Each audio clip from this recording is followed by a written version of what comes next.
de noviembre de 2019 el Grupo de Trabajo de Economía Social, un grupo de trabajo que supuso desde su inicio, sigue suponiendo el germen de lo que acabará siendo el Consejo de la Economía Social en Aragón. Un grupo de trabajo que, dadas las circunstancias provocadas por la pandemia, ha visto cómo la adaptación también en este caso ha tenido que dar respuesta a las reuniones presenciales, moviendo en todo caso la misma hacia aportaciones y participación telemática. Mejorada con aportaciones, sin duda alguna, sobre el texto inicial a través de las consultas y las posibilidades de modificación. Fruto del trabajo del Consejo Aragonés, de las Cámaras de Comercio, de la Federación Aragonesa de Municipios, Comarcas y Provincias, agentes sociales o el Consejo Económico y Social de Aragón. Quisiera, para finalizar, agradecer a todos los actores implicados e involucrados en el texto que llega hoy a esta Cámara el trabajo realizado, la participación activa y la voluntad y compromiso porque esta ley acabe siendo una realidad. Y permítame que, de forma más particular, agradezca el trabajo llevado a cabo desde la Dirección General de Trabajo, Autónomos y Economía Social, en particular la Directora General de Trabajo, también aquí presente, por su implicación, metódico y riguroso trabajo jurídico para plasmar en un texto que quiere formar parte del acervo normativo aragonés con los diversos actores involucrados, pretendiendo que sea la mejor de las leyes posibles para un sector tan relevante y en crecimiento. Pretendiendo ese desarrollo socioeconómico equilibrado, pretendiendo la renovación del modelo productivo aragonés y contando con la participación activa de todos los agentes, solo cabe decir desde esta tribuna, señoras y señores diputados, que espero compartir con ustedes esta firme convicción, este compromiso y, por tanto, solicito su apoyo al texto de este proyecto de ley. Gracias, señor presidente. Muchas gracias, señora consejera. Turno para la fijación de posiciones de los grupos parlamentarios. En primer lugar, por Izquierda Unida, señor Sanz, por un tiempo de 7 minutos.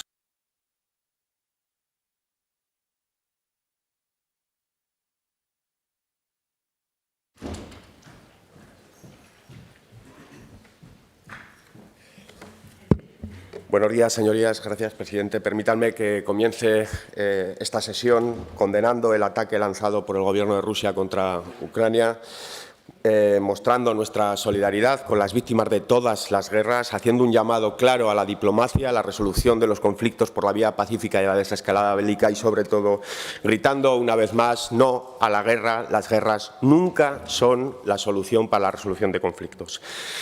Señora consejera, nos trae hoy un debate, una ley, una proposición de ley que hace unos días debatía con usted. Tenía que haber llegado a este Parlamento antes porque estaba registrada para su debate antes.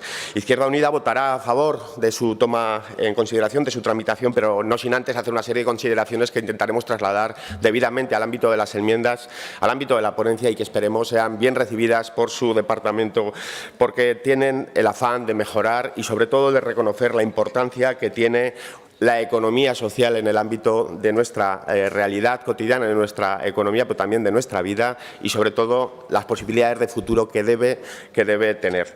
La economía social adquiere hoy protagonismo legislativo y, con ello, un modelo económico, señorías, que antepone a las personas al capital, y lo decía la consejera, y en eso estamos de acuerdo.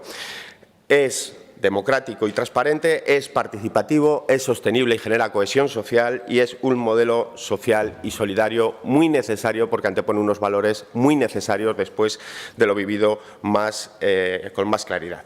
La ONU hace un tiempo identificaba este sector, esta realidad productiva, este modelo productivo como una de las prioridades en las políticas de reconstrucción global para conseguir los objetivos de la Agenda 2030. En Aragón implica más de 5.000 entidades, organizaciones, según datos de la Cátedra de la Economía Social de UNIZAR, más de 20.000 empleos directos y más de 2.500 millones al año generados de volumen. Entonces, un sector muy importante. La importancia ética también de este sector, como decíamos, es absolutamente formidable. Por lo tanto, se pueden hacer las cosas de otra manera y tenemos que caminar para facilitar que así sean. Políticas que hasta ahora consideramos no han estado a la altura debidamente y que Izquierda Unida, pues incluso en el ámbito de la investidura del señor Lambán, ya situó con 3 puntos que esperemos se desarrollen y se desarrollen ya, porque todavía no se han visto desarrollados, como tampoco se ha visto desarrollado el punto 273 de esa estrategia cuando hablamos del plan de impulso. Y es la primera cuestión que yo le quiero decir, señora consejera. Esta ley es un paso más, pero no es el único. De forma paralela tenemos que caminar en la elaboración de ese plan de impulso, de esa apuesta estratégica que ya está muy avanzada, ya tiene trabajos de participación, 270 propuestas que yo ya le dije que existían y que tenemos que poner encima de la mesa, y además aparece en el capítulo 6 de la norma, y por lo tanto tenemos que cumplir los acuerdos y garantizar que esto se desarrolla paralelamente para que no perdamos la legislatura en lo que respecta al impulso de la economía social. Profundizando ya en el texto de la ley, decir que bueno, es importante la conceptualización que plantea la norma en el artículo 4, la definición de las nuevas normas, de las nuevas realidades económicas, sociales, laborales que propone, que permiten también llevar a efecto pues, un reconocimiento de ese modelo alternativo que queremos impulsar. Un modelo cooperativo, un modelo igualitario, un modelo sostenible ambientalmente y, sobre todo, con responsabilidad social. Creemos que frente a la competitividad entendida solo de los resultados económicos es necesario incidir en estas cuestiones, pero hay cuestiones que tampoco, en las que nosotros queremos incidir, con las que no estamos exactamente de acuerdo y queremos hablarlo con usted en el trámite de enmiendas. Creemos importante también que aparezcan esas tipologías, esa catalogación, ese catálogo, ese marco de organización del sector y esas políticas de difusión, porque son las herramientas fundamentales para dirigir las políticas, pero claro, cuando bajamos a las políticas es cuando vemos las carencias en lo que respecta, por ejemplo, a medios. No aparece ninguna dotación presupuestaria, ni siquiera para desarrollar esas políticas de las que hablaba, de apoyo, impulso, contenidas en el capítulo 5, y en ese sentido pues habrá que ver cómo resolvemos ese asunto.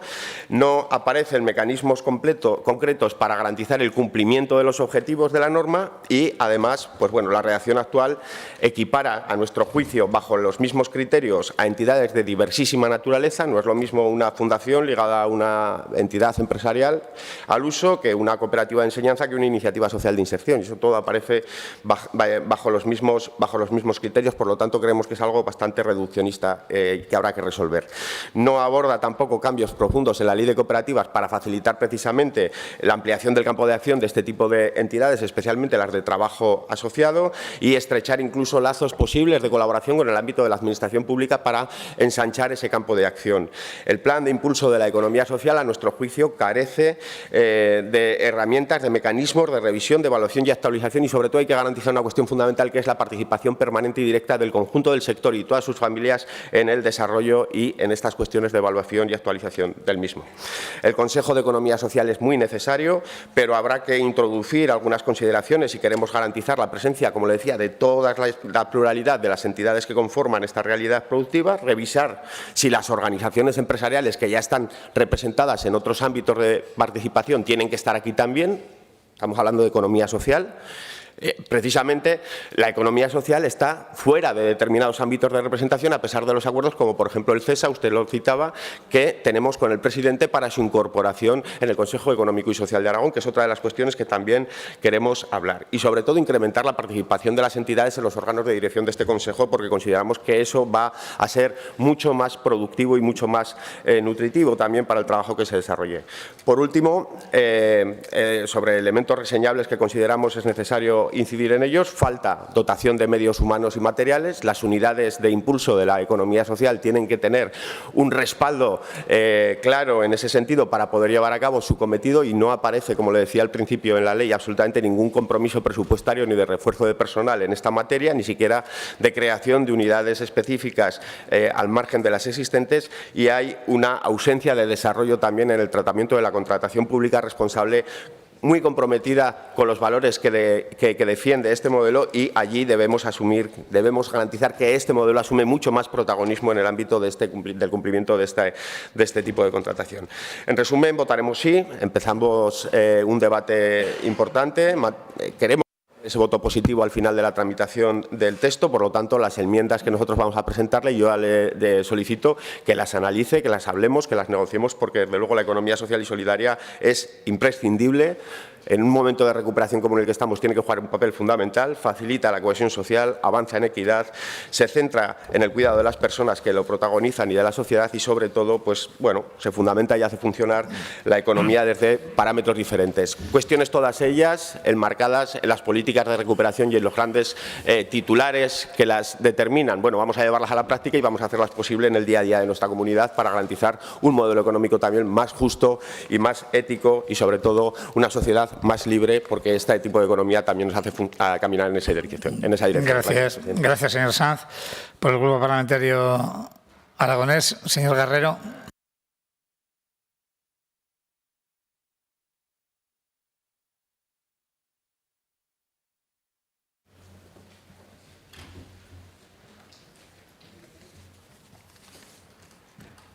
Sí, muchísimas gracias. Bueno, en primer lugar, dar la bienvenida a las personas que nos acompañan hoy, que han estado y que están trabajando para impulsar políticas activas alrededor de lo que es la economía social.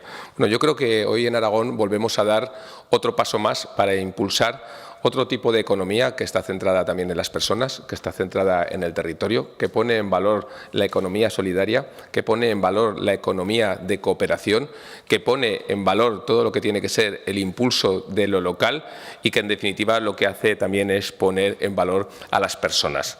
Por tanto, nosotros creemos que tenemos que seguir trabajando a la hora de impulsar hoy con la toma en consideración de este tipo de economía solidaria, en donde, en definitiva, tiene que ver muchísimo también con la realidad que tenemos en Aragón.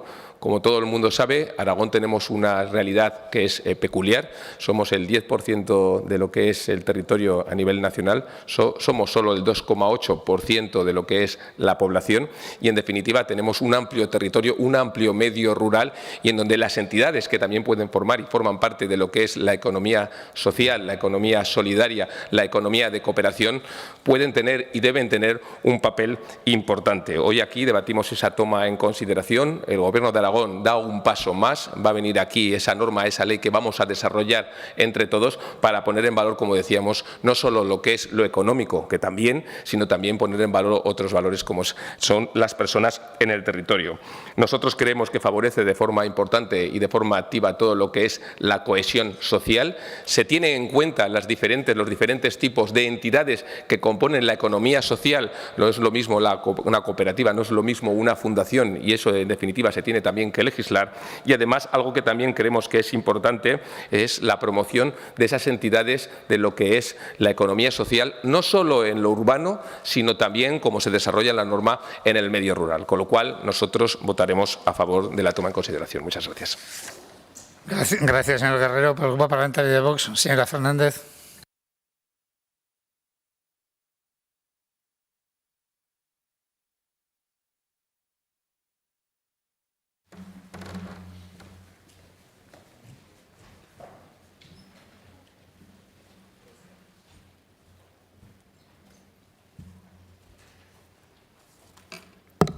Gracias, presidente. Buenos días a todos.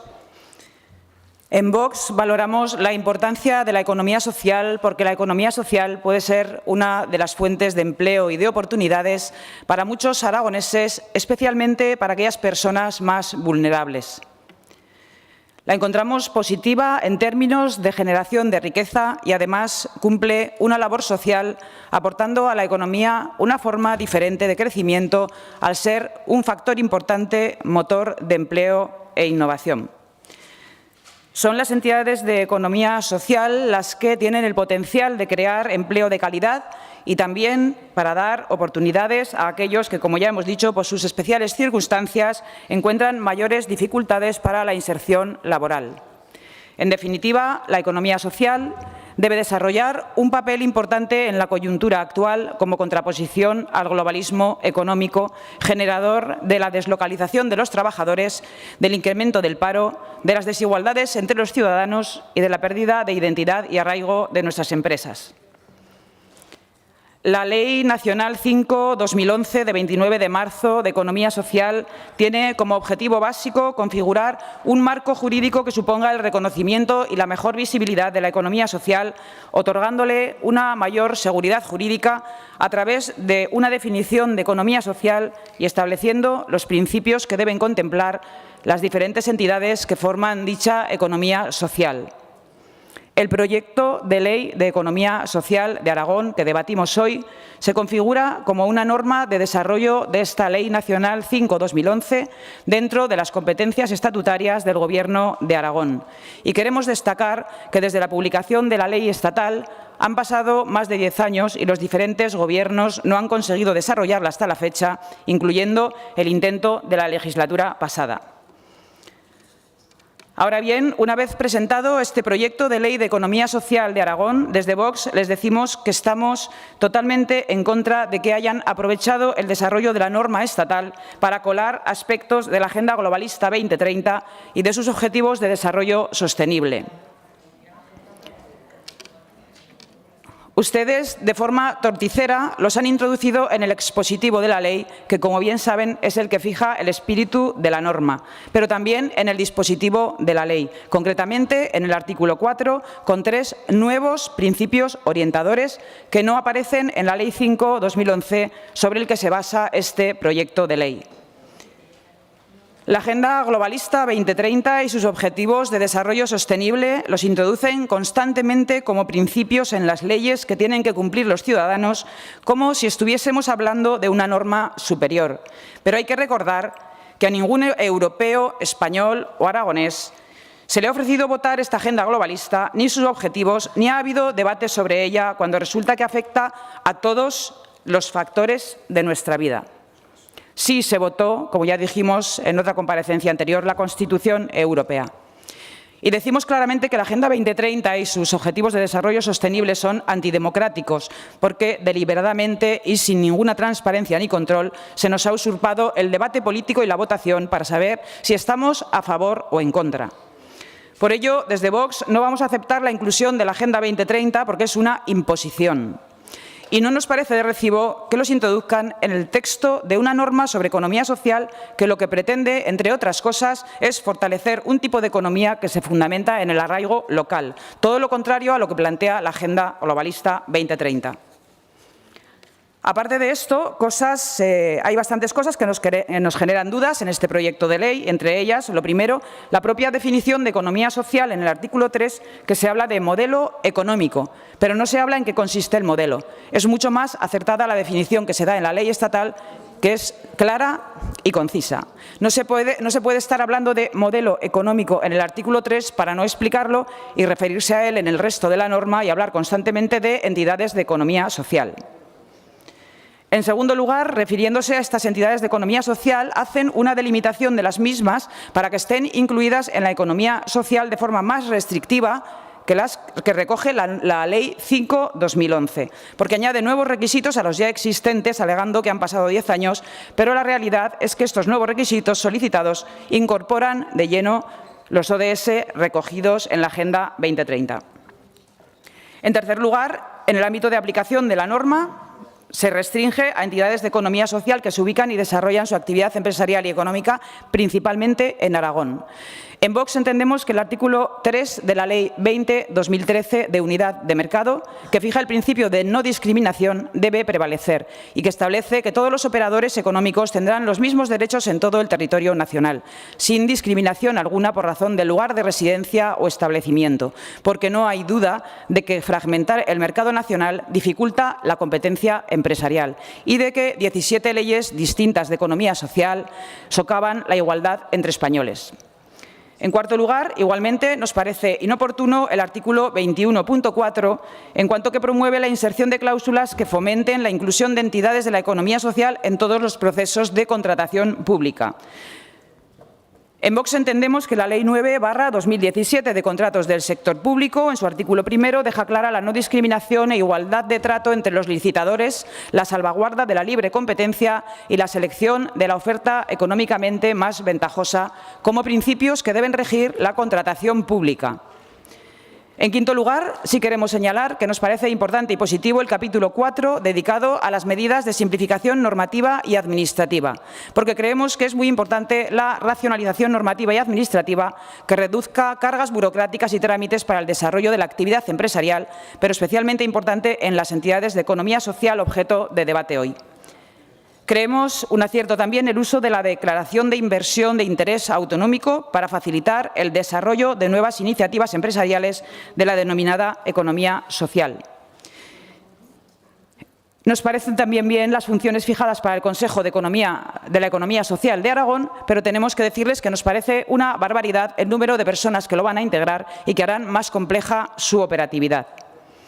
Termino ya. Como ven, son varias las propuestas que haremos en la fase de enmiendas con el ánimo de mejorar el texto y que esperamos que alguna de ellas pudiera salir adelante si no aplican el sectarismo al que ya nos tienen acostumbrados. Gracias. Gracias, señora Fernández. Por el Grupo Parlamentario de Xunta, señor Palacín.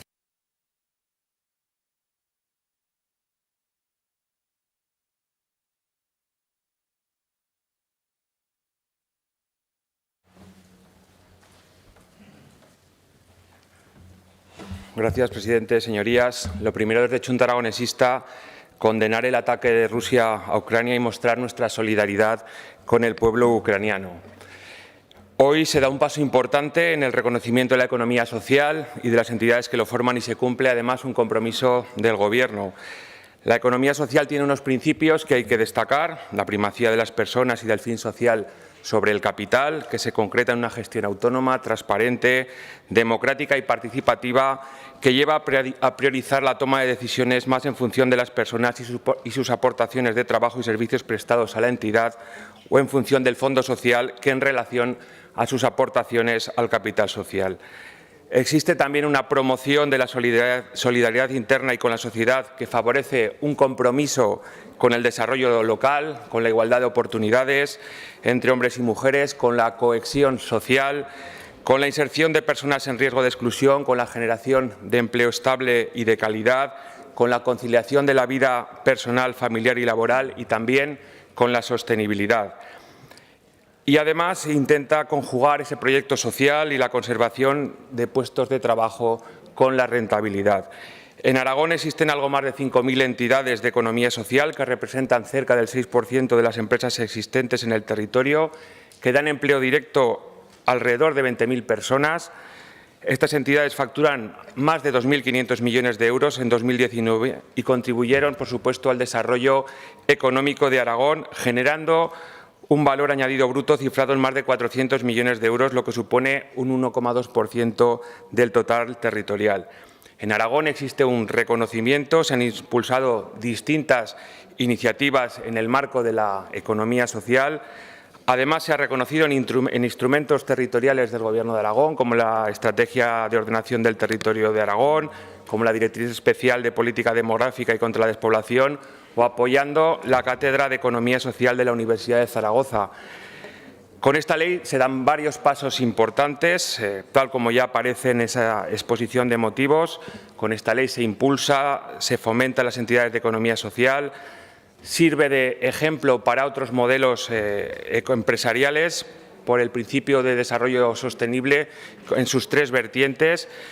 Esto se debe al reto de la cogobernanza de las organizaciones de economía social basado en modelos democráticos y participativos capaces de generar relaciones entre el tejido social que favorecen la corrección de algunos desequilibrios territoriales, apoya la aparición del desarrollo rural, del desarrollo endógeno en determinadas zonas rurales, estimula la revitalización de actividades que están en declive y supone un impulso fundamental para el empleo. Además, la economía social está muy presente en la Agenda 2030. Nosotros creemos que es algo positivo todas las citas que aparecen en esta ley con diferentes ejes de estos objetivos.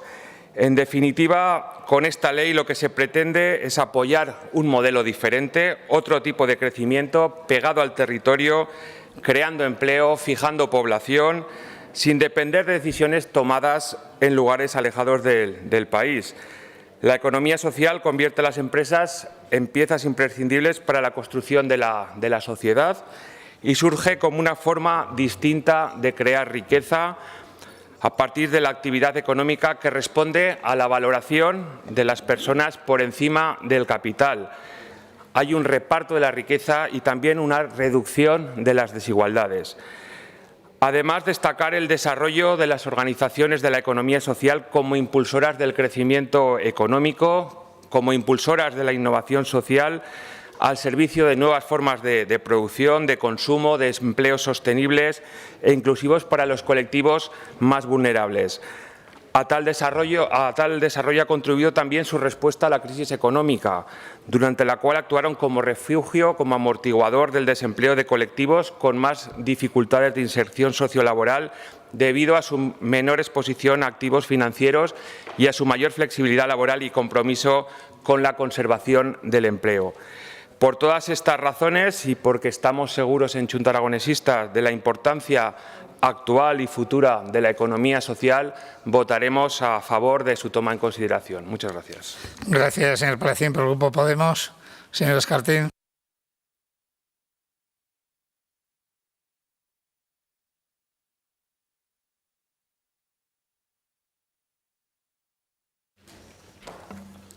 Gracias, presidente. Buen día, señorías y todas las personas que nos acompañan. Tristes guerras si no es amor la empresa. Tristes, tristes. Tristes guerras si no son las palabras. Tristes, tristes. Tristes hombres si no mueren de amores. Tristes, tristes. Hoy es un día muy triste y desde Podemos condenamos los ataques de Rusia a Ucrania, expresamos nuestra solidaridad con el pueblo y defendemos una vez más las vías diplomáticas, la defensa del derecho internacional y las resoluciones no violentas de los conflictos. Creo que esto es lo primero que tenemos que pedir en este Parlamento. Y dicho esto, con una mirada global muy preocupada, pero con una acción local ilusionante, hoy celebramos la toma en consideración de una ley importante, de la Ley de Economía Social. Y quería expresar con entusiasmo un viva la economía social aragonesa.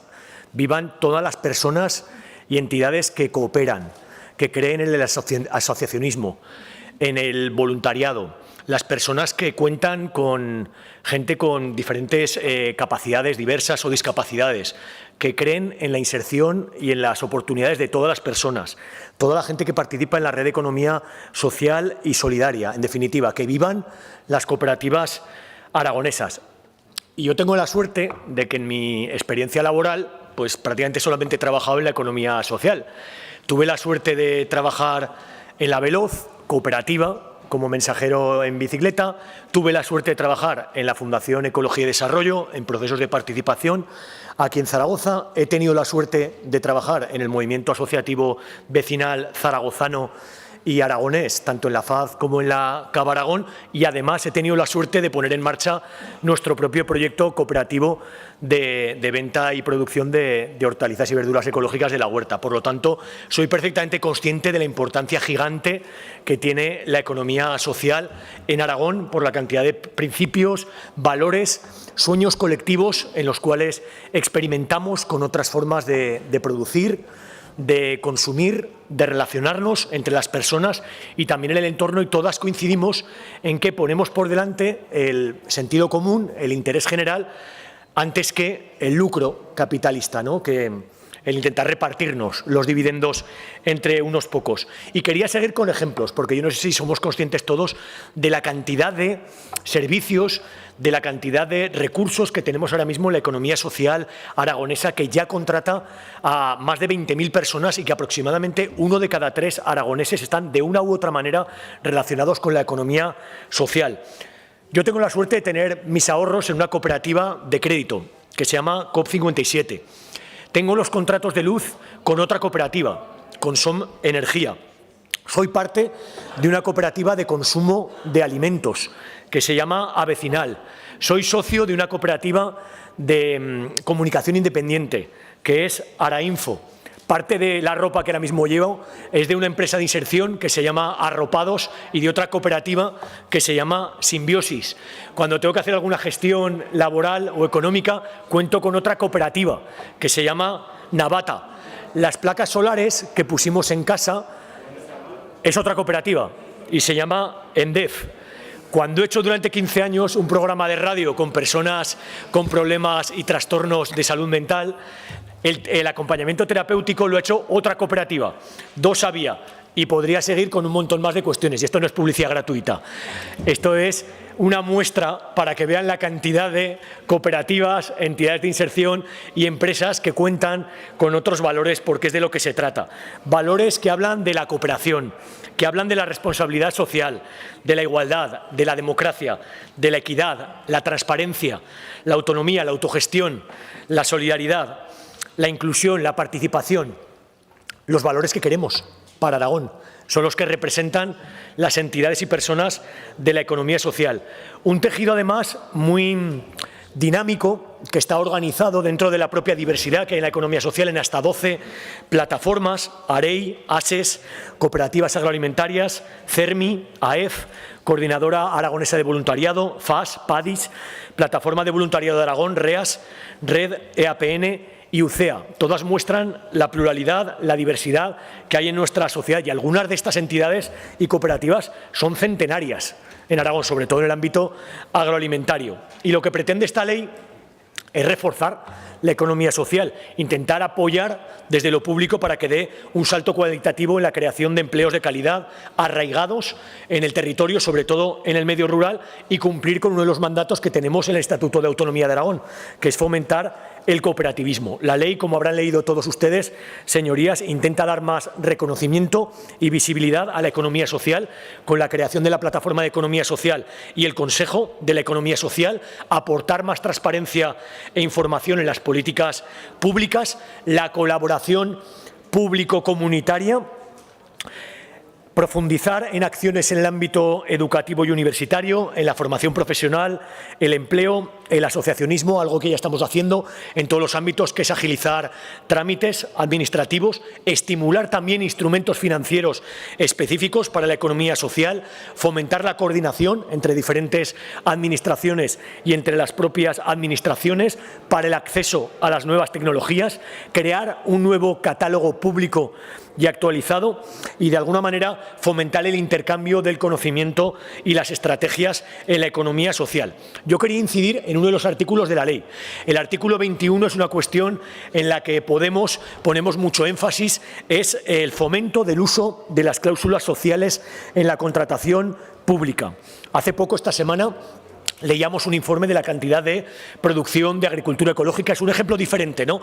Pero nos muestra cómo producimos muchísimo, pero consumimos menos. Ojalá esto no pase en la economía social y seamos impulsores y ejemplo también desde la administración pública, haciendo lo posible dentro de la legalidad para que gran parte de las contratas públicas vayan a esos autónomos, a esas pequeñas empresas, a esa economía social, a esas empresas de inserción que están en nuestros barrios y pueblos. Por último, creemos que esta ley de economía social es buena.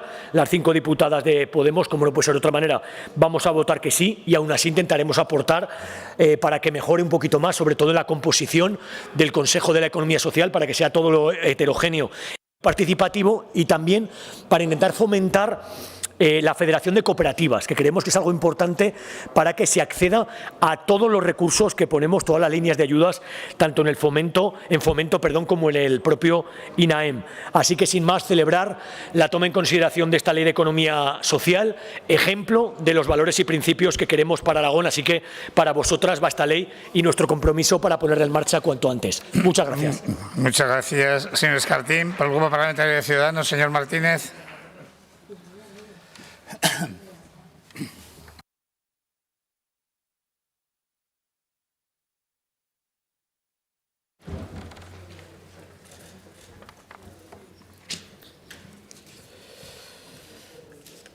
Muchas gracias, señor presidente. Permítame que antes de comenzar exprese desde mi grupo parlamentario la más completa condena al ataque del señor Putin a la integridad y la soberanía de Ucrania. Y además queremos mostrar nuestra solidaridad con el pueblo ucraniano y solicitar una respuesta coordinada en el marco de la Unión Europea y de la OTAN. Creemos que es así como se resuelven los problemas y no a través de las guerras, que suelen ser más crueles o suelen ser crueles precisamente con aquellos con quienes menos tienen que ver, ¿no? Empezamos con el debate del proyecto de ley de la economía social. Y, señora consejera, le tengo que decir que siento cierta decepción. Ha tardado usted 6 años en traer esta ley a las Cortes de Aragón y se ha quedado a medio camino. Mire, señor Escartín, Intuía que usted iba a hablar de cooperativas. Intuía que Podemos se iba a referir únicamente a las cooperativas, pero la economía social es algo de mucho mayor alcance, señor Escartín, de muchísimo mayor alcance. Mire, la economía social se basa en algo fundamental. Se basa en un cambio de mentalidad. En un cambio de mentalidad, en un cambio social. Hay quienes están dispuestos a trabajar, hay quienes están dispuestos a emprender, hay quienes están dispuestos a montar proyectos sin buscar un beneficio económico propio, ni de aquellos que invierten en sus proyectos, sino que lo que buscan es un beneficio social. Es un cambio de mentalidad que se viene produciendo en los últimos años, un cambio de mentalidad que cada vez tiene mayor potencial. Y obviamente, cuando se produce un cambio de mentalidad y además tiene beneficios que son para toda la sociedad, desde la política lo primero que deberíamos hacer precisamente es poner todos los mecanismos a nuestro alcance para potenciar, para aprovechar ese cambio de mentalidad. Mire, señora consejera, esta ley se ha dejado fuera, bajo mi punto de vista, ha obviado una parte muy importante de los actores de la economía social. Esta ley se ha dejado fuera a todas aquellas empresas que en este momento podríamos decir que desarrollan actividad dentro del modelo de economía social. Empresas como sociedades limitadas e incluso sociedades anónimas. Los hay, sí, no me haga que no, porque sí, señora consejera, están puestas en un apartadito con la posibilidad de que participen de las virtudes de esta ley que nos ha traído usted. Están en un pequeño apartadito. Ustedes se las han dejado. Mire, si de verdad lo que quería era aprovechar, si de verdad de lo que estamos hablando, el verdadero objetivo del Gobierno es hacer un cambio de modelo económico, una ley tiene que ser valiente. Una ley tiene que estar a la altura del cambio que se intenta proponer y una ley tiene que adelantarse a los tiempos y no quedarse retrasada, como se ha quedado esto que están ustedes legislando, cosas que aquellos que sí se preocupan, y saludo a todas las entidades precisamente que aquí representan al sector de la economía social, de las cooperativas, de las fundaciones, etcétera, que sí se preocupan, ya llevan haciendo mucho tiempo. Ustedes ahora lo plasman en una ley. Pues bueno, me parece perfecto, pero no hemos avanzado absolutamente nada. Y menos si además, vuelvo a repetir, se dejan a la mitad de los actores. Esto en realidad, le voy a decir, es una cuestión de decisiones políticas. Ustedes han legislado que impulsarán, que fomentarán, que estimularán, que promoverán. Bueno, creo que he contado como 120 veces lo que pone, la cantidad de veces que ponen ustedes impulsar, fomentar, estimular y promover. Bueno, pues ahora resulta que las decisiones políticas hay que legislarlas. Yo puedo tener una ley, pero si luego ustedes no hacen absolutamente nada, no impulsan, no ponen encima de la cosa medidas concretas para impulsar, para fomentar, no estaremos consiguiendo absolutamente nada. Hay una cosa que se lleva haciendo años, que es entregar unos premios al emprendimiento social. Eso sí lo lleva haciendo.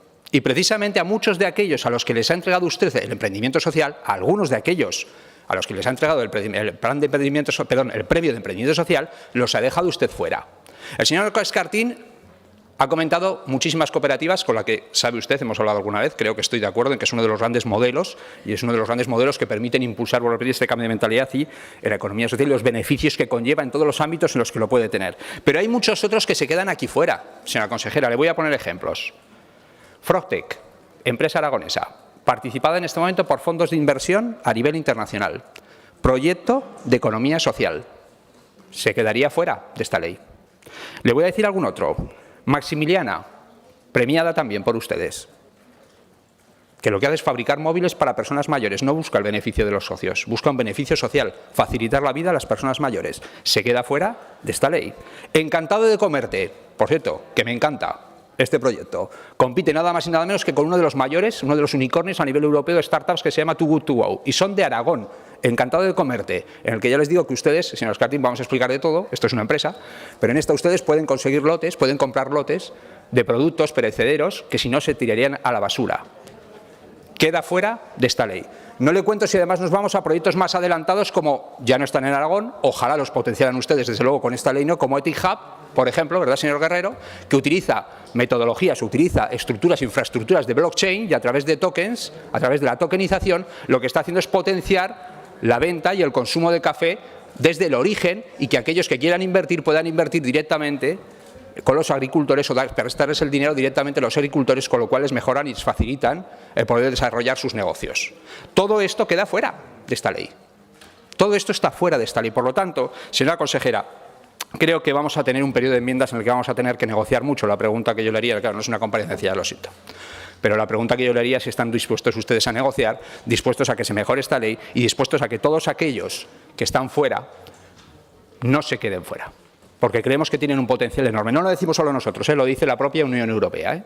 Pero es que, señora consejera, se lo dice hasta su gobierno, el gobierno del señor Sánchez. en la estrategia España Nación Emprendedora, habla de que hay que emprender, hay que impulsar a las empresas con vertiente social, sea cual sea su formato. Y también le voy a decir algo que nos ha sorprendido muchísimo, y esto ya va para las entidades. Usted ha relegado a poco menos que dentro de 2 años la creación de un plan de impulso de la economía social. Con esta ley, con su artículo 23 y su artículo 24, hasta dentro de 2 años no vamos a tener un plan de impulso de la economía social, que es lo que están demandando precisamente las entidades. Bueno, pues entidades que sepan que con esta ley, el Gobierno de Aragón en este momento lo que les dice es que el plan de impulso que ustedes estaban demandando desde hace tiempo, que es lo que de verdad funciona, el plan de impulso para impulsar, que dice la ley, no podrá ponerse en marcha hasta dentro de 2 años, porque el artículo 24 dice que primero habrá que crear el Consejo de la Economía Social de Aragón. Todavía estamos esperando el Consejo de Emprendedores, de Emprendimiento de Aragón, que usted aprobó al final de la legislatura pasada. Este es el primer paso. Una vez que se haya constituido este Consejo de la Economía Social, entonces cuando se haga la creación de una propuesta de plan de impulso de la economía social. No se hará, o el plazo máximo es 1 año más. Bueno, pues ya sabemos a qué nos vemos abocados.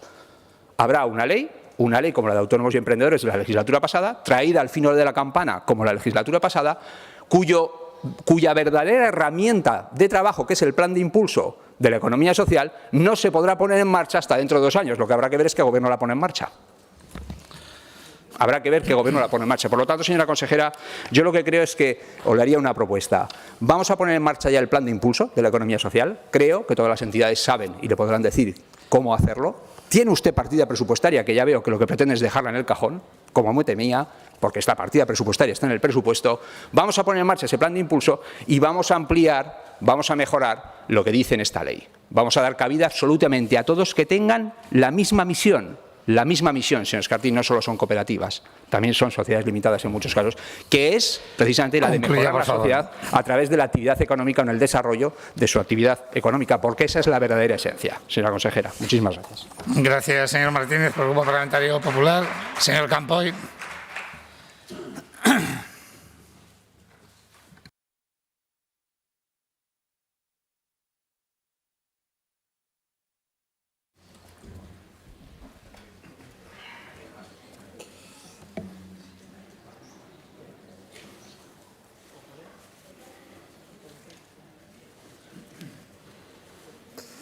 Muchísimas gracias, señor presidente.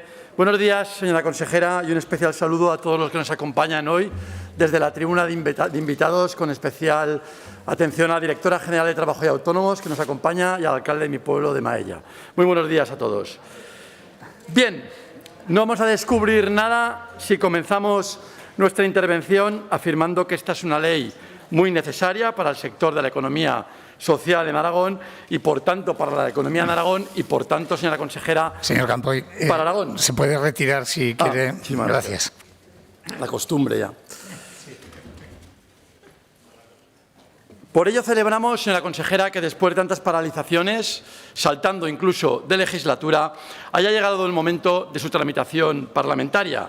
El cuatripartito tiene mucho peso y la rapidez, pues, es la que es. Desde el Partido Popular ya le anticipo, señora consejera, que vamos a trabajar para mejorarla y ponerla en valor, reconociendo, en primer lugar y por supuesto, la importancia de lo trabajado en su anteproyecto por los representantes de la economía social en Aragón, que hoy alguno nos acompaña. La Asociación de Economía Social en Aragón, la Red de Economía Alternativa y Solidaria, la Confederación Española de Empresas de Formación, la Confederación Española de Cooperativas de Trabajo Asociado, la Asociación Aragonesa de Cooperativas y Sociedades Laborales, el Comité de Entidades y representantes de personas con discapacidad, la Patronal Aragonesa de Discapacidad, la Asociación Aragonesa de Empresas de Inserción, la Asociación Empresarial Aragonesa para la Discapacidad Intelectual, el Observatorio Aragonés para la Discapacidad Intelectual y Parálisis Cerebral y la Cátedra de Economía Social de la Universidad de Zaragoza. No quería dejarme ninguna por la importancia que tienen todas estas entidades en general y muy en particular para la elaboración de este anteproyecto. Señorías, el sector de la economía social tiene una gran relevancia en Aragón. Está formado por 5.218 organizaciones, que representan el 5,75% del total de las empresas de la comunidad, nada más y nada menos, en el 2020. Además, ofrecen trabajo trabajo directo a cerca de 20.496 personas. La economía social, señor Escartín, engloba cooperativas, sociedades laborales, centros especiales de empleo, empresas de inserción, asociaciones, fundaciones, sociedades agrarias de transformación y muchísimas más. Contribuyen, por lo tanto, de forma imprescindible a la economía de Aragón y a la vertebración del territorio. Así lo demuestran con muchísima tozudez sus cifras. Su facturación se sitúa en el 6,84% del PIB, nada más y nada menos a precios de mercado en Aragón, según el último dato disponible correspondiente al 19. Asimismo, el valor añadido bruto, el VAP generado, alcanza un volumen de negocio cercano a los 367 millones de euros corrientes, el 1,06% del total de la comunidad, nada más y nada menos. De hecho, señora consejera, a pesar de las dificultades de estos años, ha continuado creciendo tanto en número de empresas como de empleos y ha contribuido a mantener una clara evolución positiva en los últimos años. También ha evolucionado de forma positiva su facturación, que se sitúa en torno al 6,84, como les decía, del PIB. En relación con el valor bruto añadido generado, alcanza un volumen cercano a los 367 millones de euros. Por lo tanto, lo repito, porque es tremendamente importante hablar, estamos hablando de un sector que sí vertebra el territorio, que sí crea futuro, que sí apuesta por la juventud en el medio rural y que genera empleo de calidad. Por lo tanto, repito, muy importante y para esto hemos tardado legislatura y media. Su importancia estructural y generadora de valor añadido es tal que se incluyó como medida 273 en la gran estrategia aragonesa para la recuperación social y económica, diseñar e implementar la estrategia de impulso a la economía social. Pero la parte negativa, señora consejera, como bien sabe usted, es que esta medida no se ha cumplido en 0%. Y no se cumple, aunque ustedes hayan puesto un check del 100% con un par de bases reguladoras de 2016 y una convocatoria nueva, que como usted bien sabe, señora consejera, eso es hacernos trampas al solitario y hacerle trampas al territorio. Pero el problema es que lo pagan 20.000 familias y eso sin extendernos en la problemática existente, por ejemplo, con los centros especiales de empleo, que tendremos ocasión de hablar en el próximo mes de cómo ustedes les pagan, cómo ustedes les financian y cómo ustedes les atienden. En este sentido, también incidió negativamente en su dictamen al anteproyecto al Consejo Económico y Social de Aragón que la memoria económica requería un mayor esfuerzo para concretar el volumen económico que el Gobierno aragonés, que ustedes, que el cuatripartito, destinarán a las diferentes acciones de apoyo a la economía social, porque sin presupuesto entenderán que con esta ley nos pasará como con la de autónomos. En la medida en que, como señala la exposición de motivos, la presente ley surge con la vocación de plasmar un compromiso real y efectivo del Gobierno de Aragón de cara al reconocimiento, promoción y estímulo de las entidades. Tenemos que conseguir con esta ley que se dé la importancia que tiene, que sea un sector moderno y consolidado y que tenga un presupuesto potente. Nosotros, señora consejera, como bien sabe, ya lo hemos intentado proponiéndole al cuatripartito un plan especial de modernización de las cooperativas. Este tipo de empresas es clave dentro del sector de la economía social. Por ello, ya le anticipamos que vamos a trabajar porque el marco organizativo y de impulso de la ley sea coherente, sea eficaz y sea adaptado a la realidad de Aragón. Esta ley, señora consejera, debe servir para mejorar el bienestar social y no para palabras vacías a las que nos tiene acostumbrado el cuatripartito, para que aumente el número de empleos en la misma, para que se vertebre el territorio y para que hagamos una verdadera apuesta por la economía social. Desde luego que puede generar valor añadido, pero eso va a depender de ustedes, de que hagan una buena ley, de que la doten de presupuesto y, desde luego, nosotros, desde el Grupo Popular, vamos a participar en ayudarles a mejorarla y que todo lo que le hemos dicho como una crítica constructiva sea así. Muchísimas gracias. Gracias, señor Campoy. Por el Grupo Parlamentario Socialista, señora Sánchez.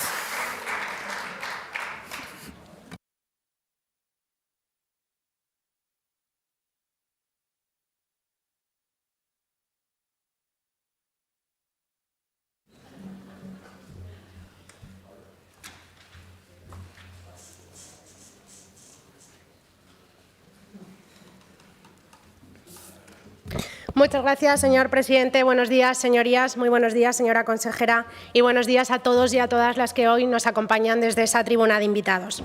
Antes de empezar a fijar la posición sobre el proyecto de ley que hoy debatimos, quiero comenzar manifestando y condenando firmemente desde el Grupo Socialista el ataque de Rusia a Ucrania. Los socialistas manifestamos nuestra solidaridad con el pueblo ucraniano y con todos los migrantes que residen en nuestra comunidad.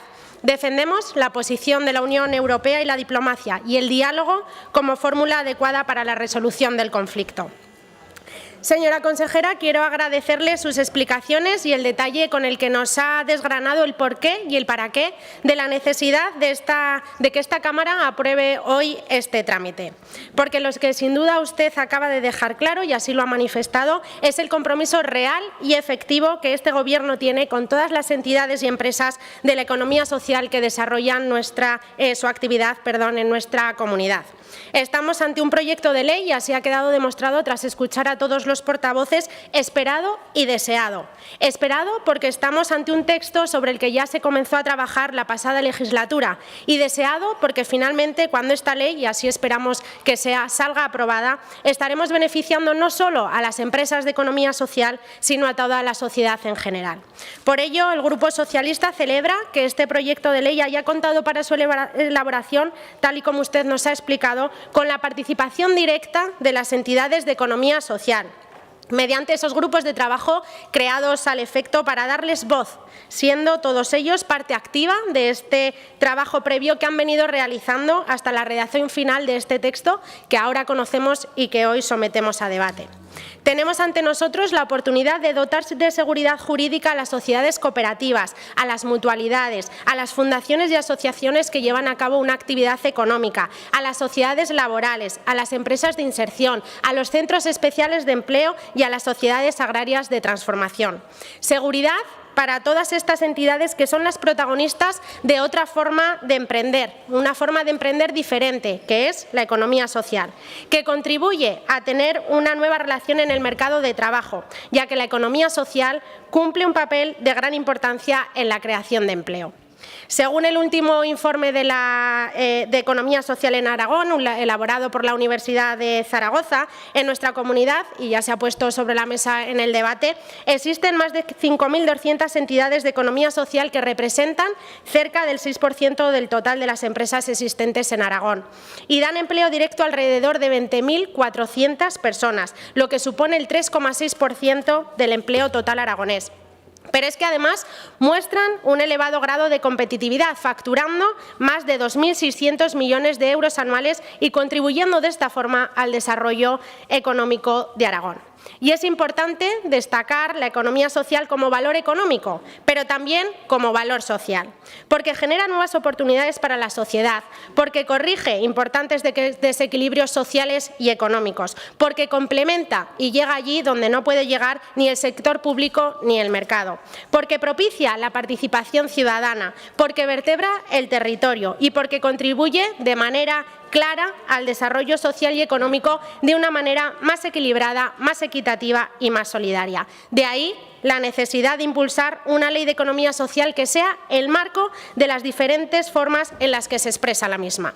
Estos 8 capítulos, con 29 artículos, 8 disposiciones adicionales y 3 finales, son la apuesta del Gobierno de Aragón por fomentar y difundir este sector en nuestra comunidad. Con este proyecto de ley, el Gobierno de Aragón muestra su compromiso y busca dar una mayor visibilidad a la economía social, potenciando su papel como generador de crecimiento y creador de empleo. Nosotros, el Grupo Socialista, coincidimos con la valoración que realiza el Consejo Económico y Social de Aragón, que valora positivamente la iniciativa del Gobierno de Aragón de establecer un marco normativo común para las entidades de economía social, por entender que puede ser un modelo protagonista en el objetivo de colaborar para un crecimiento económicamente sostenible, socialmente inclusivo y territorialmente equilibrado. Mi grupo parlamentario siempre ha tenido un compromiso firme con la economía social. Hoy nos ocupamos y nos alegramos de dar este primer paso. Una apuesta por la economía social, por el territorio y por la inclusión de todos en un modelo de sociedad que no debe renunciar a la creación de riqueza, pero tampoco a distribuirla de una forma justa y equitativa. Termino adelantándole que este grupo al que represento apoyará este proyecto de ley y se sumará al previsible apoyo del resto de grupos parlamentarios. Y solo deseamos que entre todos podamos sumar y podamos hacer de este texto el mejor texto posible. Muchas gracias. Gracias, señora Sánchez. Pues procedemos a la votación de totalidad del dicho proyecto de ley. Vamos a votar. Señores diputados, vamos a votar ya. Comienza la votación.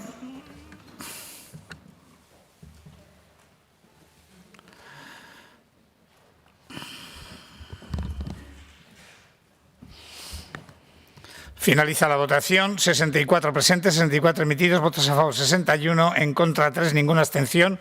Queda, por lo tanto, aprobado el proyecto de ley en su totalidad. Explicación de voto. Izquierda Unida. Y simplemente, gracias presidente, simplemente pues para mostrar nuestra satisfacción por la toma en consideración de esta ley, una ley muy importante porque el sector al que va dirigida es muy importante. Hemos dicho ya los múltiples motivos desde una perspectiva social y solidaria que justifican esa importancia. Ahora lo que toca a esta Cámara es profundizar en algunas de las cuestiones que han sido fruto de este debate e intentar llegar al mejor de los consensos para que cuando menos el resultado definitivo sea parecido al resultado de toma en consideración inicial. En cualquier caso, Izquierda Unida ya ha adelantado por dónde van a ir sus aportaciones y esperemos por parte de la Consejería y del resto de grupos que tengan a bien tomarlas en consideración cuando presentemos las enmiendas. Gracias, señor Sanz. Señor Guerrero, por el Partido Aragonés. Señora Fernández, Grupo Parlamentario Vox, tiene la palabra. Gracias, presidente. Nuestro voto negativo ha sido porque entendemos, y ya hemos explicado en la exposición, que no es la regulación que se merece un sector tan importante como son las entidades de economía social. Tal vez podríamos habernos abstenido, pero el peso de la imposición de la Agenda 2030, que en todo momento, de manera transversal a lo largo de toda la ley, y también hemos explicado que no es ni coherente, nos lleva a votar algo como es el no. Desde luego, como ya hemos indicado, participaremos activamente en la fase de enmiendas para tratar de mejorar el texto. Gracias. Gracias, señora Fernández. Por el Grupo de Chunta, señor Palacín. Por el Grupo de Podemos, señor Escartín. Grupo de Ciudadanos. Grupo Parlamentario Popular. Grupo Parlamentario Socialista. Pues continuamos con el orden del día, con el siguiente punto, que es la comparecencia de la consejera de Sanidad a petición del Grupo Parlamentario Popular al objeto de informar sobre la situación actual del transporte sanitario terrestre urgente en nuestra comunidad autónoma. Para lo cual, en nombre del Grupo Parlamentario Popular, señora Marín, tiene la palabra.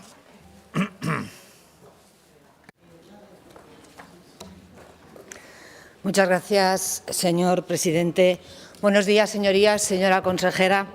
Y me permitirán, en primer lugar, dar las gracias y la bienvenida a esta Cámara, a este Parlamento, a todos los alcaldes y concejales que hoy nos acompañan desde las 3 provincias de Aragón, desde la tribuna de público. A todos ellos, muchísimas gracias por su presencia hoy aquí. Y también a los técnicos de emergencias sanitarias, a quienes, además de agradecerles su presencia hoy aquí en este Parlamento, les quiero agradecer en nombre propio y del Partido Popular el trabajo que realizan todos los días en nuestro territorio, en todo Aragón, ese trabajo tan necesario, a veces tan poco reconocido y que tanto bien hace a la sociedad aragonesa.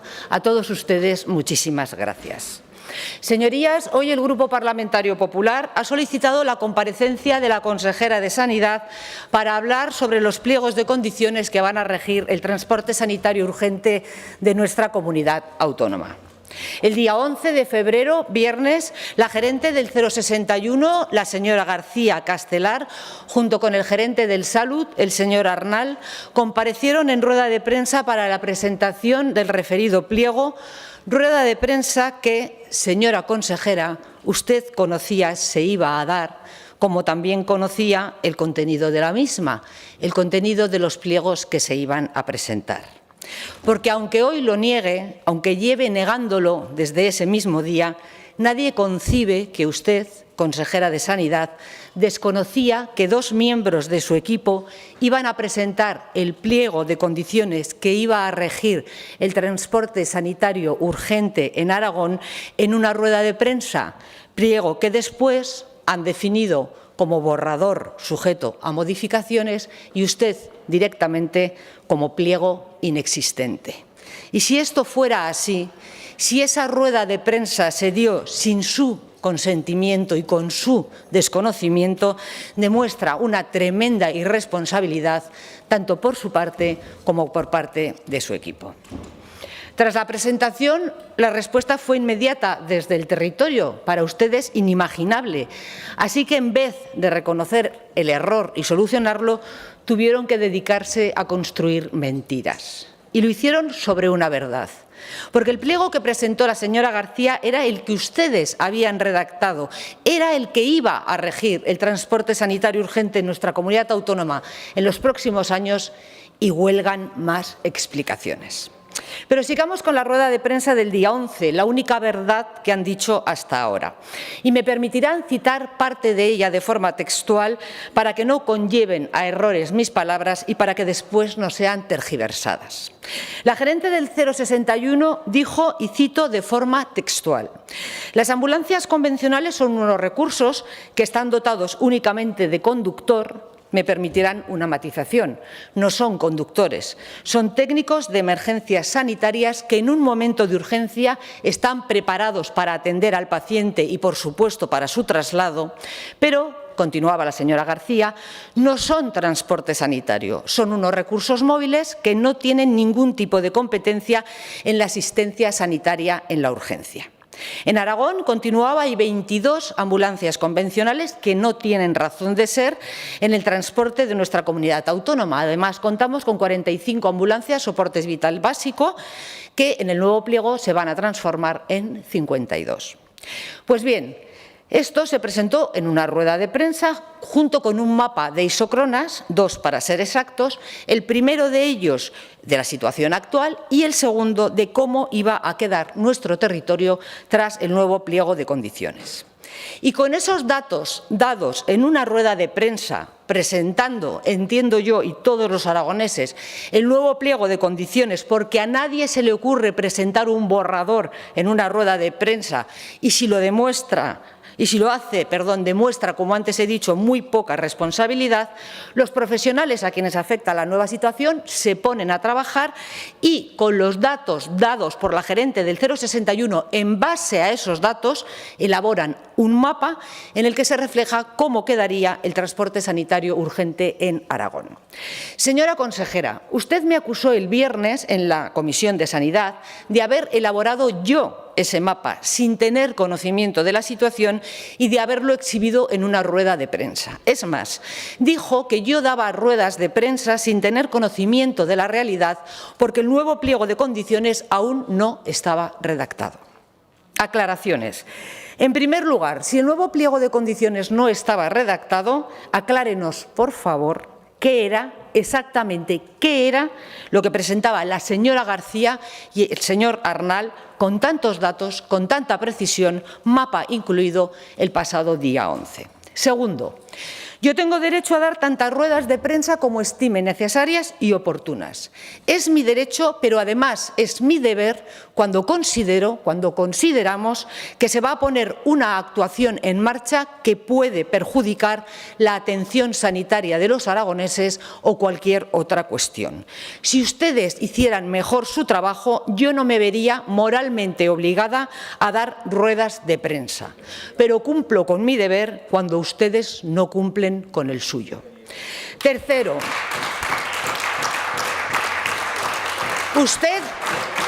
usted me acusó de haber elaborado yo ese mapa. Nada más lejos de la realidad. Ese mapa fue elaborado por profesionales que, en base al que presentó la señora García, en base a sus declaraciones, elaboraron un mapa de la situación en la que quedaría el transporte urgente en nuestra comunidad autónoma. Y supongo que usted no cuestionará el derecho que tienen esos profesionales para hacerlo y yo para exhibirlo. Pero tras esta presentación del pliego que no existe, se suceden una serie de reacciones que alcanzan a todo el territorio. La reacción de los propios profesionales que se ven afectados por este nuevo pliego y que, como conocen su trabajo, alertan de la desprotección que este nuevo pliego acarrea para el medio rural. La reacción del propio territorio, alcaldes y concejales de todos los partidos políticos, incluidos los del PSOE, que manifiestan no estar de acuerdo con ese pliego que se presentó, y la del Partido Popular, que, reitero, ejerciendo nuestro derecho y nuestro deber de control al Gobierno, presentamos una serie de iniciativas en todo el territorio, señora consejera, porque le guste o no le guste, es nuestro derecho y, además, nuestro deber. Pero siguen las reacciones, en esta ocasión de los propios miembros del Gobierno. La señora Pérez, en una visita a la localidad turolense de Alcoriza, el día 16 de febrero, manifiesta que el pliego definitivo será muy diferente al que se ha presentado de forma provisional. Y vuelvo a preguntar a quién, con un grado mínimo de responsabilidad, se le ocurre presentar un pliego tan importante cuando, según afirman después, era tan solo un borrador, o cuando, según afirmaba usted misma, señora consejera, el pasado viernes, ese pliego no existe. Pero después, y ya para cerrar la cuestión, el señor Lambán, en una visita a la también localidad turolense de Sarrión, dijo, y cito de forma textual: todas las reclamaciones son legítimas, pero en este caso las del Partido Popular son impropias y cínicas. No, señor Lambán, no. Las declaraciones y las reclamaciones del Partido Popular son legítimas, porque estamos en un Estado de Derecho que reconoce en su artículo 6 de la Constitución el pluralismo político, en su artículo 20 la libertad de expresión y en su artículo 14 la igualdad de todos los españoles, igualdad que todos debemos tener, llámese equidad, también en la atención sanitaria pública y de calidad, y que en ningún momento nos puede discriminar por nuestro lugar de residencia. Lo impropio es que un gobierno de un presidente autonómico, que lo es de todos los aragoneses, cuestione que un partido político pueda defender o no los intereses de los mismos. Y lo que es cínico es decir que se está revirtiendo la sanidad aragonesa cuando quitan 15 ambulancias del medio rural y recortan un 4% el presupuesto de sanidad, mientras aumentan un 163,13% la partida en dietas o un 99,97% la partida a través de gastos a través de agencias de viajes. Eso es cinismo. Cinismo es decir que se está revirtiendo la sanidad aragonesa porque construyen 2 hospitales cuando los hospitales y los centros de salud están vacíos de médicos y enfermeros de toda nuestra comunidad autónoma, cuando despiden a 2.620 trabajadores en plena pandemia, cuando las listas de espera están disparadas, superando los 9.000 aragoneses en lista de espera quirúrgica, y cuando hacen contratos de 17 días al personal sanitario. Eso es cinismo. Lo que ha hecho el Partido Popular, reitero, y no me cansaré de hacerlo, es cumplir con su derecho y con su deber de defender los intereses de los aragoneses que viven en el medio rural. Ese medio que nosotros defendemos y que ustedes atacan de forma sistemática y continuada. Y si no, señor Lambán,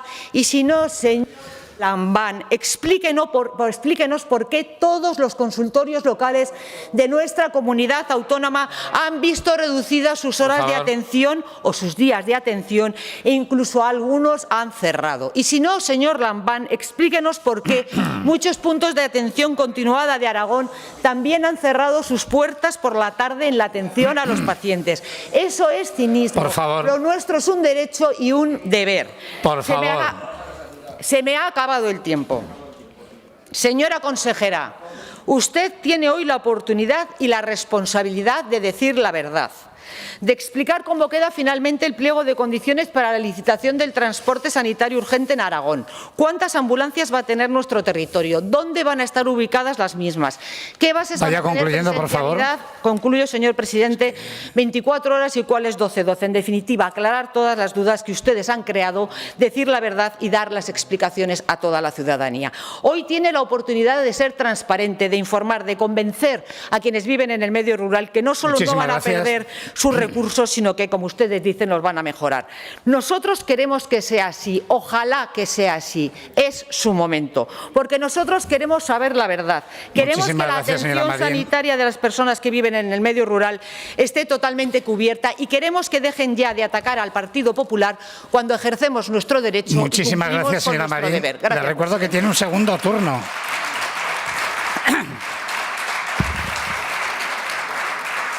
Consejera de Sanidad,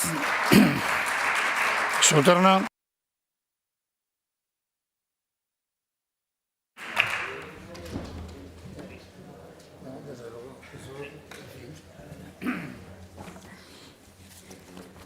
Buenos días. En primer lugar, me uno a la solidaridad con la población ucraniana y a la condena de la invasión rusa. Lamento informarles, señorías, de que tengo una paramnesia del reconocimiento, una extraña sensación de haber vivido antes lo que suele llamarse un déjà vu.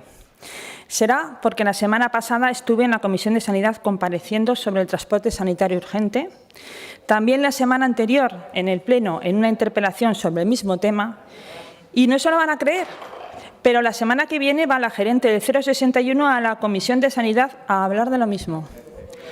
Honestamente, ya no sé si soy yo, que padezco algún tipo de convincente sensación de haberlo vivido antes, o son ustedes del Partido Popular que, por alguna razón, tienen especial fijación en desviar la atención de otras cuestiones más importantes y en hablar de ambulancias. Tengo que reconocerles, no obstante, una extraña habilidad. Que sean capaces de crear tanto ruido con un pliego que no está publicado y al que difícilmente pueden tener acceso, ya que tampoco está redactado. Se presentó en rueda de prensa un modelo de atención que mejora la asistencia sanitaria en todo el territorio. No me puedo explicar que Jiménez Los Santos dedique un solo minuto de su tiempo en la radio a decir que ha leído o ha visto o le han contado que el gobierno comunista de Javier Lambán quita ambulancias en Orihuela del Tremedal más de Las Matas y Alcoriza.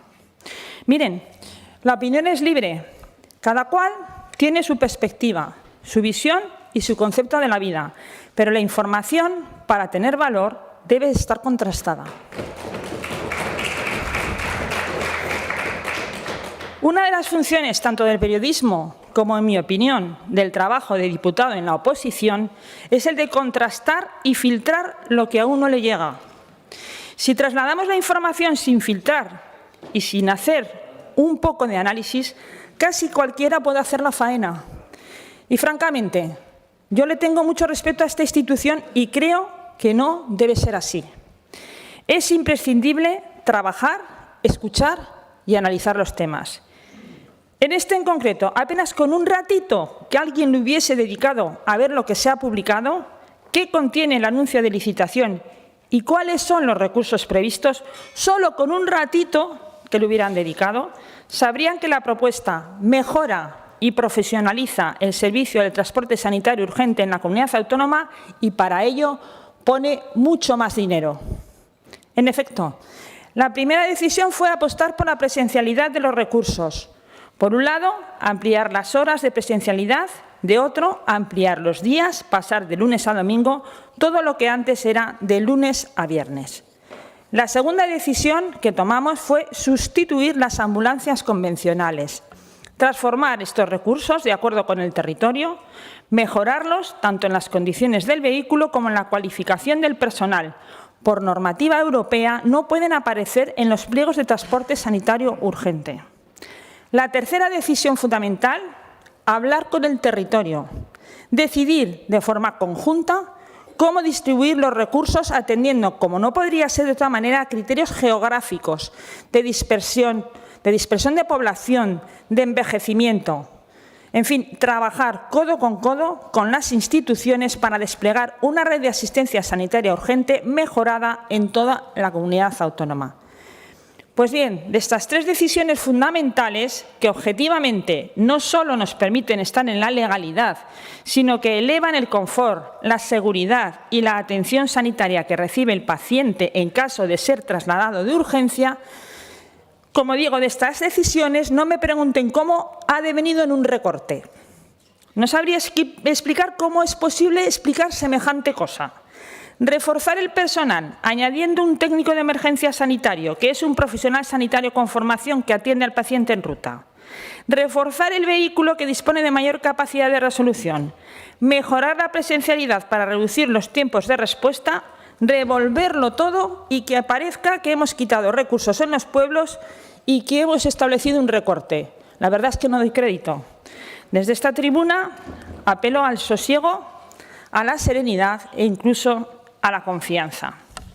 Ya lo he dicho, pero insisto, el punto inicial del diálogo con los territorios siempre ha sido desde una posición generosa y de compromiso con el territorio. El Departamento de Sanidad maneja una propuesta que no solo supone más dinero, sino que en términos de calidad de la prestación tiene su reflejo en mejores recursos y más presencialidad, menor tiempo de activación, menor tiempo de respuesta, mayor equidad territorial, más refuerzo de las zonas dispersas y despobladas, recursos activos 365 días al año. Ningún municipio va a perder nada. Al contrario, todo el mundo va a mejorar, desde Orihuela hasta Echo, pasando por Luna y Benabarre.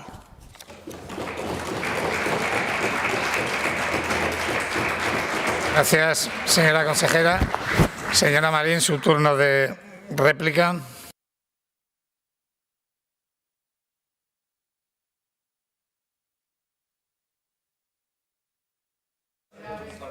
Gracias, señor presidente.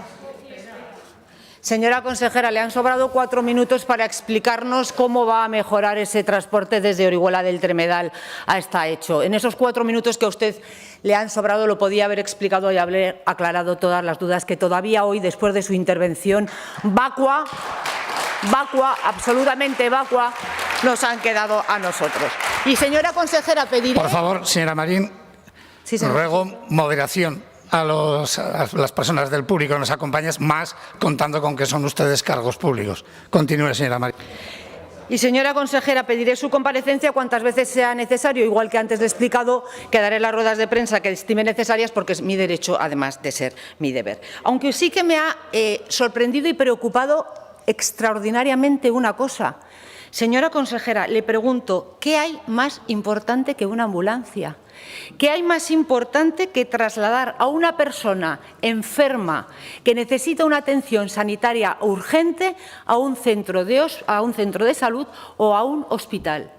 Para usted, ¿qué es más importante que eso? Porque ha dicho que nosotros estamos hablando de cosas que, bueno, sí, de las ambulancias todo el día, pero que hay cosas más importantes que eso. ¿Qué es más importante que dar la atención sanitaria a una persona que está enferma?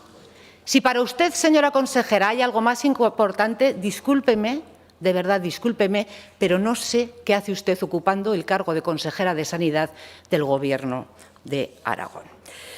Ha perdido usted una gran oportunidad, señoría, 4 minutos por lo menos de oportunidad para dar más explicaciones sobre este tema. Pero sí que le diré una cosa. Usted ha hablado del presupuesto, usted ha hablado de las mejoras que ese pliego, que ya no sabemos si existe o no existe, si está redactado o no está redactado, porque realmente ya no lo sabemos, va a ser dotado con más dinero.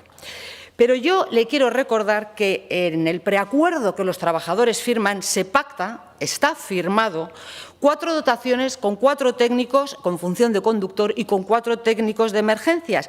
Y eso se tiene que dotar económicamente, además de la subida salarial, y todo eso que se ha recogido en el preacuerdo se tiene que recoger o reflejar a su vez en el pliego de condiciones, con lo cual esos 92 millones de euros que ustedes han pactado se transforman como mínimo en unos 115, sin contar las ambulancias, o le pregunto si eso también lo van a incumplir. Me parece a mí que presumen mucho ustedes de esa dotación que se va a quedar corta, como ya pasó en el año 2018 y como desde el Partido Popular se lo hicimos saber, y al final las consecuencias son lo que son.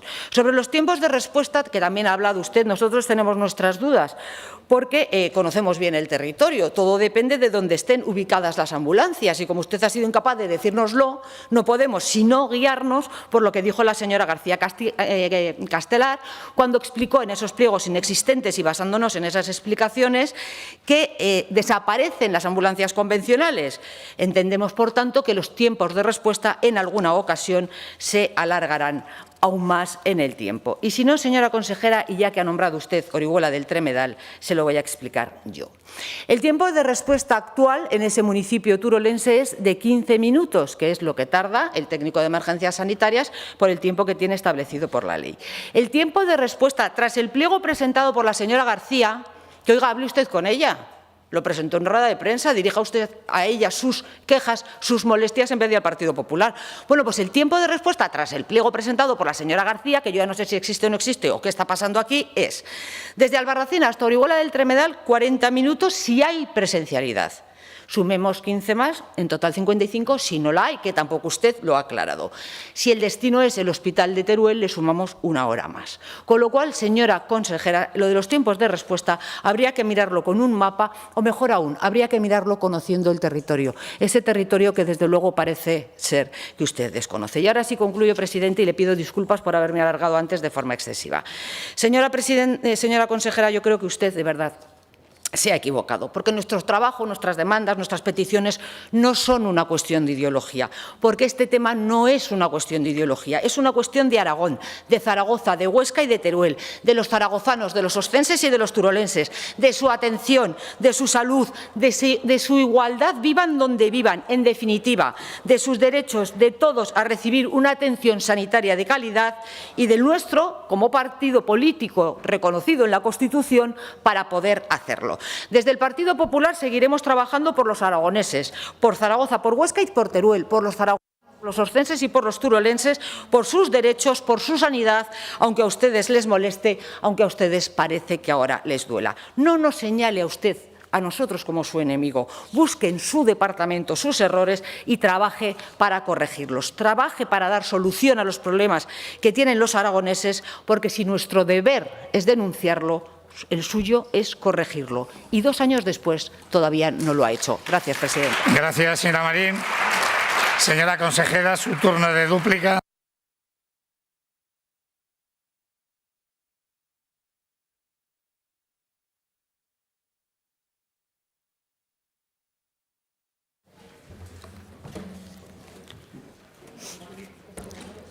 Señora Marín, estamos hablando de atención a la urgencia y del compromiso del Gobierno de Aragón y el Departamento de Sanidad con la atención en urgencia y sobre transportes sanitarios. Así que hablaré sobre helicópteros, helipuertos y atención a la urgencia, que usted ha obviado comentarlo en esos momentos.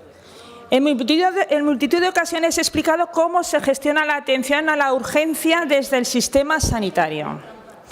Cuando se produce una urgencia, sea un percance doméstico, una caída, un accidente de tráfico, lo que sea, y en cualquier parte del territorio, lo normal es que, si es posible, el paciente acuda al centro de salud. O si no, sean los profesionales sanitarios del equipo de atención primaria los que se desplacen al lugar de los hechos. Con carácter general, ni por un golpe en el dedo, ni por una caída en bicicleta o por una quemadura de aceite en la cocina, se activa ningún recurso de transporte, porque estas incidencias leves son resueltas por el equipo de atención primaria que se encuentra en nuestro territorio, en los centros de salud, dispuesto 24 horas, 365 días al año, 7 días a la semana. En circunstancias en las que el equipo de atención primaria no tiene capacidad de diagnosticar o conocer el alcance de la lesión, o que por la naturaleza de la misma se requiera una atención especializada, entonces, a través del 061 del Centro Coordinador de Urgencias y Emergencias Sanitarias, se procede a la activación del recurso más adecuado, atendiendo a la gravedad, la proximidad y disponibilidad. Y este recurso más adecuado puede ser desde un soporte vital básico a un soporte vital avanzado hasta un helicóptero. Y para que eso sea una realidad, este Gobierno se ha comprometido a disponer de helipuertos en todo el territorio, balizados y acondicionados para que permitan el uso de estas superficies incluso en horario nocturno. Y no solo en eso consiste la enorme mejora que para la asistencia de urgencia en el territorio, sino que la disponibilidad de equipos técnicos, tanto de pilotos como de sanitarios que puedan atender en todo el territorio, aumentarán su presencialidad y disponibilidad. Esto nos permitirá mejorar todavía más los tiempos de traslado gracias al protocolo de última milla. Desde el alba hasta el ocaso, teniendo en cuenta las circunstancias meteorológicas, atendiendo la patología del paciente, el 061, gracias a la coordinación con el 112, puede activar el recurso que se considere más adecuado, pudiendo ser ahora el helicóptero. Todos los recursos de la Administración están al servicio del ciudadano.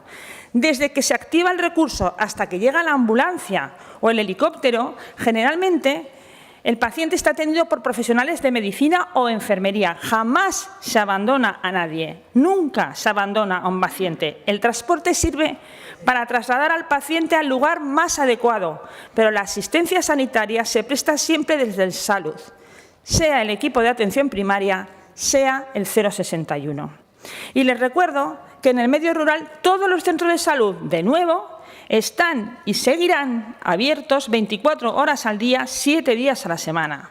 Por tanto, les ruego que no den paulo a disparates, que reflexionen y analicen la información, porque por mucho que estemos cerca de las elecciones, no debemos perder el rigor.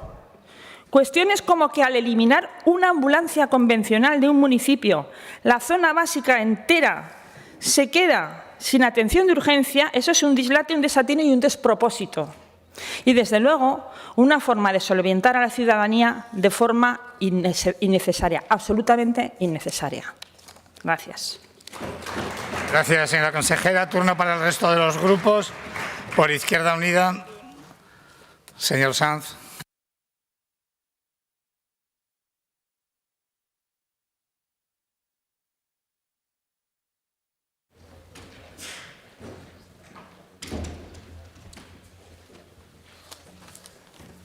Buenos días, señorías. Buenos días, señora Repolles. Volvemos a debatir sobre el transporte sanitario urgente y volvemos a hacerlo sin conocer el pliego del que se está debatiendo. Por lo tanto, este debate que a Izquierda Unida le hubiese gustado hacer sobre conocimiento cierto de lo que estamos hablando se torna a un debate sobre un asunto fantasma, por cuanto no lo conocemos, y a nosotros lo que nos preocupa es que, teniendo en cuenta que se tiene que publicar en 4 días el pliego, ¿cuándo vamos a disponer de él para poder analizarlo con rigor? Que yo creo que es lo que está faltando en este debate, como faltó también en parte del último debate que tuvimos al respecto. En la Comisión de Sanidad, Izquierda Unida ha llamado a comparecer a la gerente del 061 precisamente para dar cuenta del pliego y pormenorizarlo. Espero que para ese debate lo tengamos ya, señora consejera. Por lo tanto, y para evitar caer en la trampa que también el Partido Popular quiere, que no es hablar del modelo que ahora mismo es lo que deberíamos estar haciendo, Izquierda Unida va a poner encima de la mesa un debate sobre el modelo de gestión, que es de lo único que realmente ahora deberíamos de estar hablando, del por qué están pasando todas estas cuestiones más allá de las polémicas suscitadas en torno a mapas, del por qué ha habido conflictividad, del por qué no se ha garantizado la calidad del servicio y del por qué tampoco se han garantizado las condiciones laborales de los y las trabajadoras del servicio. No ha habido ningún intento claro y evidente, a pesar del consenso habido en esta Cámara, para avanzar en la internalización del servicio. Ninguno, señora consejera. Ustedes nos mandaron un documento de 10 folios diciendo y justificando que estaban hablando de un informe de internalización. Una sucesión de tablas, una sucesión de números, sin contextualización alguna, sin contexto ninguno, sin conclusión ninguna, por no tenía ni siquiera total de coste estimado. No ha habido ningún intento. Y ese es el problema, señora consejera. El problema es que al final, optando por esta manera de gestión, optan por los problemas que genera esta manera de gestión. A ustedes les puede venir bien porque así, en un momento determinado, se lavan las manos y dicen que la conflictividad, la calidad del servicio, etcétera, etcétera, etcétera, corre a cargo de la empresa y responde a un conflicto en el ámbito empresa-trabajador. Pero eso no es cierto. La calidad del servicio depende de usted y la calidad del servicio depende de las condiciones laborales. Y la capacidad de reacción rápida y la capacidad de coordinación interadministrativa y la capacidad de resolución rápida de problemas derivados de una gestión, de una crisis como por ejemplo por la vivida, como la vivida de la COVID, exige necesariamente que eso esté en manos públicas para poder dar el servicio oportuno al territorio. Así que ustedes rehúyen su responsabilidad porque les interesa rehuir su responsabilidad. ¿Y por qué pasan estas cuestiones? ¿Por qué no quieren abordar este asunto? Por motivos económicos. Pero fíjese, yo le voy a hacer una pregunta que quiero que usted me conteste. Si una empresa pública, al igual que una privada, tiene que garantizar unas condiciones de trabajo concretas, tiene que garantizar un estado de los vehículos concretos y, a diferencia de la privada, no tiene beneficio industrial, beneficio empresarial, ¿por qué sale más caro, señora consejera, hacerlo desde lo público mediante una empresa pública que hacerlo desde lo privado mediante una externalización, si no existe ese coste industrial? Pues fundamentalmente porque ustedes además están siendo cómplices de todos los problemas que está habiendo porque admiten pujas para ganar el concurso por parte de las empresas a la baja. Y una cuestión tan importante como es la calidad de un servicio público debería de ser óbice suficiente como para inadmitir cualquier propuesta que no cubriese el coste del servicio. Y si fuese así, si no se admitiese ninguna propuesta que no cubriese el coste del servicio, pasaría lo que ya está pasando en otros lugares, como en Baleares, que ha sido uno de los motivos objetivos para la internalización del servicio, porque las empresas desisten, porque no hay negocio, porque el negocio lo hacen con las pujas a la baja y, por lo tanto, luego recortando personal y recortando calidad en los servicios. Y ese es el problema que luego se deriva en conflictividad laboral y en carencia de atención a la ciudadanía y problemas a los municipios. Y es allí donde ustedes dicen no querer entrar, porque están muy cómodos lavándose las manos. Y ese es el problema. No admitan pujas a la baja y en ese contexto tendrán que asumir la gestión como ha pasado en otros sitios y además eso permitirá calidad en el servicio y condiciones de trabajo dignas. Ese es el problema, señora consejera. La conflictividad laboral viene de todas esas cuestiones. No voy a hablar de la inspección, que espero que en este pliego cambie el criterio y se garantice de forma fehaciente a lo largo de todo el contrato. No me da tiempo de decirle todo lo que le quería decir, simplemente, y hablando ya del contexto en el que estamos, estrictamente de los pliegos del debate que se ha suscitado, mire, el problema es que seguimos sin conocer estamos hablando, ni Izquierda Unida ni el territorio, y es normal que la gente esté enfadada, porque cuando a uno le presentan en una rueda de prensa un mapa de isócronas sin más análisis, pues intenta mirarse en ese mapa y no se encuentra a veces. Y lo que hace falta es información, pero esa información no es una cuestión de contar lo que hay, es una cuestión de construir con el territorio y construir con los agentes las propuestas. Y eso no ha sucedido. Y a nosotros eso nos preocupa, porque demuestra una forma de hacer que no es la correcta en un debate tan importante. Tenemos que afrontar ahora debates tan importantes como el modelo de atención primaria y su reforma. Yo espero que cambien de proceder, que consensúen, que pacten, que encuentren espacios reales de trabajo, porque los espacios de trabajo, señora consejera, son eso, espacios de trabajo. No pueden ser nunca fotocoles. Eso es un error político de primera dimensión en un momento en el que la unidad exige el encuentro en torno a propuestas consensuadas y trabajadas en común. Gracias, señor Sanz, por el Grupo Aragonés. Señora Peirat.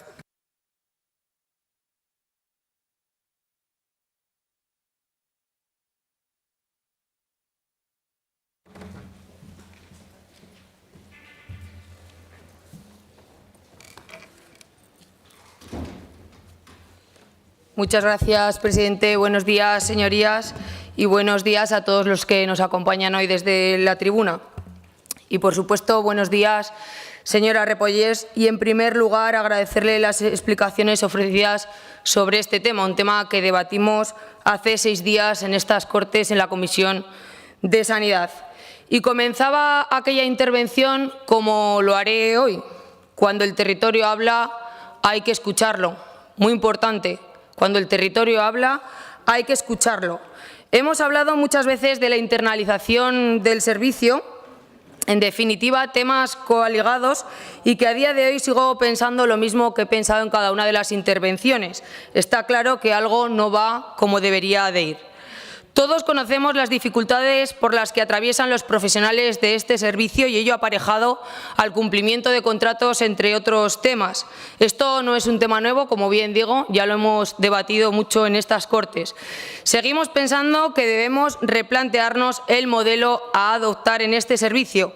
Hemos hablado y estudiado de esa internalización del mismo y en aquella ocasión, que sí que hubo una comparecencia únicamente para la internalización del servicio, con los datos aportados observábamos que la realidad de otras comunidades autónomas no es la misma que la nuestra. Y ello no significa que su modelo sea mejor o peor, sino que se debe de realizar un estudio exacto con un único fin: garantizar la salud de los pacientes. Es lo más importante, garantizar la salud de los pacientes. Nosotros siempre hemos defendido que la realidad aragonesa requiere una prestación de servicios importantes. Aragón no es una comunidad cualquiera. Tiene unas características demográficas singulares que hacen que toda esa prestación de servicios tenga unas características especiales. Ahora nos encontramos en otro escenario, lo decíamos el viernes. Parece ser que se ha llegado a un acuerdo en cuanto a la negociación del convenio colectivo y se ha desconvocado la huelga. También somos conocedores que se ha publicado el anuncio de licitación, anuncio que, como todos sabemos, está acarreando conflicto en nuestras zonas despobladas, en nuestro territorio. Y confiamos, señora consejera, que se dará una solución a este conflicto.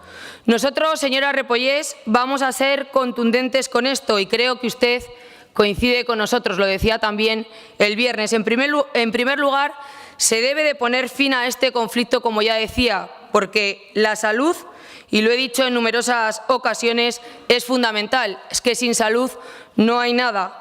No hay ni ciudadanos de primera ni de segunda, por lo que el pliego debe mejorar las condiciones materiales y humanas con respecto al existente y confiamos que así será. Nuestro territorio no entiende de supresión de recursos, porque en cuestiones de salud el tiempo es oro. Porque al final el transporte sanitario urgente supone en el medio rural en general y en particular en los pueblos de montaña un servicio esencial para la vida de las personas. Muy importante, un servicio esencial para la vida de las personas. Lo dije el viernes y lo vuelvo a decir. El Partido Aragonés no comparte esa supresión de ambulancias convencionales, como tampoco comparte el aumento del tiempo de respuesta. Señora Repollés, yo sé que es un tema complejo, por eso sé que el trabajo es muy duro, pero lo hice en la anterior intervención y lo debo volver a hacer. Leeré textualmente el sentir del territorio, el sentir de Aragón. Deberían de sustituir las ambulancias convencionales por soportes vitales básicos y en ningún caso aumentar el tiempo máximo de respuesta. La vida de las personas no se puede medir en número de avisos. Creo que estas 4 líneas resumen ese sentir de nuestro territorio. Para nosotros la salud es primordial y en ese sentido sí entendemos merezca la pena poner todo nuestro esfuerzo en valorar dónde se ha fallado y aquello que debemos de mejorar. Estamos para dar soluciones y en esa línea debemos estar. Por nuestra parte, nada más. Agradecerle nuevamente, señora Repollés, las explicaciones ofrecidas hoy y en todo lo que sea mejorar en la calidad de la vida de nuestros aragoneses, no dude que ahí encontrará al Partido Aragonés. Nada más y muchas gracias, presidente. Gracias, señora Peirad. Por el Grupo Parlamentario de Vox, señor Morón.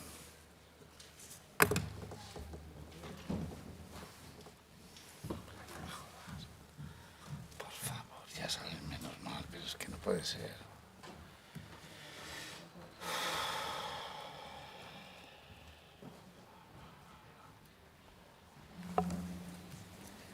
Gracias, señor presidente.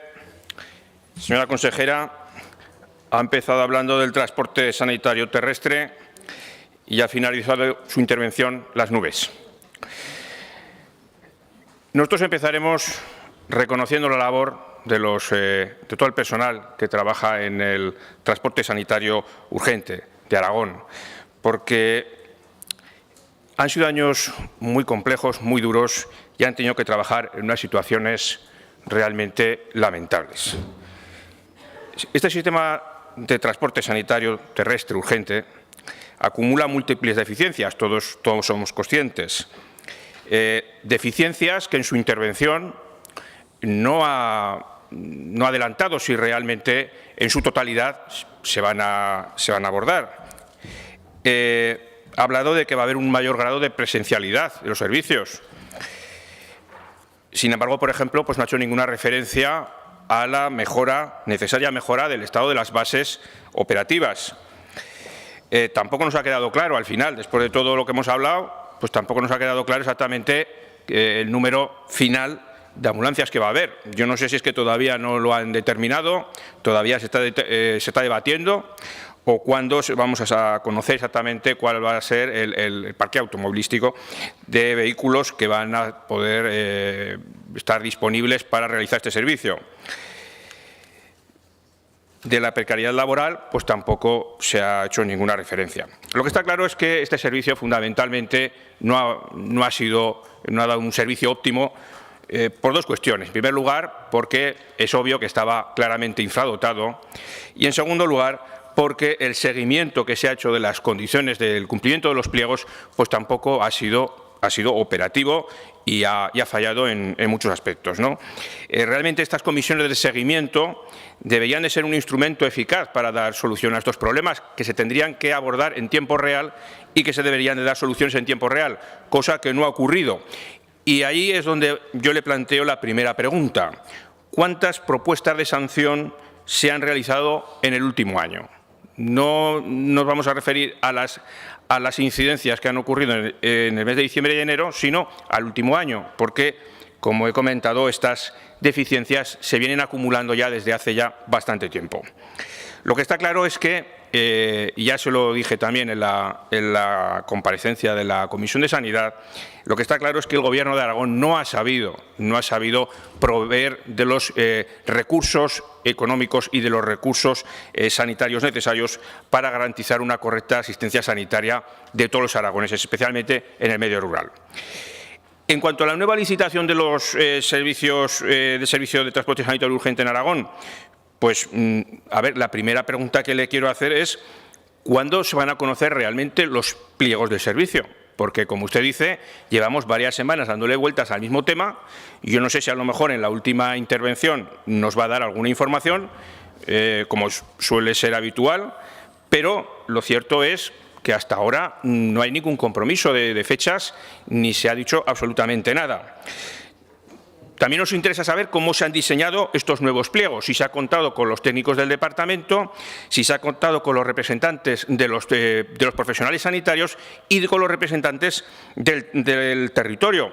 Y si es así, la verdad es que no entendemos cómo el territorio ha mostrado una contestación importante frente a esta propuesta que se aventuró en esa rueda de prensa de la gerente del 061 y el gerente de salud. Es decir, evidentemente este proyecto no ha contado con el territorio, y no ha contado tampoco ni con los representantes de los trabajadores y a lo mejor incluso, si me aventura, ni siquiera con los técnicos del departamento.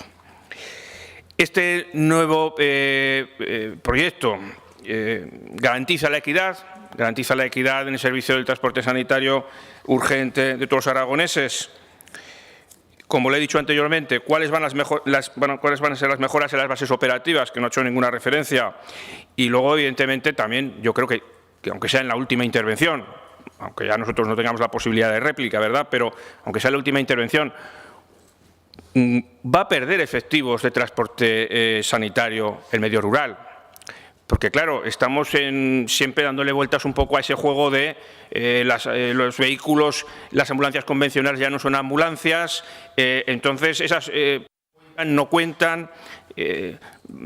Vamos a dejar las cosas claras, vamos a decir cuál va a ser el número de efectivos que va a haber. No sirve decir que no se van a perder ambulancias en el medio rural cuando ya las ambulancias convencionales consideramos que ya no son ambulancias. Entonces, bueno, yo creo que ahí estamos jugando con el lenguaje y lo que la gente quiere y lo que el territorio quiere es claridad y que le digan efectivamente si van a perder la ambulancia, el transporte sanitario que tienen en su localidad o no lo van a perder. Y para finalizar, simplemente destacar que una política clara y decidida frente a la despoblación evidentemente tiene que contemplar un mantenimiento de todos los servicios públicos y una mejora continua de esos servicios públicos. Concluya, por favor. Hoy por hoy existe una clara desventaja y hay una falta de equidad clara en el acceso a estos servicios públicos entre el medio rural y el medio urbano. Desde Vox exigimos y planteamos que no se pierda, que no se abra más estas diferencias, que no se abra esa brecha que existe entre el medio rural y el medio urbano y que no se pierda ni uno solo de los efectivos de transporte sanitario en el medio rural. Muchas gracias. Gracias, señor Morón. El Grupo Parlamentario de Chunta, señora Las Obras.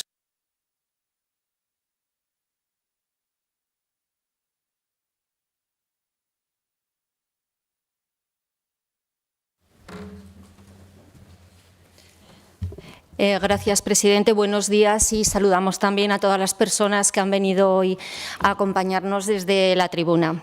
Una vez más, en este pleno quiero reconocer y poner en valor el trabajo que realiza todo el personal del Servicio Urgente Sanitario en Aragón, sobre todo porque son el primer eslabón asistencial de los aragoneses y las aragonesas. Nuevamente volvemos a hablar de este servicio de transporte urgente sanitario, un servicio que ha sufrido diferentes incumplimientos por parte de las empresas adjudicatarias de forma reiterada y continua. Y un claro ejemplo de los incumplimientos es que han sido pocas las bases operativas en los municipios para la totalidad de todas las ambulancias, lo que ha llevado a contar con más del 72% de los recursos en régimen de localización, viéndose afectado el medio rural por las grandes distancias a los centros de salud, la dispersión geográfica, la población envejecida y la propia singularidad territorial. Esta realidad nos lleva a valorar los recursos asistenciales de los que disponen para mejorar la calidad del servicio y buscar mejores soluciones, asegurando la prontitud y la calidad en la respuesta y espera, se viva donde se viva. Pero no solo debemos ofrecer a la población aragonesa un servicio como se merece, sino que además debemos ofrecer una seguridad laboral, porque estamos hablando de unos trabajadores y trabajadoras que han estado 3 años de negociaciones para la firma de un convenio y casi 1 año de huelga indefinida. La semana pasada conocimos a través de los sindicatos la noticia de que se ha desconvocado la huelga en el sector del transporte sanitario y que se ha alcanzado una serie de acuerdos que deberán verse reflejados en el nuevo pliego y que la empresa adjudicataria, la nueva, deberá cumplir. Pero hoy más quiero hablar del modelo de este servicio y del modelo que defendemos desde Chunta Aragonesista. Siempre hemos mantenido el mismo mensaje, el mismo discurso respecto a este servicio, y es que quizás podríamos dar una mejor respuesta si fuéramos capaces de ir avanzando hacia un modelo de gestión pública, un modelo de internalización del servicio, pero para esto todos y todas sabemos que es cuestión de tiempo y de voluntad política. Modelos que se han desarrollado en Baleares o el modelo mixto de Andalucía, y conocemos que cada territorio, cada comunidad autónoma es diferente, pero merece la pena estudiar este nuevo modelo de gestión pública. Desde Chunta Aragonesista consideramos que para diseñar un nuevo mapa de transporte sanitario hay que contar con los territorios afectados, porque no debemos olvidar las características de Aragón.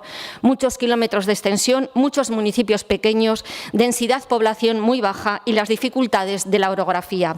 Pero de lo que se trata, para lo que hay que luchar, es de acercar los servicios a los habitantes del medio rural, y hay que asegurar una asistencia sanitaria digna y no dejar a ninguna persona, a ningún territorio atrás.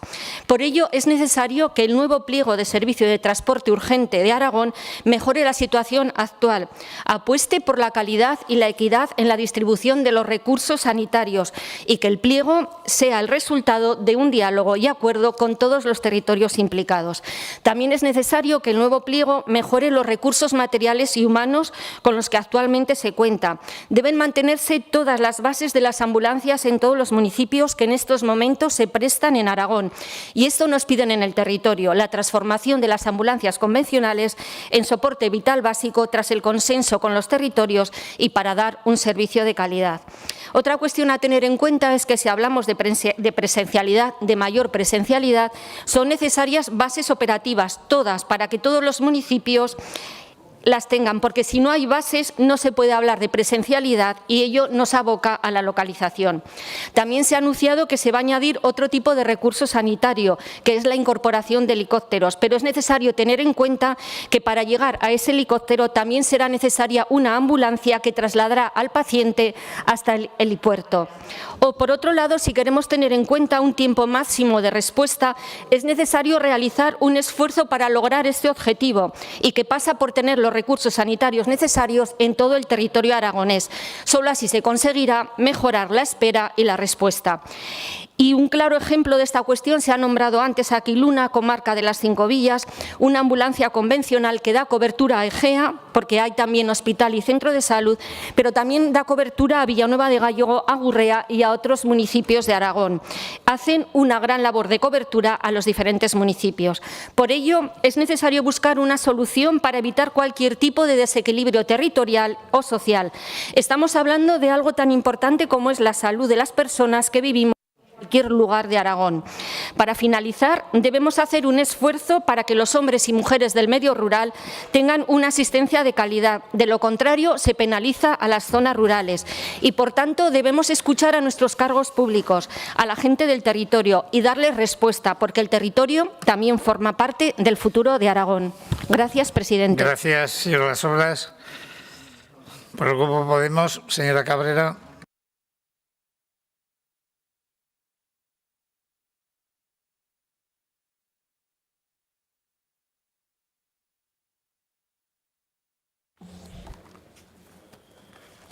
Gracias, señor presidente. Me sumo a esas palabras que hemos tenido algunos parlamentarios y supongo que la mayoría de esta Cámara de rechazo a una guerra que no debería de existir, como cualquier tipo de guerra. Señora consejera, bienvenida de nuevo a las Cortes de Aragón. Agradecerle desde nuestro grupo parlamentario que haya tenido a bien, una vez más, de hablar de transporte sanitario urgente. Y si se nota que este es un tema que es de reclamo por parte de este Parlamento, es porque preocupa no solo a esta diputada, no solo a nuestro grupo parlamentario, sino al conjunto de estas Cortes de Aragón y del territorio aragonés. Un tema, como decíamos, recurrente porque importa en Aragón. Estamos hablando del transporte sanitario urgente y estamos hablando de un servicio básico en nuestra comunidad autónoma. Y, señora consejera, no es nada nuevo, pero es algo importante y urgente que se estudie en el Departamento la internalización del servicio básico como es el transporte sanitario. La internalización haría, por primera parte, que no estuviéramos hablando de este tema actualmente. Nos quitaría el conflicto laboral, nos quitaría las diferencias de código postal que tenemos en el territorio aragonés respecto a este tema y también haría que se gestionara de otra manera, con muchísimo menos presupuesto, pero también muchísima más calidad, con una equidad en todo el territorio y, por lo tanto, la internalización supondría la reversión de los servicios privatizados en nuestra comunidad autónoma y supondría defender la sanidad pública, señora consejera. Esta es la postura de Podemos Aragón y esta es la defensa que a nosotras nos parece que es la más leal a nuestros principios y la que debería de tener valorado el propio departamento. ¿Y por qué lo decimos? Porque hay ejemplos de gobiernos progresistas en España que están llevando a cabo la internalización del servicio básico como es el transporte sanitario urgente. Lo vemos en La Rioja, gobierno también tripulado en parte por el Partido Socialista, y lo hemos visto también en Baleares, que ya es un ejemplo. Y esto se lo decíamos en la pasada Comisión de Sanidad y usted nos respondía que tendríamos que mirar al Ministerio para que evaluara la posibilidad de crear la figura de médicos de urgencia que pudieran estar también dentro de esas ambulancias. Entonces, aquí nos planteamos dos dudas, señora consejera. O, por una parte, sus homólogos en Baleares o sus homólogos en La Rioja no han oído o no han escuchado al Ministerio competente o están cometiendo irregularidades. Creemos que hay que estudiar de manera seria y firme la internalización, como decíamos, de un servicio básico como es el transporte sanitario urgente, porque lo que queremos en Aragón es lo que tienen ya otras comunidades autónomas. La sanidad pública pasa por eso, señora consejera, por la desprivatización de los servicios básicos, como decíamos, como es el transporte sanitario terrestre urgente. Y hay veces que hablamos y que escuchamos que nos dice usted que el 061, que el Salud no tiene competencias, y es cierto. pero tiene responsabilidades. Tiene la responsabilidad de que el transporte sanitario urgente llegue a cualquier lugar de Aragón, al medio rural incluido. Y, por lo tanto, esa externalización, déjale libertad a las empresas para que campen a sus anchas. Y cojo un titular que aparecía a través de la Comisión de Sanidad de la pasada semana. La propuesta de sanción de la concesionaria de transporte sanitario urgente alcanzará casi 435.000 euros, señora consejera. Aquí es donde decimos que realmente la internalización no nos llevaría a dejar camino libre a empresas que no aportan calidad en el servicio y que, por lo tanto, tampoco a las y los trabajadores, que tras 10 meses de huelga y 3 años de reclamo estaban diciendo y lo siguen diciendo, pese a que hayan llegado a un acuerdo, que quieren una mejora en los pliegos de condiciones. Señora consejera, hay que asumir a veces fallos que ha habido.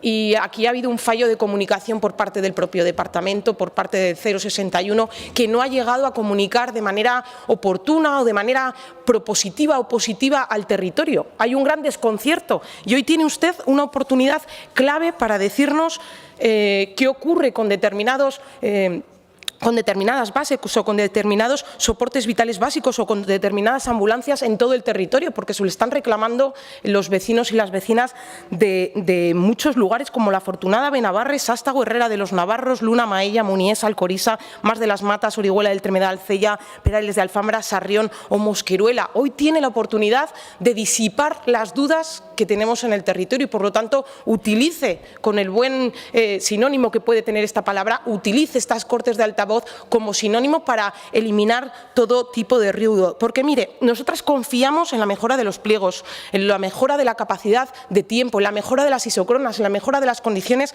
laborales, pero en esos 10 meses de huelga y 3 años de reclamaciones, los sindicatos y la patronal han acordado mejoras salariales y horarias, y ello debe de tener una repercusión en los pliegos. De firmarse el preacuerdo del convenio, la factura salarial sería de 114 millones y eso hay que aumentarle un 25% de la empresa. Los 92 que parece que recogerá el nuevo pliego quedan, señora consejera, muy escasos. Por lo tanto, nuestra confianza vaya en el propio departamento, pero aumentemos, ya que no pasan por el aro de la internalización, aumentemos el presupuesto en esos pliegos, aumentemos las condiciones laborales en su mejoría y aumentemos también la confianza del territorio para disminuir ese desconcierto que ha ocurrido en los últimos días. Muchas gracias, como decía, por comparecer de nuevo en estas Cortes de Aragón y nosotras siempre estamos a la escucha para que vaya la mejora en todo el territorio aragonés. Nada más y muchas gracias, señor presidente. Gracias, señora Cabrera, por el Grupo Parlamentario de Ciudadanos. Señora Gaspar.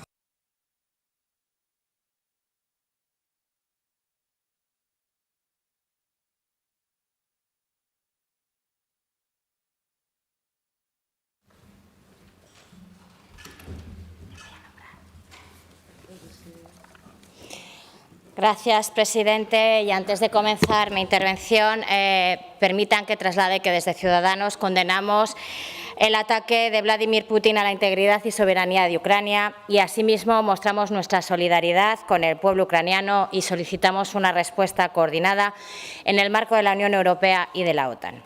Y comenzaré saludando a todas las personas que hoy nos acompañan aquí, a aquellos que defienden y que están aquí defendiendo los intereses de sus vecinos y, en especial, a los trabajadores del transporte sanitario urgente. Gracias. Gracias en mayúsculas y gracias por vuestro trabajo, por estar al pie de cañón y por cuidarnos. Hoy, los que estamos saliendo a esta tribuna deberíamos ser capaces de no solo escuchar al territorio, sino de, además, ser capaces de demostrar que podemos y que debemos trabajar por cuidar a quienes nos cuidáis. Así que, señora consejera, hoy usted ha dicho que esto le parecía un déjà vu, que llevábamos en los últimos días hablando mucho del transporte sanitario urgente. Yo le diría, señora consejera, no es un déjà vu de los últimos 15 días. Llevamos 2 años, prácticamente, hablando constantemente del transporte sanitario urgente y del caos que hay generado en el transporte sanitario urgente en estas Cortes. Y eso es porque es importante. ¿Por qué? Porque usted misma, con sus palabras, lo ha reconocido. El transporte sanitario terrestre urgente forma parte de la cartera básica de servicios y se debe ofrecer con criterios de igualdad, equidad y calidad. Estas fueron sus palabras, pero claro, es que llevamos 2 años viendo cómo ha habido problemas. Y ha habido problemas que cada vez, que no solo le han denunciado los trabajadores que están aquí, sino que cada vez que usted ha comparecido en estas Cortes para hablar de este tema, y repito, han sido muchas, la mayoría de los grupos parlamentarios que estamos aquí, y da igual que seamos grupos de la oposición que grupos que forman parte del Gobierno, le han reiterado los incumplimientos que ha habido. ¿Y sabe qué ha pasado? Que ustedes pues lo han dejado pasar. Y en vez de aplicar los pliegos técnicos de condiciones en los que había una serie de penalidades cada vez que había un incumplimiento, ustedes pues miraban para otro lado. Y claro, el mirar para otro lado no soluciona problemas, al revés, hace que la bola sea cada vez más grande. Ya llega un momento en el que la bola es imparable. Y he de reconocer que ahora sí, que ahora hay algún avance. Bueno, se ha llegado a un principio de acuerdo en el convenio y los trabajadores han llegado a un acuerdo para desconvocar la huelga. Pero claro, nos encontramos con un nuevo problema. O con un nuevo conflicto, no sé si llamarlo conflicto, ya no sé cómo llamarlo, o con un nuevo caos. Y es que se anuncia que se hace una rueda de prensa, en la que se habla de, efectivamente, un nuevo modelo, el 10 de febrero, una nueva propuesta para el transporte sanitario urgente en Aragón. En esta rueda de prensa del 10 de febrero se dice: el Salud tiene previsto publicar en los próximos días los pliegos de licitación. 10 de febrero. Yo y usted ha hablado de muchas cosas, pero yo le digo, señora consejera, uno de los principales problemas que ha habido es que se ha redactado un nuevo modelo, y esto no me lo he inventado yo, lleva el sello del Gobierno de Aragón. Y de aquí hemos sacado todos los trabajadores y los diputados los datos de estos mapas, que son mapas que han publicado ustedes. Y de ahí hemos sacado toda la información. Y claro, pues hoy le han dicho: cuando el territorio habla hay que escucharlo. Y, señora consejera, el territorio ha hablado. No solo han hablado alcaldes del Partido Popular, han hablado alcaldes del Partido Socialista, también del Partido Socialista, han hablado alcaldes o representantes de Chunta, de Podemos, del PAR, de Ciudadanos, de todos los grupos parlamentarios han hablado y todos le han dicho que no están de acuerdo. Y hay que escuchar.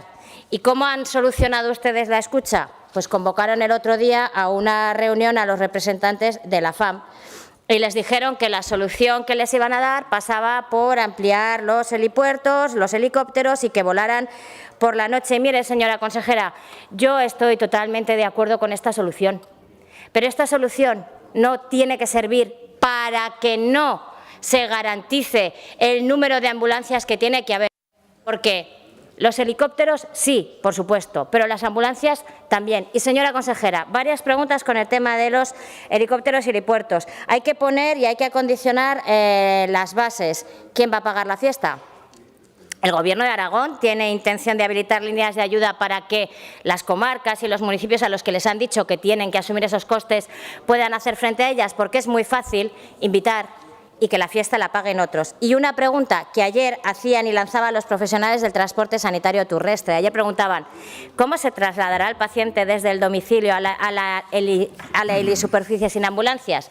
Se necesitan ambulancias. Y lo que le he dicho, señora consejera, hay que mejorar los vuelos de los aeropuertos y las helisuperficies, por supuesto, pero que hay que garantizar que haya ambulancias suficientes, porque si no, el paciente no podrá ser trasladado de su domicilio al helipuerto. Y mire, señora consejera, solo espero que una vez que ustedes publiquen el pliego, usted cumpla con lo que el señor Lambán se comprometió el otro día vía Twitter, que dijo: afirmo rotundamente que ningún pueblo va a perder la ambulancia que tenía hasta ahora. Ninguno. Así que, señora consejera, garantice hoy aquí que ningún pueblo, ninguno, va a perder la ambulancia que tenía. Gracias. Señora Gaspar, por el Grupo Parlamentario Socialista. Señora Moratinos.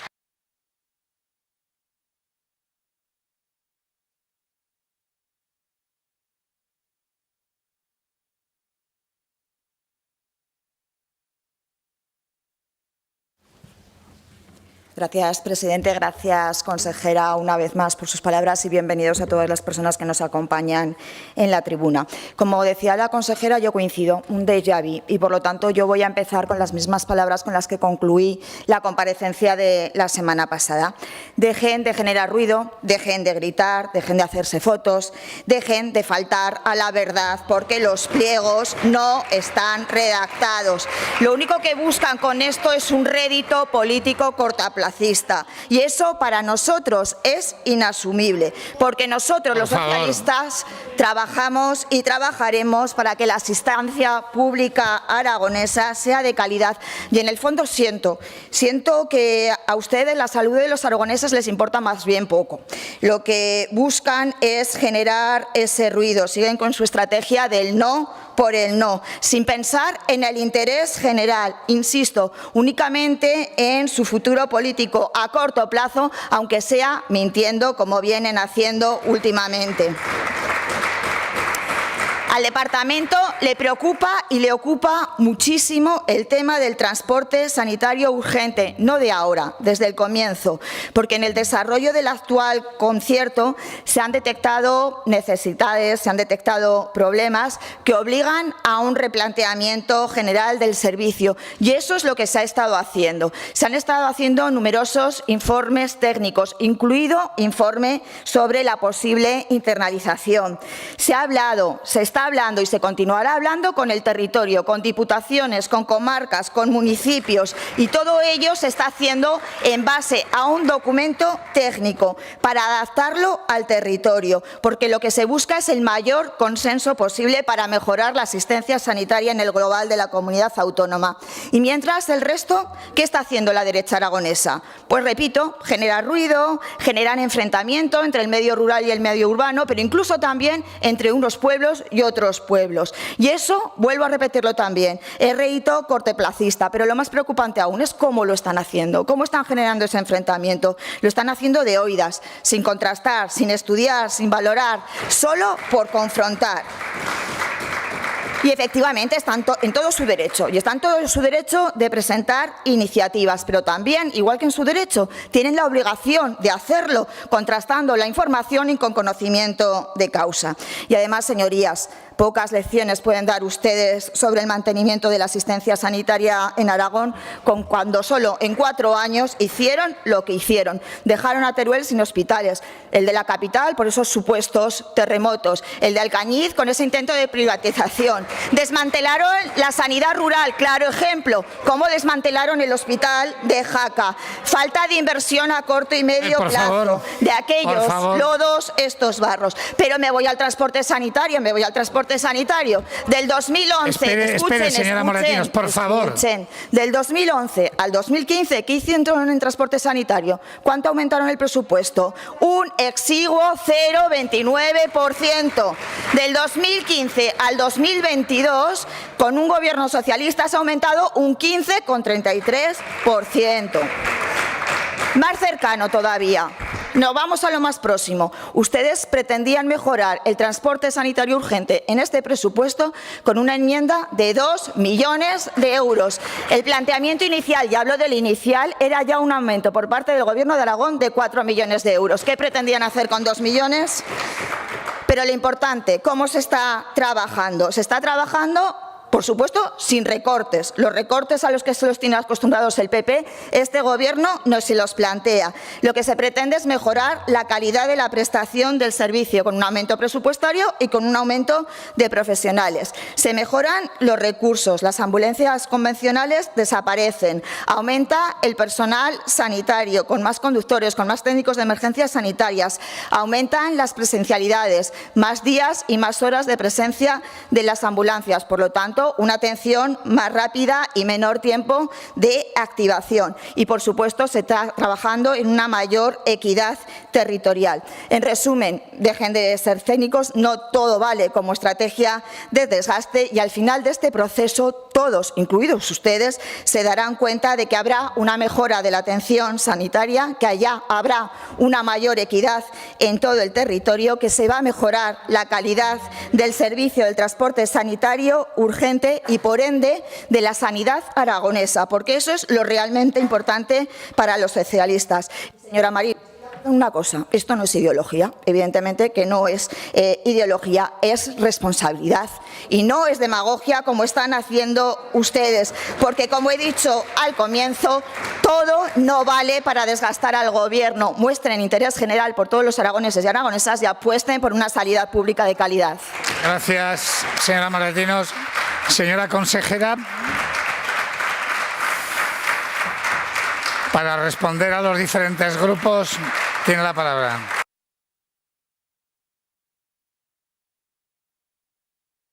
Gracias.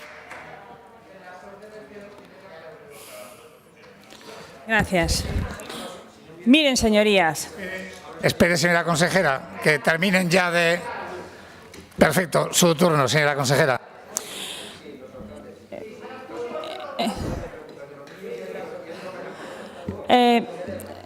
Miren, señorías, cuando alguien señala la luna, hay quien mira a la luna y hay quien mira al dedo. Y creo que en este asunto lo que está pasando es eso. Hay quienes miran la luna y otros miran al dedo. La atención sanitaria de urgencias no está en peligro. No hay recortes, no hay limitación de derechos y tampoco hay discriminación al territorio. Como hemos venido diciendo, una vez publicado el anuncio de licitación a finales de enero, se ha venido trabajando sobre el nuevo pliego del transporte sanitario urgente. Esta propuesta de pliego es la que contiene la transformación de todos los recursos de soportes, todos los recursos de la comunidad en soportes vitales básicos o avanzados y la ampliación de horarios de presencialidad. Y repito, esta propuesta de pliego es la que contiene la transformación de todos los recursos en soportes vitales básicos o avanzados y la ampliación de horarios de presencialidad. Creo que ha quedado claro. Esta propuesta se compartió exclusivamente con las diputaciones provinciales y con la Federación Aragonesa de Municipios, Comarcas y Provincias. Ante el interés suscitado, se informó en una rueda de prensa de las ideas generales que contenía este nuevo pliego, como los tipos de soporte, la mayor inversión económica, incluso la repercusión en el empleo, porque se calculaba la incorporación de unos 80 efectivos más. En paralelo, seguíamos con el diálogo con los territorios. De los 52 soportes vitales básicos que habíamos previsto en el borrador, nos planteamos añadir muchos más para dar mejor servicio. Si todo hubiera seguido así, en unos días estaríamos informando de la localización definitiva de las bases, del horario presencial de cada recurso y nos estaríamos congratulando de la mejora sustancial que reflejaban los pliegos. Pero la situación es mucho más compleja. Fíjese cómo son las cosas. En abril del 2021 se convoca huelga indefinida de los trabajadores. Interviene el SAMA, se convocan reuniones y conversaciones. Y tenemos meses de huelga. El clima de conflictividad laboral se fue empeorando en el segundo semestre de 2021 y especialmente hacia finales del año pasado. En ese contexto se han producido multitud de actos vandálicos que han sido denunciados por la gerencia del 061 a los cuerpos y fuerzas de seguridad del Estado, porque no solo constituyen daños materiales que ocasionan un perjuicio económico, sino que afectan a la prestación del servicio, perturban el normal desarrollo de las labores del 061 e influyen en los tiempos de respuesta, demorando la actividad de los recursos y, en algún caso, dejándolos inoperativos. A los actos vandálicos, que, como digo, ejercen un daño sobre bienes materiales, habría que añadir toda la parte del absentismo laboral, todas las bajas de la empresa que no ha cubierto y que también han afectado al servicio. Los efectos, al margen del daño en vehículos, ruedas pinchadas, matrículas pintadas o retiradas, por un lado ha sido la imposición de sanciones a la empresa adjudicataria por no reponer los recursos, por otro, la solicitud de apoyo y disponibilidad a los recursos sanitarios móviles de Cruz Roja, Día y Bomberos de Zaragoza y, por último, la contratación extraordinaria por procedimiento de urgencia de una empresa externa de transporte sanitario para momentos puntuales de saturación de recursos en la ciudad de Zaragoza. Y en cuanto a las soluciones, la principal es el lanzamiento del anuncio de licitación. A finales de enero de 2022 se publica el anuncio de licitación que contiene simplemente una cifra. Pues en 15 días logran desencallar una situación enconada, alcanzan un preacuerdo, lo firman y desconvocan la huelga. A partir de entonces cesó la hostilidad. Los sindicatos se sentaron con una parte de la patronal, solo con Acciona. Acciona, a mayor abundamiento, nos había comunicado hace meses que no quería seguir con el contrato. Es decir, Una empresa que está de salida se sienta con los trabajadores a hablar de las condiciones laborales que regirán cuando ella ya no esté. Por supuesto, carece de todo interés para negociar. Si quieren 3, 3, si quieren 5, 5. Y los representantes de los trabajadores lo saben. Y aquí quiero reiterar mi gratitud a los trabajadores sanitarios, incluidos los técnicos sanitarios, por toda su labor diaria y especialmente durante la pandemia. Pero es legítimo. Ellos saben que Acciona está de salida, pero tienen que negociar. Les va bien que alguien se siente a actualizar el convenio. Hace unos días conocimos el contenido del acuerdo. Se prevén unas mejoras extraordinarias, excepcionales, inauditas e inabordables. El impacto económico es muy difícil de gestionar.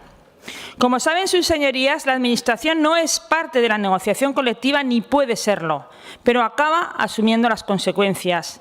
El nuevo pliego debe respetar los acuerdos colectivos y contener la dotación presupuestaria suficiente. Visto que las condiciones de la firma son de gran envergadura, estamos estudiando las consecuencias del acuerdo del convenio colectivo para que no suponga una hipoteca difícil de asumir por la comunidad autónoma. Estamos esperando los informes jurídicos necesarios para actuar, si es necesario, en la defensa legítima del Gobierno de Aragón ante unas condiciones absolutamente irracionales y disparatadas.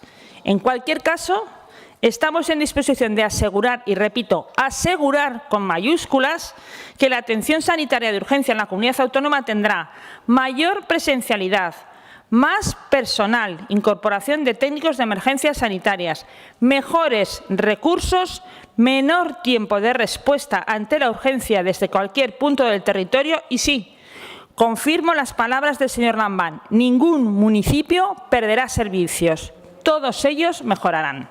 Gracias. Gracias, señora consejera. Continuamos con el orden del día, con la comparecencia conjunta del vicepresidente del Gobierno. En primer lugar, a petición del Grupo Parlamentario Popular, al objeto de informar sobre los fondos europeos que están llegando a las empresas aragonesas. Y, en segundo lugar, a petición del Grupo Parlamentario de Ciudadanos, al objeto de informar sobre la gestión de los fondos europeos en nuestra comunidad. En primer lugar, en nombre del Grupo Parlamentario Popular, tiene la palabra la señora Susín por un tiempo de 10 minutos. Gracias, presidente. Señora Aliaga, hoy ya podemos concluir que la gestión de los fondos europeos para la recuperación en España y en Aragón está siendo un fracaso en la gestión. Lo que deberían haber sido grandes proyectos estratégicos se está convirtiendo en una legión de miniproyectos, otro plané de infausto recuerdo. Y el dinero no está llegando ni a las empresas, ni a los ayuntamientos, ni al tejido social y productivo. Si analizamos los famosos 4 PERTE que vendió Pedro Sánchez como la clave de bóveda del Plan de Recuperación Español hace un año, hoy todavía no se ha realizado ni una sola convocatoria de ayudas y, por lo tanto, no se ha movilizado ni un solo euro. Las empresas, por su parte, han pasado de verlos como una gran oportunidad a ponerlos bajo sospecha y observarlos casi como un estorbo, hasta el punto de que expertos y empresas están pidiendo su revisión.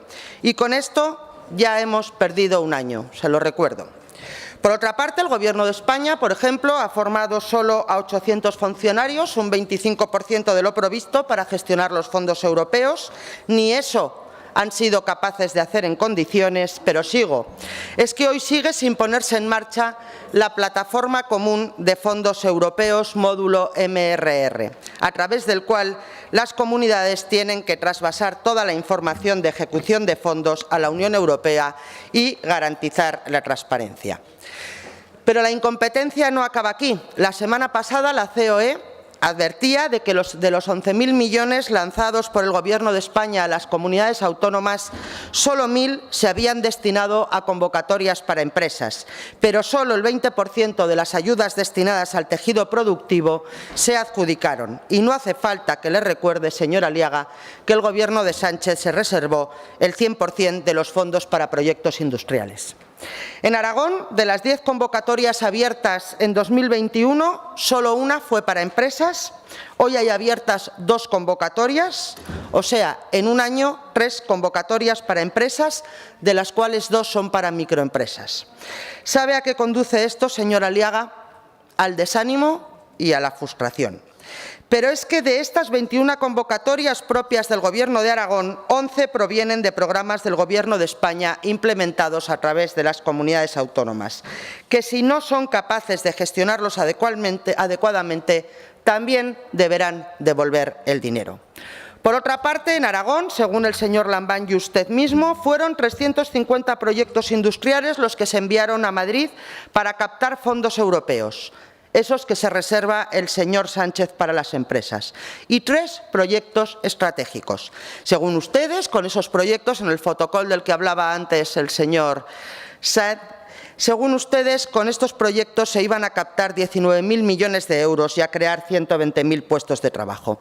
Hemos pedido esa relación de proyectos por activa y por pasiva. Tenemos presentadas hasta 11 quejas ante la mesa de los Cortes. 5 de la señora Vaquero, en concreto, por estos proyectos. Y según usted dijo en el último pleno, no nos lo iban a dar por confidencialidad. ¿Sabe lo que nos parece, señor Aliaga? Que la confidencialidad es la excusa para tapar el fiasco en la gestión de los fondos europeos. Todas las comunidades autónomas han hecho públicas sus candidaturas estratégicas, menos Aragón. ¿Cuál es el problema? ¿Solo les perjudica a ustedes la transparencia? Porque el resto de presidentes autonómicos no han tenido ningún problema en hacer públicas sus candidaturas, que además estaban consensuadas con el tejido económico, social y político. En Aragón somos especiales por algún motivo, señor Aliaga. ¿Con quién han consensuado ustedes esos 3 proyectos estratégicos que, en teoría, deberán trascender a esta legislatura y a este Gobierno? Y digo en teoría porque, de momento, estamos hablando de política ficción, salvo que a usted salga aquí ahora a dar explicaciones, esas explicaciones que se han dado en todas las comunidades autónomas menos Aragón. Pero se lo advertimos, han levantado demasiadas expectativas que ahora mismo ya están conduciendo a la frustración de muchas de esas empresas y de la sociedad que observan perplejas cómo se están dejando escapar una oportunidad histórica que ya no volveremos a tener, y este atasco pone en peligro una recuperación rápida y eficaz y, sobre todo, una transformación profunda del tejido productivo.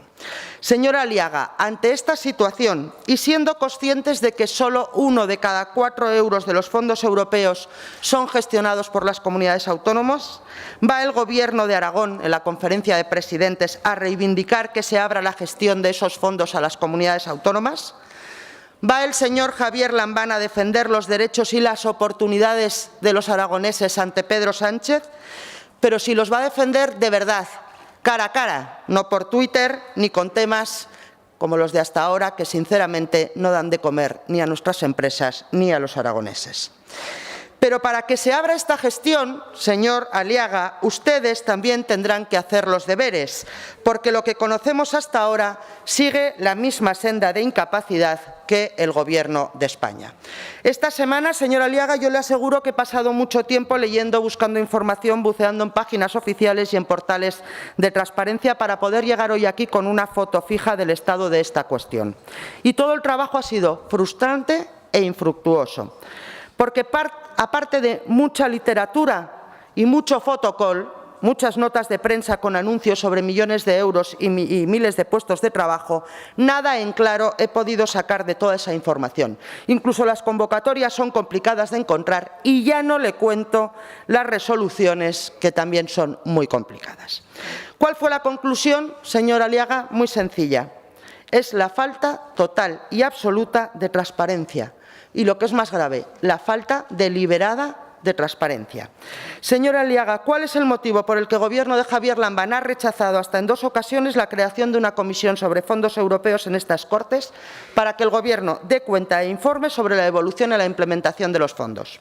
Fondos que, yo les recuerdo, no son ni de Javier Lambán ni de Arturo Aliaga, son de los aragoneses y para los aragoneses. Y además les recuerdo también que no son gratis, que habrá que devolverlos con el esfuerzo de todos.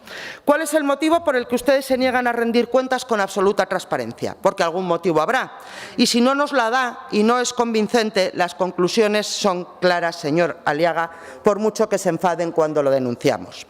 La información que hemos podido obtener nos remite inevitablemente a los datos de ejecución presupuestaria. No hemos podido conseguir otra información. Según esta información actualizada a 8 de febrero, al Gobierno de Aragón se le han asignado 588 millones de euros, de los que el 8 de febrero se habían ejecutado, no digo pagado, estoy hablando del obligado, ejecutado 95 millones de euros. O sea, ustedes en 2021 y enero de 2022 han sido capaces de ejecutar solo el 16% de los fondos europeos que Aragón tiene asignados. Pero tampoco sabemos en qué. Y no lo sabemos porque esta información tampoco nos la quieren dar. Sabemos, como le he dicho, que se han abierto o se van a abrir 21 convocatorias de subvenciones. Hasta ahora solo se han resuelto 8, pero salvo eso no tenemos más noticias de a qué se han destinado o se van a destinar los fondos europeos para la recuperación. Hemos oído discursos grandilocuentes, hemos leído la hemeroteca con grandes proyectos, programas, líneas de actuación, pero realidades tangibles, dos realidades tangibles. Una, que el 73% de las subvenciones destinadas a residencias en las entidades locales se asignaron a municipios del Partido Socialista y que vamos a tener que devolver más de 70 millones de euros al Gobierno de España porque en 2 convocatorias han sido incapaces de hacer llegar ese dinero a las empresas.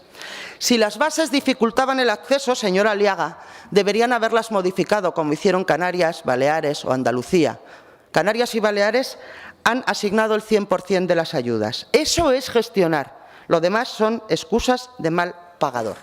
Así que vuelvo a preguntarle, ¿cuál es el motivo por el que no quieren dar explicaciones claras y transparentes del destino de los fondos? Y así nadie tendríamos ninguna duda.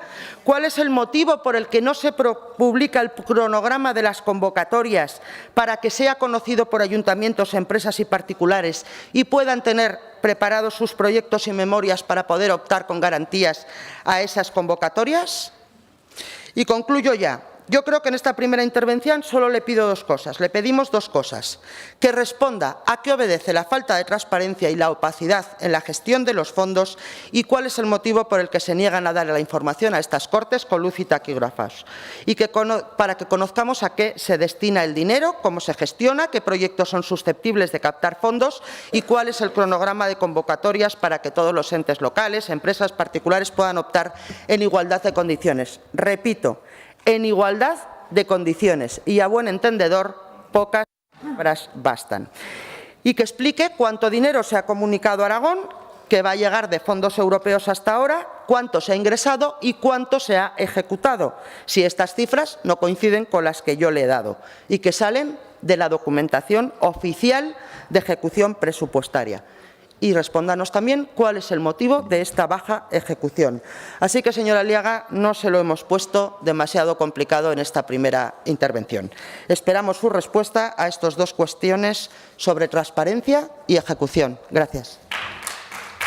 Gracias, señora Susín.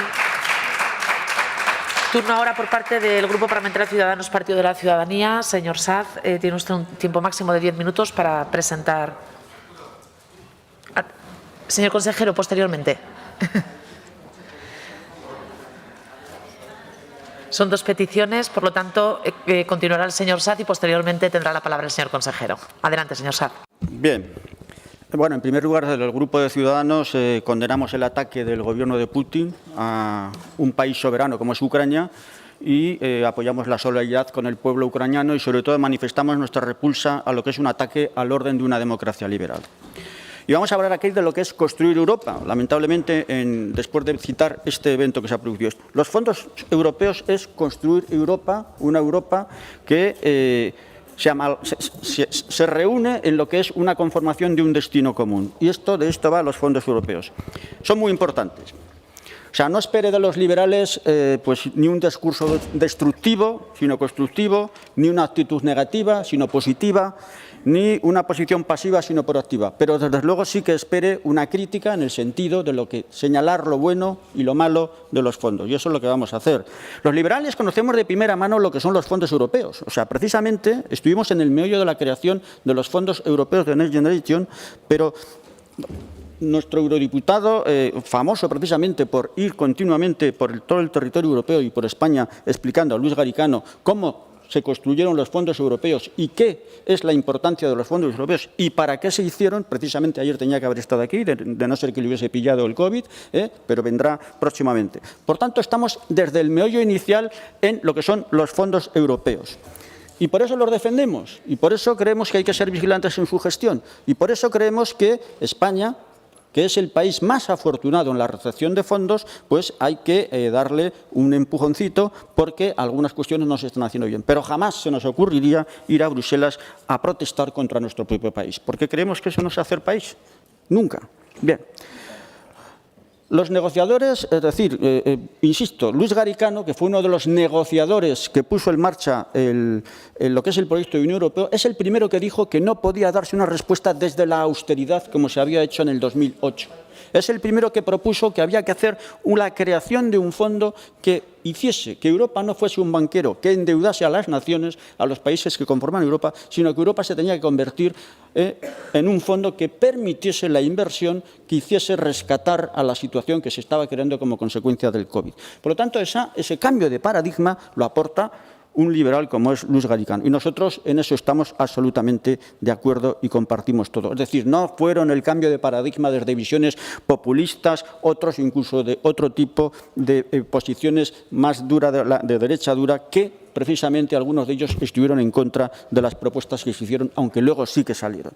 Y hoy aquí estamos viendo pues, qué pasa con la implementación del Next Generation en general, que son 6 o 7 fondos. O sea, los más importantes son los MRR, que son más a los que yo me referiré, porque son cerca de 15 veces lo que suponen los fondos READ, que ya los conocimos el año pasado. Es decir, el meollo está en los MRR. Ahí es donde está el meollo, cerca de 725.000, 750.000 millones, de los cuales a Aragón están asignados una cantidad importante. En su conjunto se habla de 500, luego se habla de MR 411 millones, 55, 60 conferencias sectoriales, etcétera, etcétera, etcétera.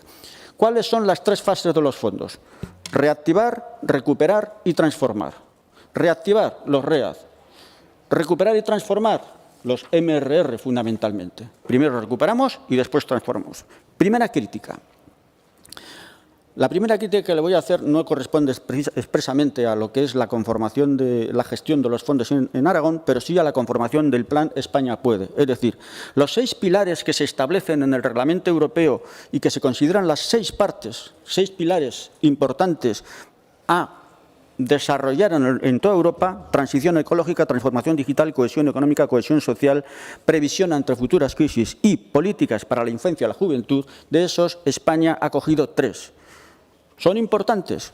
¿Cuál es la crítica? Hombre, quizá, teniendo nosotros la mayor tasa de paro de toda Europa juvenil, tendríamos que haber dado más importancia a el pilar de las políticas para la infancia y la juventud, porque además, precisamente, el fondo se llama Next Generation, las futuras generaciones. Esa es una crítica que va dirigida al Gobierno de España, que, aunque es cierto que a través de su implementación, de sus 10 palancas, 30 componentes, 102 reformas que afectan cerca de 60 leyes y 112 inversiones, se pone en marcha, pero no es un eje transversal de los importantes. Primera crítica. Segunda crítica. Los fondos READ eran de respuesta inmediata y los fondos READ tenían que parar la hemorragia que se estaba produciendo en el tejido económico, social y sanitario que se estaba produciendo como consecuencia de la pandemia, de la situación pandémica. Y, sin embargo, los fondos READ no se han ejecutado al 100% en España. Y esa es la segunda crítica que hay de hacer. Desgraciadamente, como consecuencia de una gestión lenta, no se han podido ejecutar. Pero le acompaña una noticia buena en el caso de Aragón. Se ha producido una reprogramación. Hay algunas reprogramaciones, decisiones ejecutivas de la Comisión Europea, de agosto del 21, de enero del 22, que permiten, a través de los fondos ordinarios, realizar esos fondos. Bien, de acuerdo. Pero esa medida, que es buena, no pone sino a la vista de todos que de haberse ejecutado en su momento los READ no habríamos tenido que hacer esa reprogramación. Por tanto, ahí hay un defecto de gestión tal como está configurado en España la ejecución. Lo salvaremos si ejecutamos bien los READ en la reprogramación, pero ya hemos llegado tarde porque el gotero que había que habérselo inyectado directamente a ese tejido económico y social en su momento no se le inyectó. Se le inyectará, pero el tiempo es importante cuando hay una penalidad que cubrir. Por lo tanto, eso es algo que destacamos. Tercera crítica, los fondos MRR, que son 15 veces los fondos READ, afectan a la recuperación y a la transformación. Pero el grado de ejecución de los fondos de recuperación, especialmente los MRR, es muy pequeño. Y cuando hablo de ejecución, no hablo de ejecuciones presupuestarias. Hablo del pago, la inyección directa de economía en el tejido económico y social. Pueden haberse realizado autorizaciones, disposiciones, compromisos presupuestarios, pero me refiero al pago, porque precisamente las estructuras de estos fondos, la eficacia que se les da es cuando se inyecta en el tejido económico mediante los pagos correspondientes. Y ahí tenemos un retraso importante en España. Es decir, todo esto lo está pilotando el Gobierno de España, está realizándose a través de una cogobernanza, pero es cierto que no está llegando, y esto está admitido. O sea, en la propia documentación oficial, cuando se ven los datos, se observa que hay un retraso importante. Y llevamos ya un año desde que se aprobó el reglamento de MRR. Y, sin embargo, no se ha llegado al tejido, pues hace unos meses prácticamente el 2%. Se había pagado, lo que es pagado. No ha puesto en marcha las licitaciones o los concursos o las subvenciones, etcétera, etcétera. Por lo tanto, esa es una de las cuestiones más esenciales de este caso. Si no llega el dinero a las empresas, la eficacia no empieza a surtir efecto y el mal no se cura. Y, por lo tanto, ese es un efecto que se está produciendo. El gotero tiene que empezar a suministrar el suero a las empresas, al tejido económico, las grandes y las pequeñas. Y, mientras tanto, no se produce la cura. Y eso es lo importante. Los PERTES, de los PERTES, que eran la gran solución española, pues desgraciadamente es que hay algunos que no están todavía en estudio. Es decir, y prácticamente que el más avanzado es el vehículo eléctrico, que nos afecta a nosotros especialmente, pues se ha ejecutado un 8 o un 9%, y solo en la parte que afecta al consumo de vehículos eléctricos. Es decir, está pensado ese PERTE para fomentar el crecimiento y la adaptación de las empresas. Entonces, vuelvo a lo mismo, ¿no? Es decir, y si nos fijamos en Aragón, las 6 líneas estratégicas que se establecen específicamente de Aragón, energía renovable, logística, agroalimentación, transición digital, nuevos modelos asistenciales o rehabilitación, que son 6 fundamentales con las que todos estamos de acuerdo en que se deben incardinar en lo que es el desarrollo de estos MRR, pero vuelvo a lo mismo, la inyección. O sea, no estoy criticando si se han puesto o no en marcha las convocatorias a las licitaciones, que yo sé que se han puesto en marcha, y luego lo haremos en la segunda parte, sino que la inyección directa del dinero, las transposiciones económicas que se tienen que hacer al tejido económico, no ha llegado. Y mientras no llegue, el efecto primordial para el que estaba previsto la puesta en marcha de los MRR y los fondos en general, ni permite que se recuperen, ni permite que se transformen. Por lo tanto, eso es lo que hay que hacer. Y ya, cuarta crítica y última, ya ve que son críticas, hablo de lo bueno y hablo de lo malo. Cuarta crítica. Yo no creo tanto que haya una opacidad en la información, es al revés. Lo que creo que hay es demasiada información, pero sí que hay un desorden y una falta de sistemática en la presentación de la información. Y eso es algo que nos lo está diciendo la Unión Europea. Es decir, porque es cierto que la Unión Europea, artículo 10 del reglamento, dice que solo tiene que haber una página web en la que se recoja toda la información de todas las licitaciones, de todos los agentes administrativos que en un país determinado hacen convocatorias, licitaciones y demás cuestiones relacionadas con los MRR. Pero bueno, yo me he movido por todas las páginas oficiales y hay una falta de sistemática que te permita, de alguna forma, enlazar las informaciones del Gobierno de Aragón, las informaciones del plan de ejecución del Gobierno de España y de las distintas cuestiones que se ejercen. Por lo tanto, yo creo que no costaría mucho hacer una sistemática, por lo menos desde el Gobierno de Aragón, al margen de que ya sabemos que el artículo 10 del reglamento comunitario de la Comisión Europea nos dice que solo tiene que haber una página web. Pero ese esfuerzo sería mínimo y tranquilizaría mucho a los empresarios. Y luego en la segunda parte hablaremos de datos ya más concretos. Muchas gracias. Gracias, señor Saz. Turno ahora sí de la intervención del señor vicepresidente por un tiempo máximo de 10 minutos. Señora Aliaga, cuando usted quiera, tiene la palabra.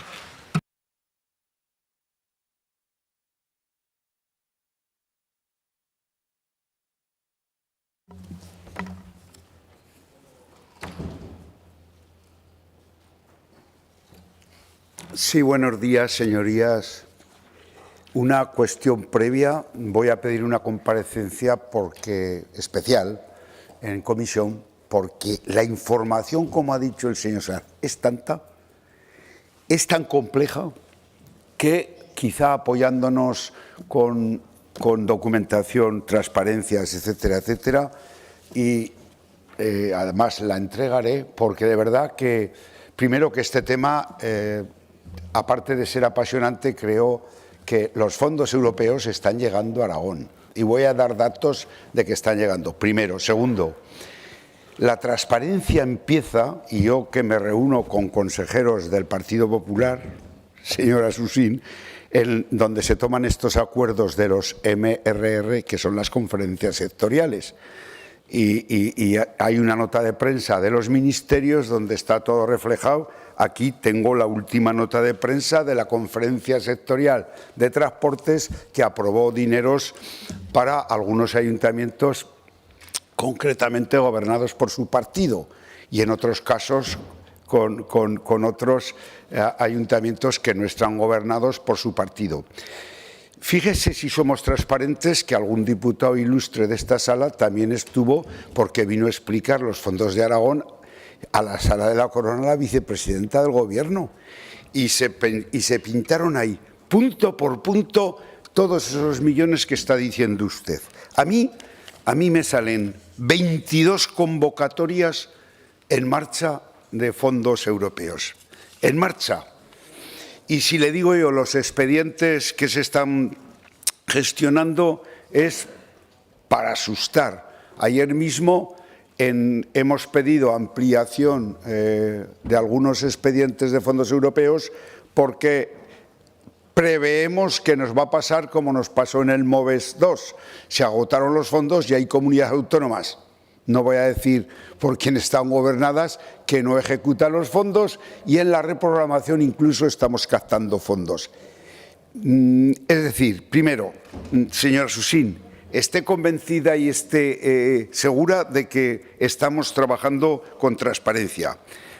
Pero la gestión es enormemente compleja. Tenemos 4 marcos con 4 legislaciones diferentes y con 4 formas de gestión.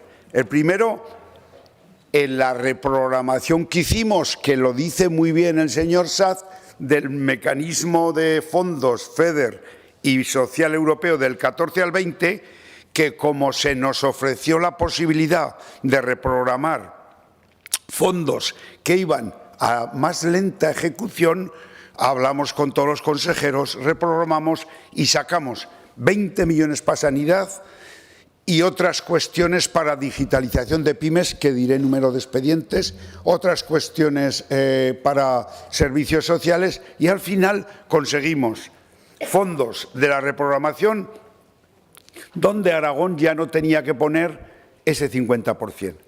Entonces, yo tengo ahí todos los expedientes, pero le puedo decir, como digo, que 20 millones de euros en sanidad financiaron al 100%. Segundo, los fondos READ.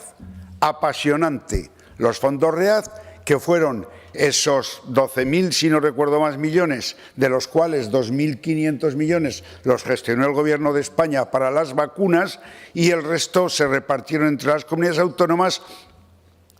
Señor Sanz, discúlpeme, sí que se repartieron en función del desempleo juvenil, el tercer pilar o el segundo pilar, con lo cual Aragón nos tocó menos que a otras comunidades autónomas porque tenemos más tasa de paro, y nos tocaron 267 millones de euros. Es decir, que sí que el READ, que fue una medida urgente, nos tocaron. Y hoy recuerdo a sus señorías que solo llevamos la aprobación de los READ, de todo el paquete europeo, efectivamente, que trabajó el señor Garitano y aprobaron los diputados del Partido Popular en el Parlamento, desde el 17 de junio del 2020.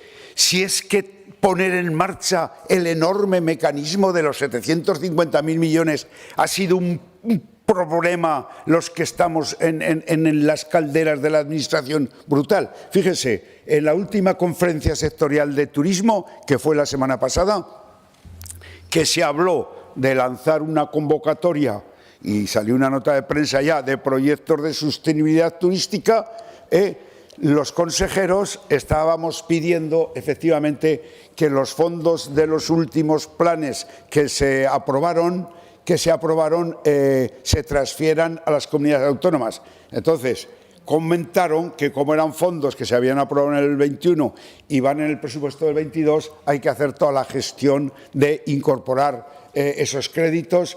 Hoy mismo acabo de firmar yo una incorporación de créditos del año 22 porque del 21 que se tiene que incorporar el 22. Es decir,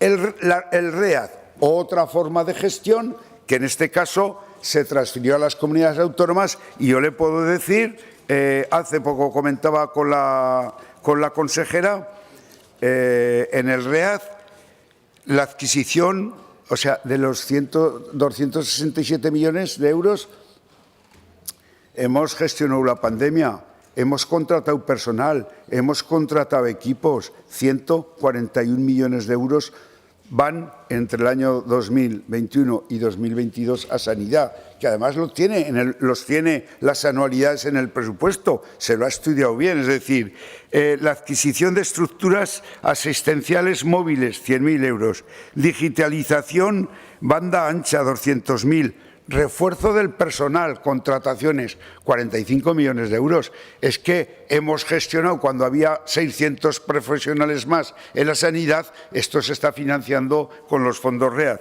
Hemos sacado 2 convocatorias de digitalización en las pymes, que luego le daré datos, luego sí que está yendo el dinero a las pymes, y además anunciadísimas en el boletín, ruedas de prensa, publicidad total, que se han presentado 560 expedientes. Y el otro día que está también el señor Suso conmigo hablando de la automoción, pues estábamos viendo que el mundo de la automoción, las empresas del sector de la automoción están haciendo inversiones para digitalizar, de ahorro y eficiencia en los pilares que, como bien señala el señor Sanz, marca esa transición digital y transición verde de las empresas. Es decir, transparencia, como digo, de verdad, señora Susín, pero sí, ¿qué más nos interesa que fluya el dinero? Si, por ejemplo, y le pongo el ejemplo del MOVES 2, nos asignaron en primera instancia 2,8 millones de euros, alguien no ejecutaba,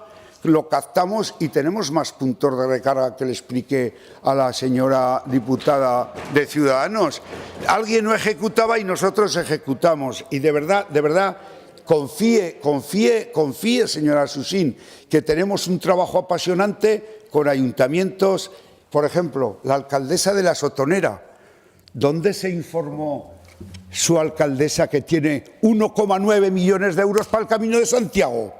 ¿Quién la ha perjudicado? Se informó en las convocatorias que salen en el boletín y la alcaldesa de La Sotonera tiene 1,9 millones de euros para el Camino de Santiago y el Gobierno de Aragón tiene 2,5 millones de euros. Y otra alcaldesa que pidió en el Boletín Oficial del Estado ese expediente, que es la alcaldesa de Alventosa, tiene 1,9 millones de euros para hacer cosas relacionadas con el Camino de Santiago. Luego aquí, el que presenta un buen expediente armado con esos definición de objetivos claros de sostenibilidad, medio ambiente, inclusión social, empleo rural, etcétera, etcétera, el que presenta un buen expediente lo saca. Yo, fíjese usted, que sabía que se había presentado ese expediente, ¿sabe usted la alegría que me ha dado a mí hoy ver? Fíjese, ya se lo dije al alcalde de Zaragoza, los autobuses de hidrógeno, como los de Po, como los franceses, un paso más, porque los eléctricos llevan baterías y las baterías también hay que reciclarlas y otras cosas, que de eso podemos hablar, pero transparencia total, de verdad, que es que no estamos ocultando absolutamente nada. No me conoce a mí, señora Susín, he comparecido con una magnífica comparecencia como la suya, con la señora Vaquero, pero ahora sí que voy a pedir una comparecencia especial porque hay mucho de lo que hablar. Estas empresas hemos mandado a Madrid no solo los paquetes, sino que hemos firmado manifestaciones de interés acompañando a las al desarrollo de todos los proyectos y con esos proyectos, con esas demandas, se han construido los PERTEs. Es que es al revés. Hicimos varias reuniones con los sectores afectados, hemos mandado esos expedientes y han servido para construir los PERTEs de la automoción, de la agroalimentación, que son los que se han publicado, porque mire usted que también Bruselas exige unas condiciones muy complicadas. Léase usted los PERTEs, el PERTE de la automoción, y verá usted lo complicado que es la gestión. Luego, de verdad, señora Susín, total transparencia, no tenemos nada que ocultar, al revés, y los fondos están llegando a Aragón. En el READ, le digo, ejecución 49% y nos queda todo un año. En los fondos MR tenemos hasta el 2016. El Ayuntamiento de Zaragoza, el expediente de ayer, tiene hasta el 31 de diciembre del 24. Luego hay un plazo de ejecución. Es que no podemos hacer los expedientes sin ejecutar. Perdón, lo descuento de la siguiente. Gracias, señor consejero, no hará falta. Turno ahora de réplica del representante del Grupo Parlamentario Popular. Señora Susín, cuando usted quiera, tiene la palabra.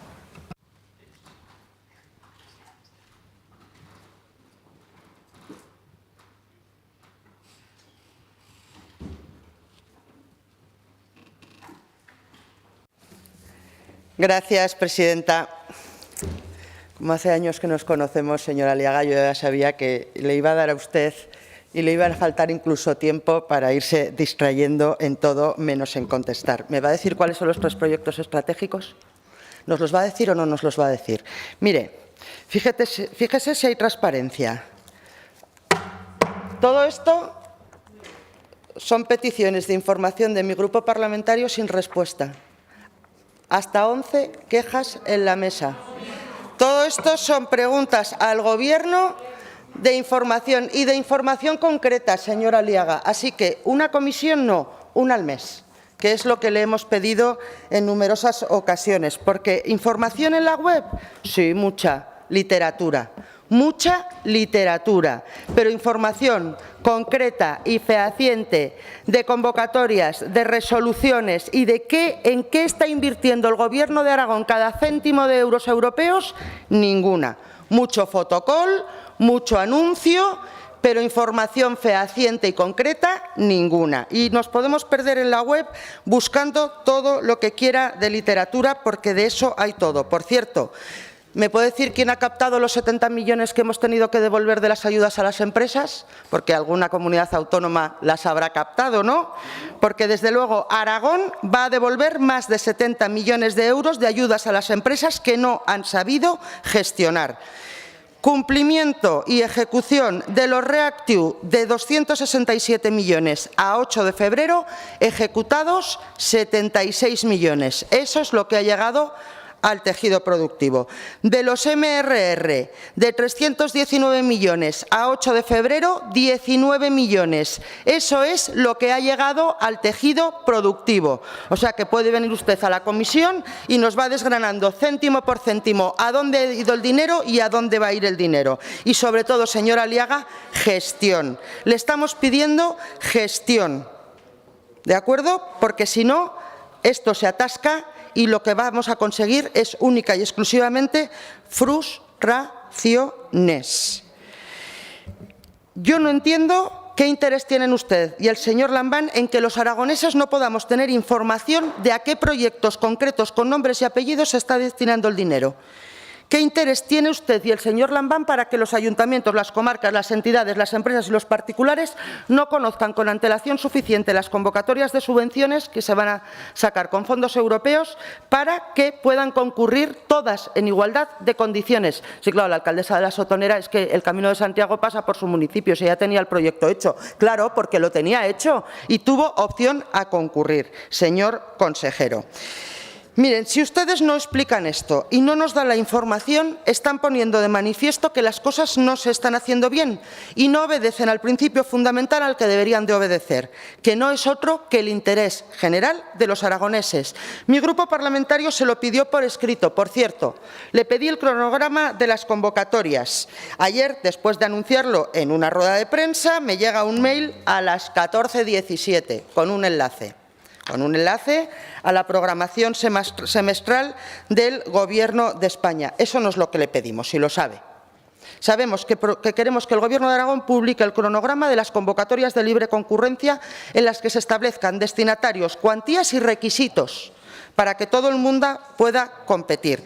Tampoco nos ha aclarado la cifra total y real de lo que ha llegado hasta ahora en Aragón, ni el porqué de tan baja ejecución. Hablaba usted de un proyecto, hablaba usted ahora del proyecto de digitalización de las empresas. Uno de 21 convocatorias, 21 hay colgadas en la web, de 21, una es para empresas, esa, y 2 para microempresas. Eso es todo lo que ustedes han gestionado de momento en un año. Y les pedimos gestión, porque ya hemos sufrido la incompetencia de este Gobierno, que va a tener que devolver más de 70 millones de euros de fondos europeos destinados a las empresas, incapaces de gestionarlos. Cuando vaya usted a la conferencia sectorial, me cuente qué comunidad autónoma ha tenido que captar los 70 millones que a nosotros nos han sobrado.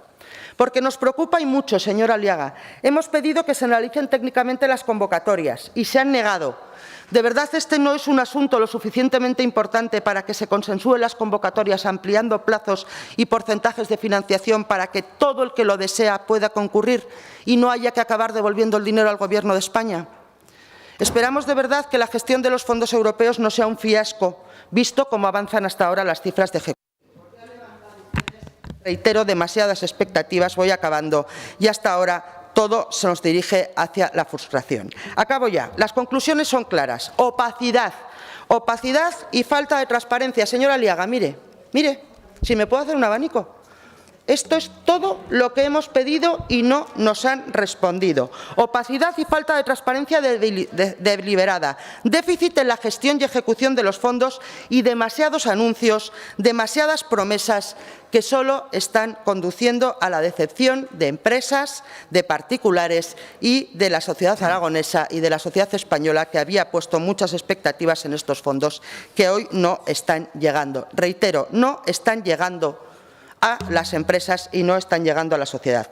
Y de verdad, no me da más tiempo, pero no quiero acabar sin recordarle una cosa. Este no es dinero ni de Javier Lambán ni de Arturo Aliaga. Es el dinero de los aragoneses y para los aragoneses, porque con el esfuerzo de todos, porque esto es deuda, con el esfuerzo de todos habrá que devolverlo. Así que, señorías, por favor, gestionen y dejen de generar frustración. Gracias. Gracias, señora Susín. Señor Saz. Su turno, señor Saz.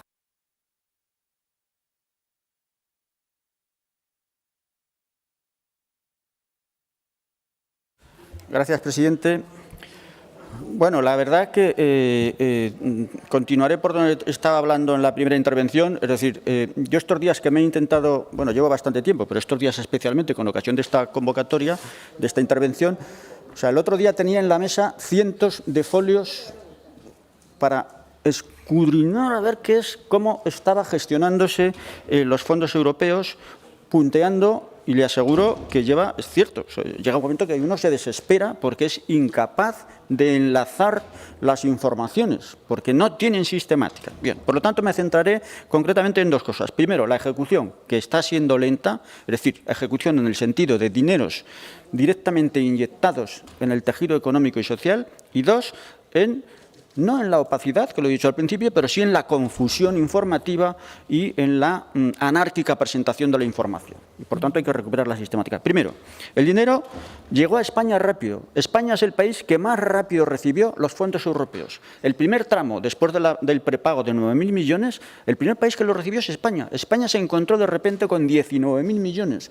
Por tanto, hubo una celeridad por parte de la Unión Europea en trasladar los fondos porque se entiende que es de urgente aplicación. Sin embargo, no estamos siendo los que más rápido estamos destinando, inyectando en el tejido económico, no digo gestionando las convocatorias, sino inyectando y directamente pagando en los particulares. En septiembre del 2021, según información oficial, en septiembre del 2021, de los primeros 9.000 millones, solo el 2% se había pagado a las empresas, a los tejidos económicos. Solamente el 2%, 100 millones, 104. Bien, es cierto que había comprometidos 5.000 millones, pero solo se habían pagado 2.000 y ese es el problema. O sea, hay una gestión ralentizada. Los propios gestores de los fondos, el 65%, a una encuesta interna realizada por instituciones públicas, dicen que es decir, que la maraña administrativa confeccionada para la ejecución de los fondos está haciendo que se ralentice más de lo inicialmente previsto. Por lo tanto, tanto en las subvenciones como en las licitaciones o como en otros instrumentos de destino de fondos, está habiendo una ralentización, una lentitud burocrática. Es cierto que nosotros tenemos una larga experiencia de bien ejecutar, pero eso en general está pasando. Los PERTEs prácticamente, a excepción del vehículo eléctrico y lo que es el MODES, que es la compra de vehículos eléctricos, la industria todavía está esperando el 90% de la ejecución de ese PERTE. Hablando de que hay PERTEs, ya sé que es el Gobierno de España y que las comunidades autónomas participan en una cogestión en lo que se les traslada que pueden convocar, pero es el gran instrumento industrial para el avance y la aplicación de los MRR está fracasando por lentitud. Bien, ¿cómo van otros? Bueno, pues otros países, me refiero. Francia, a 31 de diciembre del 2021 había pagado, no hablo de ejecutado, pagado el 30% de los fondos. Documentación oficial, el 30% de los fondos, nosotros el 2%. Y además había bajado los impuestos. Desgraciadamente en España se están subiendo. Y además aparece un detalle de información en sus páginas web que no aparece en la información española. Portugal tiene convocados a 31 de diciembre ya más del 30% de los MRR. Nosotros tenemos solo el 13%. Por lo tanto, esa lentitud como consecuencia de la maraña interna española, es lo que hay que solucionar. Y nosotros ahí pues tenemos que hacer lo posible. Ustedes tienen que hacer lo posible porque los fondos económicos vayan directamente. Si nos tomamos los datos de la IREF, hoy mismo han hecho declaraciones en ese sentido, pero las venía haciendo, dice que sí, el Estado viene diciendo que ha ejecutado un 20% de los fondos de la Unión Europea, pero parte de esas ejecuciones son transferencias a las propias comunidades autónomas, de forma que no deben computarse como tal. Y vuelve a lo mismo, solo se ha ejecutado un 2%. Concluye además, y aparecen los distintos informes de los cuadros macro, que el PIB del año 2021 habría tenido al menos 1,5 punto o 2 más de crecimiento de haberse ejecutado directamente los fondos para los que estaba previsto la recuperación. Pero es que además en el plan macroeconómico del propio plan España, incluso del plan del Reglamento Europeo, se dice que España puede crecer hasta un 2,5% añadido de PIB cada uno de los próximos 5 años. Eso es una barbaridad de dinero. Y que no ha crecido en el año 2021 porque no se han ejecutado, hablo de pagado directamente inyectado en la economía. Ese es un hecho ya analizado por la Unión Europea. Si vamos a otro dato, a lo que es la formación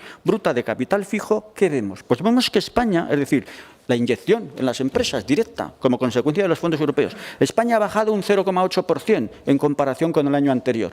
Y sin embargo, Italia ha crecido casi un 7% y sin embargo, Francia ha crecido un 3%, precisamente lo que está ligado a la ejecución de inyección directamente de los fondos en el tejido económico directamente. Bien, por tanto, es muy importante que el dinero llegue a las empresas. Yo ya sé que se están efectuando convocatorias, yo ya sé que se están esforzando, pero también sé que no están llegando a la velocidad que llegan en otros países. Y ya, para acabar, presidente, el segundo tema, que es el de la confusa documentación, pues es desesperante. O sea, le aseguro que usted tiene más información que los demás, pero para los demás es absolutamente desesperante. Si cogemos, por una parte, el mapa de inversiones gestionadas por la comunidad autónoma de la página web del Ministerio, donde en Aragón aparecen los 411 millones, ahí ya aparecen 8 políticas públicas de Aragón. Es decir, ya no son las 6 que estratégicamente tenemos establecidos nosotros en nuestro plan, sino que son 8. Y además aparecen... Concluya, por favor. Sí, voy acabando, esto es importante. Aparecen 65 subpolíticas. Si además lo cotejamos con los boletines de la Administración General del Estado en su web centralizada, vemos que se han ejecutado, es decir, salen una serie de convocatorias que coinciden algunas con los que aparecen en la página web. cerca de 55 millones, pero no todas, no coinciden las que aparecen en la página web del Ministerio con la página centralizada que tendrían que aparecer todas. Si además lo cotejamos con la web... Muchas gracias. No, acabo ya, Sudán. Y si además vemos lo que es las distintas, por ejemplo, como yo, que me he leído, es decir, los avances de ejecución del Plan de Resiliencia, los informes de ejecución del Gobierno de España y el calendario de las próximas convocatorias, es decir, hay una falta de sistematicidad que no puede hacer. Por tanto, yo le propongo, y esta es la propuesta, que el Gobierno de Aragón haga una página web, no hace falta mucha información, Gracias. en la que, como consecuencia de los 8 planes estratégicos, se diga el porcentaje de convocatorias, el porcentaje de ejecuciones comprometidas y el porcentaje de pagos. De forma Muchas gracias, señor Saz. Gracias. Gracias. Su turno de dúplica, señora Aliaga.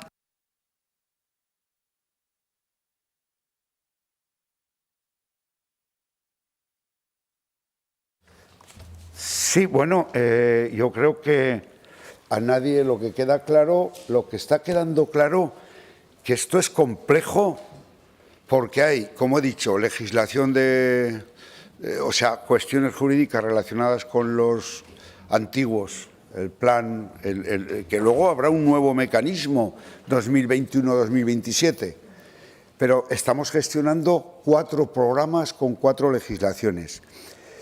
Primero. Segundo, los requisitos de publicidad concurrencia, si ustedes cogen los boletines oficiales del Estado de fecha, señora Susín, de final de año,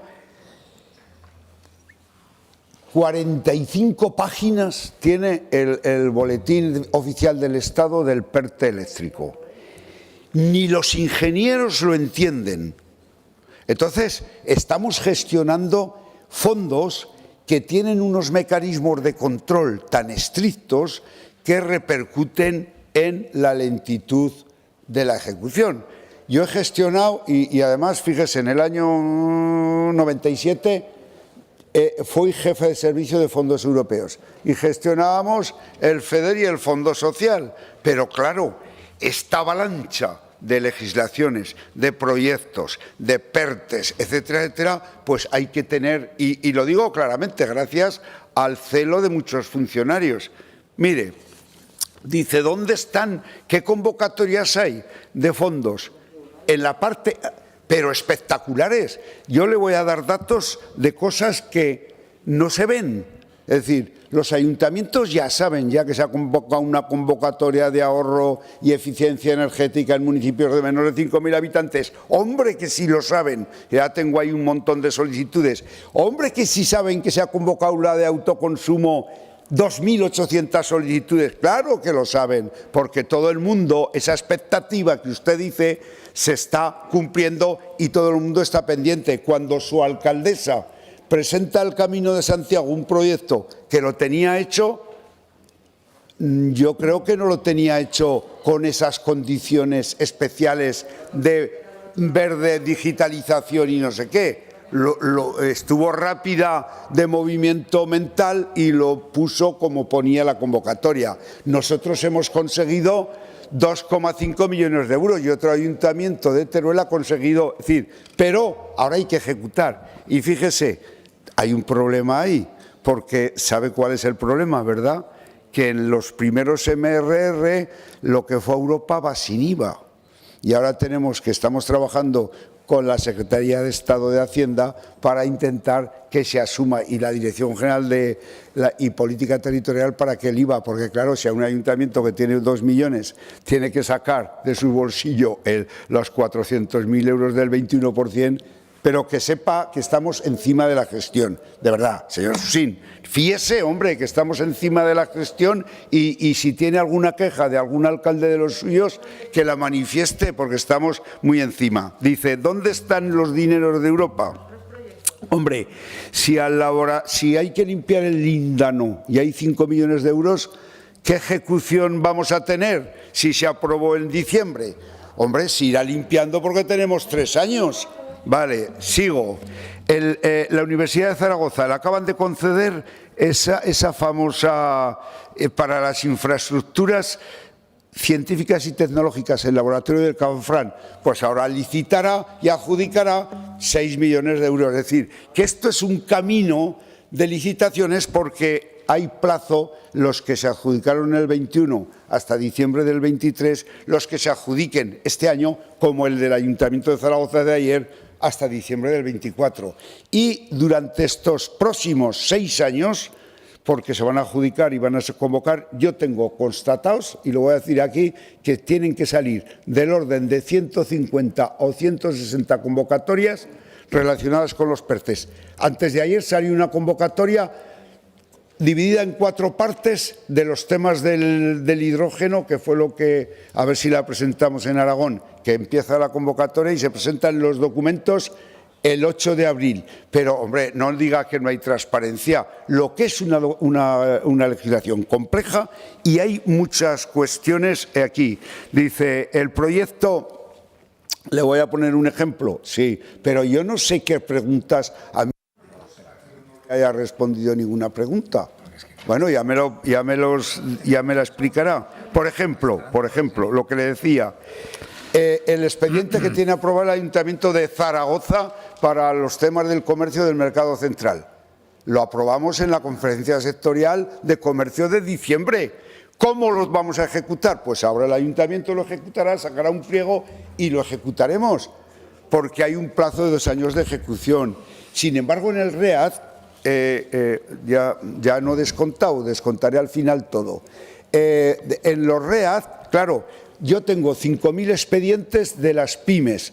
Hay que analizarlos, hay que puntuarlos, tienen que ir a la intervención, tienen que volver, hay que comunicarlos, damos un plazo de ejecución. Hombre, si llevamos ejecutados esos fondos READ, fundamentalmente lo que ha invertido educación para la inclusión de los chicos cuando no iban a clase de equipos móviles de conexión, oiga, que están invertidos, o lo que he dicho de sanidad. Es decir, yo creo, señora Susín, ahora sí, como dice el señor, hay que hacer una sistematización porque está la información que hasta los expertos se pierden en la maraña de legislación y de expedientes. Gracias, señor Aliaga. Turno para el resto de los grupos. Por Izquierda Unida, señor Sanz.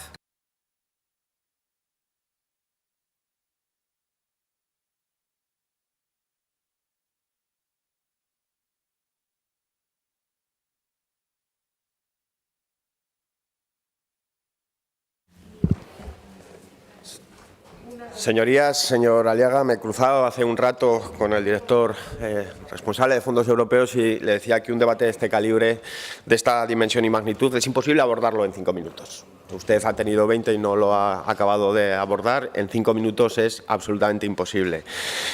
Yo, varias reflexiones en primer lugar. Señorías, no podemos querer una cosa, y reclamar su contraria. No podemos quejarnos de que esto no puede convertirse en un plan E que va simplemente a determinados ayuntamientos o determinadas entidades y luego reclamar lo mismo. Porque yo creo que nos falta, o les falta a algún partido político que se han encargado además de boicotear precisamente la voluntad de España de establecer un proyecto común para el país, nos falta visión de país. Y yo creo que no estamos entendiendo la dimensión, primero, del reto al que nos afrontamos, que afrontamos como comunidad, como Europa, y formando parte de ella y construyéndola desde abajo, y segundo, para con lo que tenemos por delante, que no es otra cosa que, bueno, pues dar cumplida cuenta a esos propósitos de transformación de nuestro modelo económico y también de nuestros servicios públicos para garantizar la cohesión social. Por lo tanto, señor Aliaga, yo no me voy, tengo una intervención larguísima que estuve ayer intentando acotar a varias cuestiones, no me voy a ir por las ramas, le voy a decir 3 cuestiones que creo que son las fundamentales. En primer lugar, sus discursos, los discursos del Gobierno, especialmente los del presidente, no pueden seguir alimentando la lógica de esto es una lluvia de millones para nuestras empresas y nuestros ayuntamientos cuando realmente hay que incardinarlo en un proyecto de país. Y decir lo contrario, seguir, permítame la expresión, bueno, pues contando que van a llegar muchos millones, que va a ser una lluvia de millones, es un error profundo porque nos aleja de la filosofía última de este plan, en primer lugar. Por lo tanto, en ese sentido, que seamos más rigurosos cuando hablamos. En segunda cuestión, que tiene también que ver con lo político. A mí me preocupa que, dado el desborde que está claro que están teniendo su Gobierno con respecto a la gestión de este asunto, que es complejo y yo se lo reconozco, y de eso hablaremos después en las medidas concretas de gestión que le vamos a proponer o que le vamos a preguntar, me preocupa que en el ámbito de ese desborde simple y llanamente nos remitamos como Gobierno y como instituciones aragonesas a sacar convocatorias y no hacer una labor proactiva para garantizar que esas convocatorias van dirigidas a ese modelo de transformación y de resiliencia en materia económica, y solo me voy a centrar en lo económico, no voy a hablar de lo social.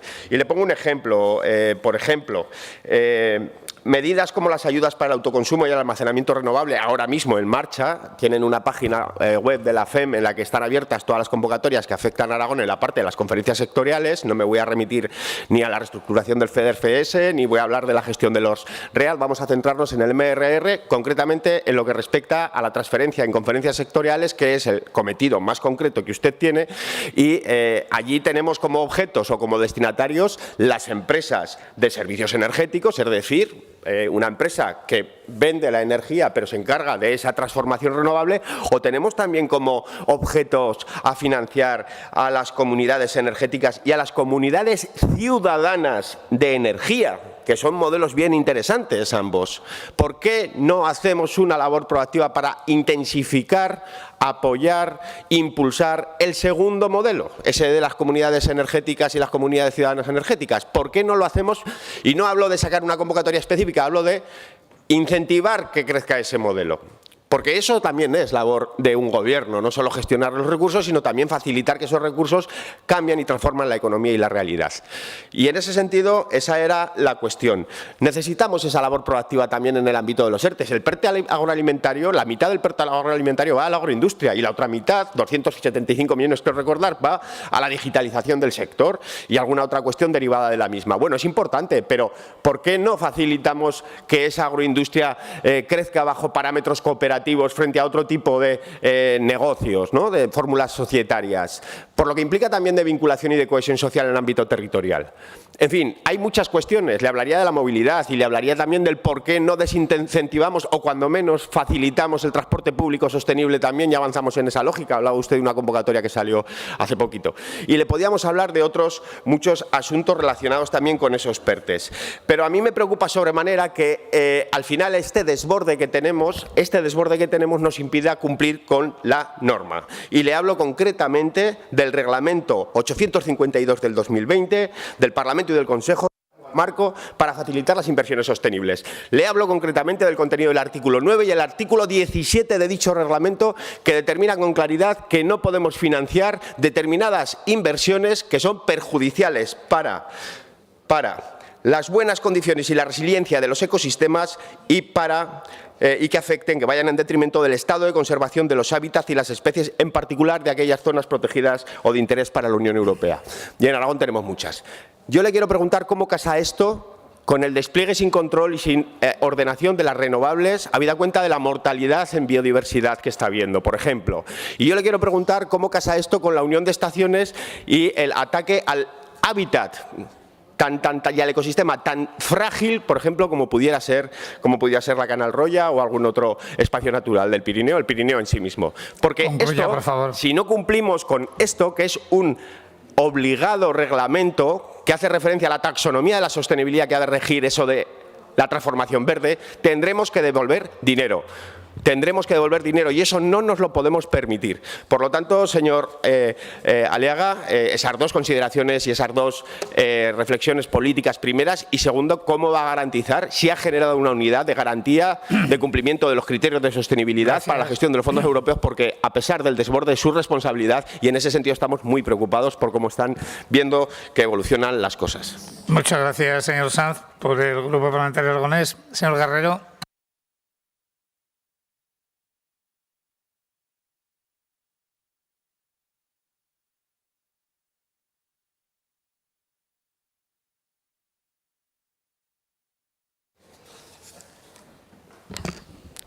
Sí, muchísimas gracias. Bueno, yo creo agradecer la presencia de los miembros que están aquí con nosotros del Departamento de Industria, el propio jefe de gabinete, el director general de Fondos Europeos, el senador y toda la gente que de alguna manera trabaja día a día para que Aragón siga siendo una de las regiones que mejor ejecuta los fondos europeos.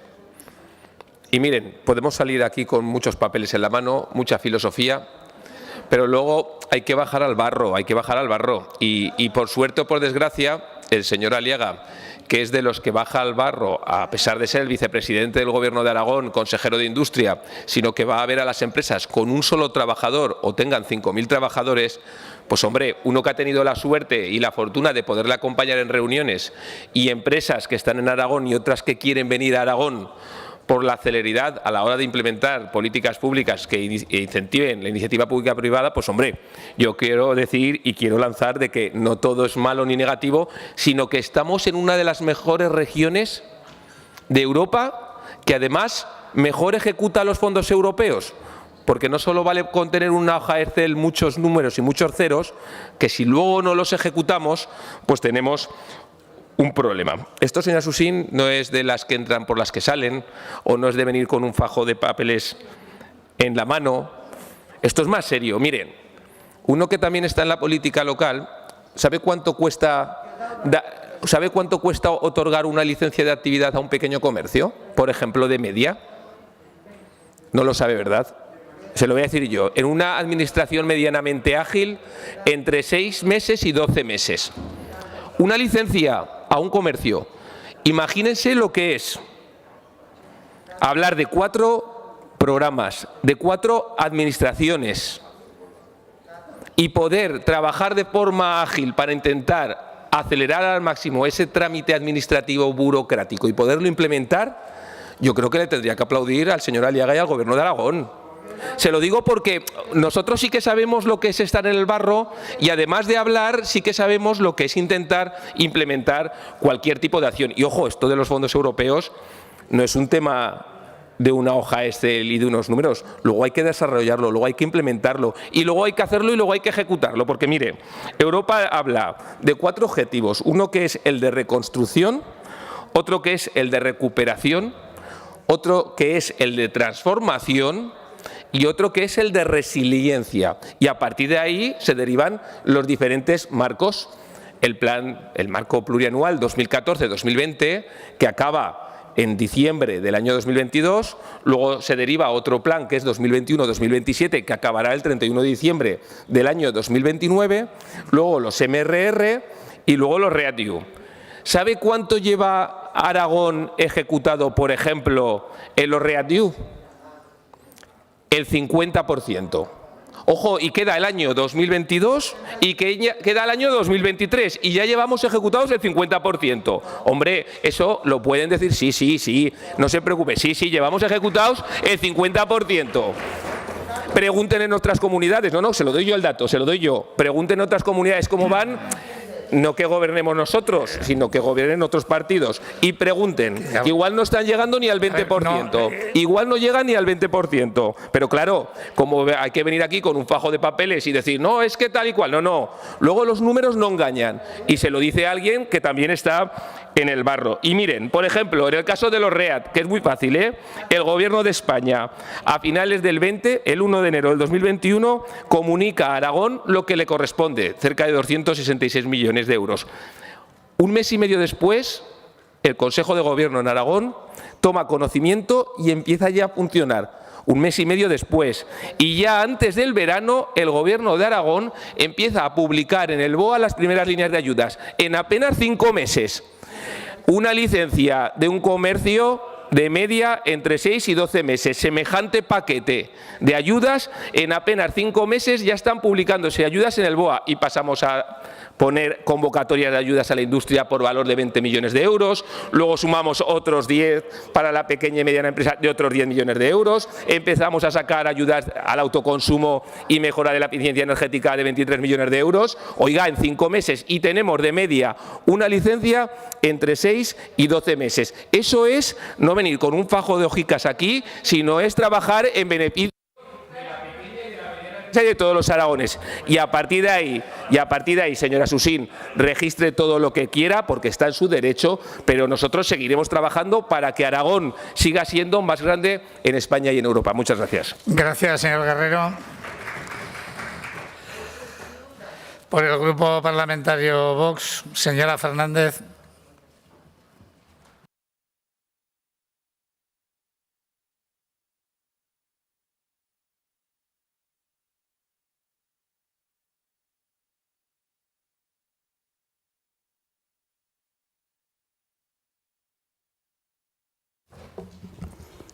Gracias, presidente. Buenos días, señorías, señora Aliaga.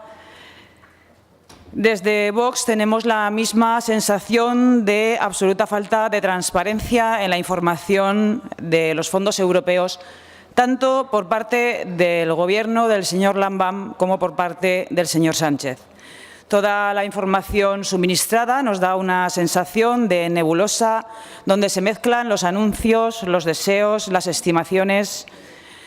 Y hoy por hoy solo podemos afirmar la decepción constatada de que no existe agilidad en la gestión de los fondos, de que hay, como ya ha reconocido usted, un atasco burocrático monumental y que los fondos no están llegando al tejido empresarial de pymes y autónomos, que son los que realmente tienen que impulsar el crecimiento de la economía aragonesa. La realidad es que se han realizado numerosas reuniones y encuentros con representantes económicos y sociales, con diferentes agentes colaboradores para el despliegue de estos fondos europeos y, por nombrar algunos, 60 conferencias sectoriales con las comunidades autónomas en 2021. Se han reunido con la Mesa del Diálogo Social y se han realizado otros eventos con los agentes sociales y consejos consultivos. Se han realizado reuniones con las principales asociaciones y representantes del mundo empresarial de cada uno de los sectores económicos y, sobre todo, se han realizado muchas promesas ante medios de comunicación adecuadamente regados con subvenciones públicas. Y sin ir más lejos, el anuncio estrella lo realizó el señor Lambán el pasado mes de julio de 2021. Aragón presentaba 326 proyectos, que finalmente fueron 350, que sumaban 19.000 millones de euros, que generarían en torno a 122.000 puestos de trabajo.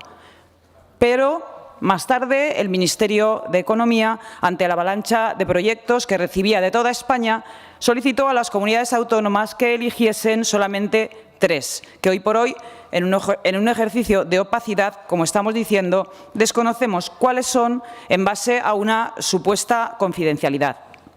Por eso, desde Vox venimos también a pedirle transparencia, para que todos conozcan cuáles son los criterios objetivos que se han utilizado y se van a utilizar para priorizar los proyectos más adecuados.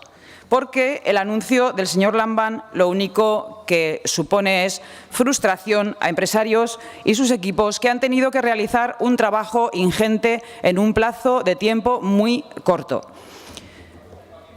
Lo único que creemos saber es que a Aragón se le han asignado por ahora 587 millones de euros, pero que a principios de este mes de febrero el nivel de ejecución, como ya se ha dicho, era escaso, era un 16%. Sabemos que se van abriendo con cuentagotas convocatorias para diferentes fines, aunque muchas de ellas nos hacen cuestionarnos si tendrán una implicación real en la reconstrucción económica o servirán principalmente para maquillar cifras de paro y buscar votos cautivos. Lo cierto es que estas convocatorias de fondos y estos fondos se están destinando principalmente a las administraciones públicas. Por eso, señor Aliaga, le queremos preguntar y le rogaríamos que fuese concreto, conciso en la respuesta. ¿Cuál es el importe de los fondos europeos que han recibido hasta la fecha empresas privadas aragonesas y cuál es el importe de los fondos europeos, da igual que sean REACT, MRR o Next Generation Rural, que han recibido entidades de la Administración Pública aragonesa? Tenemos la sensación de que están creando faltas expectativas por esa falta de transparencia, como ya hemos dicho, y porque muchos empresarios de pequeñas empresas y autónomos no tienen claro qué es lo que tienen que presentar para acudir a las convocatorias. Y lo que más tememos, señor vicepresidente, es que con los fondos europeos vaya a ocurrir lo mismo que con esos 141 millones de euros de los que se tuvieron que devolver 78 millones por la incapacidad manifiesta para modificar las bases en un momento en que nuestros autónomos y pymes realmente más lo necesitaban, y que fue motivo para que desde este grupo parlamentario, desde Vox, reprobásemos la gestión de la Consejería de Hacienda y Administración Pública. El pasado 19 de noviembre, en el pleno del debate y votación presupuestaria, desde Vox solicitamos la creación de una unidad transversal para agilizar la gestión de los fondos europeos. Concretamente, pedíamos la creación de una unidad administrativa transversal dotada con funcionarios de diferentes consejerías para darle ese carácter transversal para abordar la gestión de los fondos europeos, sobre todo en lo correspondiente a la ejecución de los proyectos que fueran beneficiados por esas ayudas de los MRR. Entendemos una necesidad la creación de esta unidad administrativa, más cuando estábamos escuchando que hay un atasco monumental, que hay un cuello de botella, que los mecanismos de control son estrictos, que hay 4 marcos legales, que lo que hacen muy complejo la gestión de los fondos, y que hay 5.000 expedientes de los READ que tienen que ir y venir, por lo que le volvemos a preguntar si está constituida esta unidad transversal que pedíamos, con cuántos funcionarios la han dotado o la van a dotar, si tienen pensado crearla. Y por último, decirle, señor Aliaga, que desde Vox seguimos desconfiando absolutamente en todo lo referente a la gestión de los fondos, porque no existe una plataforma digital unitaria y transparente donde se indiquen el volumen de los fondos, el origen de los mismos, las convocatorias, los requisitos y, sobre todo, el importe comprometido y el ejecutado. Por eso esperamos con impaciencia para más adelante esa comparecencia a petición propia que nos ha anunciado, porque mientras tanto lo demás nos parecen cuentos, anuncios y titulares, y los aragoneses esperan algo más concreto. Gracias. Muchas gracias, señora Fernández. Por el Grupo Parlamentario de Chunta, señora Las Obras.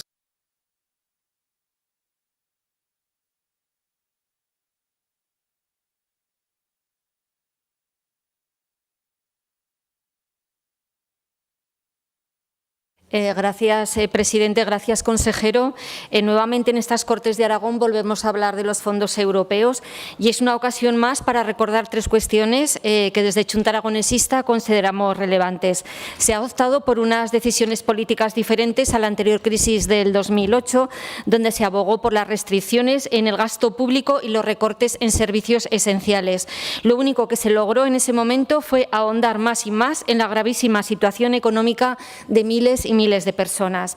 Por otro lado, se trata de usar estos recursos no como un mero salvavidas económico, sino como una palanca real de cambio en el modelo socioeconómico, abogando por la digitalización y la sostenibilidad. Y una tercera cuestión, esperamos que tenga repercusiones positivas políticas futuras. Dotarnos de todos estos y más mecanismos debería de servir para generar unas dinámicas que vayan más allá de un mero mercado europeo. Establecer estos principios constantes de apoyo y de cohesión social y territorial tiene que contribuir a mejorar la vida de las personas de todos los territorios de la Unión Europea. Así se construye un lugar de democracia y de refuerzo de los derechos humanos. Si conseguimos que cale entre la sociedad que es Europa quien abandera estas políticas, construiremos, seguro, un mejor futuro frente a los que no creen en la colaboración y en la solidaridad. Más Europa frente a la desilusión por el egoísmo particular creciente en algunos ámbitos ideológicos. Y ahora es el momento, y quiero decir que nada justifica una guerra, que condenamos la agresión de Rusia y mostramos nuestra solidaridad con el pueblo ucraniano. Y tras estas declaraciones generales entraremos en otros aspectos más específicos objeto de la convocatoria. Desde Chunta Aragonesista indicamos que estos principios compartidos deberían complementarse con unos criterios más concretos destinados a reforzar este proyecto de recuperación. Las ayudas ayudas europeas deberían beneficiar a las pequeñas y medianas empresas porque forman parte mayoritaria del tejido productivo, especialmente en el caso aragonés, y también porque son las que crean empleo en el territorio y fijan población, aprovechando los recursos humanos y materiales de las comarcas y lugares donde se asientan. Estas redes de las pymes por Aragón son básicas para la economía productiva y si no somos capaces de aprovechar esta oportunidad, estaremos mermando las posibilidades de avanzar hacia un nuevo modelo productivo. Difícilmente podremos disponer de tantos fondos públicos en tan poco periodo de tiempo. Y es que los efectos de la pandemia con la crisis económica trajo consigo pérdidas importantes en innumerables empresas aragonesas. A pesar de la existencia de estos fondos de solvencia destinados a paliar la situación en la que se encontraban autónomos y sociedades, no podemos ignorar la realidad, y es que no se llegó ni se está alcanzando a muchos de los sectores realmente afectados.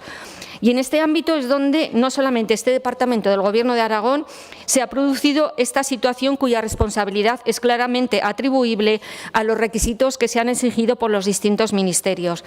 Quisiera dejar constancia que la cogobernanza se demuestra con hechos, no con buenas palabras, y en este caso, si los gobiernos autonómicos como el aragonés hubieran tenido derecho a aportar y disponer de una mayor capacidad de decisión, estaríamos convencidos que se hubiera mejorado esta gestión.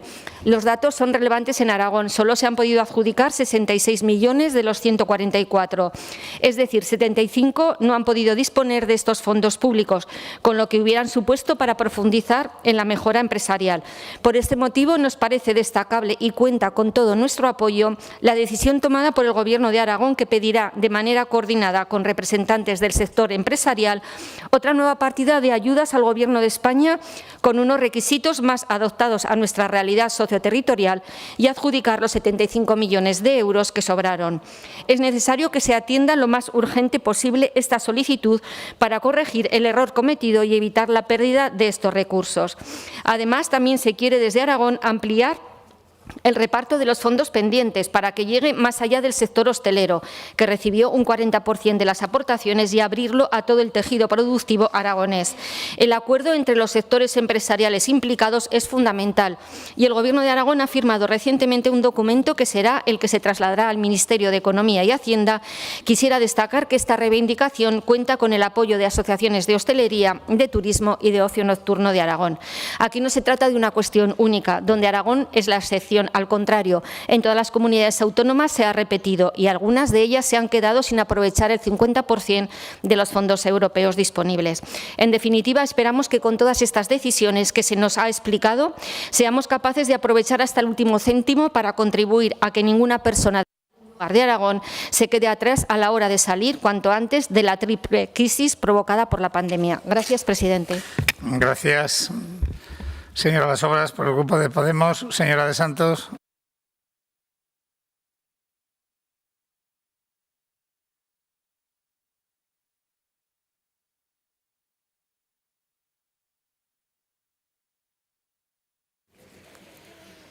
Gracias, presidente. Señora Susín, ¿por qué lo llama transparencia cuando lo que desea es la ausencia?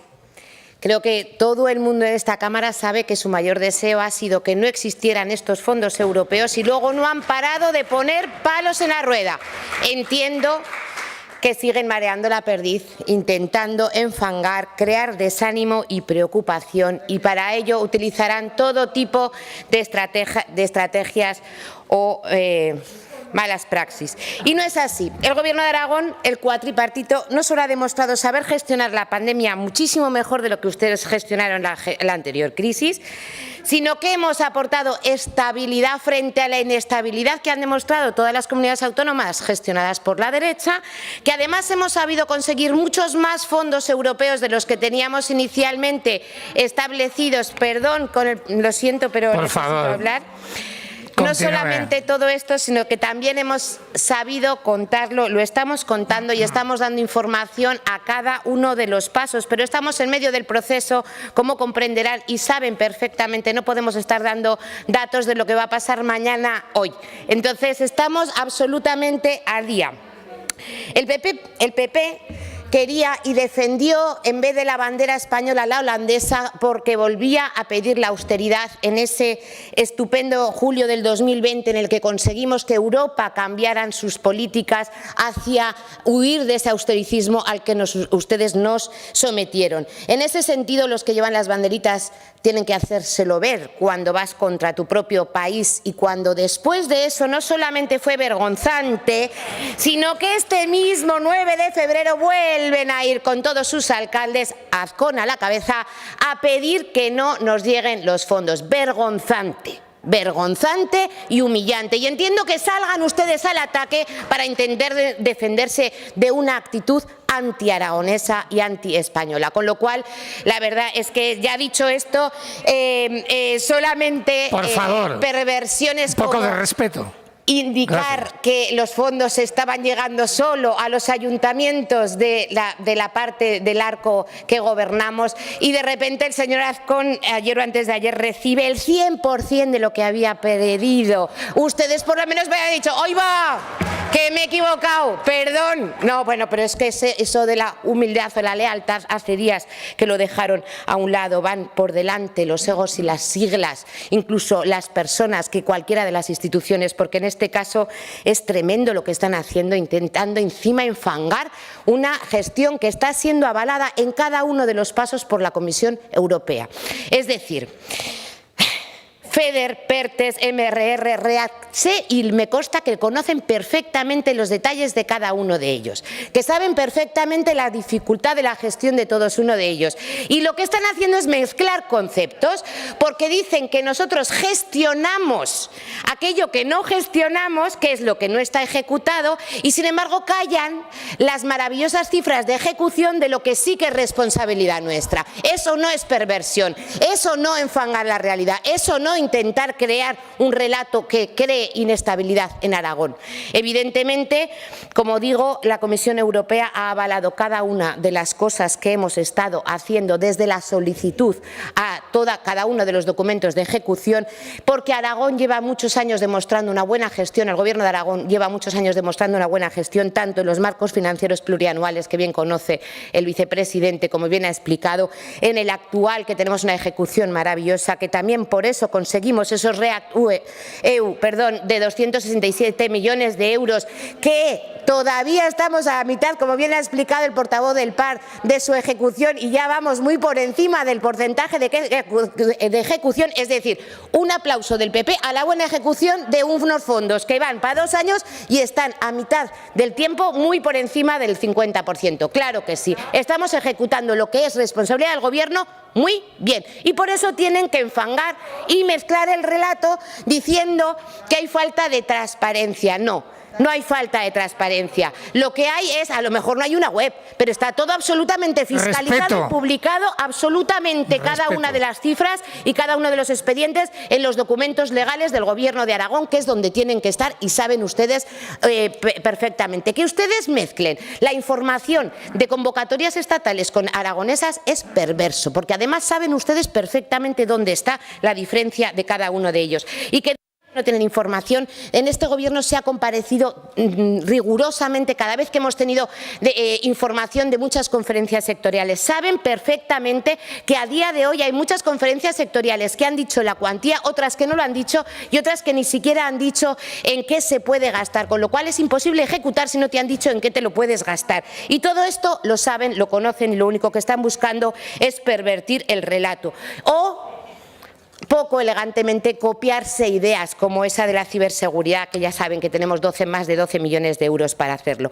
Hay información en estas Cortes, hay una ejecución fantástica de lo que depende del Gobierno de Aragón, y las solicitudes de información son tan buenas que, como todavía están en plazo, serán contestadas, que esa es otra de las perversiones que han dicho. Un folleto así de solicitudes que no están contestando dentro de plazo que estamos todavía. Por favor. Muchas gracias. Por el Grupo Parlamentario Socialista, señora Soria.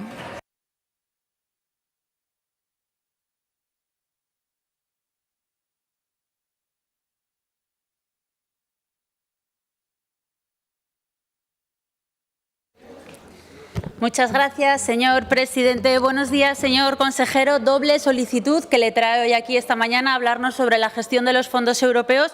Y yo creo que podemos decir también doble manera de enfrentarse a hacer una oposición. Tendremos la oposición que construye, que intenta impulsar al Gobierno, que se ha quedado reflejada en el señor Saz. Y tenemos otra oposición, la del Partido Popular, que es la que destruye, la que está instalada en una estrategia fake, la que cuenta medios verdades y que, en materia de gestión de fondos europeos, lo único que proponen es una peregrinación a las instituciones europeas a hablar mal de su país.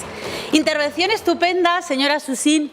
Hay que tener cuajo, también se lo reconozco, si no fuera porque el Partido Popular está absolutamente deslegitimado para hablar de materia de fondos europeos. Ustedes han hecho el ridículo más espantoso de la historia más reciente de la política española. Es más, y lo que me parece peor, han hecho un ejercicio antipatriótico como nunca se conoce en la política española. Ustedes han ido a Europa a hablar mal de su país, en un momento en el que estamos los españoles pasando unas circunstancias muy complicadas, han pedido que no lleguen unos fondos que nos pueden servir para recuperarnos de esa pandemia y de esa crisis.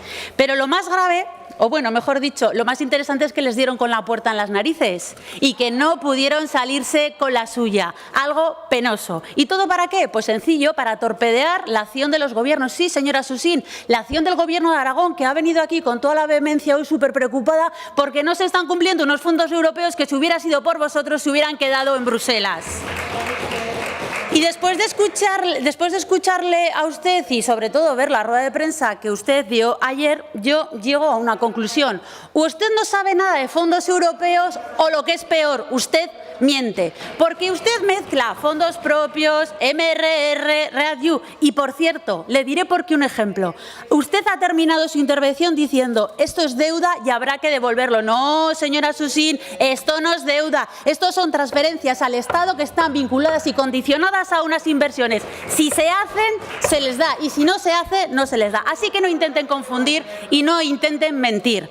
Y yo le quiero recordar algo que yo creo que sabemos absolutamente todos, menos el Partido Popular, porque no le interesa, y es que España somos el país referente en fondos europeos. Hemos sido el país más avanzado a la hora de recibir las primeras transferencias, a la hora de los planes aprobados. Solo 5 países solicitaron el primer desembolso y solo lo consiguió España. Pero vamos a ir a su intervención, vamos a ir desmontando esa intervención fake. Cifras. Usted hablaba del 16% en enero y febrero. ¿Qué pasa? ¿Que solamente el plazo de ejecución son esos 2 meses o qué? ¡Anda! Porque yo creo que usted sabe perfectamente que esto se concluye en diciembre del 23. Pero, por favor, ya han tenido muchos minutos de debate ya anteriormente. Ahora es el momento de la señora Soria. Continúe, por favor, si la dejan. Y que hasta esa fecha, hasta diciembre de 2023, no vamos a saber cuándo esos fondos se han ejecutado y en qué medida. Sabe que son plurianuales. Sabe además que el plazo de ejecución no se mira de año a año como los presupuestos, sino que se marcan por las sectoriales. Pero a ustedes les da exactamente igual. Por cierto, señor Aliaga, que nadie lo ha dicho, importantísima, la reprogramación que se hizo del Fondo Social Europeo, del FEDER del 14 al 20, que nos ha permitido el 100% en sanidad y pedir 2,5 millones más en MOVE. Otro desmonte de su intervención fake. Criterios de distribución. Sabe que son criterios técnicos, variables objetivas, transparentes y medibles. Y vamos a poner un ejemplo. Conocíamos ayer que el Ministerio de Transporte adjudicaba 1.000 millones de euros en fondos de movilidad. ¿Qué 4 ayuntamientos fueron los que más se han beneficiado? Zaragoza, 30,6 millones, Teruel, 1,6 millones, Madrid, 161,7, Málaga, 9,9. Sectarismo, señores del Partido Popular. Pero vayamos a Aragón, casi 33 millones. El Ayuntamiento de Zaragoza, 30,6, el 100% de lo que podía solicitar. Teruel, 1,6, Huesca, 0,7. Si sumamos todo lo que se han llevado los ayuntamientos del Partido Popular, casi los 33 millones. Solo 0,7 millones que se ha llevado el Partido Socialista en el Ayuntamiento de Zaragoza, de Huesca, perdón. ¿Saben lo que les digo? Que ustedes lo que deberían de hacer, en vez de hablar del sectarismo de Pedro Sánchez, es darle las gracias al señor Sánchez por la negociación que hizo en Europa, que les ha permitido renovar la flota. Y ahora yo, si fuera tan demagógica como ustedes, le tendría que preguntar al señor Azcón. Oiga, señor Azcón, en ese totum revolutum de mezclar fondos asignados, los transferidos, los ejecutados, yo le diría, oiga, a usted le han asignado 30,6 millones. ¿Cuánto ha ejecutado a día de hoy? ¿Ya ha comprado los autobuses? ¿Ya ha comprado los 2 tranvías? ¿Ya ha hecho las reformas en las instalaciones para tener las Ah, no, que es que tiene más plazo para ejecutar. Por favor, seamos serios, señores del Partido Popular. Y concluyo ya, porque claro, a ustedes se les llena la boca de decir, vamos a ver qué ha hecho el Partido Popular en las instituciones donde gobiernan. Andalucía, anda, un 7% de todos los fondos que han recibido en 2021. Galicia, ¿les suena? El 9 de febrero denunciaba el reparto y no había ejecutado nada de los 600 millones. Murcia, López Mira, 347 millones, 65 millones. Y el alcalde de Madrid, de los 160 millones para reformar el parque de viviendas, 24 millones. Y voy a concluir ya y voy a tomar prestadas unas palabras que me han encantado con las que ha iniciado la señora Susín, que venía a decir. Vaya concluyendo, por favor. Concluyo ya. Hoy, una vez más, podemos concluir que la gestión de la labor de oposición del principal partido de la oposición ha fracasado. Gracias, señor presidente. Muchas gracias, señora Soria.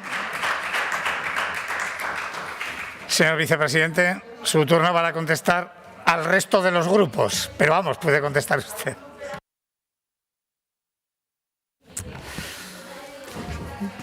Igual un poco de respeto y mirar y leer todo lo que decimos cada uno nos haría tener a todos más humildad en las contestaciones que hacemos. Señor vicepresidente, su turno. Señor presidente, querido señor presidente, ¿alguna reflexión para terminar este debate sobre los fondos europeos? Los que hemos gestionado en la historia muchos presupuestos de Aragón, nos ha tocado la lotería y estamos aquí diciendo que no sé qué, si es que nos ha tocado la lotería para transformar la economía. Una cuestión referente a las cuestiones de ayudas. Las ayudas que se están concediendo a las empresas, señor Sanz, van para transformar la economía que usted lleva predicando hace muchos años. Tienen 3 pilares. Se llaman IDIS, Industria Digital, Sostenible, Innovadora. Es decir, o es una industria digital, sostenible, innovadora, o no van las ayudas ahí. Luego sí que van a transformar la economía. Y en cuanto a la sostenibilidad de determinados proyectos, primero un cierto respeto, porque si los alcaldes del Valle del Aragón, la Mancomunidad de Municipios, piden un expediente en el caso de Unión de Astún y Candanchú, lógicamente no se hará el proyecto si no es sostenible. Y, lógicamente, tendrán que tramitar los proyectos, luego garantías. Señor Guerrero, la licencia son 6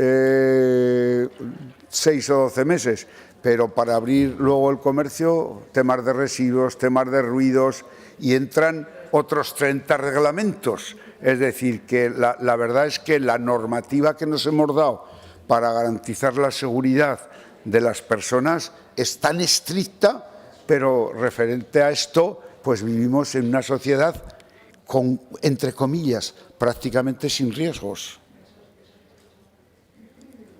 Igual en Aragón hay más de 10.000 personas destinadas a la seguridad industrial, verificación de instalaciones, es decir, con lo cual la gestión de los fondos, yo voy a decir una palabra y se la digo, realmente es apasionante para un gestor gestionar esta diversidad de fondos, con estas diversidades normativas, con esta diversidad de proyectos, es realmente enriquecedor gestionar esto después de haber gestionado durante 35 años otras cuestiones. Porque yo le decía a la señora Susín, las bases, señora Soria, 56 folios que me tengo que pegar todos los fines de semana leyéndome todas las convocatorias, cuando no sale el PERTE, la del hidrógeno, cuando no la agroalimentación, porque lógicamente yo tengo un magnífico equipo, hay equipos en todos los departamentos, pero hay que estar muy encima para intentar eso, gestionar y dar impulso a los proyectos. No hay un atasco, señora Fernández. No hay un atasco, lo que hay es una complejidad de tramitación y además, fíjese, dice, ¿a dónde van los fondos europeos? todos a la economía productiva, porque si la señora consejera que estaba aquí antes y estábamos hablando saca un pliego para digitalizar y la red de emergencias que cuesta 8 millones de euros y reforzar todo el sistema, ¿quién lo va a hacer eso? Los funcionarios no, lo hacen empresas que subcontratan. ¿Quién va a hacer los colegios que tiene en el fondo READ el señor consejero? Lo van a hacer empresas, instaladores, que por eso estamos en las cifras de paro que estamos. Como decía la señora de Santos, ¿quién va a hacer las inversiones de protección de los 6 millones de euros de las líneas de la avifauna, que le preocupa tanto? ¿Quién lo hace? Empresas especializadas. Luego, los fondos europeos van todos a la economía productiva y están llegando, señorías, están llegando, por Dios. Mire, si se nos han presentado más de 1000 expedientes para matricular coches alternativos, no de combustión interna, híbridos, etcétera, etcétera, etcétera, ¿dónde van esos dineros? A los concesionarios y el particular que se ahorra los 4.000 euros. Luego está yendo todo a la economía productiva. Señora Fernández, los 326 proyectos sirvieron para hacer lo que no ha hecho ninguna comunidad autónoma. Y le digo una cosa, me siento con los consejeros de todas las comunidades autónomas del Partido Popular y nunca hablamos de esta crispación, sino de todo lo contrario, que hay que sacar adelante los proyectos, que vengan los dineros a las comunidades autónomas, que hay que hacer que el Gobierno de España nos anticipe los fondos. Yo le contaba eso, la realidad es que estamos esperando que nos giren los fondos de esos planes que se aprobaron en las conferencias sectoriales de final de año.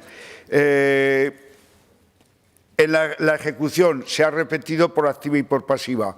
Los proyectos tienen un plazo de ejecución que terminan algunos en diciembre del 23 y las convocatorias que salgan y se aprueban en el año 2022 acaba, como les he dicho, en el 2024. Es decir, yo creo que hay que tener cierta confianza porque al final el dinero no es de Lambán, no es de Aliaga. Pero la gestión la están haciendo profesionales que son funcionarios y no los pongamos en duda. Yo esto lo digo como lo pienso y como lo siento, No pongamos en duda porque están trabajando aquí gente que está aquí porque tiene una pasión. Y le voy a poner un ejemplo. Y contesto también, aunque sea contestado, dice, hemos devuelto 71 millones de euros. Hombre, Aragón ha hecho el primer plan del virus, de las ayudas a la solvencia empresarial del coronavirus de 141 millones, ampliamos a 400 CENAES con el consejero de Hacienda. Estuvimos trabajando. Ampliamos a 400 CENAES de los que estaban en las bases del primer proyecto. Luego hicimos otra convocatoria express y luego nos reunimos, como se ha explicado, con todo el sector y hemos pedido a la ministra de Hacienda y a la ministra de Economía una modificación de las normas porque esas medidas también se habían mandado a Europa y estaban santificadas por una normativa. Luego tenemos que dulcificar las medidas. Pero lo que no podemos hacer, y ustedes, como se ha dicho, no me digan esto y lo contrario, como en aquella película, con un avión echar los euros así al viento, como aquella no sé qué película era, que pasaba un avión tirando billetes de dólares, eran dólares. Digo, hombre, no podemos regalar al que no se merece o al que no ha tenido pérdidas. Y ahí hemos tenido expedientes pues, que nos querían presentar proyectos que hemos revisado y no han tenido pérdidas. Y hemos tenido que cruzar documentos, y aquí hay algún experto en eso, el señor Saz, de Hacienda, de Seguridad Social, estará al corriente. Y hemos tenido que revisar un montón de documentos para sacar los expedientes que cumplían y que se lo merecían. Y ahora, si se amplían las condiciones, pues podrá entrar algún otro expediente que hemos pactado con CREA, CEPIME y el sector. Pero no hemos devuelto, hemos hecho lo que teníamos que hacer, cumplir con las bases de la convocatoria y el que pueda cumplir la solución, la cumple. Y no quiero hacer sangre, pero hemos tramitado también en esos sectores 15.000 expedientes de 3 planes de choque y el único que no ha pagado pues es el Ayuntamiento de Zaragoza, que tiene pendientes pagar a los hosteleros. Hombre, y mira que se lo pusimos fácil, ¿eh? Hombre. Entonces, de todos es el único que no ha pagado. El Gobierno ha gastado los dineros, el único que no ha pagado, porque no quería pagar los 4,2 millones de euros, y el Gobierno de Aragón ha gastado pues casi 80 millones de euros, es decir, que en todo el apoyo al sector turístico. Algunas cosas más. No hemos devuelto dinero porque el dinero era para apoyar los planes de solvencia a las empresas, y si no hay empresas que necesitan planes de solvencia, se devuelve el dinero. El único que falta, están arreglándolo, me consta que están intentando buscar una solución, generar el crédito, porque es el único ayuntamiento de Aragón. Los otros ayuntamientos del Partido Popular sí que han pagado las ayudas. Y decía alguna cosa más, señora Las Obras, efectivamente, recalco el tema. Hemos tenido una reunión de trabajo con los empresarios y con los sindicatos, bueno, no los sindicatos de aquí, porque son unas cuestiones económicas de los empresarios, y se manda una petición a Madrid a la ministra de Economía y a la de Hacienda, y yo también he hablado con la ministra de Industria para que interceda y que se pueda flexibilizar, porque el sector del turismo no se está recuperando a la velocidad que lo necesitamos. Es decir, si han venido en el año 2021 a España 20 millones de turistas y necesitamos que vengan 84, hay que meter más máquina a ese sector, que es clave para todo, para otros consumos de otros sectores importantes. Bueno, termino. De verdad, déjenme que pasen un poco de tiempo, haremos una comparecencia y pondremos transparencias con todo esto, porque claro, digo, yo, ¿qué les voy a contar en las Cortes? ¿Les interesa que se han presentado 532 solicitudes con una inversión subvencionable de 61 millones de euros de la industria? ¿Les puede interesar que se han presentado, termino, señor presidente, otras 130 que estamos apoyando la industria del diseño, que estamos apoyando a la industria del calzado? Hombre, yo creo que los fondos están llegando a Aragón, y además se está notando porque hay muchos gremios. Por ejemplo, en el área de las instalaciones de autoconsumo, ahorro y eficiencia energética, no encuentras un profesional. ¿Eso a qué es debido? A que se están movilizando unos recursos muy importantes. Gracias, señor Muchas presidente. gracias, señor vicepresidente. Hacemos la comparecencia siguiente antes de hacer la parada para comer. La comparecencia del consejero de Educación, Cultura y Deporte, a petición propia, al objeto de informar sobre las acciones desarrolladas por el Departamento de Educación, Cultura y Deporte en relación al Pacto Social y Político, para lo cual, señor consejero, tiene la palabra.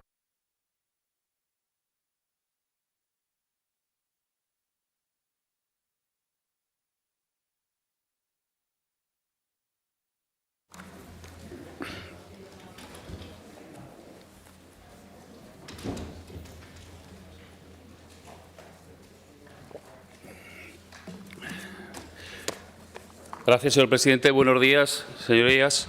En la pasada sesión anuncié la petición de comparecencia para hablar de aquellas acciones que habíamos desarrollado en relación con dos pactos que alcanzamos la legislatura pasada. Un pacto social que explicaré en el Consejo Escolar de Aragón, que es donde emanó ese pacto, y las bases del Pacto Político por la Educación, que se firmó aquí por todos los grupos parlamentarios con fecha 28 de marzo de 2019. Los ejes del pacto, como recoge el documento, son la equidad, calidad, participación, profesorado, educación infantil, formación profesional, escuela rural y financiación. Nosotros, a lo largo de estos últimos años, y en concreto el final de la legislatura pasada y el principio de esta legislatura, hasta los 2 años y medio que llevamos de legislatura, en desarrollo de este pacto educativo hemos emprendido una serie de acciones que venía a describir y a explicar aquí en este pleno. Unas acciones relacionadas con la equidad educativa y que tenía líneas de actuación que hemos actuado sobre las políticas de igualdad en aplicación de la Ley 7/2018 de junio de igualdad entre mujeres y hombres en Aragón. Se está trabajando en las siguientes líneas: en la sensibilización y formación, en la implementación de los planes de igualdad en los centros educativos mediante la creación de estructuras de asesoramiento y el diseño y elaboración del plan de igualdad, la promoción de buenas prácticas respecto a igualdad. Otra de las líneas es la prevención de la violencia de género y la garantía de una detección precoz y su respuesta. Otra es la orientación académica y profesional no sexista. En el ámbito de la convivencia, estamos desarrollando una estrategia para la convivencia escolar, creando un equipo específico para la convivencia y el Observatorio Aragonés para la Convivencia también. Y también una estrategia que se presentó hace poco y que la presenté en la Comisión de Educación para la detección y prevención de la ideación suicida. Respecto a la atención a la diversidad, se han incrementado los recursos en un 15% para atender estas necesidades, se han recuperado los equipos de atención temprana y se han incrementado las aulas para trastorno del espectro autista. Y respecto a la apertura de centros, tenemos 88 centros abrieron en este verano. Más de 210 centros están abiertos durante el periodo lectivo y ya tenemos solicitudes de 101 centros para este próximo verano. Junto a ello, las acciones para prevenir y disminuir el abandono temprano del sistema educativo aportan porcentajes reveladores que permiten avalar los programas que se están poniendo en marcha y desarrollando. En este sentido, teníamos en el 2015 un 20% de tasa de abandono escolar prematuro. En el 2019 se redujo hasta el 15% y en el 2021 hemos bajado al 12,4%. Hemos disminuido 6 puntos desde el 2015. Sin duda, el incremento de la oferta de formación profesional es uno de los elementos que ha tenido que ver. Hemos crecido en formación profesional, pero también hemos crecido en bachillerato. Acciones en torno a la calidad educativa, que es otro de los ejes que recoge el pacto. Pues una enseñanza bilingüe de calidad y uniforme. De los 500 centros que tenemos en Aragón, el 302 utilizan como lengua vehicular la lengua extranjera en las áreas curriculares no lingüísticas. Estamos hablando del 60% de los centros educativos. Se ha extendido el bilingüismo a los centros del entorno y medio rural. La inversión en infraestructuras educativas. Se han invertido 60 millones de euros en esta legislatura y se están tramitando en este momento, se están construyendo 8 infraestructuras educativas por un importe de 35 millones de euros.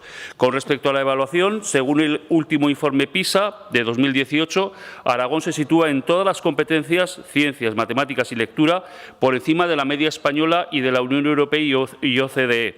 Y en competencia global, Aragón destaca con 14 puntos más que la media de España y 27 puntos más que la media de los países de la OCDE. Respecto a las comunidades autónomas españolas, las puntuaciones más altas en competencia matemática, Aragón es la 7ª, en ciencias y lectura la 4ª y la 5ª, y respecto a otros países nos situamos a la par que países como Finlandia, Alemania, Reino Unido o Noruega. Las ratios es otro elemento fundamental de calidad educativa. podemos apuntar que el indicador que nos aporta las ratios en la comunidad autónoma se sitúa en las más bajas del país. Las ratios medias en Aragón son de 16,77 en infantil, 19,34 en secundaria, 24,7 en secundaria 24,7 y bachillerato 25,70. En la ciudad de Huesca la ratio es, por ejemplo, de 18,65 en infantil, en Teruel 16,91 y en Zaragoza 19,33.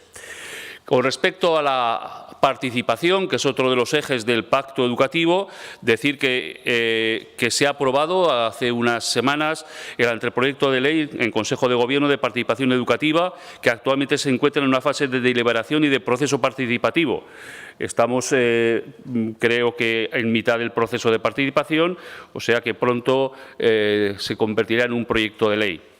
Acciones en torno al profesorado, ya las expuse en mi intervención de hace 2 semanas, simplemente recordar que son acciones dirigidas hacia lo que es la formación inicial y la formación permanente y los programas, recuerdo, del cole al grado, el aula al máster, el IPATIA, y con respecto a la formación continua ya dije que el CATEDU y el CARLE son 2 centros de referencia en la formación del profesorado a la vanguardia.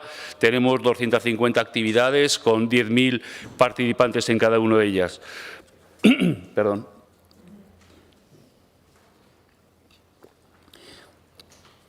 Respecto al eje de la educación infantil, se ha aumentado el número de aulas de 2 años hasta un total de 40 escuelas infantiles tienen esta oferta, que ayuda a su vez a vertebrar el territorio, ya que 16 de ellas están en el medio rural. Se dedicarán más de 10 millones de euros a la financiación de la escolarización 0-3 y tenemos 200 escuelas infantiles en 156 municipios de Aragón. La formación profesional es otro de los ejes vertebradores del pacto. El pasado 4 de febrero se presentó el presidente, la consejera de Economía y yo mismo las bases para una estrategia para la cualificación y el empleo a través de la formación profesional, con el objetivo de cualificar a 200.000 ciudadanos aragoneses y con 210.000 y con una inversión de 200 millones de euros. En este marco de trabajo, la prioridad es la FP destacar la importancia de la formación profesional en el mundo rural, ya que la oferta llega a 40 localidades diferentes, la mitad de ellas de menos de 5.000 habitantes. Existen un total de 102 centros públicos en los que se oferta algún tipo de ciclo formativo. La formación profesional dual también es otro elemento fundamental de la formación profesional. Tenemos 230 empresas que están trabajando con el departamento con programas de formación profesional dual. Hemos incrementado la matrícula en formación profesional en un 30% y hemos puesto en marcha 100 nuevas titulaciones. Respecto a la educación en el medio rural, de los 424 centros públicos en Aragón, 245 están en el medio rural. A la escuela rural se le destina un 30% del presupuesto y tiene el 17% del alumnado. Se ha puesto en marcha el observatorio de la escuela rural, se realizan anualmente revisión de los puestos de difícil desempeño y se han incrementado las escuelas abiertas en la actualidad con 48 escuelas que tienen menos de 6 alumnos. Esto, unido a la red de escuelas infantiles, la implantación de la FP y la extensión de programas educativos como el bilingüismo, conforman la estrategia para la escuela rural.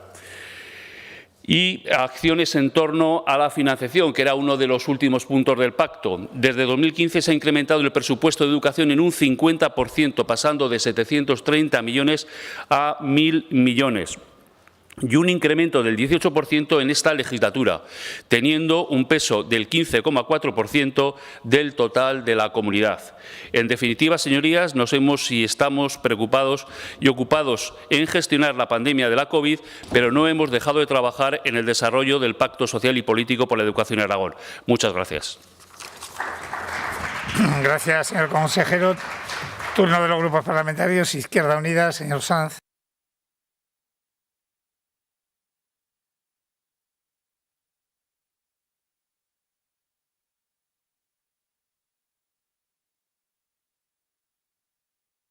Buenos días, señor Fazi. Bueno, tras escuchar su valoración, la valoración que usted hace sobre el grado de cumplimiento de ese pacto de bases para el pacto por la educación en esas materias en las que lo estructuramos y que acordamos, yo creo que conviene y es pertinente que los grupos y las organizaciones que firmamos, suscribimos y tuvimos en común ese pacto también hagamos nuestra valoración.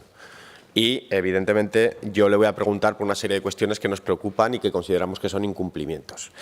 Mire, me voy a centrar en las más importantes porque en 5 minutos apenas dará tiempo, pero quiero hablarle de profesorado, en primer lugar, y en ese sentido quiero que usted me diga qué opina sobre ese informe que dice que tenemos el profesorado, informe de comisiones obreras, recientemente conocido, peor tratado de España. Una cuestión básica y fundamental para garantizar la calidad educativa. Los profesionales y las profesionales. La reducción de ratios máximas por aula, señor Fazi, que usted siempre nos hace la trampa con las ratios medias y Aragón, evidentemente, está haciendo un esfuerzo y eso lo reconocemos por mantener escuelas rurales con muy poquitos alumnos. Ratios máximas por aula y reducción de horas lectivas es un incumplimiento bloqueado desde el año 2016. Hay una recomendación, es verdad, una ley que recomendaba, es verdad que no obligaba, que ustedes no han escuchado. Hay un acuerdo político también en esta Cámara, fue la primera iniciativa que registró esta organización política en la que nos mandatábamos a esa reducción de horas lectivas. Pero ustedes, a pesar de eso, no han hecho nada en este sentido, nada de nada. Y hablo de las horas lectivas fundamentalmente y también de las ratios máximas por aula. Situación del interinaje. Tenemos un porcentaje de los más altos de España. A nosotros nos preocupa esa respuesta que usted nos dio, en la que solo entendía como interinos, interinas, aquellas plazas que se cubren por personas de curso y jornada completa. Claro, estamos hablando de un total, reconocían, de 2.925 plazas, pero es que tenemos 4.000 personas en situación de interinidad, lo cual quiere decir que o el resto están en unas situaciones de precariedad muy importantes o que, en cualquier caso, bueno, pues no se están haciendo los esfuerzos suficientes para alcanzar ese compromiso que también tenían con nosotros, que era alcanzar el 8% de tasa de interinidad total. Porque incluso con esas 658 plazas que pretenden sacar tampoco vamos a llegar a cumplir con ese compromiso. Por lo tanto, ¿cómo vamos a alcanzar ese acuerdo del 8% de interinidad? La estabilidad de las plantillas, lo mismo, va en relación con lo anterior, es fundamental. Y en ese sentido, para garantizar los proyectos de centro y también la atención debida al alumnado. Centros en desventaja, y usted hablaba de equidad, y yo le quiero hablar por la situación que atraviesan, crónica. El pacto decía textualmente con respecto a la equidad, que es un bien público y como derecho de la ciudadanía es un pilar básico de la educación y, por lo tanto, obliga a articular mecanismos inclusivos que corrijan las desigualdades sociales y culturales, tanto en el acceso al sistema educativo como en la permanencia en el mismo y a lo largo de toda la escolarización. Esto no está pasando, señor Fazi, y usted lo sabe. En esta comunidad autónoma hay segregación y hay desigualdades crónicas que necesitamos corregir. No me ha hablado de para cuándo la cuarta orden de inclusión, que tiene que contener todas las cuestiones referentes a la solución de estos asuntos, con medios, materiales y recursos. Los PROA están muy bien, si nosotros no decimos que no, pero son un café para todos. Los centros tienen muchas más necesidades por aula que un apoyo concreto. Por lo tanto, es necesario. Igual que es necesario cumplir eso que también pactó con Izquierda Unida referente a la ratio de orientadores. Absolutamente insuficientes, señor Fazi, absolutamente insuficientes. ¿Cuándo van a cumplir esos acuerdos? Apoyos. Los apoyos que requiere el alumnado siguen tardando en llegar y luego hay dificultades. Usted nos hablaba de la atención temprana. Es que tenemos hoy mismo problemas con retrasos madurativos en el lenguaje en alumnos que no reciben la atención que tienen que recibir y luego eso les afecta después de forma clara en el lenguaje, por ejemplo, y eso está encima de la mesa. Situación de la educación infantil. Bueno, hay una carencia evidente, flagrante en nuestra comunidad para dar cobertura a través de una red pública en condiciones a esa escolarización. Una buena política en materia de aulas de 2 años, sí, pero es claro que siguen siendo proyectos pilotos que necesitan de una extensión y necesitan de una superación de la situación actual para evitar caer en lo mismo de siempre, ¿no? El interinaje y la externalización para satisfacer el derecho fundamental, ¿no? Las guarderías de la DGA siguen siendo guarderías, no son escuelas infantiles y eso ¿cuándo lo vamos a resolver? ¿Van a construir una escuela? Nos parece muy bien, pero quizá deberíamos de empezar a buscar soluciones y eso también va en referencia al plan de infraestructuras educativas educativas que necesitamos abordar que nos permitan actuar sobre lo existente, mejorándolo, actualizándolo y garantizando condiciones de escolarización también en este tramo educativo. Y brevemente sobre la financiación. Usted habla del incremento de la financiación. Hombre, es normal que desde que entrasen al Gobierno con un mínimo de cambio de sensibilidad se haya incrementado la financiación para como lo dejó bastante raquítica, y eso está bien. Y es verdad que ha habido esfuerzos, pero recuerde que el acuerdo, por lo menos el que tenía con Izquierda Unida, era con respecto al PIB, del 5%. Y decíamos en ese acuerdo una cuestión fundamental que yo creo que sí que se está cumpliendo, y en eso estará de acuerdo conmigo, que hay que exigirle al Estado que cumpla. Y el Estado está cumpliendo. El Estado está aportando fondos. 1.140 millones este año. Es muy buena cifra, pero necesitamos más dinero, y en ese sentido le pregunto única y exclusivamente si va a cumplir con los compromisos acordados con Izquierda Unida y llegar al 5% del PIB. Es esa la pregunta. Así que, señor Faci, usted tiene su valoración, nosotros tenemos la nuestra. Es preceptivo que nos juntemos todos los firmantes de ese pacto para valorarlos en común y sentar prioridades y actualizar compromisos. Creo que eso es importante, pero entre tanto también es importante cumplir con los acuerdos pactados también entre las formaciones políticas, y en ese sentido yo le pido que cumpla los acuerdos pactados con Izquierda Unida y los acuerdos alcanzados en esta Cámara. Gracias. Gracias. Señor Sanz, por el Grupo Aragonés. Señora Peirat.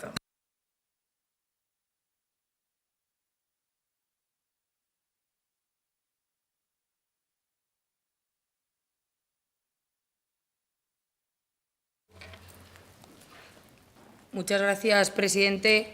Buenos días, señor Faci. Y, en primer lugar, agradecerle su comparecencia para informar sobre uno de los acuerdos más relevantes de cuanto hemos alcanzado en esta Cámara, y es ese pacto por la educación. Relevante por su contenido y especialmente relevante porque implica la preocupación de estas Cortes por el futuro de la comunidad aragonesa que reside en los niños y niñas y jóvenes a los que presta servicio el sistema educativo de nuestra comunidad autónoma. En primer lugar, empezaré por agradecer la sensibilidad mostrada hacia los centros educativos concertados y privados, permitiendo la coexistencia armónica entre los diferentes modelos de enseñanza, tal y como acordamos en el Pacto para la 10ª legislatura, y que siempre han sido uno de los principales objetivos de atención para mi partido, para el Partido Aragonés, y creo que esto todos somos conocedores. Su exposición ha sido larga y detallada, por lo que intentaré puntualizar en alguno de los puntos que dan idea de la sensibilidad del Gobierno de Aragón hacia la comunidad educativa. Y por su exposición queda claro que se están desarrollando todas las acciones de ese pacto por la educación. En primer lugar, destacar el esfuerzo inversor, especialmente en infraestructuras, en unos tiempos de pandemia que han obligado a utilizar recursos para otras prioridades, pero que aún así presentan cifras más que aceptables con esos 35 millones y la construcción de 8 nuevas infraestructuras. Otro factor relevante a destacar es que de 500 centros el 60% utilice como lengua vehicular en todas sus etapas educativas una lengua extranjera. Usted nos lo explicaba. La mejora en todas las competencias educativas en relación con el informe PISA 2018 en ciencias, matemáticas y lectura, estando por encima de la media española, es un indicativo del esfuerzo que se está realizando en mejorar esa calidad de nuestra enseñanza. Usted también hacía referencia a los bajos ratios, la mejora de las becas de comedor, el notable incremento en materia de formación profesional, entre otros parámetros que son también indicativos del buen rumbo de su departamento y fruto de los esfuerzos realizados por la comunidad educativa en los últimos años. También muy importante la referencia a la escuela en el medio rural, tan importante como necesaria para vertebrar nuestro territorio. Y acabaré, como he comenzado, agradeciéndole las explicaciones ofrecidas e invitarle a seguir en la misma línea marcada hasta ahora, ya que los resultados indican que es el camino correcto en una materia que, como señalaba al principio de mi intervención, debe ser una de las principales preocupaciones de la política aragonesa. Muchas gracias, presidente. Gracias, señora Peirat. Por el Grupo Parlamentario de Vox.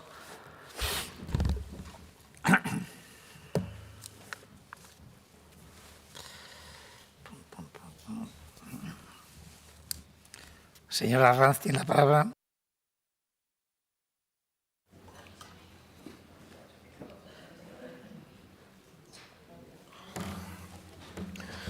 Gracias, señor presidente. Buenos días, señor Faci. Gracias por su comparecencia. Como bien saben, señorías, aún no estaba Vox cuando se aprobaron estos acuerdos o estos pactos. En el tema del Pacto Social de Educación de Aragón fue en 2016 o de las bases para el Pacto de la Educación en Aragón fue en 2019. Desde luego, como hemos afirmado siempre, consideramos la educación como una cuestión capital, una cuestión de Estado y la gran inversión que ha de hacer un país de futuro. Una educación de calidad, con carácter integral, que fomente un espíritu crítico, la creatividad, las potencialidades de cada uno y que sirva como el mejor ascensor social. Que el esfuerzo, el mérito, la capacidad y el talento puedan hacer que esas personas se superen y superen sus diferencias económicas de haber nacido en un entorno u otro. Desde Vox apostamos por los grandes consensos, por un pacto nacional en materia educativa. Al igual que, dada la importancia y la necesidad de que exista un marco general y nacional, consideramos que debe ser una competencia estatal y no autonómica. Un marco homogéneo y principal sobre el que pueden después ampliarse y matizarse otros contenidos específicos correspondientes a cada región. Un reflejo de esa España plural y diversa que defiende Vox, con sus culturas, sus lenguas, sus tradiciones, su idiosincrasia. Desde luego, desde Vox lo que no aceptamos es el uso de la educación como una herramienta de adoctrinamiento. En ningún tipo de ideología política o de otro tipo. No debe ser ese el objeto de ninguna educación. Ya sea en contenidos como la ideología de género, el feminismo radical, los mantras y dogmas de la Agenda Globalista 2030 que lo inundan todo. Desde Vox defendemos ese verdadero pacto social y de consenso en materia de educación, donde participemos todas las fuerzas políticas y sensibilidades y podamos llegar a un marco de acuerdo por el bien común. No entendemos positivo que se vayan sucediendo leyes orgánicas de educación una tras otra conforme a cada gobierno y al color político que representen estos. Por ejemplo, la LOMLOE o Ley CELA ha nacido sin esos consensos ni políticos ni en la comunidad educativa. Somos conscientes de lo complejo que hoy resulta llegar a esos grandes consensos. Hay diversas fuerzas políticas, cada una con su ideología y sus sensibilidades, por supuesto, muchas de ellas completamente antagónicas. Pero desde luego, en materias como estas, la educación, la sanidad, es donde la política y los políticos deberíamos darlo todo, con una gran generosidad y mirada larga, por la defensa de un bien común y huyendo de intereses partidistas. Para Vox son claves la libertad, el respeto a la voluntad de los padres en cuanto a la elección del tipo de educación y el centro educativo y a que sus hijos reciban o no ciertos contenidos controvertidos, muchas veces impartidos por activistas y no personas con una formación o una titulación adecuadas. El papel de la educación concertada nos parece muy importante, que debe convivir en armonía total con una educación pública y privada, y todas ellas ser educaciones o formas de calidad. El papel de la educación especial también lo ponemos un especial interés, sin discriminación también de ciertas asignaturas como la religión o ciertas limitaciones de asignaturas como la filosofía, que ahora parece que va a volver, gracias a Dios. Y en materia de lengua, nosotros consideramos el español una lengua vehicular y exigimos que en todas las regiones de España pueda estudiarse en español. Esto es una exigencia de puro sentido común. En ningún país fuera de España comprenden la situación que podemos tener en Cataluña o el País Vasco, por ejemplo. Fomentando, eso sí, competencias en lenguas extranjeras. Vamos a mirar al futuro, vamos a mirar a un mundo que es global. Nuestros hijos deben saber inglés, por lo menos, y ser casi bilingües o bilingües y otro idioma, porque eso les va a dar la situación de poderse diferenciar para bien del resto. El resto de lenguas que existen en nuestra nación son parte del acervo cultural que hay que respetar, hay que conservar, pero nunca imponerse, y menos bajo coacciones o desobedeciendo sentencias de nuestros tribunales superiores. También ha de dignificarse la profesión del maestro y el profesor, permitirse y fomentarse que puedan hacer una carrera y progresar. Es muy triste el informe de Comisiones Obreras sobre los profesores de Aragón, que dice que son los peores tratados y los que están en peores condiciones. Ahí tenemos que hacer algo. Apoyamos a la formación profesional como otro camino formativo, con la misma dignidad y valor, enfocado a las necesidades de la sociedad y al mercado laboral. La formación profesional dual, que se está haciendo bien, es algo muy importante, una formación de talento propio que podamos aprovechar aquí y que nuestros jóvenes no se vean obligados mención también a la escuela rural, su importancia frente a la despoblación, entre otras cosas. Y bueno, son muchas las cuestiones que podríamos meter en este discurso, pero resumiendo, concluyo. Para Vox, educación, pacto nacional, cuestión de Estado, participación social y de la comunidad educativa, generosidad y consensos, mirada larga y de futuro. Muchas gracias. Gracias, señora Arranz. Por el Grupo de Xunta, señora Las Obras.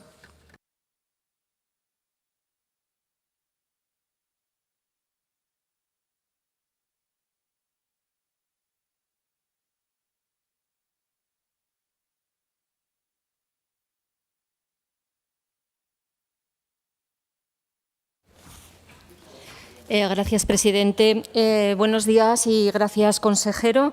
Nuevamente volvemos a hablar del Pacto por la Educación en Aragón, 249 medidas que nos deben de servir para mejorar el sistema educativo aragonés con 4 pilares básicos: la calidad, la equidad, la participación o la planificación educativa. Un pacto social que fue aprobado por consenso de todas las fuerzas políticas en la pasada legislatura y quizá, por lo que acabo de oír, en esta legislatura sería totalmente imposible. En esas bases se recogen diferentes cuestiones como la universalización de la educación de 0 a 18 años, la protección de la escuela rural a través del Observatorio de la Escuela como instrumento de desarrollo y cohesión de territorio, el fomento de la participación de toda la comunidad educativa y una apuesta clara por corregir las desigualdades territoriales, sociales y culturales, tanto en el acceso al sistema educativo como su permanencia en el mismo. En definitiva, de lo que se trata es de mejorar la calidad de la enseñanza y garantizar el éxito escolar del alumnado en Aragón. Y, por supuesto, este pacto también apuesta por la innovación educativa y la implicación del profesorado.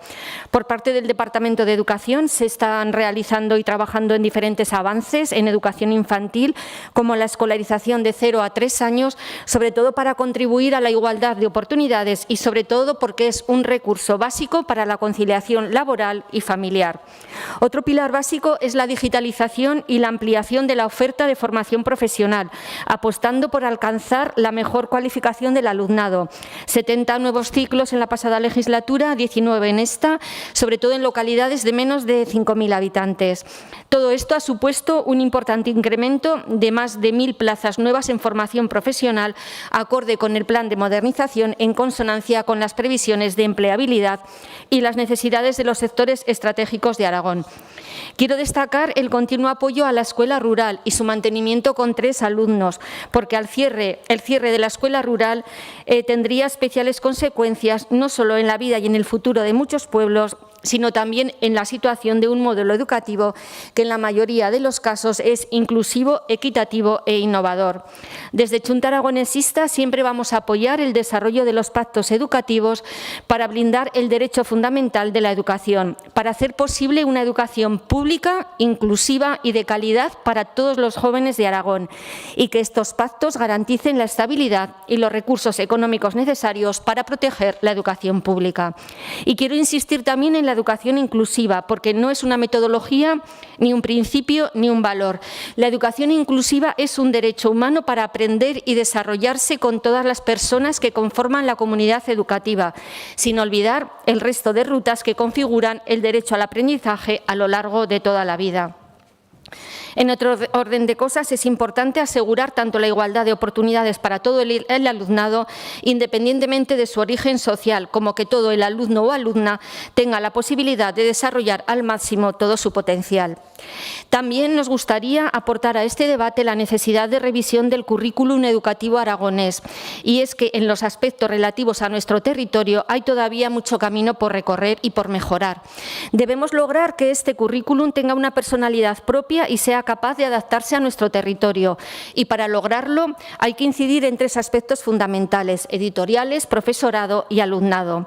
Conscientes de la necesidad de un acuerdo en esta revisión que proponemos, queremos que tenga la estabilidad en el tiempo necesaria para alcanzar los fines propuestos, porque conocer y reconocerse nuestra geografía, historia, recursos y cultura aragonesa no puede estar al albur de los constantes y sucesivos cambios legislativos.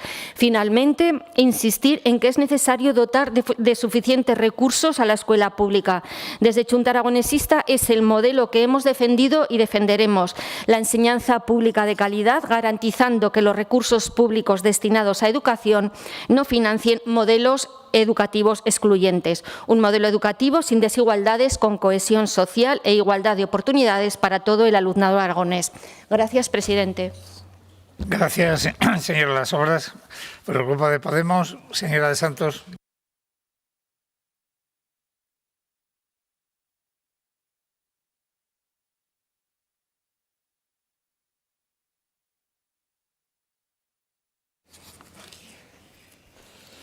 Gracias, presidente. Buenos días, consejero. Es mi primera intervención en el Pleno en Educación, que acabo de incorporarme a la comisión, así que hola en este formato.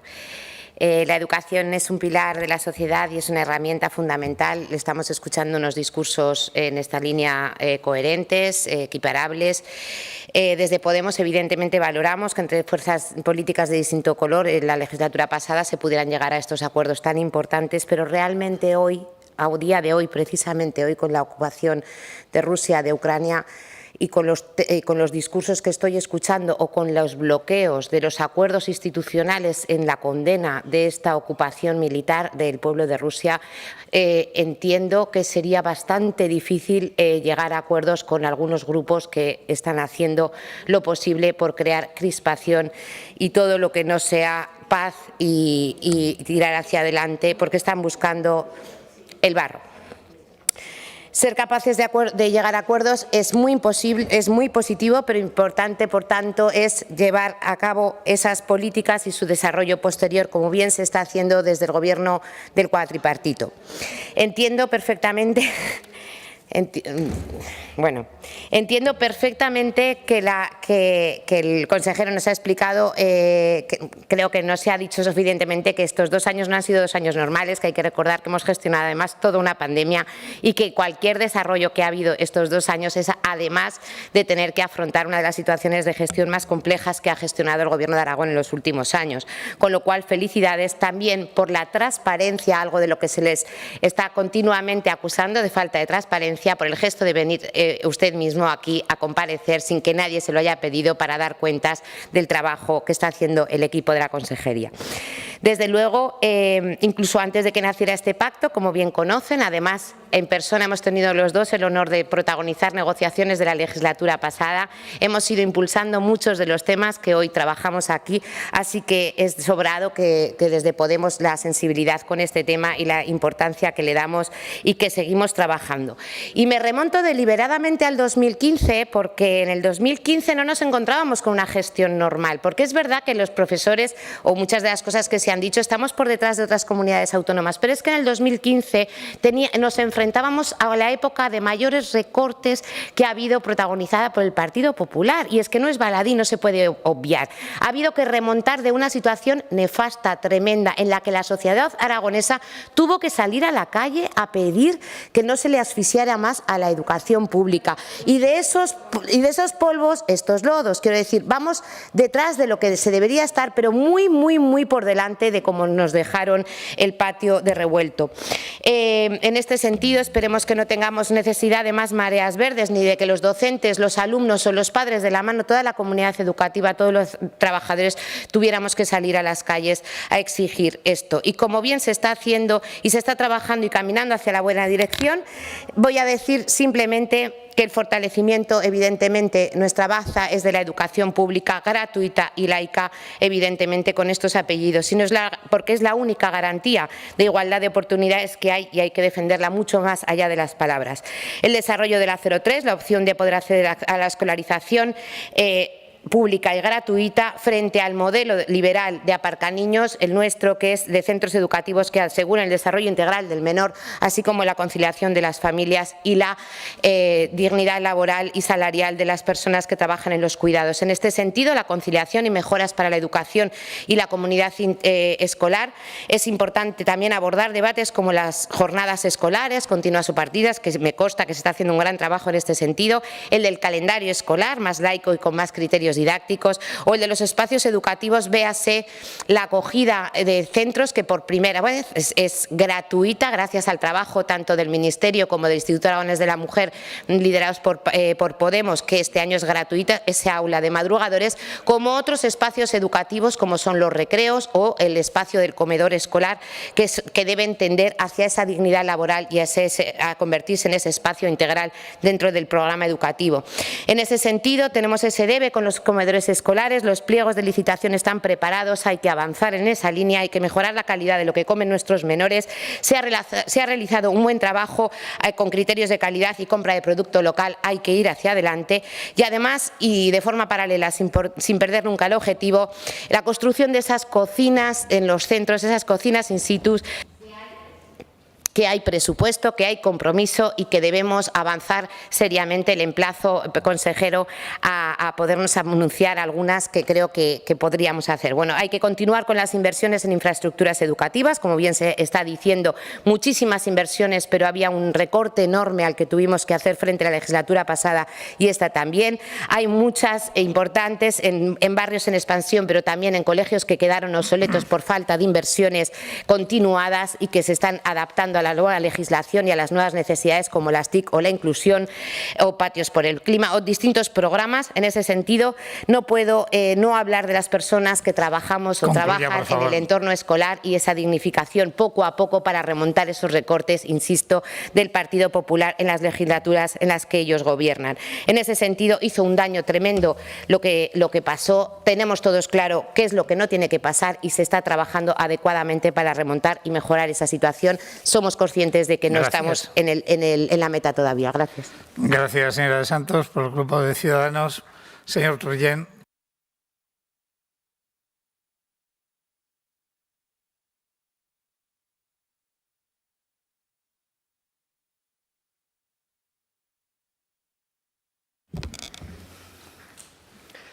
Gracias, señor presidente. Quiero comenzar mi intervención transmitiendo nuestra más firme condena al ataque producido por el Gobierno de Putin a la integridad de un país soberano como Ucrania. Queremos transmitir nuestra solidaridad con el pueblo ucraniano y también nuestra solicitud de una respuesta coordinada y contundente en el marco de la Unión Europea y de la OTAN. Señor Fazi, muy buenos días. Le he de reconocer que estaba un poco despistado con lo que nos iba a contar en esta comparecencia por el título, meramente por el título. Era una comparecencia para hablar sobre los avances realizados desde el Ejecutivo, desde el Gobierno de Aragón, en el pacto social y en el pacto político. Y realmente el pacto social existe. Fue el pacto social que surgió del Consejo Escolar de Aragón, son 249 medidas. Usted ya ha dejado claro que va a hablar del pacto social y de su cumplimiento en la próxima reunión del Consejo Escolar de Aragón. Usted aquí se ha ceñido a lo que no es un pacto, que es el documento Bases para un pacto. Y la diferencia no es baladí, y luego incidiré un poco en ello. No tenemos un pacto político por la educación en Aragón. Todavía no lo tenemos, lamentablemente. Igual que no lo tenemos en España, y es algo que los liberales seguiremos luchando por un pacto nacional por la educación. Aquí lo que tenemos es un documento Bases para un pacto. En cualquier caso, le agradecemos su predisposición a venir aquí de motu propio, a comparecer y explicar los avances por parte del Gobierno de Aragón en ese documento Bases para un pacto por la educación. Le voy a reconocer varias cosas. A mí me gusta decir las cosas que hace bien el Gobierno de Aragón y las cosas que hace mal, aunque a alguno le moleste cuando incido especialmente en las cosas que hace mal. Pero hace cosas bien. Usted ha dicho aspectos relacionados con la equidad educativa en los que están trabajando bien, en la igualdad entre mujeres y hombres, en la convivencia escolar, en la prevención del suicidio, se lo reconozco. Usted ha focalizado mucho en la equidad, porque es un Gobierno socialista, pero se ha dejado un aspecto fundamental, que es, ahí va mi primera pregunta. Tienen encima de la mesa una sentencia del Tribunal Superior de Justicia de Aragón respecto a la orden de inclusión en la que se define que es un alumno con necesidad específica de apoyo educativo. Tienen una sentencia que les dice que es una definición demasiado restrictiva y que hay que corregirla. Y es una sentencia que ya hace más de un año que la tienen encima de la mesa y la tienen que corregir porque hay muchos alumnos que tienen necesidades específicas de apoyo educativo que no están reconocidos como tales y que están esperando a que ustedes corrijan la orden. Ahí va mi primera pregunta. He dicho que ha focalizado mucho en equidad, y está bien, pero la equidad y la calidad son dos caras de la misma moneda. Es ahí donde nos diferenciamos. Nosotros, se lo he dicho muchas veces, coincidimos en que el sistema educativo tiene que garantizar la igualdad de oportunidades, por lo tanto la equidad es fundamental, pero no debe garantizar en ningún caso la igualdad de resultados, porque entonces estaríamos disminuyendo la calidad. Y un aspecto fundamental de la calidad de nuestro sistema educativo, no ha comentado nada, se refiere a la autonomía de los centros docentes. Es uno de los puntos que están incluidos en el documento Bases para un pacto por la educación en Aragón. Seguir avanzando en la autonomía y en la evaluación de los centros docentes. Esta es mi siguiente pregunta. ¿Se está avanzando, ya sé que no, en esa autonomía de los centros docentes? Porque es fundamental, desde el punto de vista liberal, dar responsabilidad a los centros docentes, darles autonomía y exigir a la vez resultados, hacer una buena evaluación de los mismos. Un elemento que hay que corregir, se lo dije ya en una pregunta oral hace algún tiempo, es esas 2/3 partes de las vacantes de los equipos directivos que nadie quiere asumir. Y eso refleja que es muy difícil gestionar un centro docente, que hay poca autonomía, demasiada burocracia y que tenemos todavía mucho trabajo por delante para avanzar en esa evaluación y en esa autonomía tan necesaria desde el centro docente, que es el núcleo fundamental sobre el que se construye la calidad educativa. Otro aspecto que no ha comentado, ha hablado sobre inversión en infraestructuras educativas, pero no ha hablado sobre el plan de infraestructuras educativas, que es un aspecto que también viene en el documento Bases para un pacto por la educación en Aragón. Llevamos ya muchísimo retraso para que nos presente ese plan de infraestructuras. Y lo tiene que hacer no solamente para cumplir con el pacto, con las bases para un pacto, sino para dar tranquilidad a las familias. Lo que necesitan las familias es saber si van a tener o no colegio y cuándo en su barrio. Lo que no se puede hacer es jugar con las familias y decir que van a tener colegio y luego que se encuentren con un solar. Para eso sirven los planes, para eso servirá el plan de infraestructuras educativas. Y por último, por concluir, el elemento del profesorado. Estuvimos ya dando el último pleno sobre el profesorado. Usted me dijo que iba a poner en marcha la mesa para elaborar políticas para el profesorado en septiembre. En septiembre me dijo que no le había dado tiempo, que en cuanto pudiese. Y el otro día me sorprendió diciendo que si eso ya la monté yo, que por qué no la estoy montando yo. Bueno, es un compromiso de todos los partidos políticos firmantes. Desde luego hay que impulsar esa mesa de trabajo, pero ahora me voy dando cuenta de, quizá porque usted tiene tantas reticencias, de sentar a los sindicatos de profesores. Y es que usted, ya se lo ha dicho el señor Sanz y el señor Arranz, ha leído el informe de comisiones obreras.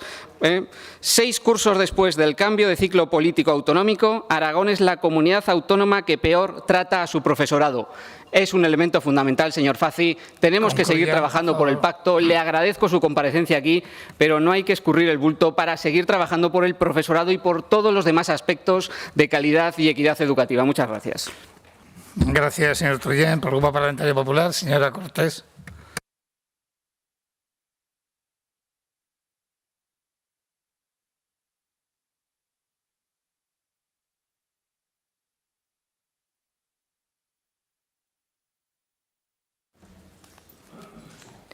Pues muchísimas gracias, presidente. Señorías, señora de Santos, en su referencia al conflicto, a la invasión de Rusia en territorio ucraniano, no le he escuchado una frase cabecera de su formación política, ese no a la guerra. Entiendo que estarán desempolvando las camisetas y las pancartas para esta tarde y concentrarse delante de todas las delegaciones del Gobierno en coherencia con su política hasta ahora. Señor consejero, ¿viene usted a dar cuenta de las actividades anunciadas o avanzadas desarrolladas por su departamento en cuanto al pacto social y político? Es verdad que tenemos un pacto social, que es el que se presentó dentro de ese Consejo Escolar, y que tenemos, como bien le han dicho, unas bases por un pacto por la educación firmadas desde estas Cortes. La verdad es que tanto en uno como en otro, las líneas y las medidas que allí se contienen tienen la suficiente amplitud como para que quepa en ellas toda la labor en materia educativa, porque hablar de equidad, de calidad, de participación, de profesorado, de educación infantil, de escuela rural, de formación profesional, de financiación, de planificación, de estabilidad presupuestaria y legislativa es, como digo, es hablar de todo un sistema educativo, con lo cual cualquier cosa, cualquier acción que usted lleve a cabo se puede encuadrar dentro de esas grandes líneas. Y fíjese que también en las Cortes de Aragón hemos trabajado por desarrollar ese pacto o esas bases para un pacto por la educación. Aprobamos una proposición no de ley en la que le instábamos a su departamento a que esas bases fuesen el germen de esa ley de educación que usted habló, de la cual usted habló aquí en su primera comparecencia, pero que ya nunca más hemos sabido. Hemos aprobado que se cree un grupo de trabajo para hacer el seguimiento del desarrollo de esas bases. Tampoco se ha creado. Y hemos aprobado también, bueno, pues que desde su gobierno, desde el Gobierno de Aragón, se haga una evaluación de cómo van esas bases y además se ha puesto un plazo para que así se haga. Con lo cual, como digo, a pesar de que algunos miembros de su Gobierno o incluso portavoces de su grupo parlamentario socialista entiendan que las proposiciones no de ley no son de obligado cumplimiento, todos lo sabemos, pero sí que son una muestra de una voluntad. Y hemos aprobado también algunas medidas concretas, como son la bajada de ratios, y también es verdad que usted tampoco lo ha hecho. Así que, señor Fazi, como le hemos escuchado atentamente en todo lo que ha dicho usted esta mañana, desde el Partido Popular nos creemos esas bases, nos creemos el consenso y también tenemos unas pinceladas que darles sobre lo que creemos que debería desarrollarse algunas de ellas. Y hablaremos sobre el plan de infraestructuras, no me quiero detener porque mañana tendremos ocasión de debatir. Hace usted referencia al profesorado. En este momento se está negociando ese estatuto del docente y, como ya se le ha dicho desde esta tribuna, seguramente usted habrá podido leer ese informe de Comisiones Obreras en el que habla de que el profesorado aragonés es el peor tratado de toda España. A ustedes, que tanto les gusta hablar de los recortes del Partido Popular, con casi 8 años de gobierno socialista, esos recortes han dejado de ser propiedad del Partido Popular, ya pueden ser del Partido Socialista, porque en casi 8 años no han hecho nada por cambiar eso y encima ahora al término recorte se le une el maltrato de ese profesorado. O la estrategia de la escuela rural. Todos coincidimos en la necesidad de mantenerla, pero oiga, habrá que hacer algo más que bajar los ratios para mantener esas aulas abiertas, porque si no se cerrarán solas porque se quedarán sin alumnos. Para eso es importante algunas determinadas cuestiones. El transporte escolar. Hay que llevar a los alumnos desde sus domicilios a los centros educativos en algunos casos, o el kilometraje de los profesores itinerantes, y eso hay que pagarlo, hay que abonarlo, ese transporte escolar hay que abonarlo en tiempo y forma, y ese kilometraje del profesorado también. Aunque le voy a decir una cosa, esta mañana, como su compañera de Gobierno, la señora consejera de Sanidad, ha dicho que va a poner helipuertos y helicópteros en todo el territorio de la comunidad autónoma y que encima lo van a pagar las comarcas, a lo mejor a usted se soluciona ese problema. ¿Qué decir de la calidad de la educación? En estos momentos que se están tramitando los decretos de los currículos, es un buen momento para completar esa oferta que venga desde los decretos nacionales con lo que haga su departamento. Como ve, desde el Partido Popular tenemos intención de hablar y dialogar todo lo que haga falta para mejorar esa calidad educativa de nuestro sistema, del sistema aragonés, por el bien de nuestros alumnos, por el bien de nuestros profesores, por el bien de la comunidad educativa. Es, como muchas veces hemos dicho, no es invertir en presente, sino que es invertir en futuro. Muchísimas gracias, presidente. Gracias, señora Cortés. Grupo Parlamentario Socialista, señor Urquizu.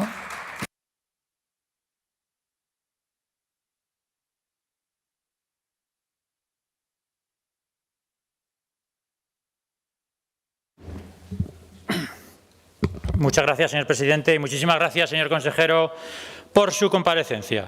La verdad es que a través de su intervención hemos podido ir siguiendo cómo se han ido cumpliendo los diferentes aspectos de las bases del Pacto por la Educación en Aragón. Hemos estado hablando y hemos visto cómo este Gobierno está cumpliendo con la igualdad, con la prevención en el abandono temprano, con todo lo que tiene que ver con las inversiones en infraestructuras educativas, con la calidad educativa, con la participación y el profesorado, con la escuela rural, algo que es fundamental para nosotros, o con la formación profesional.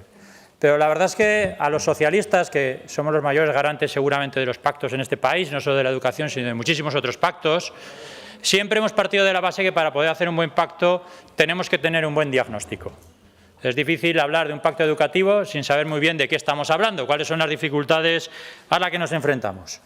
Y por eso seguramente tendríamos que saber de qué educación queremos tener en el futuro. Para muchos de ustedes, por sus intervenciones, se desprende que les interesa mucho cómo los estudiantes progresan. A nosotros nos interesa mucho el progreso colectivo de la educación. nos interesa mucho cómo un país progresa gracias a la educación. Y por eso no solo nos preocupan los estudiantes y de forma individual, sino cómo produce un resultado en el conjunto del país. Pero no solo eso, el diagnóstico, y lo escucho sistemáticamente, creo que no es acertado cuando decimos que hay muchas leyes educativas y que cambian constantemente. En España hay 8 leyes educativas, pero que hayan cambiado el sistema educativo 2. Es la LODE y la LOCSE. Todo lo demás tiene que ver con la participación en los centros educativos, con el gobierno en los centros educativos y después es verdad que ese consenso que se produce o se ha producido en nuestro país cada vez que había una votación, un consenso en el cual cuando el Partido Socialista gobernaba llegaba a un acuerdo con todos los grupos políticos menos con el Partido Popular para que cuando el Partido Popular gobernaba sacaba las leyes de forma sola, individual, contra todos los demás. Pero cada vez, digamos, que habíamos hecho una ley educativa, ese consenso se rompe en el año 2002 con la LOCE, una ley que ni siquiera llegó a estar en vigor y que básicamente intenta poner sobre la mesa un modelo educativo distinto al que veníamos desarrollando. Porque hay 2 alternativas. Cuando un alumno se queda atrás puedes hacer 2 cosas. Puedes dejarle atrás, que es lo que siempre había propuesto el Partido Popular con los itinerarios y con todas esas medidas educativas que en el fondo iban dejando apartados a los alumnos que tenían plenos resultados, o intentar ayudar al alumno que se queda atrás, que ese era el modelo que defendíamos siempre los socialistas. Pero en realidad no hay 8 leyes educativas, ha habido 2 fundamentales y después un debate sustancial de cómo tiene que ser nuestro modelo educativo en nuestro país. Y eso es a lo que hemos estado asistiendo sistemáticamente en cada uno de los gobiernos. Por lo tanto, ese diagnóstico compartido seguramente nos permitiría avanzar de alguna manera en los consensos que ya tenemos. Y ese es un punto importante para nosotros. Solo tenemos que cambiar si lo vamos a mejorar. Hablamos constantemente de abrir el pacto, el señor Trullén dice mucho de hablar de una comisión de profesorado, se lo hemos dicho en muchísimas reuniones.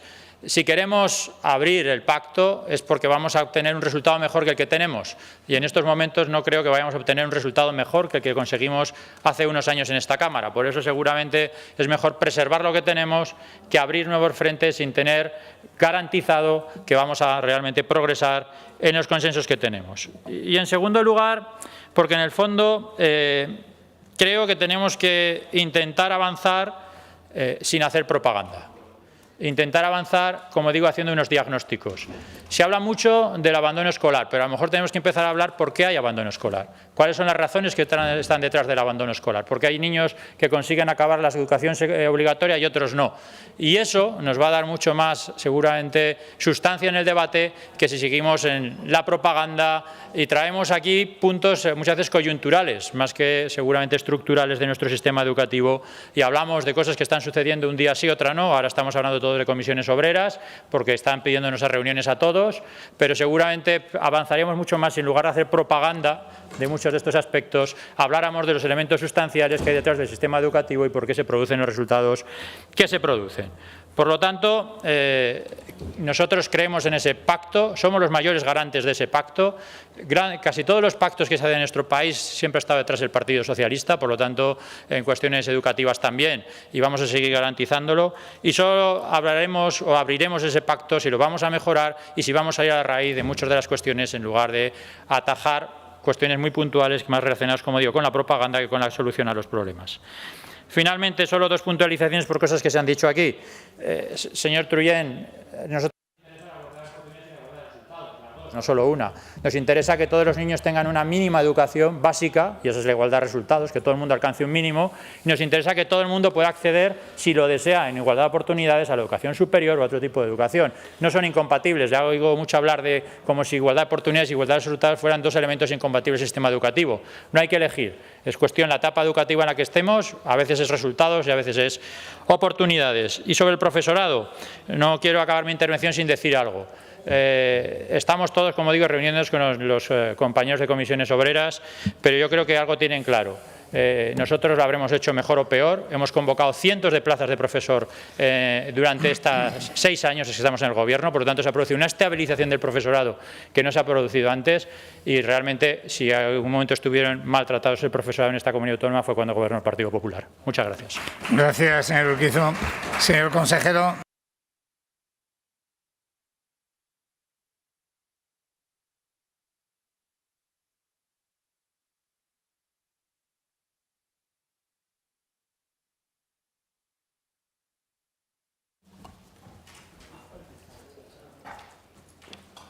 Gracias, señor presidente. Dos cosas previas. Una, decir que, claro, yo comparezco aquí para dar explicaciones de lo que está haciendo el Gobierno con respecto a algo que se pactó en estas Cortes de Aragón, cuando he dicho, y que se firmó por parte de todos los grupos, y evidentemente no doy por concluido todo lo que nos queda todavía por hacer. Yo pongo el foco en lo que estamos haciendo y lógico que es la oposición ponga el foco en lo que falte, pero desde luego lo que falta no invalida lo que se ha hecho. Y luego otra cosa, parece que tanto el Partido Popular como Ciudadanos, no sé, y me corrijan, tienen interés en devaluar lo que se firmó la legislatura pasada. Aquí, de las personas que firmaron, solo hay una en este momento, que es la señora Gaspar. ¿Le puede explicar a su compañero todo el esfuerzo que hubo que hacer para llegar a ese acuerdo, las renuncias que todo el mundo tuvo que asumir para llegar a ese acuerdo, como para hoy venir aquí y menospreciarlo? Me parece algo exagerado. Quizá porque, como decía el señor Urquizu, estamos en un ambiente ahora en el que ese pacto hubiera sido imposible de alcanzar. Por lo tanto, yo felicito a aquellos que lo firmaron, felicito a aquellos que fueron capaces de forjarlo, y yo por eso tengo como responsabilidad el desarrollarlo. Esas dos cuestiones quería decir fundamentalmente. Señor Sanz, yo con usted sí que puedo hablar de profesorado y puedo llegar a debatir pues lo que hemos hecho, lo que estamos dejando de hacer. Pero que me venga aquí a hablar de recortes el Partido Popular me parece que no tiene ningún sentido, ningún pie ni revés. No, quiero decir que yo lo voy a hablar con usted. Mire, nosotros con el profesorado hemos llegado a muchos acuerdos. ¿Suficientes? Pues no. Usted sabe, como sé yo, más lo sé yo, que desgraciadamente en la legislatura pasada no se pudo llegar a un acuerdo sobre reducción de la carga lectiva. No se pudo llegar a un acuerdo, aunque el Gobierno tenía firme voluntad de llegar a ese acuerdo. No voy a exponer aquí qué es lo que pasó o qué dejó de pasar, pero mi compromiso en esta legislatura es poder llegar a suscribir ese acuerdo que en la legislatura pasada no se pudo firmar. Por lo tanto, no lo puedo decir yo más claro. Respecto a las ratios, de verdad, que no hago medias, que es que las ratios son las que son. Usted me vino aquí un día y me dijo, hay centros que tienen de infantil primaria que tienen 30 alumnos. Yo le dije, dígame cuál, porque no creo ninguno. Ni personalmente ni en público me ha dicho qué centro tiene 30 alumnos. Oiga, las ratios son las que son y a veces bastante desgracia es que sean tan pocas, porque desde luego muestra que hay una bajada demográfica en la ciudad de Zaragoza que es alarmante. Vamos a transformar nuestras guarderías. En el ámbito del año 22-23 vamos a hacer una inversión importante en las guarderías del Gobierno de Aragón. Por lo tanto, eso quede claro. Y otra cuestión. Veo que usted se ha satisfecho por la financiación del Estado a la comunidad autónoma. Yo no me doy por tan satisfecho. No me doy por tan satisfecho por una sencilla razón, porque hay que tener en cuenta que la educación en el medio rural cuesta 3 veces más que la educación en el medio urbano. Y, por lo tanto, yo creo que debe hacer un esfuerzo más el Gobierno de España, independientemente de quién gobierne, para que haya una financiación en base a la demografía y en base a que se financien los servicios públicos. He dicho que al 17% de los alumnos invertimos el 30%. No recibimos ese dinero del Estado en esa proporción. Señor Arranz, léase el pacto, las bases del pacto, léaselas porque yo creo que está bien. Le digo lo mismo que antes. Aquí no hay en ese documento no se habla de aleccionamiento, en ese documento no se habla de activistas, no hay activistas en los centros educativos, hay profesionales con toda su formación, con toda su dedicación y con un sistema de acceso que se puede mejorar, pero que garantiza por lo menos su capacidad.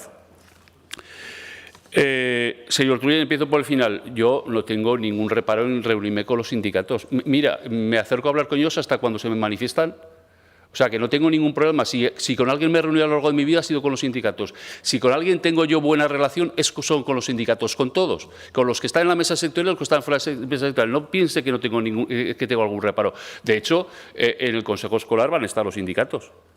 Por lo tanto, ve que no tengo ningún reparo en reunirme. Ningún reparo. A lo mejor usted sí tiene algún reparo.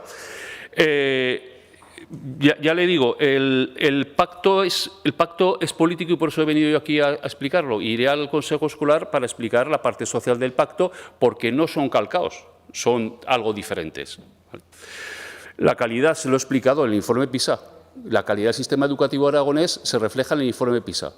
Y lo que tenemos que hacer es seguir manteniendo o mejorando esos resultados.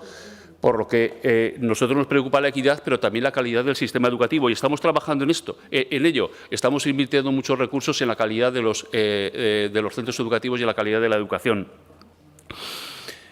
Y me dice que no he hablado nada de autonomía. He dicho que hay un anteproyecto de ley de participación donde se regula la autonomía. No sé si se la ha leído porque está en información pública. Y uno de los aspectos fundamentales que se recoge allí son los niveles de autonomía. O sea que sí que estamos desarrollando, y no solamente con acciones, sino con una ley de participación educativa. Plan de infraestructuras. Los padres y las madres saben cuándo van a construirse, cuáles se están construyendo, qué plazos hay. Solo hace falta ver y escucharles. Nos reunimos muchas veces con ellos para hablarles de plazos y de todo. Quizá usted cuando se reúna con las familias intenta confundirlas para que haya un poco de follón, pero desde luego los padres y las madres saben cuándo van a tener su colegio. ¿Usted sabe en estos momentos cuántos colegios están en obras? ¿Cuántas infraestructuras? He dicho que 8. Y las familias saben por la apuesta de la política de este Gobierno por la construcción de equipamientos educativos. En épocas de descenso demográfico estamos construyendo centros educativos. Muchos, además. Oiga, y ya hablo, señora Cortés y señor Turien, si aquí se ha llegado a acuerdos para constituir las comisiones, no sé por qué no se ponen de acuerdo y constituyen ustedes las comisiones y me lo echan a mí en cara. Oiga, háganlo. Si llega. Quiero decir, no. Si lo tienen muy fácil, se ponen de acuerdo para apoyar una PNL y no se ponen de acuerdo para crear el grupo de trabajo, pues pónganse de acuerdo. No es nada más que eso. Es decir, responsabilizarme a mí. Señora Cortés, usted aquí viene con literatura. Con datos no viene nunca. Viene con literatura que se la compra quien quiera comprársela. Yo aquí he venido con datos, discútame los datos que le he puesto, pero usted habla de cosas que es fácil, de titulares. Si es que yo no quiero hablar de titulares, a mí la educación por titulares no me interesa. A mí me interesa la educación con fondo de cuestión. ¿Vale? Y hemos llegado a muchos acuerdos con los sindicatos esta legislatura y la legislatura pasada, muchos acuerdos. Acuerdos relacionados con la extensión del contrato de verano, ustedes lo quitaron, a los interinos los echaban en junio, nosotros recuperamos. Usted está hablando de maltrato, o sea, está hablando usted de maltrato. No es que usted recortaron, es que está hablando de maltrato. Si los echaban en junio y los volvían a contratar en septiembre, si los contrataban. El acceso y permanencia, la extensión de la reducción de ratio. La reducción de ratio es una mejora para las condiciones laborales. Es una mejora. De hecho, es una mejora porque se pactó en la mesa sectorial de educación con los sindicatos. La estabilización del profesorado. La estabilización del profesorado en el medio rural. Cerca de 200 profesores interinos tienen un contrato de 3 años en ese puesto para que tengan esa posibilidad de continuidad en el centro educativo en el medio rural. Los permisos y los días de libre disposición. Es que, mire, el que no hayamos podido alcanzar un acuerdo en materia de reducción de horas lectivas no signifique que estemos precarizando el trabajo, ni quiere decir de ninguna de las maneras que no estemos tratando al profesorado como se corresponde. Todo es mejorable y todo es objeto de progresión. Y, bueno, señora Peirás, señora Las Obras, señora Sanz y señor Urquizo, agradecerle su intervención. El plan de cocinas es un plan que está allí y que vamos a intentar continuar con él. Tenemos que priorizar las infraestructuras educativas y por eso no hemos ido lo rápido que podíamos haber ido, que teníamos que haber ido, porque hemos tenido que priorizar las infraestructuras. Han salido nuevas necesidades que no estaban contempladas en el plan y, por lo tanto, que incorporarlas, pero nosotros lo que siempre queremos es cumplir con nuestras obligaciones. Y yo lo he dicho muchas veces, las leyes educativas, se dice 8 y ese es el rigor. Si hay 8 leyes educativas, pero solamente hay 2 que modificaron el sistema educativo y lo modificaron un poco, porque todavía seguimos en lo que se denomina escuela graduada, que alguna vez tendremos que superar la escuela graduada que data del siglo pasado, de principios del siglo pasado. Por lo tanto, seguiremos trabajando, hay cosas pendientes, lo reconozco, hay algunas que las acometeremos esta legislatura, pero este pacto trasciende lo que es una legislatura o 2 legislaturas. Muchas gracias y a su disposición. Gracias, señor consejero. Pues se suspende la sesión hasta las 4:15, hora y media.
Buenas tardes, señores y señoras diputadas. Continuamos con la sesión plenaria con el debate y votación de la proposición no de ley número 215/21 sobre la incorporación de la perspectiva de familia a todas las políticas públicas, presentada por el Grupo Parlamentario Vox en Aragón. Para la presentación y defensa de la proposición no de ley, tiene la palabra el señor Morón por el Grupo Parlamentario Vox en Aragón. Señor Morón, cuando usted quiera, tiene la palabra.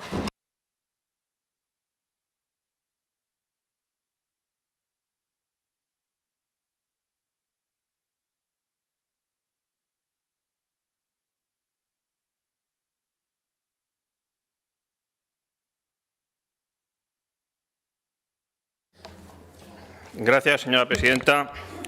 Señorías, para Vox en Aragón, la familia es la unidad básica de nuestra sociedad. A través de ella, el individuo da sus primeros pasos en su formación como persona en libertad y se incorpora a la sociedad. A pesar de las numerosas variaciones que ha podido sufrir la institución familiar a lo largo de los siglos y en las diferentes culturas, existe la consideración de la familia como núcleo fundamental de la sociedad que la hace merecedora de una protección específica, tal y como señalan numerosos instrumentos internacionales, entre los que voy a destacar la Declaración Universal de los Derechos Humanos, el Pacto Internacional de Derechos Civiles y Políticos y el Pacto Internacional de Derechos Económicos, Sociales y Culturales. Los tres instrumentos que forman la llamada Carta Internacional de los Derechos Humanos, así como la Carta Social Europea. Por no ahondar demasiado en toda la información que tienen disponible también en el texto que les hemos proporcionado, voy a hacer referencia exclusivamente al artículo 16 de la Carta Social Europea. Y dice así: con miras a lograr las condiciones de vida indispensables para un pleno desarrollo de la familia, célula fundamental de la sociedad, las partes contratantes se comprometen a fomentar la protección económica, jurídica y social de la familia, especialmente mediante prestaciones sociales y familiares, disposiciones fiscales, apoyo a la construcción de viviendas adaptadas a las necesidades de las familias, ayuda a los recién casados o por medio de cualesquiera otras medidas adecuadas. Muchas constituciones vigentes en estados de todo el mundo y en particular de nuestro entorno europeo y de la iberosfera reconocen su carácter insustituible por ser el primer ámbito de educación e iniciación a la vida en sociedad. La propia Constitución española de 1978 coincide en la valoración que se efectúa desde la comunidad internacional en relación con la función de las familias en la construcción de la sociedad y ha consagrado con el máximo rango jurídico los deberes y responsabilidades fundamentales de quienes integran el grupo familiar, al tiempo que establece los principios que han de presidir la actuación de las instituciones públicas en relación con sus desafíos específicos. Establece la Constitución española en su artículo 39 que los poderes públicos aseguran la protección social, económica y jurídica de la familia. Para Vox, el papel de la familia en la sociedad actual es amplio e integrador. Sobre las familias recae la responsabilidad primordial de la educación y la socialización de los niños, así como la de inculcar las virtudes sociales y la pertenencia en una sociedad. Es la familia quien proporciona la primera atención y apoyo material e inmaterial a sus miembros, ya sea a los hijos, a las personas mayores o a aquellas que padecen una enfermedad o discapacidad. La familia como estructura básica de los vínculos afectivos vitales y de la solidaridad intrageneracional e intergeneracional y como factor de cohesión social continúa siendo en nuestra sociedad uno de los círculos principales a cuyo alrededor se estructuran las relaciones de las personas y, por lo tanto, un marco jurídico de referencia, puesto que la evidencia muestra que las familias fuertes constituyen sociedades fuertes y sin familias fuertes y estables en el compromiso, los pueblos se debilitan. La institución familiar se ha caracterizado por haber tenido capacidad de respuesta para afrontar cualquier desafío que se haya presentado ante ella o sus miembros. Cambios sociales relativamente recientes, tales como el alargamiento de la vida, la generalización de la incorporación de ambos miembros de las parejas al mundo laboral, la necesidad de conciliar la vida personal, familiar y laboral, la atención a dependientes, han afectado a la forma de organización familiar y han hecho surgir nuevas demandas que deben obligatoriamente venir acompañadas de nuevas respuestas y servicios desde el sector público y privado. Reconocer el compromiso que mantienen nuestras familias y su ingente contribución al buen funcionamiento de la sociedad debe ser el punto de partida de toda regulación normativa. Y esta encomienda debe llevarse a cabo desde un enfoque global e integral, asegurando la protección social, económica y jurídica de las familias. Se debe reforzar y coordinar las medidas ya existentes en apoyo a la familia y avanzar en su desarrollo y en su aplicación, teniendo muy presente que la transversalidad de la política familiar debe ser el eje sobre el que giren todas las políticas públicas. Finalmente, la Ley 26/2015 de modificación del sistema de protección a la infancia y adolescencia ha añadido una nueva disposición adicional 10ª a la Ley 40/2003 de protección a las familias numerosas, por la cual las memorias del análisis del impacto normativo que deben acompañar a los anteproyectos de ley y a los proyectos de reglamentos incluirán el impacto de la normativa en la familia. Señorías, Aragón no debe quedar al margen del movimiento generalizado de apoyo jurídico a la dignidad y al papel social del matrimonio y la familia. Y a tal fin, procede sea incorporada la perspectiva de familia mediante la inclusión de un análisis del impacto de familia en todas las políticas públicas, teniendo en cuenta que las Cortes Generales, depositarias de la soberanía nacional, aprobaron la Ley Orgánica 5/2007, que establece la protección personal y familiar. Por todo ello, y como he expresado, el Grupo Parlamentario de Vox en las Cortes de Aragón presenta la siguiente proposición no de ley.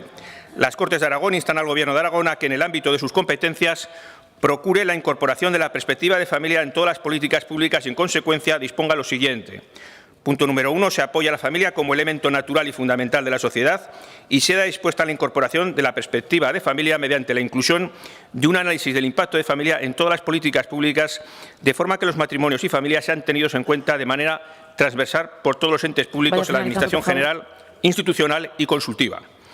Y el punto número 2, en especial, se disponga que la perceptiva inclusión del mencionado análisis del impacto de familia, análogo al requerido para la elaboración de los anteproyectos de ley y proyectos de reglamentos, se incorpore en el momento oportuno también en las proposiciones legislativas, así como en la tramitación de decretos, órdenes, resoluciones, instrucciones y circulares de todos los entes públicos, así como en los actos administrativos, en especial de los contratos del sector público sujetos a la Ley 9/2017 de 8 de noviembre. Muchas gracias. Muchas gracias, señor Morón.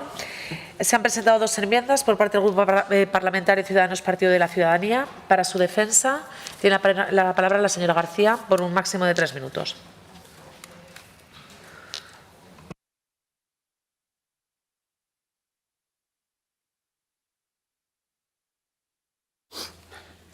Gracias, señora presidenta. Con carácter previo y desde el Grupo Parlamentario Ciudadanos queremos condenar el ataque del Gobierno de Vladimir Putin contra la soberanía y la integridad de Ucrania. Y asimismo, desde nuestro Grupo Parlamentario mostramos la solidaridad con el pueblo ucraniano y solicitamos una respuesta coordinada en el marco de la Unión Europea y de la OTAN. Dicho lo anterior, y en relación con la proposición no de ley presentada por el Grupo Parlamentario Vox, por parte del Grupo Parlamentario Ciudadanos se han presentado 2 enmiendas. Es cierto que el artículo 39 de la Constitución habla de la implicación que tienen que tener los poderes públicos en la defensa y en la protección de la familia. Es cierto que por parte de Ciudadanos pensamos que las políticas públicas tienen que bascular poniendo el centro de gravedad en la familia, pero también es cierto que respecto a la proposición no de ley que usted presenta, entendemos que debe de enmendarse en el sentido que recogen las 2 enmiendas. En primer lugar, yo no le he oído en su discurso hablar de matrimonio, sin embargo, sí que usted, a la hora de reproducir su petitum, ha vuelto a hablar de matrimonios. La enmienda que nosotros presentamos, en primer lugar, excluye la palabra matrimonio porque entendemos que el matrimonio es una forma de familia, pero hay muchísimas otras formas de familia, con lo cual no tiene ningún sentido detallar una de las formas de familia y dejarnos todas fuera. Con lo cual, la enmienda primera que nosotros presentábamos suprimía el término familia. La segunda enmienda que hemos presentado por parte del Grupo Ciudadanos es una enmienda que lo que intenta es, de alguna forma, concretar un poco más lo que ustedes en su segundo apartado del súplico o del petitum vienen a decir. Es cierto que hay que calibrar la posibilidad de que ese impacto de familia o que se tenga en cuenta el impacto que cualquier norma, cualquier actuación de la Administración, cualquier íter legislativo va a tener en lo que es el núcleo fundamental de la sociedad, que es la familia, pero sí que es cierto que el petitum que ustedes articulan en la parte 2 de su proposición no de ley, desde el Grupo Parlamentario Ciudadanos entendemos que ya está recogido de alguna manera en la Ley de Protección a la Familia de Aragón, con lo cual, por mejorar su proposición no de ley y por intentar además que esta proposición no de ley salga adelante, sí que hemos ido un paso más adelante y lo que hemos hecho ha sido incorporar literalmente lo que dice la Ley de Igualdad de Aragón en relación con el impacto de igualdad en el íter legislativo. Hemos reproducido literalmente, cambiando el impacto de igualdad por el impacto de familia, lo que viene a manifestar la Ley de Igualdad de Aragón en su artículo 15, creo que era el artículo 15.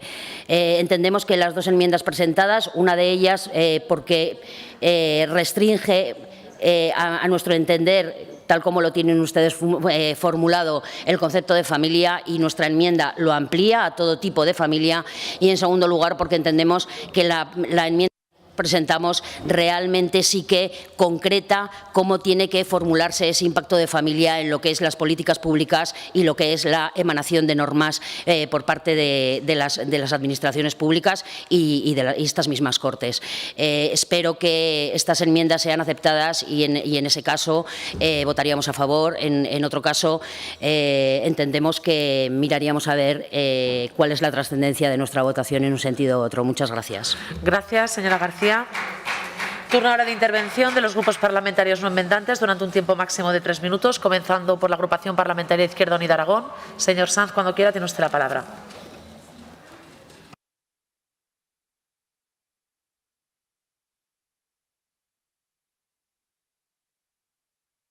Gracias, señoría. Señor Morón, nos trae una proposición no de ley profundamente tradicionalista que, como no podía ser de otra manera, al ser tan extensa, hay cuestiones en ella que compartimos, pero permítale que la confronte desde el enfoque cultural y el marco propositivo que usted nos pone encima de la mesa. Mire, de la lectura de su propuesta, que este portavoz ha procedido a realizar en varias y numerosas ocasiones, a pesar de su extensión, se deduce una cierta necesidad y urgencia de protección de la familia. Y esa es la primera cuestión, que es más que discutible. Si nos remitimos a la protección en exclusiva del espacio relacional, o si realmente estamos hablando de generar las condiciones para que todos sus integrantes, todos los miembros de la familia, puedan gozar de una vida plena, de plenos derechos y de garantía de protección, garantizando así la plena emancipación del conjunto de individuos que la componen y, por lo tanto, también protegiendo a la familia, porque sería un espacio de exclusiva relación, elegido afectivamente, y, en ese sentido, esa necesidad de protección que usted plantea se traduce en un diagnóstico de amenaza, y es algo con lo que nosotros tampoco estamos de acuerdo. Y cuando aterrizamos, y esta es la segunda cuestión, cuando aterrizamos en qué está amenazado para ustedes, nos vamos a una lectura sobre la conceptualización de lo que entienden como familia, y en eso tampoco estamos de acuerdo con ustedes. ¿Qué está en riesgo? ¿Qué está en riesgo para ustedes? Pues está en riesgo la institución social, la forma organizativa familiar, el matrimonio en concreto o la estructura natural de las familias, que es así como ustedes llaman al matrimonio. Y dejan claro así, como le decía, un concepto de familia que es excluyente y que es bastante reduccionista, por cuanto no contempla realidades de la pluralidad de ese espacio relacional compleja, como puede ser la monoparentalidad, las familias numerosas, las familias reconstituidas, aquellas unidades de convivencia sin relación de parentesco, incluso aquellas que son ajenas a la normalización jurídica. Cuestión, por lo tanto, que dejan muy claro, además, ese espacio relacional que ustedes centran en el matrimonio, en el que no se puede entrar a considerar absolutamente nada. Es decir, plantean que esa unidad familiar sea un espacio opaco en el que no se puede trabajar, en el que no se puede actuar para garantizar la resolución de los conflictos al interno de esos espacios relacionales que también se producen. Y lo dicen textualmente, diciendo que hay que tratarlos desde el máximo respeto a su autonomía organizativa, libertades de sus miembros. Y yo les pregunto, ¿los informes de impacto de familia deben o no deben obviar las potenciales desigualdades y relaciones de poder que se pueden suceder en el ámbito interno de las familias? ¿Debemos o no debemos obviar la desigualdad real entre hombres y mujeres, la carga de cuidados? ¿Debemos o no debemos actuar, por lo tanto, también en superar esas condiciones estructurales, porque ustedes dicen que hasta ahí no se puede llegar? En ese sentido, señorías, es imposible, como pasa en muchas de sus iniciativas, que en otros de los puntos, cuando hablan de conciliación y coordinación y corresponsabilidad, se cumplan esas cuestiones si no abordamos estas deficiencias estructurales también del ámbito relacional familiar, las desigualdades que hay entre hombres y mujeres de forma clara. Así que, señorías de Vox, como bien podrán interpretar por mis palabras, esta realidad es mucho más compleja de lo que ustedes proponen. Esta iniciativa es una iniciativa clarísimamente de marco de pensamiento, no vamos a votarla a favor y creemos además, que el contexto para este debate debería ser el debate de la Ley de Familias. En ese momento podríamos confrontar, podríamos entender realmente qué es lo que necesitan nuestras familias y qué sobre todo necesitan sus miembros, que a final de cuentas es lo que garantizaría que esta sociedad avanzara sin desigualdades y sobre todo en condiciones de derechos y dignidad. Gracias, señor Sanz. Turno del Grupo Parlamentario Aragonés. Señora Peirat, cuando quiera tiene usted la palabra.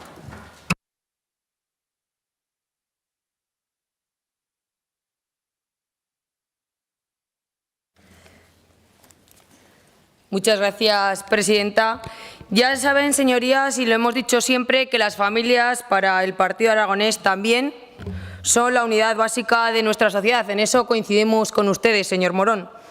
En cuanto a su proposición no de ley, indicar que el anteproyecto de ley de apoyo a las familias de Aragón, en su sección cuarta, desarrolla medidas administrativas, incluyendo 2 artículos directamente relacionados con lo planteado por el Grupo Parlamentario Vox en esta iniciativa. Se los voy a recordar, el artículo 36 y el artículo 37.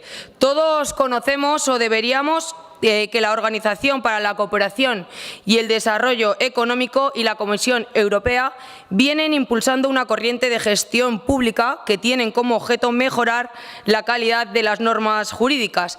Y en este sentido, el Real Decreto 931/17 de 27 de octubre, por el que se regula la memoria del análisis de impacto normativo, introdujo nuevos requisitos para analizar el impacto de las propuestas normativas.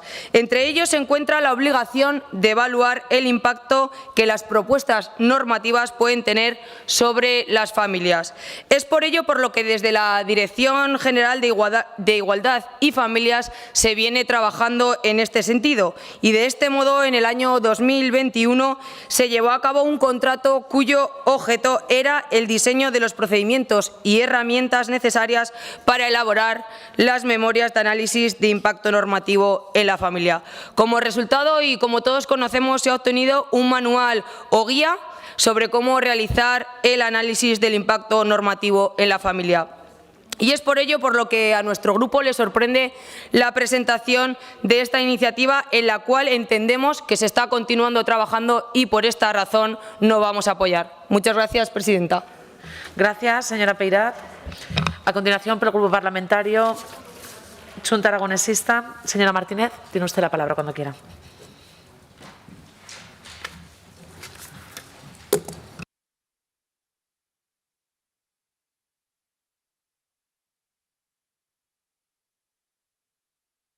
Gracias, presidenta. Buenas tardes, señorías. Bueno, debatimos una proposición no de ley tipo y que se habrá presentado en casi todos los parlamentos autonómicos. De hecho, en alguno de ellos ya se ha debatido y en el que demuestra, es muy legítimo hacer eso, a mí me parece bien, soy capaz de debatir de casi todo, pero en el que se demuestra la falta de conocimiento y la falta, yo creo que de institucionalidad que ustedes representan, o sea, que ustedes le llevan a estas Cortes, porque si reconocieran la labor legislativa de este Parlamento, incluso cuando hay gobiernos que son más afines a ustedes, verían que existe legislación específica para las familias y que en su artículo 35, creo que es en el artículo 35, y que probablemente esta diputada votaría en contra de aquella ley y de aquel artículo, ya existe lo que ustedes plantean. Con lo cual, hombre, un poco de profesionalidad y adecuarla al marco donde se va a debatir, pues tampoco pasaría nada. Eso en cuanto a la forma. Y en cuanto al fondo, mire, nosotros es que ya no hablamos de familia, sino que hablamos de familias. Como ya he dicho alguna vez en esta tribuna, el lenguaje ayuda o manifiesta el pensamiento de cada uno y ayuda pues a interiorizar y a profundizar algunas cuestiones. Y hablar de familias es mucho más apropiado, porque al menos en el marco que opera mi organización política, entiende que no existe solamente una familia, sino que en nuestra sociedad, una sociedad diversa, son varios los tipos de familia que se encuentran. Ustedes, creo que después de oír, primero, una vez que leí la exposición de motivos que ustedes plantean y ahora escuchándoles parece que solamente quieren legislar o han hecho un discurso para lo que es la familia tradicional, es decir, pareja heterosexual con su descendencia, si tiene o no tiene, da igual. Evidentemente, nuestra acción política va mucho más allá y estaríamos hablando de las familias monoparentales, también de las monomarentales, que no es una disfunción del lenguaje, sino que son dos cosas totalmente distintas, o de las familias reconstituidas o de cualquier otra. Así pues, señorías de Vox, tanto por el fondo como por la forma, votaremos que no. Gracias, señora Martínez. A continuación, por el Grupo Parlamentario Podemos Equo Aragón. Señora Carbonell, cuando quiera tiene usted la palabra.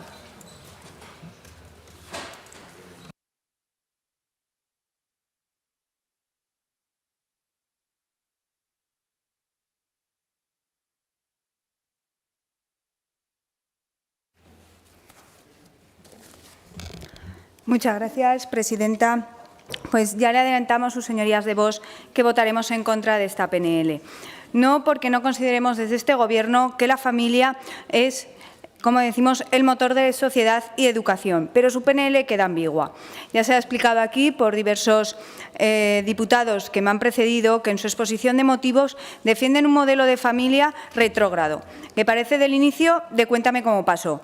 Debemos entender, sus señorías, que el concepto de familia hoy no es solo papá, mamá e hijos, sino que va mucho más allá.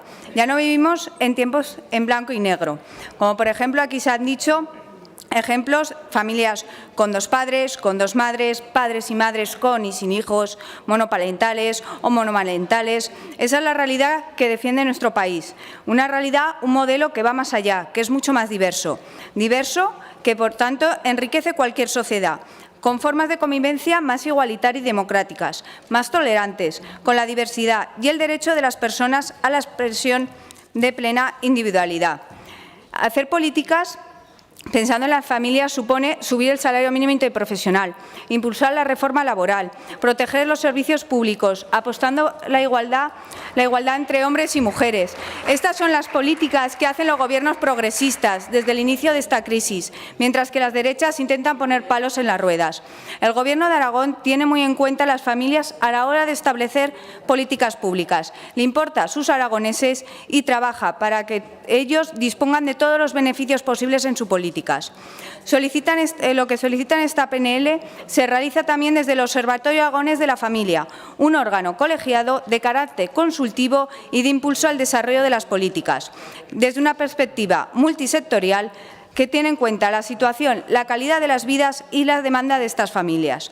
Ya se ha comentado aquí también la Ley de Apoyo a las Familias de Aragón, cuyos artículos 36 y 37 directamente relacionados con lo planteado en esta PNL. Y también se ha comentado que en este año 2021 se hizo por parte de la Dirección General de Igualdad y Familias un manual sobre el análisis de impacto normativo en las familias, que es un soporte que permitirá evaluar el impacto de la familia con rigor, orientando y simplificando a través de los profesionales de la Administración Pública encargados en dicha evaluación. Por todo ello, como le hemos indicado y le hemos adelantado, votaremos en contra de esta PNL. Muchas gracias, señora presidenta. Gracias, señora Carbonell. Por el Grupo Parlamentario Popular, señora Orós.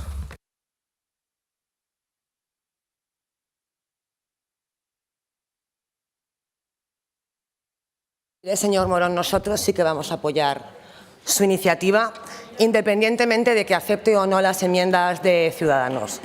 Porque yo creo que el fondo de su iniciativa, y por mucho que hayan intentado utilizar la demagogia algunos grupos, es el de impulsar la institución familiar en cualquiera de sus modalidades. Desde luego, creo que se deben tener en cuenta las familias y que las familias deben de ser uno de los ejes fundamentales de las políticas de un gobierno. Y por eso vamos a apoyar su iniciativa. Como le decía, yo creo que la familia es la institución de instituciones. Es el pilar en el que la sociedad a lo largo de la historia se sostiene y se sostendrá. Y desde luego que no es un tema nuevo. Para el Partido Popular la familia siempre ha estado en el centro de su trabajo, apostando por su fortalecimiento, apostando por su impulso y apostando también por su protección. La familia es la organización más importante en la que nos desarrollamos emocional y psicológicamente y además tiene un papel muy relevante en la vertebración y en la cohesión social. A lo largo de la historia, señor Morán, es cierto que ha ido evolucionando y transformándose conforme a los cambios de la sociedad, de la costumbre, de la cultura, incluso del propio derecho de cada país. Pero el derecho a la familia, en cualquiera de sus modalidades o tipos, es un derecho fundamental. Y como decía usted, está recogido en declaraciones internacionales, en nuestra Constitución e incluso en nuestras leyes. Y por tanto sí que vamos a apoyar su iniciativa. Y en segundo lugar, la vamos a apoyar porque lo exige la ley. Me ha hecho mucha gracia, señora Zamora, que la mayor parte de los grupos parlamentarios que sostienen al Gobierno han hecho alusión a una ley que estaba desaparecida, que es la Ley 9/2014 de 23 de octubre, que yo creo que a la señora Zamora sí que le suena. Han aludido ustedes también a los artículos de esa ley que ya dice que se debe tener en cuenta el impacto de familia cuando las leyes puedan afectarlas. Pero claro, es que este mandato legal nunca se ha puesto en marcha. Y no se ha puesto en marcha porque fundamentalmente al Partido Socialista nunca le ha importado demasiado la familia y no ha apostado por ella. Porque además al Partido Socialista no le gustaba esta ley porque la había elaborado y aprobado el Partido Popular. Pero claro, por otro lado, llevamos 7 años esperando una ley de apoyo a las familias. Eso sí, la han anunciado 10 o 20 veces, iba a ser innovadora, moderna, con ayudas fiscales, de todo, pero 7 años esperando a que llegue. Hoy no toca entrar al detalle de las nulas políticas en materia de familia que ha desarrollado este Gobierno en los últimos años. Están gestionando lo que había y mal. Hoy otra vez las familias numerosas vuelven a recordar que están tardando más de 3 meses en poder renovar su carnet de familias numerosas. Han incumplido los acuerdos del Pacto por la Recuperación Económica y Social de Aragón, sobre todo 2. ¿Dónde está el plan de conciliación y de corresponsabilidad y dónde está la estrategia aragonesa de corresponsabilidad y de conciliación? Nulas políticas para impulsar algo fundamental en un territorio absolutamente despoblado y envejecido. Y como les decía, 7 años sin poner en marcha una nueva ley y 7 años sin desarrollar la que había. Y por tanto, como les decía, el Grupo Parlamentario Popular va a apoyar esta iniciativa porque el impacto que a las familias le suponen las leyes no es importante, es fundamental que se tengan en cuenta porque, como les decía, la familia es el eje por el que tienen que circular todas las políticas de este Gobierno. Muchas gracias, señor presidente. Gracias, señora Orós. Por el Grupo Parlamentario Socialista, señora Zamora.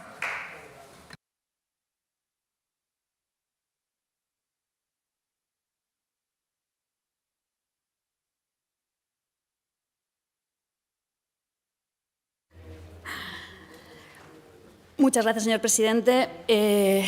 La verdad es que no me ha defraudado el debate de esta iniciativa, que tiene más de propaganda que de propuesta. Por enésima vez, señorías de Vox, le escriben en Madrid una iniciativa, la reenvían a ustedes y ustedes, como buena sucursal regional aragonesa, nos la hacen llegar.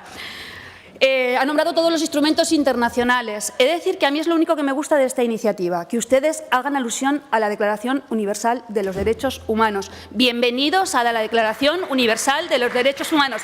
Léansela toda y la respeten. Y desde aquí, ya que usted ha hecho una disertación aquí en favor de todos esos instrumentos internacionales, decirle que los derechos humanos no se discuten, se siguen y se respetan.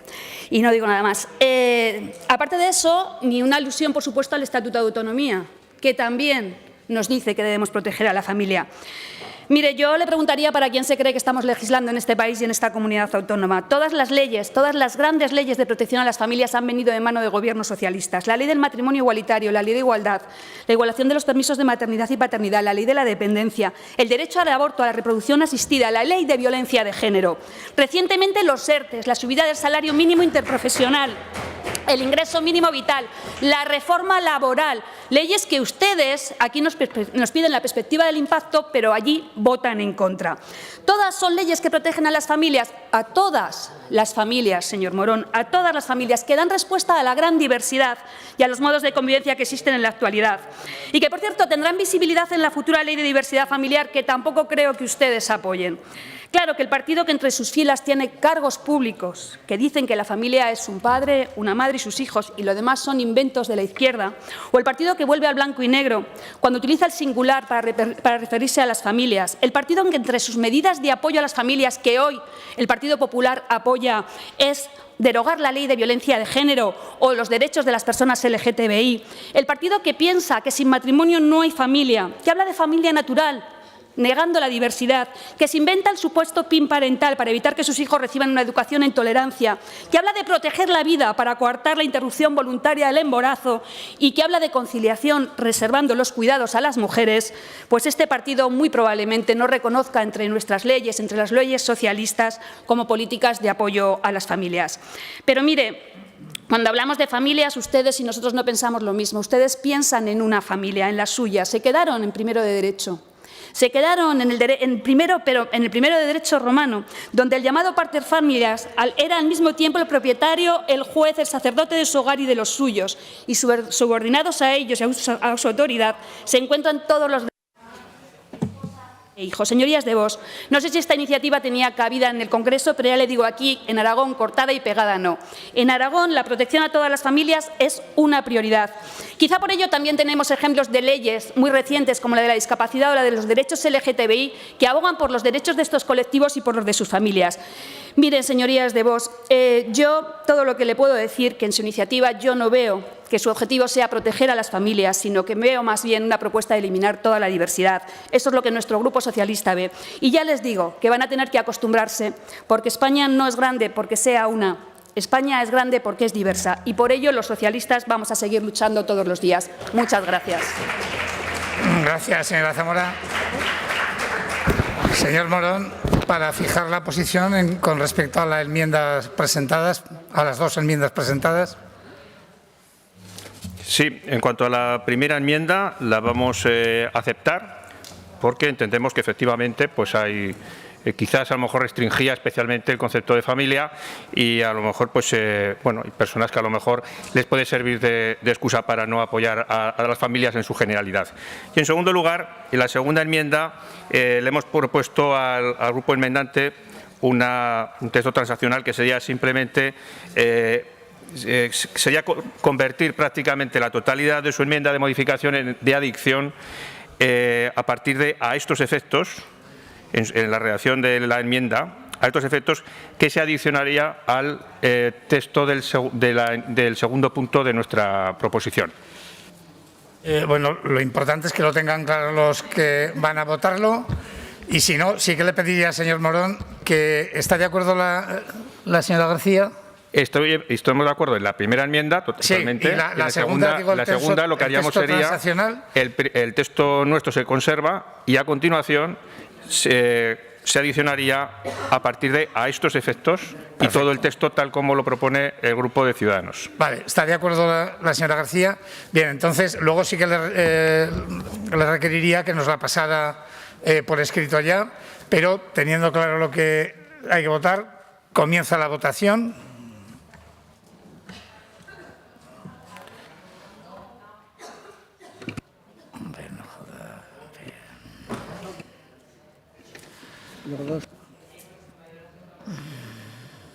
Finaliza la votación. 64 presentes, 64 emitidos, votos a favor 30, en contra 34. Disculpe, presidente, ¿podemos volver a hacer la votación? Que nuestra compañera, precisamente la que ha presentado la PNL, no ha podido votar. Gracias. Por supuesto que sí, no, aquí no hay ningún problema. Podemos repetirlo las veces que quieran.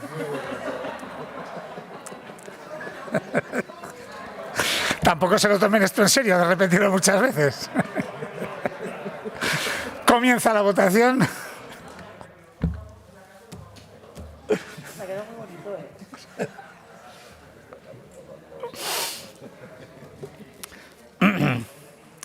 Finaliza la votación. 65 presentes, 65 emitidos. Votos a favor 31, en contra 34, ninguna abstención. Por lo tanto, decae dicha iniciativa.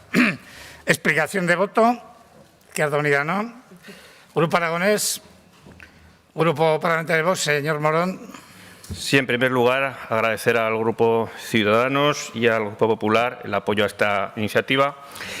y lamentar que a este Gobierno, a este cuatripartito, le importe tan poco la familia. La verdad es que la familia es lo que importa.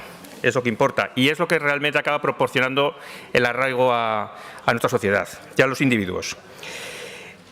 Es la institución social que tiene mejor valoración, incluso, mire, reconocido por el CIS, que tanto defienden ustedes, pues en todas las encuestas sistemáticamente es reconocida como la institución con mayor valoración.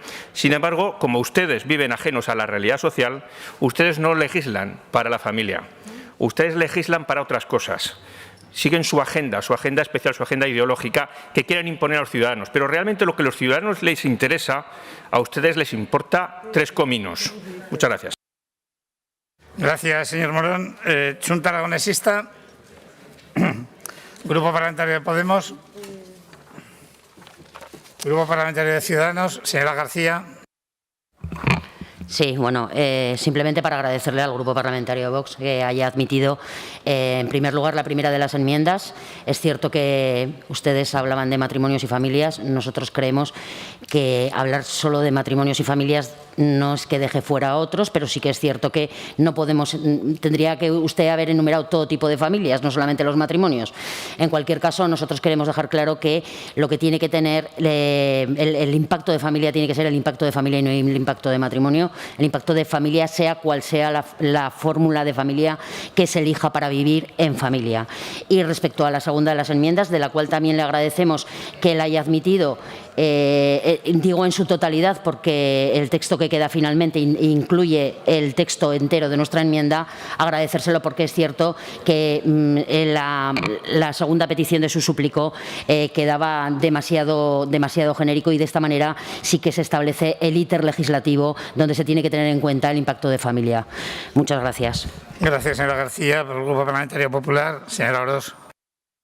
Yo creo que estábamos ante una iniciativa absolutamente blanca y creo y me extraña, sobre todo me extraña que el Partido Aragonés en este caso no haya apoyado esta iniciativa, sobre todo cuando se ha quitado los pocos tintes que a lo mejor nos podían rechinar a algunos. Sobre todo porque lo que piden ellos es que se cumpla una ley que fue suya y fue nuestra, que no se ha cumplido a lo largo de estos 7 años, que no ha llegado ninguna ley nueva y desde luego yo creo que para ustedes como para nosotros la familia en cualquiera de sus tipologías es fundamental. Y a día de hoy hay una ley del 2015 suya y nuestra que no se ha puesto en marcha. Una lástima que esta iniciativa no ha salido porque, les vuelvo a decir, era absolutamente blanca y lo que pedía era que se contemple a la familia en las acciones de gobierno. Muchas gracias, señor presidente. Gracias, señor Orós. El Grupo Parlamentario Socialista, señora Zamora. La iniciativa no es blanca, señora Orós. La iniciativa la han blanqueado ustedes. La iniciativa no es blanca. Es lo que vienen haciendo con la ultraderecha. No habla del impacto familiar. La iniciativa no habla del impacto familiar. La iniciativa habla del impacto de la familia y de que sea sensible con la familia y el matrimonio. Y eso es lo que dice esta iniciativa y eso es lo que ustedes han votado. Y lo único que este Gobierno ha hecho es defender el trabajo de la Dirección General de Familias, de este Gobierno progresista, que tiene una Dirección General de Familias. No se olviden que el Ministerio de Familias no es de Vox ni de ustedes. Este Gobierno tiene una Dirección General de Familias que trabaja por la transversalidad y por aplicar ese informe de impacto de familia en todas las leyes. Y por eso usted y yo, antes de que llegara Vox a este Parlamento, aprobábamos leyes transversales, leyes para garantizar los derechos de las personas LGTBI, de sus familias, para garantizar los derechos de las víctimas de violencia de género y sus familias. Y ustedes ahora, allá donde gobiernan con ellos o se apoyan con ellos, reniegan de los derechos de todas las familias. Y señorías de Vox, la familia es importante. Bonito mensaje propagandístico en esta iniciativa que yo le decía.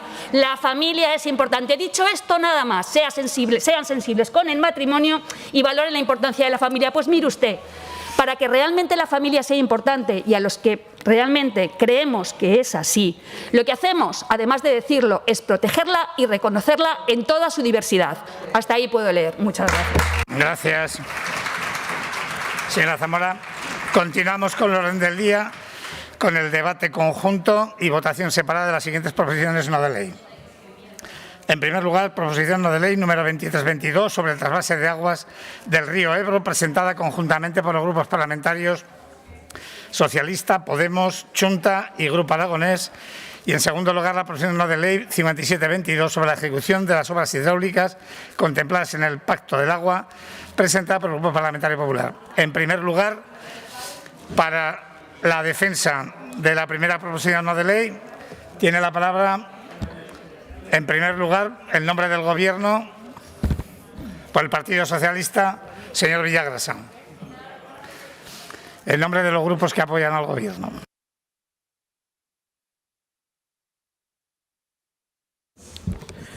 Buenas tardes, señor presidente. Presentamos esta proposición no de ley motivada de una manera razonada, de una manera constatada en los hechos, y es que el Gobierno, el Partido Socialista Obrero Español, los socialistas aragoneses, hemos sido siempre rotundos, nítidos y claros en nuestra posición, que es la de negar absolutamente cualquier posibilidad al trasvase del Ebro.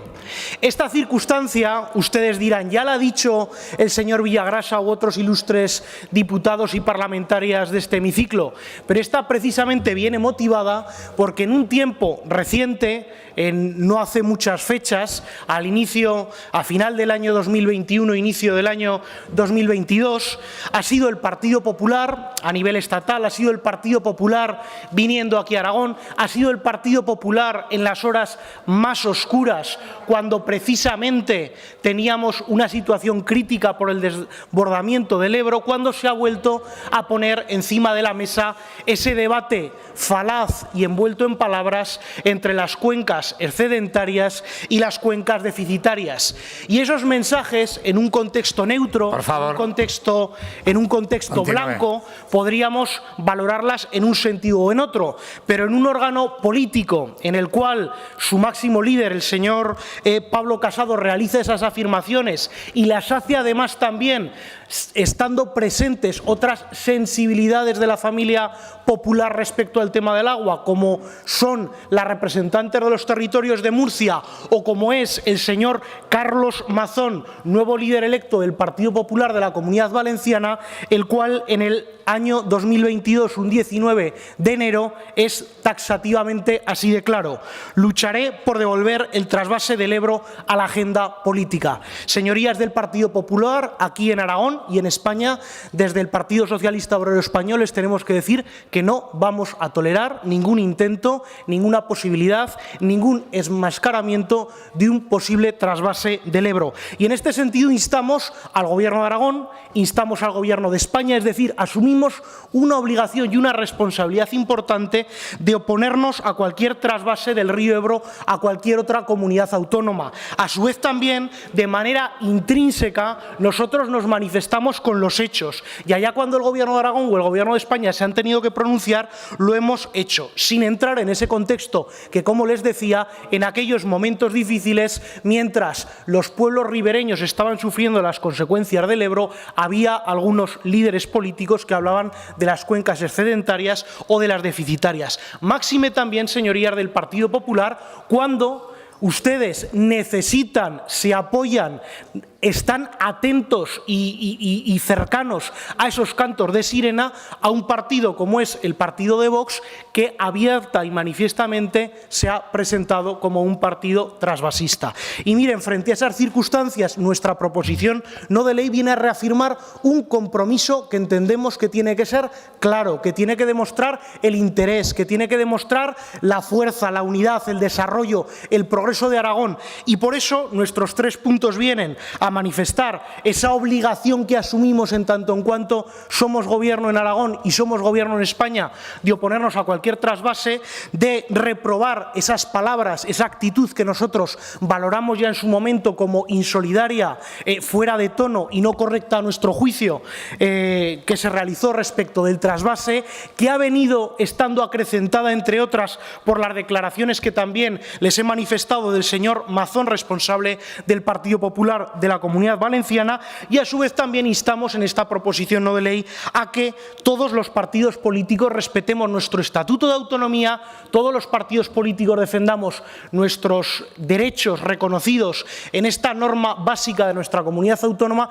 tanto en el artículo 19 como en la disposición adicional en la que saben que aparece la reserva hídrica para el desarrollo y para el progreso de Aragón. Esta es una cuestión en la que nosotros creemos, en la que nosotros confiamos, a la que nosotros les llamamos y les pedimos que no por unos intereses a corto plazo o por unas determinadas circunstancias se manifiesten a favor o no, sino que lo hagan por convicción, que lo hagan pensando en Aragón y que entre todos digamos que no al trasvase del Ebro y que defendamos lo que importa en nuestro territorio, defendamos nuestro Estatuto de Autonomía y también lancemos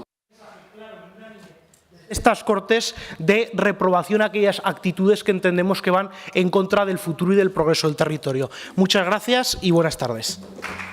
Muchas gracias, señor Villagrasa. A continuación, por el Grupo Parlamentario Podemos Eco Aragón. Señor Escartín, tiene usted la palabra.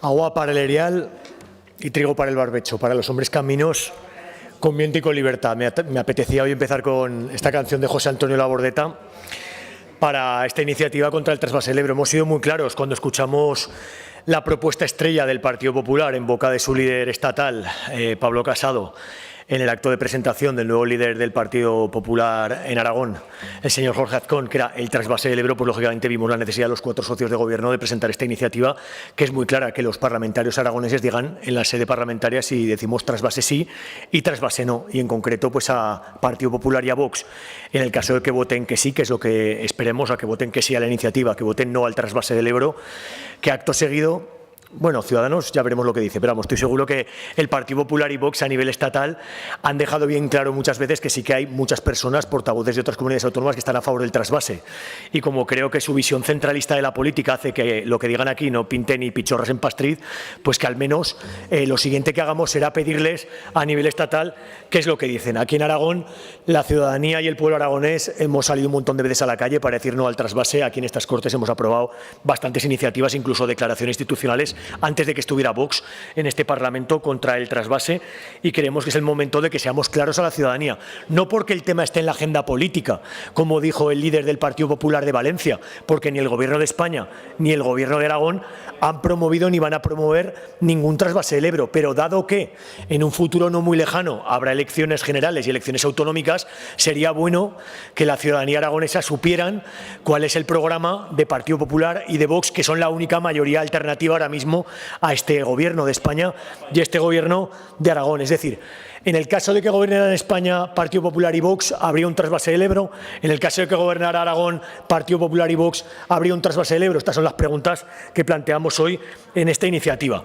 Nosotros tenemos muy claro que no va a haber un trasvase del Ebro, porque la legislación europea ya no permite hacer determinadas barbaridades, por muchas promesas que hagan ustedes en Levante, por mucha idea que tengan de hacer una España en 2 velocidades, que por un lado vaya toda la riqueza a Madrid, a Levante, a determinadas comunidades, a costa de la agricultura, de la ganadería, del riego de otras comunidades como puede ser Aragón. Ya no se cumple con la legislación europea, ya no se cumple con el Estatuto de Autonomía, ya el cambio climático está determinando cuál es la situación de pluviometría con respecto al caudal que tenemos disponible para los riegos en Aragón. Ya no tiene ningún sentido, pero es que además a nivel político ustedes saben perfectamente que ya hay en marcha una mesa de diálogo del agua en Aragón que le está reuniendo con total normalidad periódicamente, donde allí sí que le está intentando en el escenario actual, en el siglo XXI, ver qué manera tenemos, qué obras de regulación, qué infraestructuras necesitamos para aprovechar el agua que tenemos para el agua de boca y para los regadíos de Aragón, con eficiencia, con sostenibilidad,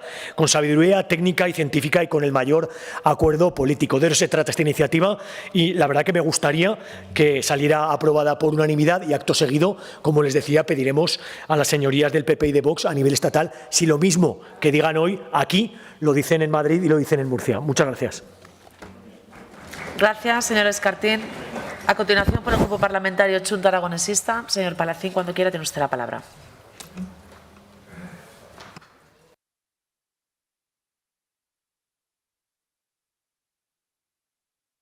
Gracias, presidenta.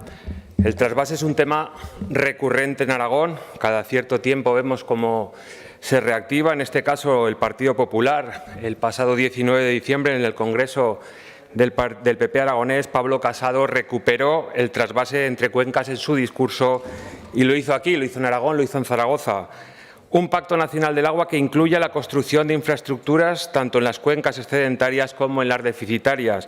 Una política de agua común para toda España. Unas semanas después, el presidente del PP en la Comunidad Valenciana decía estas palabras: lucharé por devolver el trasvase del Ebro a la agenda política. El Partido Popular del País Valenciano no se ha olvidado. Unas declaraciones realizadas además en un momento muy difícil en Aragón, en el que además había comarcas aragonesas que estaban sufriendo problemas ocasionados por las riadas. Junta Aragonesista rechazamos la propuesta para retomar el trasvase del Ebro lanzada por el Partido Popular, una propuesta que consideramos insostenible. Reclamamos un descarte público del trasvase y algunas palabras como que cualquier tentación de llevar agua del Ebro a otras cuencas y se sumen al rechazo al trasvase, porque Aragón lo demanda y es imprescindible para tener un futuro mucho más sostenible. Todos y todas sabemos lo que significan las palabras del líder del Partido Popular en ese momento, no las compartimos, no creemos en la politización de la crecida del Ebro, pensamos que es lamentable en ese momento hablar de un trasvase del Ebro cuando había zonas de Aragón que lo estaban pasando realmente mal. Insistir en el trasvase del Ebro demuestra un profundo desconocimiento de la poderosa capacidad aragonesa para defender con firmeza, con coherencia nuestros recursos, además de una carencia completa de ideas para superar de una vez las trasnochadas e insostenibles políticas del agua. Un trasvase del cual estamos en contra por muchos motivos, por insostenibilidad, por infinidad de argumentos científicos que existen, por sus costes en un momento como el actual, en un momento de crisis económica, porque se rompe la unidad de Cuenca y, sobre todo, porque cercena el futuro de los aragoneses y aragonesas. Y porque, además, creemos en el uso adecuado de los ríos y los recursos hídricos y creemos en la nueva cultura del agua. Ahora que hay mayor consenso científico y social de respetar medioambientalmente, tenemos más partidos trasvasistas que nunca en estas Cortes. No se puede decir lo uno y lo contrario cuando se gobierna o se está en la oposición o depende del territorio, en Valencia o en Aragón, una doble incoherencia territorial. Por eso creemos conveniente traer esta iniciativa, traer este debate y ver si realmente existe esa unanimidad contra el trasvase en estas Cortes y votar trasvase sí o trasvase no. Eso es lo que pide esta iniciativa. Muchas gracias. Gracias, señor Palacín. Turno ahora de la señora Peirat por el Grupo Parlamentario Aragonés. Cuando quiera, señora Peirat.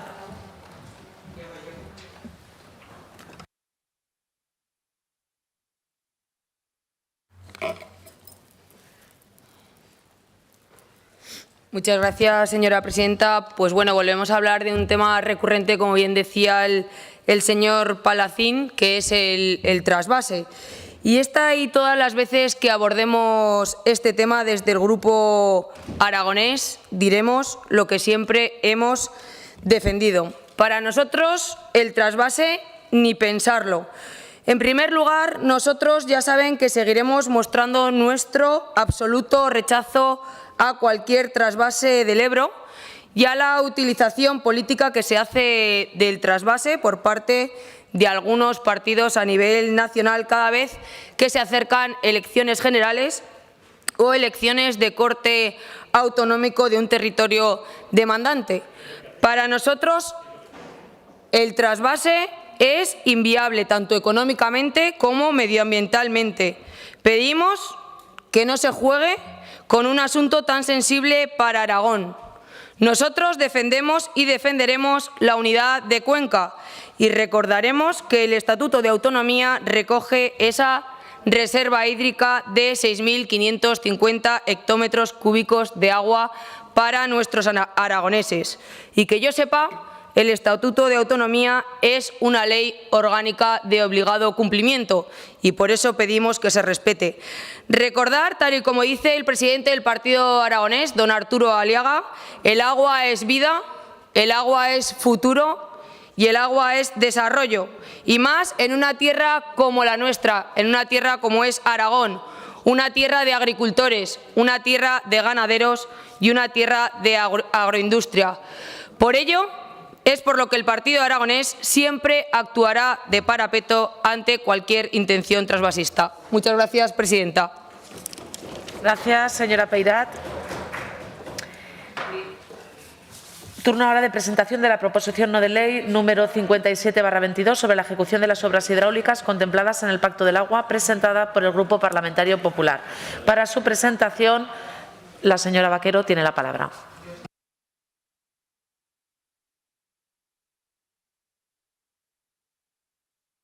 Gracias, señora presidenta. Y bueno, el Partido Popular presentó esta iniciativa como consecuencia, y enmiendo la mayor de algunos de los grupos que me han precedido, de la utilización partidista, una vez más, del agua por parte de los partidos que apoyan al Gobierno.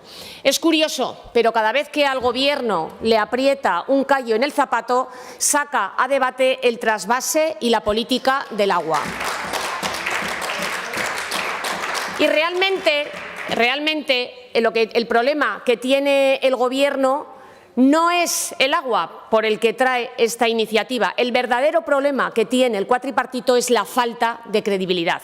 Y la verdadera razón por la que trae esta iniciativa el Gobierno en base a esa falta de credibilidad es porque el problema lo tiene con la gestión de la sanidad, con la gestión de la hacienda pública, con la gestión de los fondos europeos y con la falta de un impulso a un proyecto político para la Comunidad Autónoma de Aragón. Ese es el verdadero problema y esa es la falta de credibilidad que tiene el Gobierno de Aragón y por la cual no le va a servir de nada traer esta iniciativa, porque lo que de verdad han hecho ha sido dejar de apostar por la consideración del agua como un bien esencial para el desarrollo de Aragón.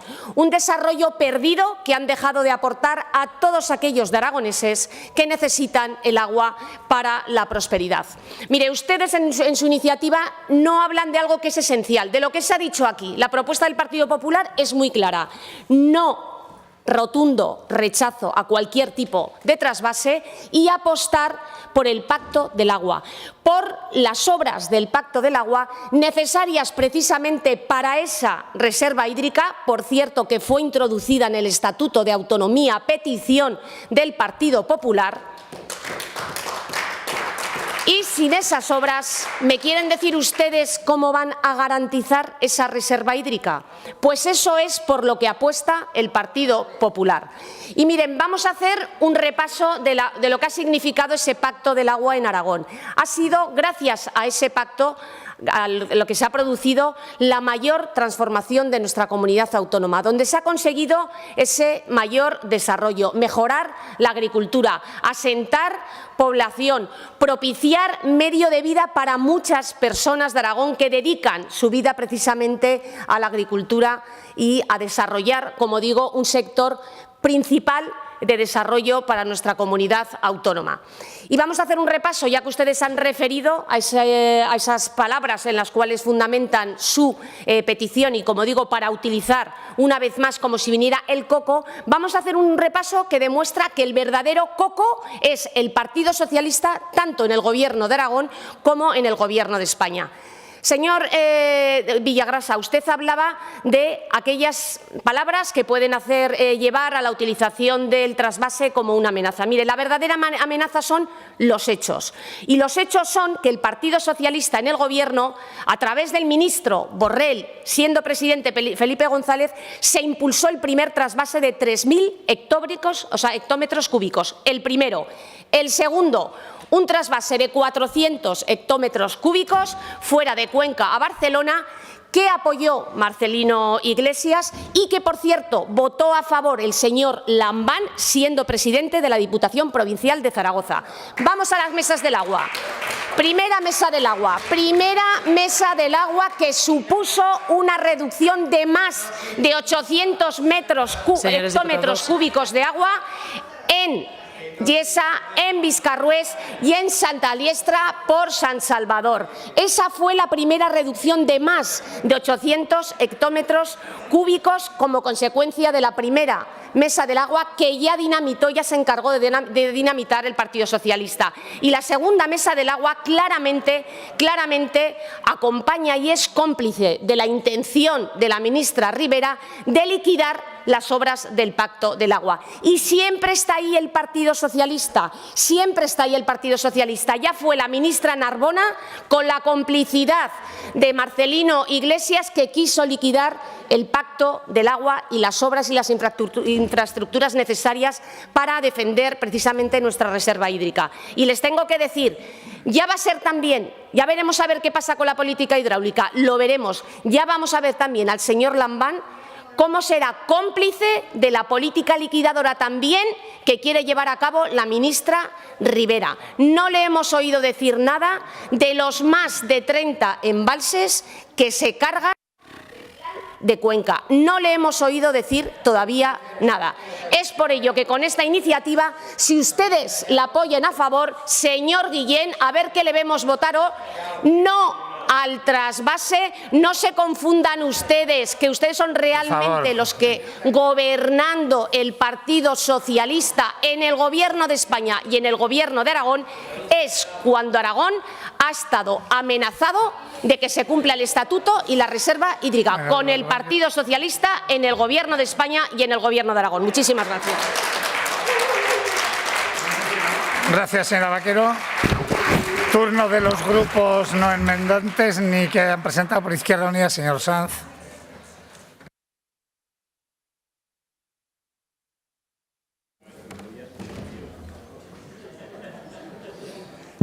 Señora Vaquero, difícil papeleta, pero yo la verdad es que la admiro. Admiro su capacidad de huir hacia adelante.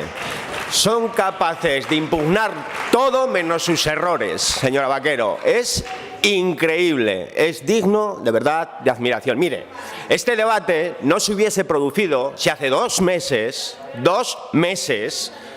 el que era su máximo dirigente o el que es su máximo dirigente viniese a esta tierra en el peor de los momentos, atravesada por una riada enorme, a pedir agua para las cuencas excedentarias y solidaridad. Y eso es lo que ha producido este debate, señora Vaquero. Vamos a ver, a mí me parece profundamente preocupante no ser capaces de mandar un mensaje de credibilidad o que no vayan a ser capaces ustedes. Y cuando digo ustedes, amplío el cerco también al ámbito de la ultraderecha, de cara a la defensa de 3 cuestiones fundamentales. Una es el estatuto del que nos hemos dotado, otra es la sostenibilidad entendida como la superación del trasvase entre cuencas y, en cualquier caso, oye, remendar un error, que también se puede en política, no pasa nada. Si han equivocado, suben aquí y dicen, no volverá a pasar. Que además, en este país eso a veces sucede y todo, ¿verdad? Pero no, ustedes suben aquí a seguir y a seguir y a seguir y a seguir. Miren, a mí me preocupa una cuestión. Me preocupa el compromiso que van a mostrar determinadas organizaciones políticas con este tema futuro. Y creo que es importante que la ciudadanía conozca el resultado del debate de hoy. Lo conozca la de Aragón, en clave de defensa de las organizaciones políticas aragoneses, de los intereses de Aragón y de su marco estatutario, pero también lo reconozca la ciudadanía aragonesa en clave de qué defendemos las organizaciones políticas con presencia e implantación territorial y cómo vamos a intentar trabajar para garantizar que cualquier amenaza trasvasista está fuera de lugar. Y ustedes, mucho me temo que no son creíbles. Y si no empiezan votando a favor del reconocimiento del error y votando a favor de mantener el trasvase fuera de onda, vamos a empezar mal, van a empezar mal. No son creíbles, tienen mucho trabajo por hacer para ser creíbles, porque es a su partido nacional al que tienen que convencer para sacar de la ecuación cualquier tipo de trasvase. Y mucho me temo que, tal y como están las cosas, en ese afán impugnatorio suyo, están muy lejos de conseguir semejante hazaña. Gracias, señor Sanz. Por el Grupo Parlamentario del Partido Aragonés. Ah, no, perdón. Del Grupo Parlamentario de Vox. Señor Morón,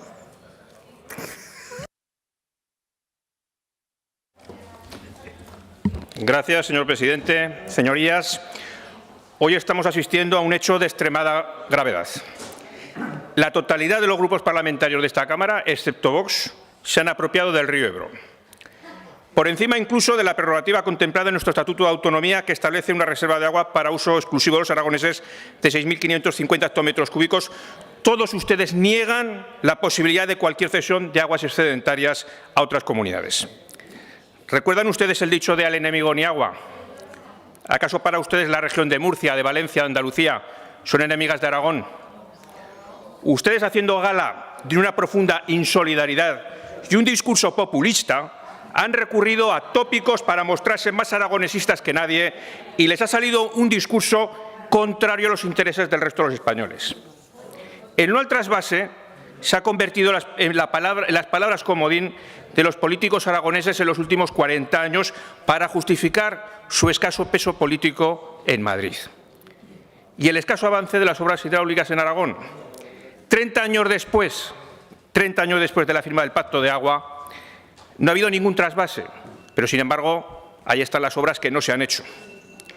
No quieran confundir ni engañar.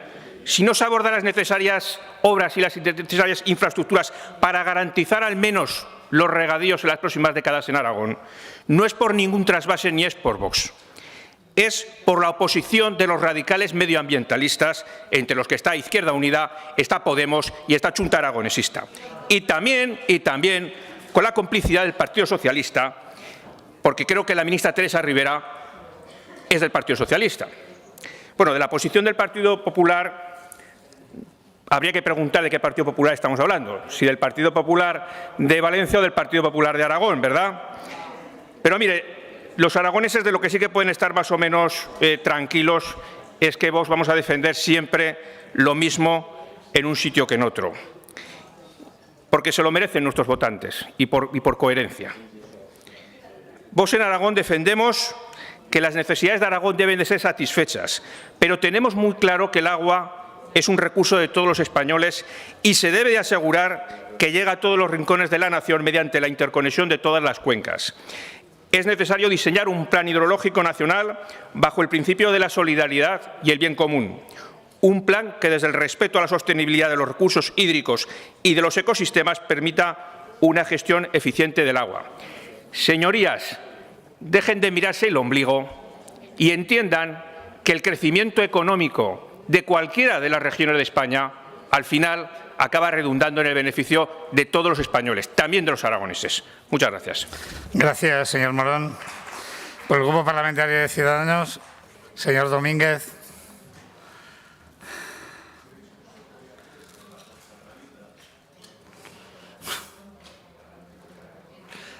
Venga.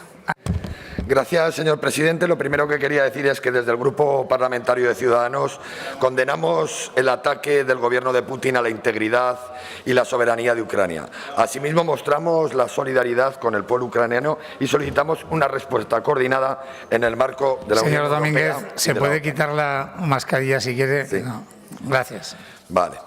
Me hacía antes una pregunta el señor Escartín y yo le voy a contestar si vamos a votar a las dos propuestas a favor. Sí le voy a pedir al Gobierno que nos deje votar por separado, porque en el punto número 2 no vamos a entrar nosotros en ninguna disputa entre el Partido Popular y el Partido Socialista, y más puesto en una reprobación o puesto en una PNL que, desde mi punto de vista, hay que aprovechar y lo que hay que hacer es mostrar nuestro rechazo a cualquier trasvase. Pero claro, pero bueno, de todas las maneras, si no les conociéramos, hubiéramos llegado ayer, pues picaríamos, la verdad es que picaríamos. Usted, señor Escartín, ¿con quién gobierna en Madrid? Usted gobierna con el Partido Socialista, ¿verdad? Mire, esto es del 2008. Esto es del 2008. El Ebro cuenta con 8 trasvases a otras cuencas que aportan incluso a Francia. Esto es del 2008. Del 2008 hasta ahora mismo hay 3 más. Hay 3 más. Unos de agua de boca, otros industriales, otros, como se ha dicho. Aquí tanto el Partido Popular como el Partido Socialista han hecho trasvases en el Ebro. Lo único que cuando hay que echar en cara algo político hablamos de trasvase. Y cuando queremos confundir hablamos de transferencias de agua. Es muy curioso, esto sí, se está utilizando siempre. Y la verdad es que, ya les digo, es como cuando decir, ahora podría decir yo, estamos completamente a favor y a favor de las obras de regulación. Que no nos entienden. A favor de los pantanos, estoy a favor de los pantanos. A favor de las balsas laterales, a favor del pacto del agua. Y señor Morón, aquí hay un pacto del agua y desde luego hay un compromiso con Aragón. Y entienda perfectamente que mientras no esté cumplido ese compromiso con Aragón, es que sería de género idiota. De género idiota. Es que es así de claro. Que se cumpla con los compromisos de Aragón. Y no se han cumplido los compromisos para Aragón. No se han cumplido, señor Morón. No se han cumplido. Así que eso es lo que tiene que pasar, que se tienen que cumplir.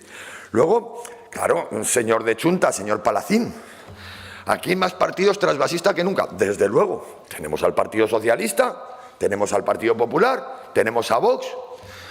Ni más ni menos, esa es la realidad, señor Palacín. Lo han hecho, pero es que no lo estoy diciendo yo, que no lo digo yo, que no lo digo yo. Así que vamos a ser cabales, desde luego. Hay una posición que puede ser más enconada o menos enconada, pero en general creo que estamos todos a favor de las obras de regulación.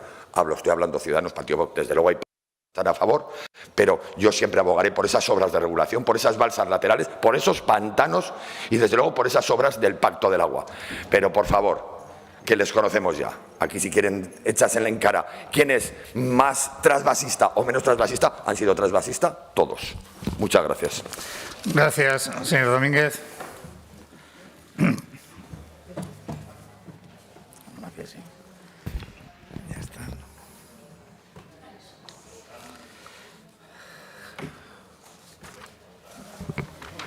Señor presidente, desde el Partido Popular nos gustaría pedir votación separada a la proposición no de ley que han presentado los grupos que apoyan al Gobierno. Gracias. Perfecto, lo había pedido ya también el señor Domínguez por Ciudadanos.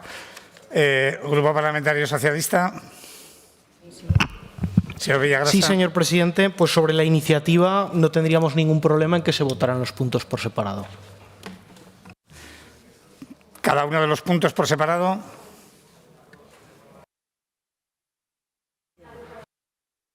No hay ningún problema. 1 y 3 y 2, imagino.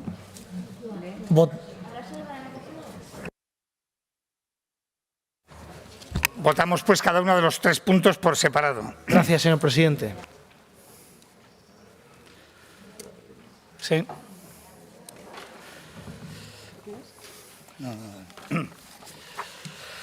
Procedemos pues a votar en primer lugar la proposición no de ley número 2322 sobre trasvase de aguas del río Ebro, presentada conjuntamente por los grupos parlamentarios Socialista, Podemos, Chunta. Señor presidente, ¿podríamos hacer un pequeño receso de 2 minutos? Es que no le había oído.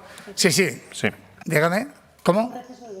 Sí, podríamos hacer un pequeño receso de 2 minutos. Sí, sin ningún problema. 2 minutos, un receso, a ver si pueden llegar a acuerdo.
Entiendo que han pasado ya.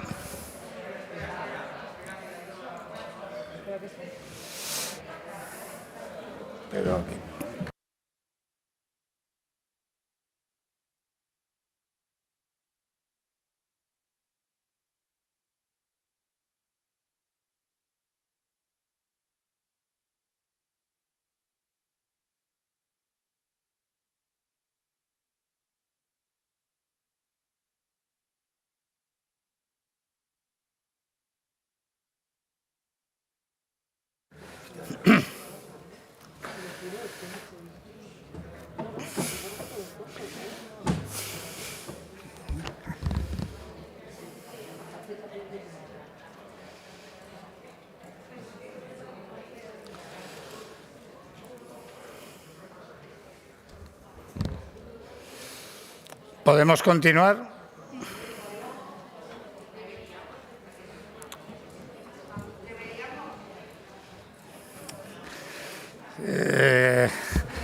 Estoy viendo que hay varias negociaciones cruzadas. Simplemente por eso mantengo todavía.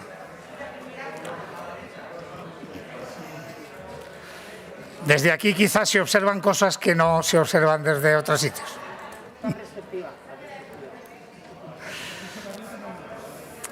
Señor Villagrasa.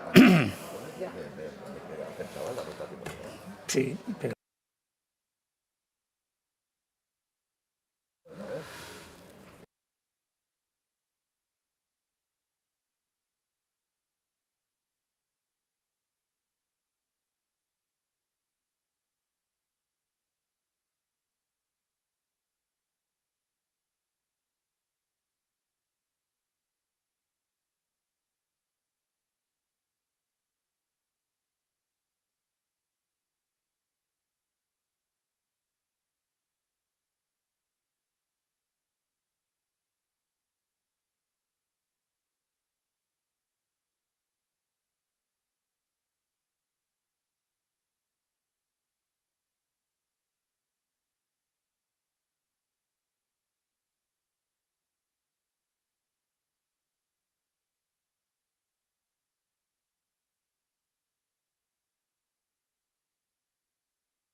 Pero no se inició aún, la pueden cambiar. O sea, no hay...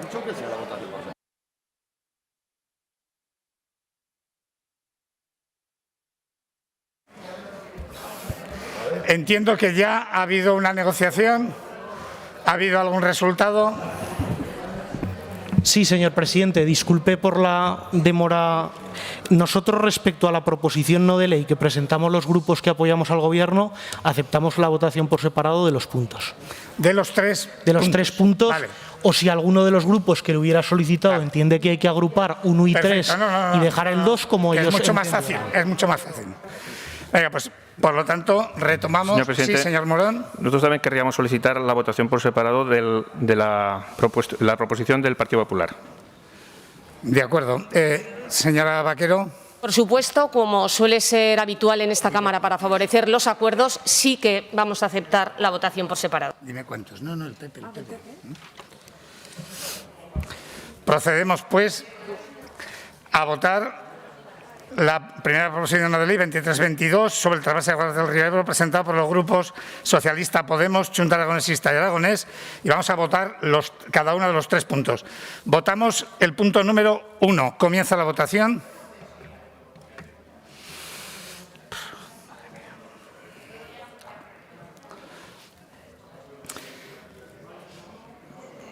Finaliza la votación. 65 presentes, 65 emitidos, votos a favor 62, en contra 3, ninguna abstención. Por tanto, se aprueba el punto número 1. Pasamos a votar el punto número 2. Comienza la votación.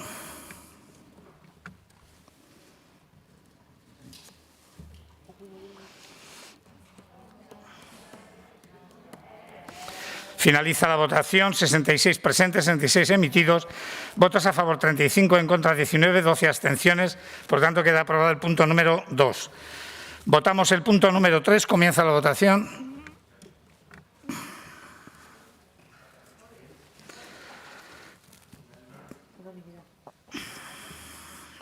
Finaliza la votación.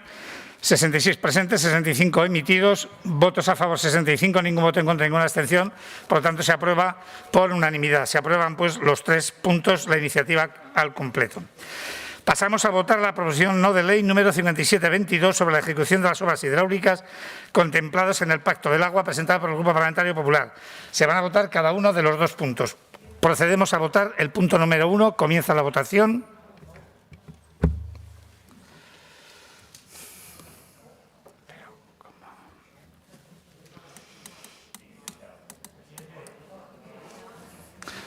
Sí.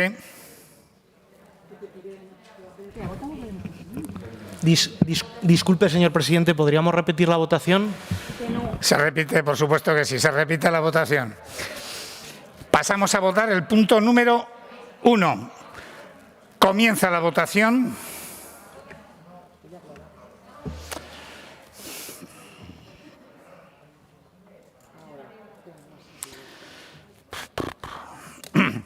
Finaliza la votación, 65 presentes, 65 emitidos, votos a favor 28, en contra 37, ninguna abstención. Decae el punto número 1. Pasamos a votar el punto número 2. Comienza la votación.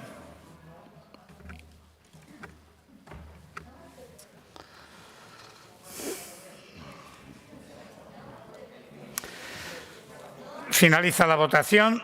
66 presentes, 66 emitidos, votos a favor 31, en contra 35, ninguna abstención. Decae el punto número 2. Explicación de voto de las dos votaciones que hemos realizado. Izquierda Unida, señor Sanz.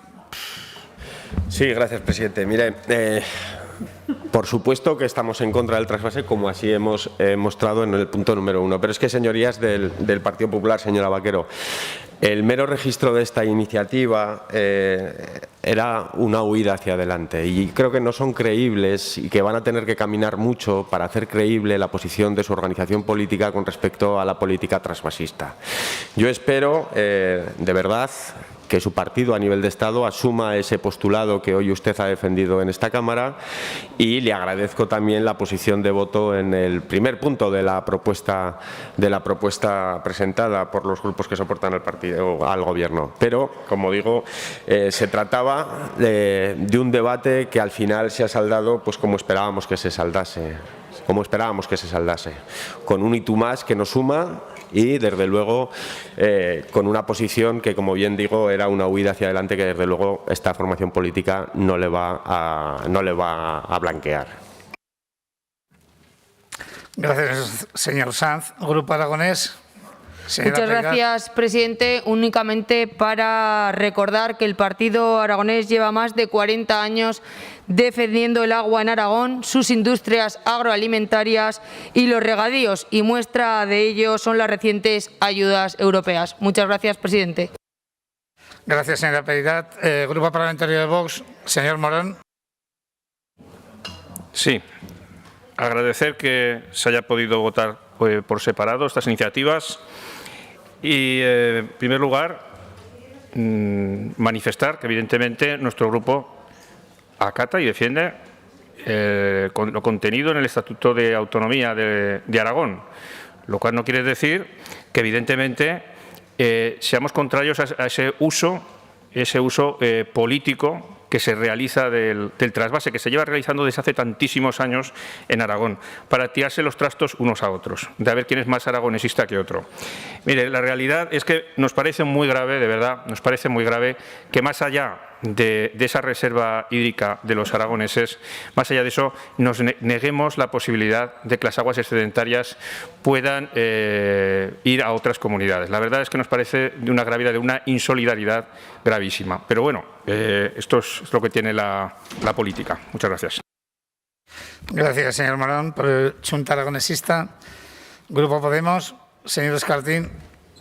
Sí, que estas palabras que acaba de expresar el portavoz de Vox, sin duda las volveremos a escuchar y las repetiremos, porque yo creo que le interesa a toda la ciudadanía aragonesa la defensa que ha hecho hoy Vox del trasvase del Ebro. Yo creo que eso lo tiene que escuchar todo el agricultor y todo el ganadero aragonés, para que tenga muy claro qué es lo que están defendiendo ustedes como política hidráulica, que no solamente es una barbaridad desde el punto de vista científico y legal, sino que además es una tropelía contra el bienestar económico y contra el de nuestro sector primario aragonés. Y eso lo tenemos todos bastante claro. Y luego, por responder un poco al portavoz de Ciudadanos, que tampoco se puede venir siempre arriba y acabar diciendo que todos los partidos han defendido el trasvase, porque no es verdad.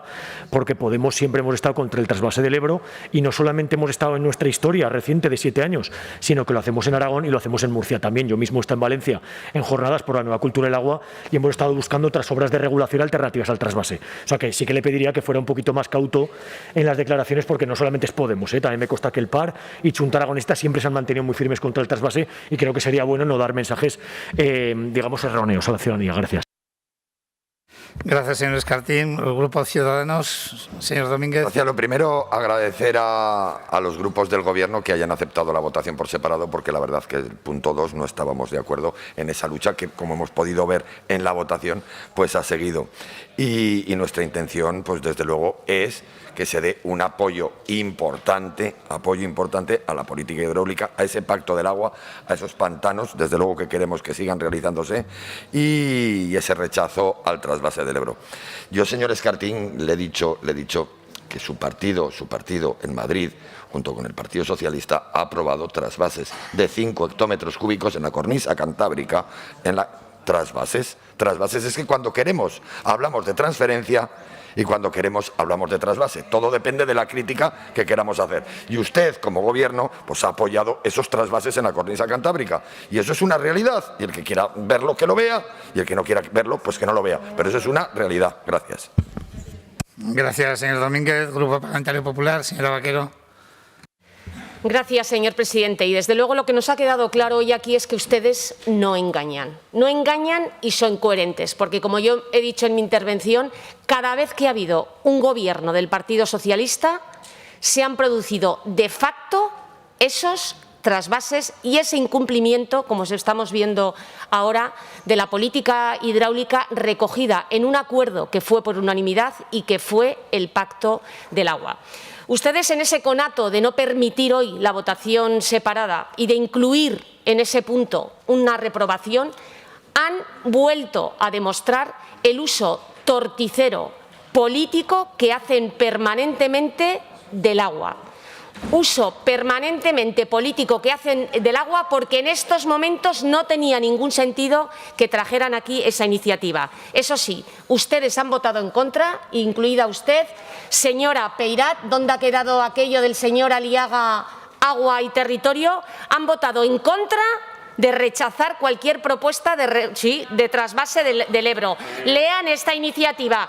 Y han votado en contra de impulsar las obras hidráulicas del Pacto del Agua y garantizar la reserva hídrica del Estatuto. En contra de esto han votado ustedes. Pero les voy a decir una cosa.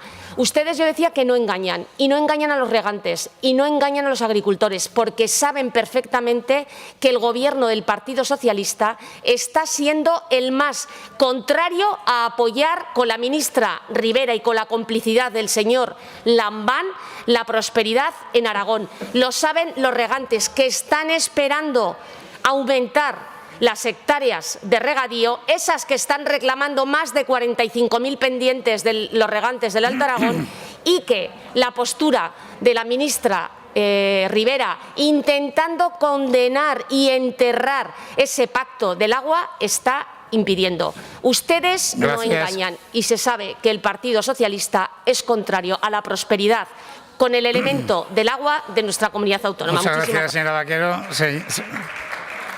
Señor Villagrasa. Gracias, señor presidente. Usted misma, señora Vaquero, lo ha declarado en que ustedes presentaban esta iniciativa como consecuencia a la presentada por los grupos del Gobierno, que venía motivada por unas declaraciones de su partido en unas horas críticas, con unos antecedentes que todos los conocemos. Acuérdense cuando por las calles de Zaragoza se cantaba: mira cómo viene el agua, mira cómo se va, mira cómo se la llevan Matas, Cañete y Aznar. No me pidan ustedes que hagamos repaso de la cronología que cada uno tiene respecto de los trasvases, de lo que el PP Valenciano está demandando en el mes de enero del año 2022, que esto no lo ha fabricado el diputado socialista ni ninguna conspiración que vaya contra nadie. Pero fíjense, obras del Pacto del Agua, Yesa, Mularroya, Santolea, ahí es donde estamos, ahí es donde siempre ha estado el Partido Socialista Obrero Español. ¿Saben dónde está el Gobierno de Aragón?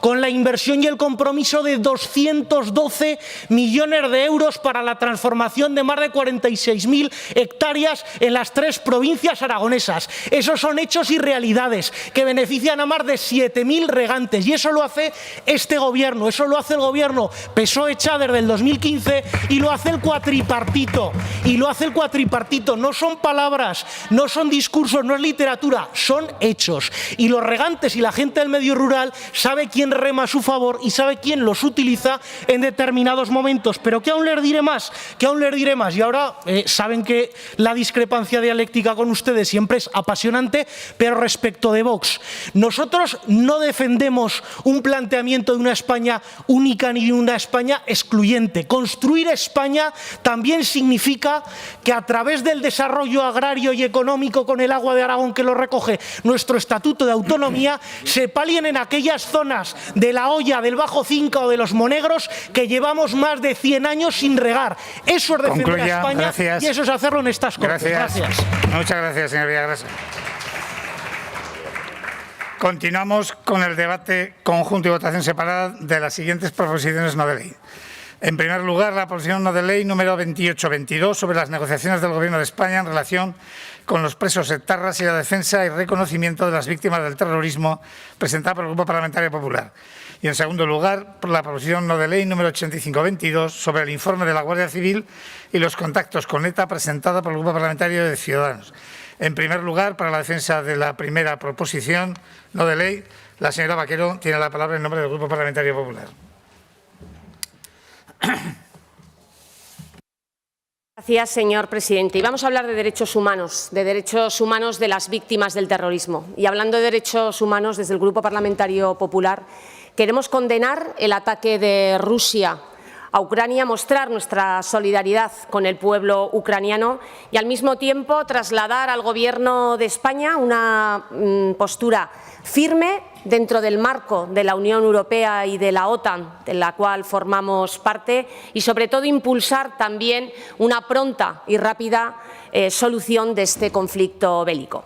Y decía que vamos a hablar de derechos humanos. Miren, hace tan solo unas semanas, desde el Grupo Parlamentario Popular, volvíamos a traer aquí también una iniciativa para apoyar a las víctimas del terrorismo. Y señalábamos qué es lo que había pasado desde la derrota de ETA por la sociedad. Y también desde que el Partido Socialista vuelve a estar en el Gobierno. Y no está de más volverlo a recordar. Decíamos que quedan más de 300 casos aún por resolver.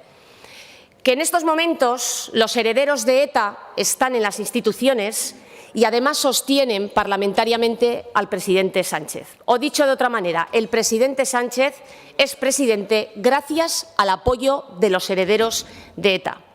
Además de que también se han multiplicado los homenajes a los etarras. Que las víctimas tienen la sensación de que el Gobierno de España, el Gobierno de Sánchez, les ha dado la espalda. Les ha dado la espalda a las víctimas, tanto a aquellas cuyos casos están resueltos, como a aquellas también que aún no conocen la identidad de sus asesinos. Que en el plano político hemos visto cómo un ministro del Interior es abucheado en un acto en homenaje a la Guardia Civil. Y que también hemos podido ver cómo ese ministro que todavía no ha descolgado un teléfono para recibir una noticia sobre un atentado por un disparo en la nuca o por una bomba, por un secuestro, en estos momentos es incapaz de defender la dignidad de aquellos que dieron su vida y que permitieron que ahora sea el ministro de un gobierno democrático. Pero todo no ha quedado ahí. Seguimos. Y este mismo ministro, que fue conocido como un juez que era el azote de los terroristas, ahora es conocido como el ministro, que es el azote de las víctimas porque no las defiende. Hemos visto también cómo en estos momentos el Gobierno, los representantes políticos de los presos etarras están negociando con el Gobierno para obtener beneficios penitenciarios o también para ser excarcelados, para obtener la libertad a cambio de nada, que es lo mismo que decir por nada. Y yo me pregunto, señores del Gobierno, señores diputados, que en estos momentos han salido bastantes diputados fuera del Partido Socialista, ¿qué es lo que hace el Gobierno ante estas negociaciones, el Gobierno de Lambán? ¿No les remueve en estos momentos este tipo de negociaciones? Tampoco algunos de los partidos que apoyan al Gobierno y que por lo menos mantienen esa distancia con los herederos de ETA. ¿Son ustedes conscientes del dolor que produce no solo a las víctimas, sino a los aragoneses, a los españoles y al conjunto de la sociedad estos contactos y esta ignominia que se producen a las víctimas? ¿Son conscientes de ellos? Mire, también este fin de semana celebrábamos un homenaje a Manuel Jiménez Larraz. Manuel Jiménez Larraz fue el presidente Abad, fue el presidente del Partido Popular de Aragón. Pero no solamente fue eso, fue también letrado de estas Cortes, fue miembro del Gobierno y fue miembro de esta Cámara. No podemos hacer ningún reproche político a Manuel Jiménez Abad, pero tampoco de carácter personal ni tampoco a sus principios, que siempre ha sido reconocido por su carácter dialogante, por buscar el consenso y por, sobre todo, reforzar el principio de la palabra. Pero eso sí, hizo compatible la defensa del consenso, del diálogo y de la palabra con combatir permanentemente a ETA, al terrorismo, desde un proyecto político nacional de libertad y de apuesta imbatible por la democracia. Lo hizo compatible. Y Manuel Jiménez Abad es una víctima de la que probablemente por la singularidad, por la relación con esta Cámara y con este grupo parlamentario la tengamos siempre en cuenta. Pero hay muchas víctimas que deberían ser recordados todos los días. Porque las víctimas no piden venganza, las víctimas no piden perdón. Lo que piden es que se sepa la verdad, lo que piden es que se haga justicia, lo que piden es que se garantice y se defienda su dignidad y lo que piden es que se preserve su memoria. Las víctimas no son una estadística del pasado, sino que son la medida de libertad del presente. Las víctimas no son personas anónimas que murieron por causas naturales, son ciudadanos que murieron por sus ideas, por defender sus principios. Las víctimas tampoco son una masa silenciosa, sino que son la voz en la que se han sentido representados muchos españoles y que no ha podido ser silenciada ni por el ruido de las bombas ni por las amenazas de las pistolas. Y eso es lo que en estos momentos queremos defender. No podemos permitir que el Gobierno, con sus socios, con los socios herederos de los etarras que mantienen a Sánchez en la Moncloa, pretendan tratar a las víctimas peor que a los verdugos o traten a los verdugos mejor que a las víctimas. Y es por ello que hemos presentado esta iniciativa, porque tantas veces el Gobierno de España se plantee conceder beneficios a los verdugos, a los que están encarcelados por delitos del terrorismo, siempre tendremos esta iniciativa en reconocimiento a las víctimas, que son realmente quienes merecen el reconocimiento de toda la sociedad. Muchísimas gracias. Gracias, señora Vaquero. Para la defensa de la segunda proposición no de ley, en nombre de Ciudadanos, señora García.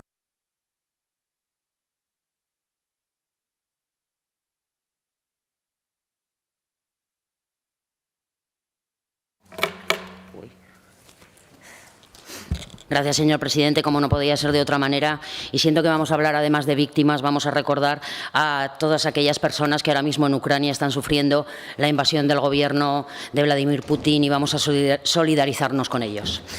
Efectivamente, vamos a tratar de víctimas de una época que fue la época negra, la época de la pólvora de España, donde muchas personas civiles, muchos niños fallecieron por cuenta de una banda terrorista y que las consecuencias todavía las tenemos hoy. Hemos superado ese clima, esa banda armada, pero seguimos teniendo las consecuencias de lo que fue en su momento ETA.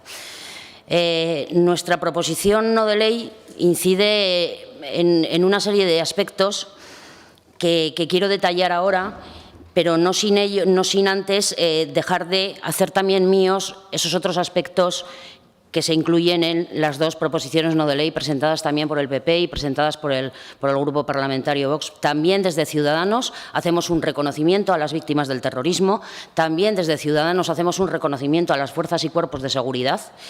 También desde Ciudadanos instamos a las instituciones para que estén presentes en los homenajes a estas personas que han fallecido por el terrorismo de la banda de ETA, y también instamos al Gobierno de Aragón para que de una santa vez apliquen la Ley de Víctimas del Terrorismo de Aragón y su correspondiente reglamento, donde habla de en las escuelas y en los institutos de Aragón hablar de ETA, cosa que no se está haciendo ahora mismo.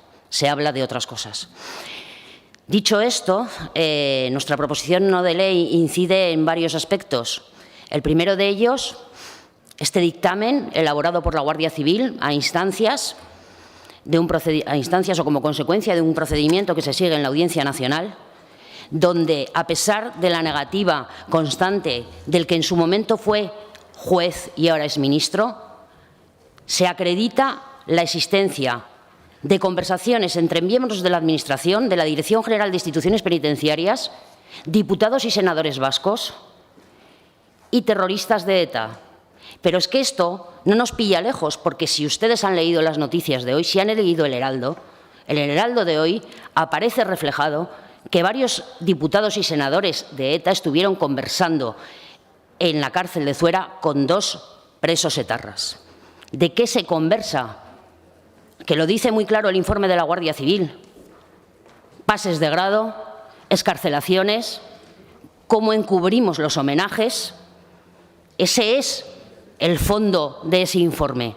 Y desde luego debemos y exigimos depurar responsabilidades del secretario general de Instituciones Penitenciarias, que es el que mantiene las conversaciones. Y no son relaciones institucionales, como dice Marlaska. Esto no son relaciones institucionales. Esto son tratamiento de favor a determinados presos, a los presos de ETA. Por otro lado, nuestra proposición no de ley incide también en la paralización de cualquier reforma legislativa que suponga, por un lado, que esas penas de 40 años que están cumpliendo los presos de ETA no se rebajen. Y no quiero dejar de mencionar que se intentó, a través de la Ley de Protección de la Infancia y la Adolescencia que se sigue en el Congreso, a través de una disposición adicional, modificar el artículo 36 y 76 del Código Penal, donde hablaba precisamente de esto. No quiero dejar de mencionarlo, porque estamos viendo cómo se está legislando. Y no es el único ejemplo que hay de este estilo. Tampoco queremos que haya ninguna reforma del Código Penal donde se establezca que los años que muchos de estos presos etarras que están cumpliendo en España condena se tengan en cuenta los años cumplidos en Francia, que es donde generalmente han cumplido. Porque yo diría en todo el mundo mundial, pero como cumplen en Francia, pues en Francia. Y que cumplan las penas sin descontar esos tiempos. Y además esas reformas legislativas, como hemos asumido también la proposición no de ley de Vox, que se incluya y que se hagan las reformas legislativas correspondientes para que se incluya los delitos de terrorismo como delitos de lesa humanidad. Porque así lo ha dicho el Parlamento Europeo y porque así el Defensor del Pueblo lo ha instado al Gobierno a instancias del Ministerio Fiscal. Esas son las reformas legislativas que nosotros estamos solicitando en nuestra proposición no de ley. Además de todo esto, no queremos beneficios sin cooperación. Miren, esto no es una cuestión del pasado. Las balas acabaron, pero los presos están. Hay 300 y pico crímenes sin resolver y la llave de la resolución la tienen muchos de los que están cumpliendo. Que digan, que canten, que canten. Que canten y entonces tendrán derecho a los beneficios. Mientras tanto, ni un solo beneficio. Porque esta PNL y todo lo que nosotros estamos diciendo aquí va en memoria de las víctimas. Justicia, verdad, reparación, dignidad, todo eso es lo que piden. Y eso solo se consigue con iniciativas como esta. Muchas gracias. Gracias, señora García. Se han presentado 2 enmiendas por el Grupo Parlamentario de Vox, que para su defensa tiene la palabra señora Arranz.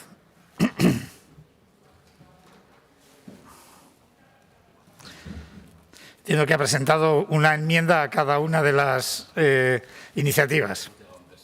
Vale, perfecto. Sí, muchas gracias, señor presidente. En primer lugar, quería decir que nos unimos a la exigencia a Rusia de que detenga los ataques a Ucrania y apostamos por la solución diplomática del conflicto. Condenamos toda escalada bélica y nos solidarizamos con la población ucraniana. Germán González López, Enrique Casas, Vicente Gajate, Fernando Mújica, Francisco Tomás y Valiente, Fernando Buesa, Juan María Jáuregui, Ernest Lluch, Froilán Elespe, Juan Priede, Josema Pagaza Urtundúa, Isaías Carrasco. ¿Les suenan, verdad?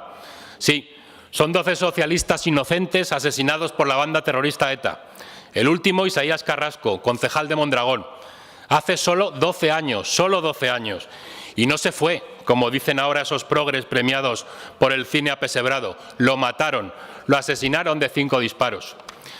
Lo que se ha ido es la vergüenza para muchos.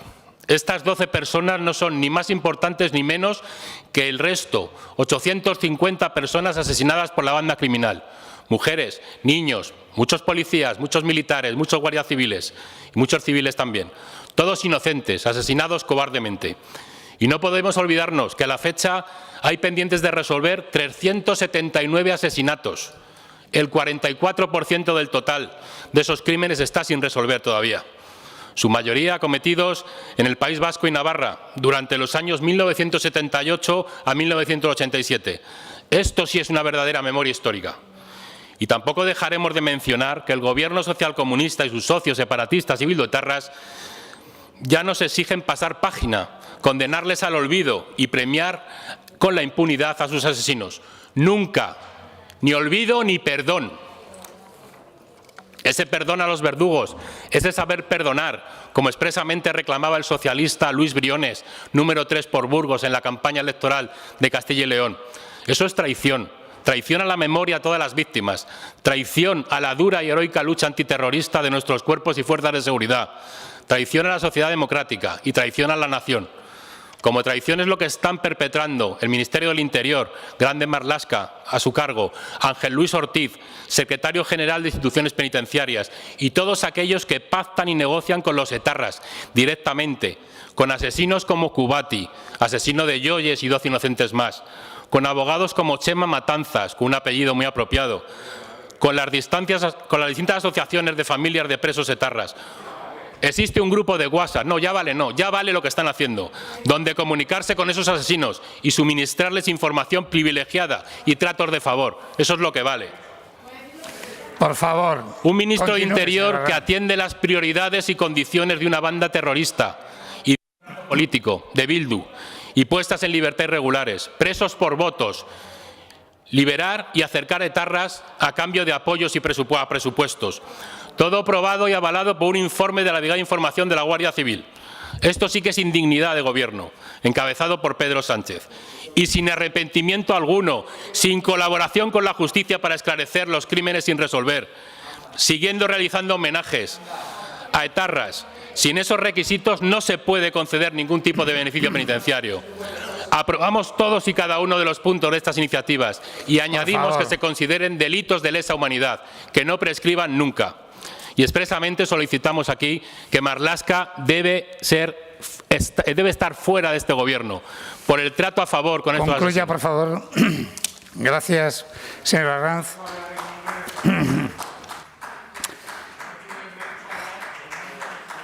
Por favor, resto de los grupos, por Izquierda Unida, señor Sanz.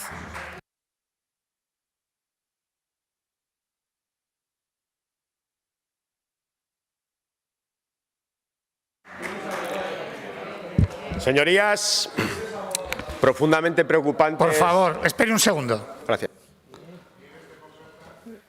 Hay que aguantar en todos los sentidos, pero ahí se queda el tema. No voy a consentir en absoluto que se pasen esos márgenes. Lo digo por todos. No me ha gustado alguna cuestión que he visto en el último momento. Aquí en la tribuna se puede hablar de lo que se quiera manteniendo unos límites y se le va a dejar a todos. Pero, desde luego, fuera de aquí, en absoluto. Señor Sanz, tiene la palabra. Gracias, presidente. Profundamente grave lo que estamos escuchando hoy en esta tribuna. Profundamente grave y profundamente, a mi juicio, irresponsable también. Miren, si algo nos ha enseñado la lucha contra ETA por parte de la sociedad civil y de las víctimas es la necesidad de desterrar el odio y de desterrar la sinrazón del ámbito de la convivencia, de avanzar hacia el respeto, hacia la pluralidad y hacia la concordia como herramientas, como argamasa fundamental para la construcción de una sociedad sana. Y eso no implica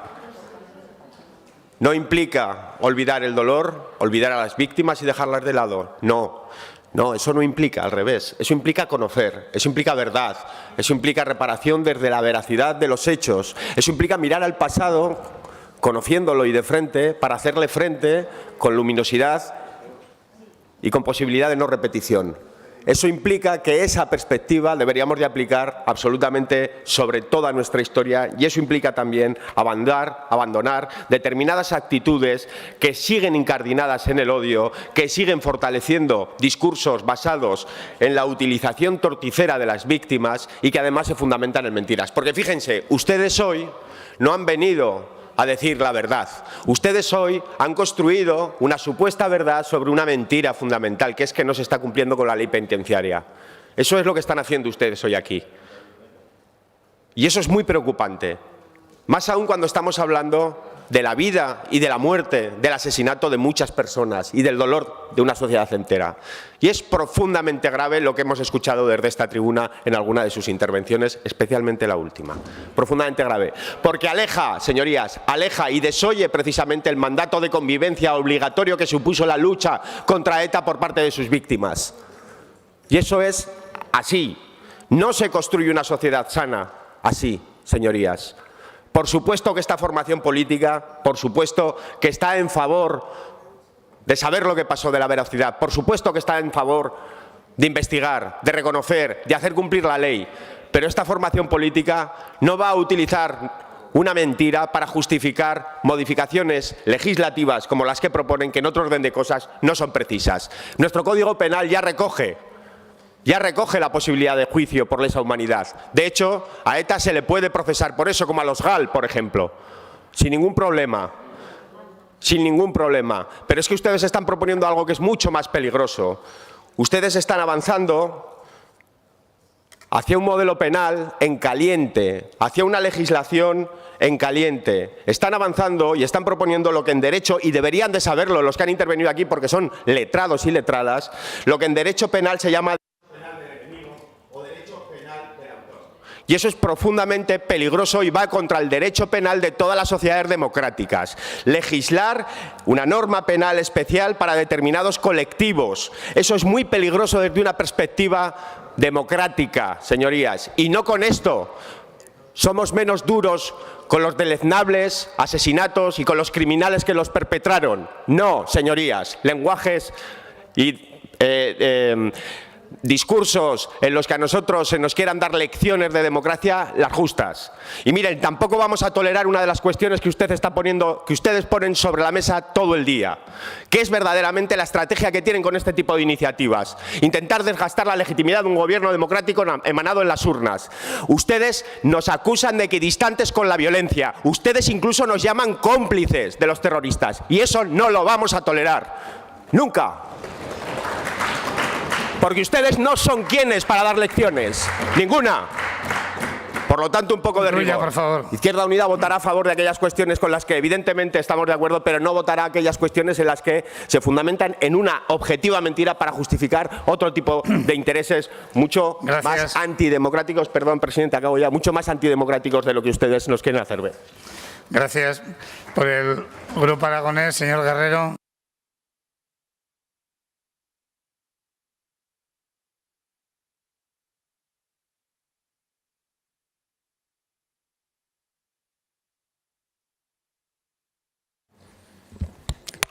Sí, muchísimas gracias. Bueno, nosotros siempre hemos mostrado nuestro rechazo a la violencia terrorista, independientemente de qué tipo de violencia terrorista es, más si cabe cuando los atentados se han producido en territorio aragonés o en el mismo también se han visto afectados aragoneses, naturalmente también de cualquier tipo o nacionalidad. Aragón reniega firmemente de la intolerancia, del fanatismo y de cualquier tipo de violencia. De igual manera, mantenemos nuestro respaldo firme en todo momento a los cuerpos y fuerzas de seguridad del Estado, así como a los miembros del sistema judicial en la labor que desempeñan en la lucha contra el terrorismo. En todas las declaraciones institucionales efectuadas por el propio Gobierno de Aragón, además de mostrar nuestro dolor y solidaridad con las víctimas y familiares, hemos destacado el apoyo que merecen todas y hemos reivindicado que su memoria se honre, así como también lo hemos condenado. Aragón tiene un firme compromiso ético con la justicia, la libertad y los derechos humanos bajo el empeño supremo de la paz y el respeto a los valores que hacen posible la convivencia de los ciudadanos, de las ideas y de todos los pueblos. Gracias, señor Guerrero. Por el Grupo Parlamentario de Chunta, señora Martínez.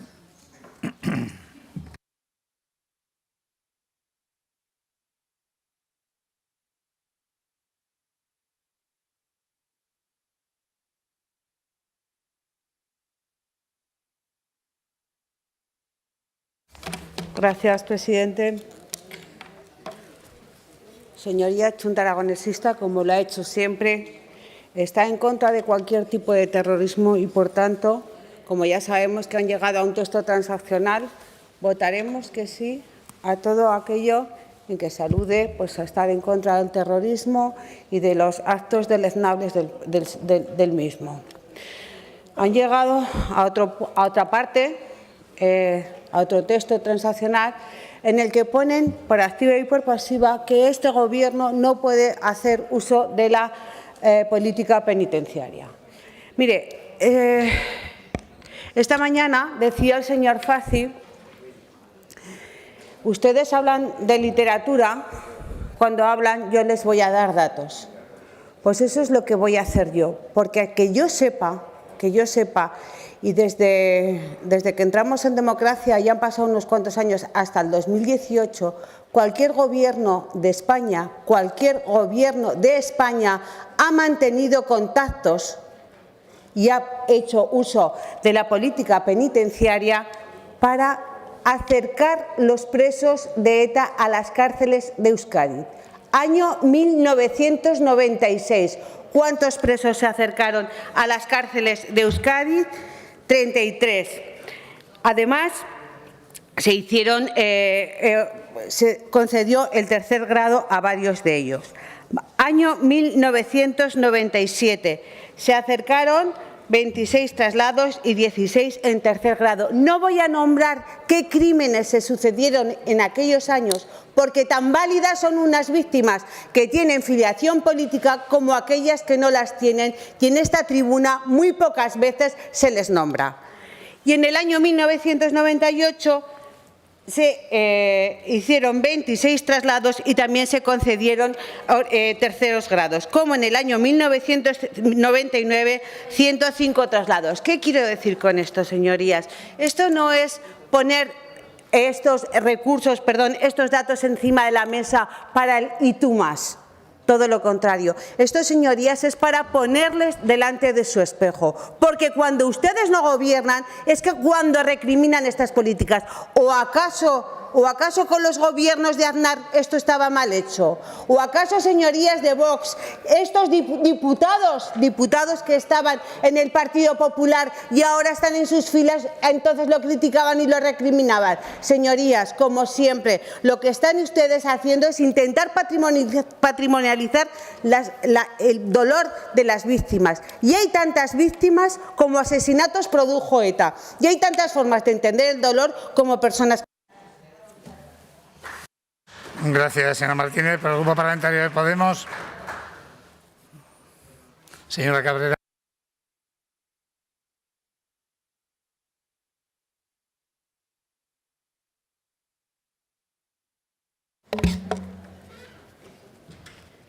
Siempre me planteo, señor presidente, cuando salgo a esta tribuna a hablar sobre un tema tan duro como seguirá siendo el de ETA, y recordar a todas aquellas personas que fueron asesinadas, si realmente con ciertas palabras llegamos a buen puerto, si realmente desde estas Cortes estamos haciendo un flaco favor a las familias que siguen sufriendo y que siguen recordando a aquellos que algún día les arrebataron la vida. Yo creo que desde la ultraderecha y desde esas palabras de odio realmente, porque es odio puro el que se tiene, se va a poder remediar algo. Así que vaya nuestra intervención desde ese firme compromiso que tenemos con la ética, con la justicia y con la palabra libertad sin manosearla.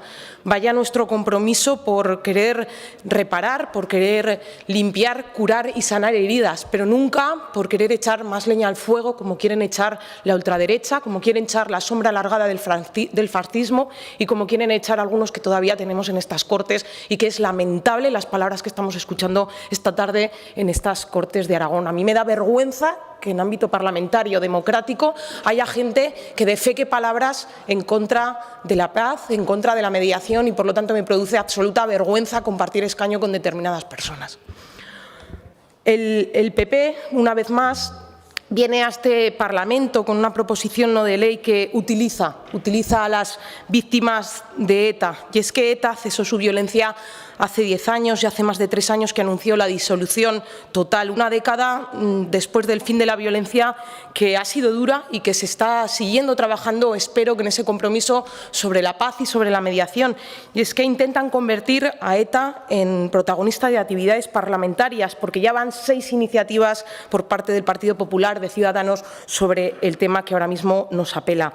En la proposición no de ley, el Partido Popular hablan, en el punto tercero, hablan de ETA, de Grapo, de yihadistas, y nos preguntamos si también se han olvidado de otros grupos también, como el Batallón Vasco Español, como la AAA, como los guerrilleros de Cristo Rey o la ultraderecha y los crímenes de los abogados de Atocha. Si también se han olvidado de Agullo o Palomino, o incluso del terrorismo del GAL, del terrorismo de Estado, todavía sin esclarecerse y todavía con familias preguntándose por qué. Nos preguntamos por qué usan esta doble vara de medir cuando también en la presidencia del señor Aznar, cuando gobernaba el Partido Popular, acercó a más de 400 terroristas cuando todavía la banda estaba activa.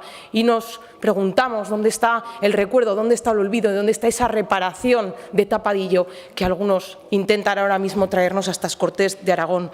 Denunciamos la memoria selectiva que tiene el Partido Popular y no lo hacemos solo nosotras, lo hacemos también con palabras de Consuelo Ordóñez, que es víctima de ETA, que es familiar de uno de los asesinados por ETA, y dice: el PP nos utiliza para hacer oposición, intoxica con mentiras e incita al odio, y nosotras no vamos a entrar en ese odio. En su lucha, en una lucha y en un viaje hacia ninguna parte, nosotras no vamos a ser promovedoras de bulos que realmente se intentan imponer en este y en otros parlamentos, y por lo tanto nosotras hoy volvemos a decir, con la mirada en Ucrania, con la mirada en España, con la mirada en un futuro, volvemos a decir que no hay camino para la paz, sino que la paz es el camino, sin ruido, sin altercados, sin bulos y siempre desde la mirada de mediación. Muchas gracias, señor presidente. Gracias, señora Cabrera.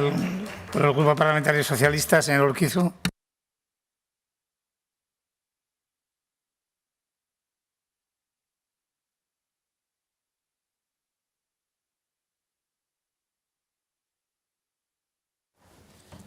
Muchas gracias, señor presidente.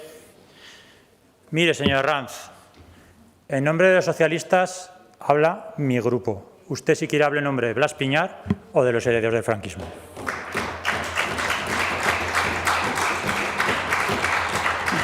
Y señora Vaquero, yo pensé que hoy íbamos a hablar aquí de terrorismo, de ETA o del Pacto de Ajurianea, que en su punto número 9 habla de la reinserción de los presos.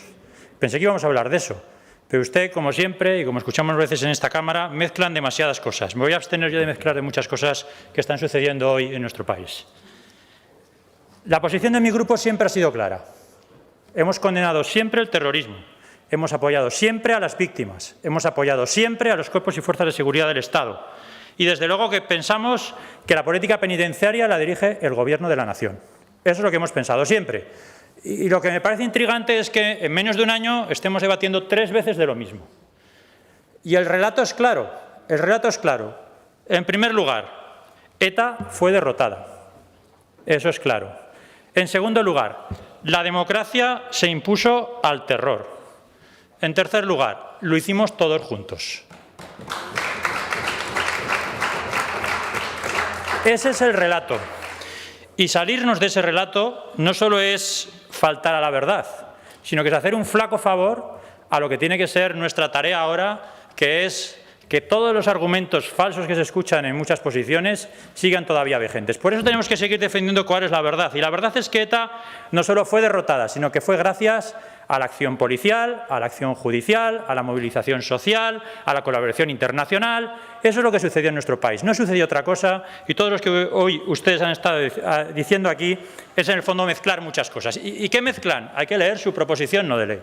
Por ejemplo, hablan que la extrema izquierda establece un falso relato. Fíjese si es falso lo que están diciendo. ¿Saben quiénes fueron los que primero convocaron una manifestación contra el terrorismo en democracia el 28 de junio de 1978? El Partido Comunista de España, de Portugalete, de Romo y de Eibar, por el asesinato de José María Portel. Ellos fueron los primeros. Y ustedes dicen que la extrema izquierda falsea, cuando fueron los primeros que convocaron una manifestación contra el terrorismo en nuestro país. O Juan María Jáuregui, que militó en el Partido Comunista entre el año 73 y el año 89. Por lo tanto, creo que si hay alguien que falsea la historia constantemente en los argumentos y en un debate que traen aquí recurrentemente falseando las ideas, son ustedes. Los demócratas debemos trabajar y evitar que los derrotados impongan su falsedad de explicación sobre lo ocurrido. Eso es lo que tenemos que hacer. Y nuestro instrumento son principalmente los instrumentos democráticos. Hablan ustedes de las víctimas. Víctimas hay muchas. Y desde luego que todos tenemos un deber moral. Todos. Da la casualidad cumplían 20 años de intento de asesinato de Eduardo Madina. Y da la casualidad que el viernes por la tarde estaba yo con él en Madrid. Pasamos la tarde juntos hablando. Y me estuvo contando cómo fueron aquellos hechos. Nunca perdió la conciencia. Siempre estuvo despierto una vez explotó la bomba. Me estuvo hablando de lo que significó para él el atentado con un chico de 26 años que estaba yendo a trabajar, que jugaba o practicaba mucho deporte, y cómo nunca el rencor se ha apoderado de su corazón. Nunca. ¿Y saben qué me dijo? Me dijo que desde el primer momento siempre pensó que el futuro era él y no era de ETA. Y escuchándoles a ustedes parece que el futuro es de ETA, porque no hace más que hablar y hablar y hablar de ETA. Señores del Partido Popular, si el tiempo se me acaba, la verdad es que me gustaría decirles muchas más cosas, pero me gustaría acabar con dos frases para la reflexión. Víctor Hugo decía que cuanto más pequeño es el corazón, más grande es el odio. Y también Almudena Grandes decía que la alegría es un arma superior al odio, a las sonrisas más sutiles, más feroces que los gestos de rabia y desaliento. Tomen nota para la próxima vez que hablen de esto. Gracias, señor Urquizo.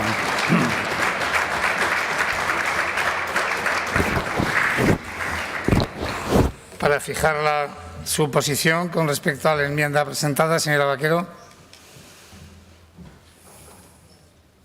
Aunque sé que se ha llegado a un texto transaccional, pero... Sí, señor presidente, hemos llegado a un texto transaccional que tienen todos los grupos antes de la votación y luego se lo pasaremos a la mesa. Es un texto transaccional entre las dos iniciativas, tanto de Ciudadanos como del Partido Popular, con la incorporación de la enmienda que sí aceptamos del Grupo Parlamentario Vox. Muy bien. Señora García, entiendo que... De acuerdo. Entiendo pues que se vota solamente el texto transaccional, una sola proposición no de ley. Señor presidente. Pues, entiendo, según esto, que se ha pedido la votación por separado. Votación por separado, pero ¿en cuántos? Sí, señora Vaquero. Sí. Creo que la mesa tiene la votación por separado. O sea, hemos hecho llegar. Sí, la tiene María Rodríguez. ¿Serían 3 bloques? Señor presidente, creo que es mejor igual solicitar un receso para dejarlo claro. Un momento, medio minuto de receso porque...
Ya lo tenemos ahora claro.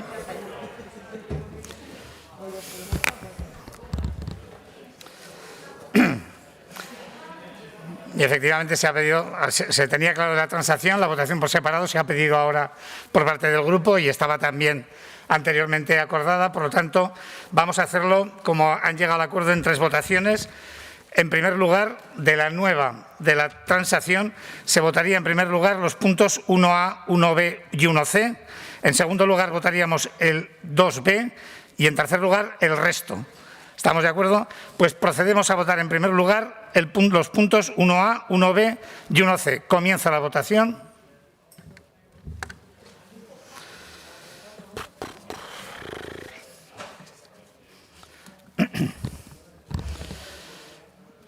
Finaliza la votación.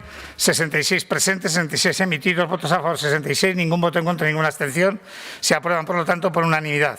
A continuación, pasamos a votar el punto 2B. Comienza la votación.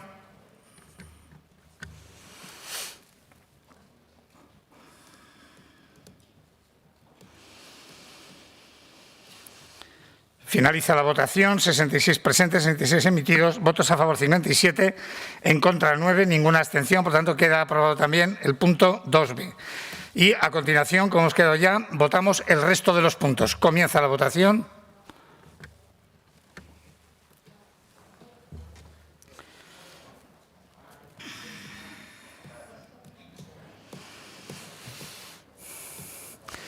Finaliza la votación. 66 presentes, 66 emitidos, votos a favor 34, en contra 32, ninguna abstención. Por lo tanto, queda aprobado también el resto de la iniciativa. Por lo tanto, queda aprobada íntegramente toda la iniciativa en su texto transaccional. Sí, tómalo ya.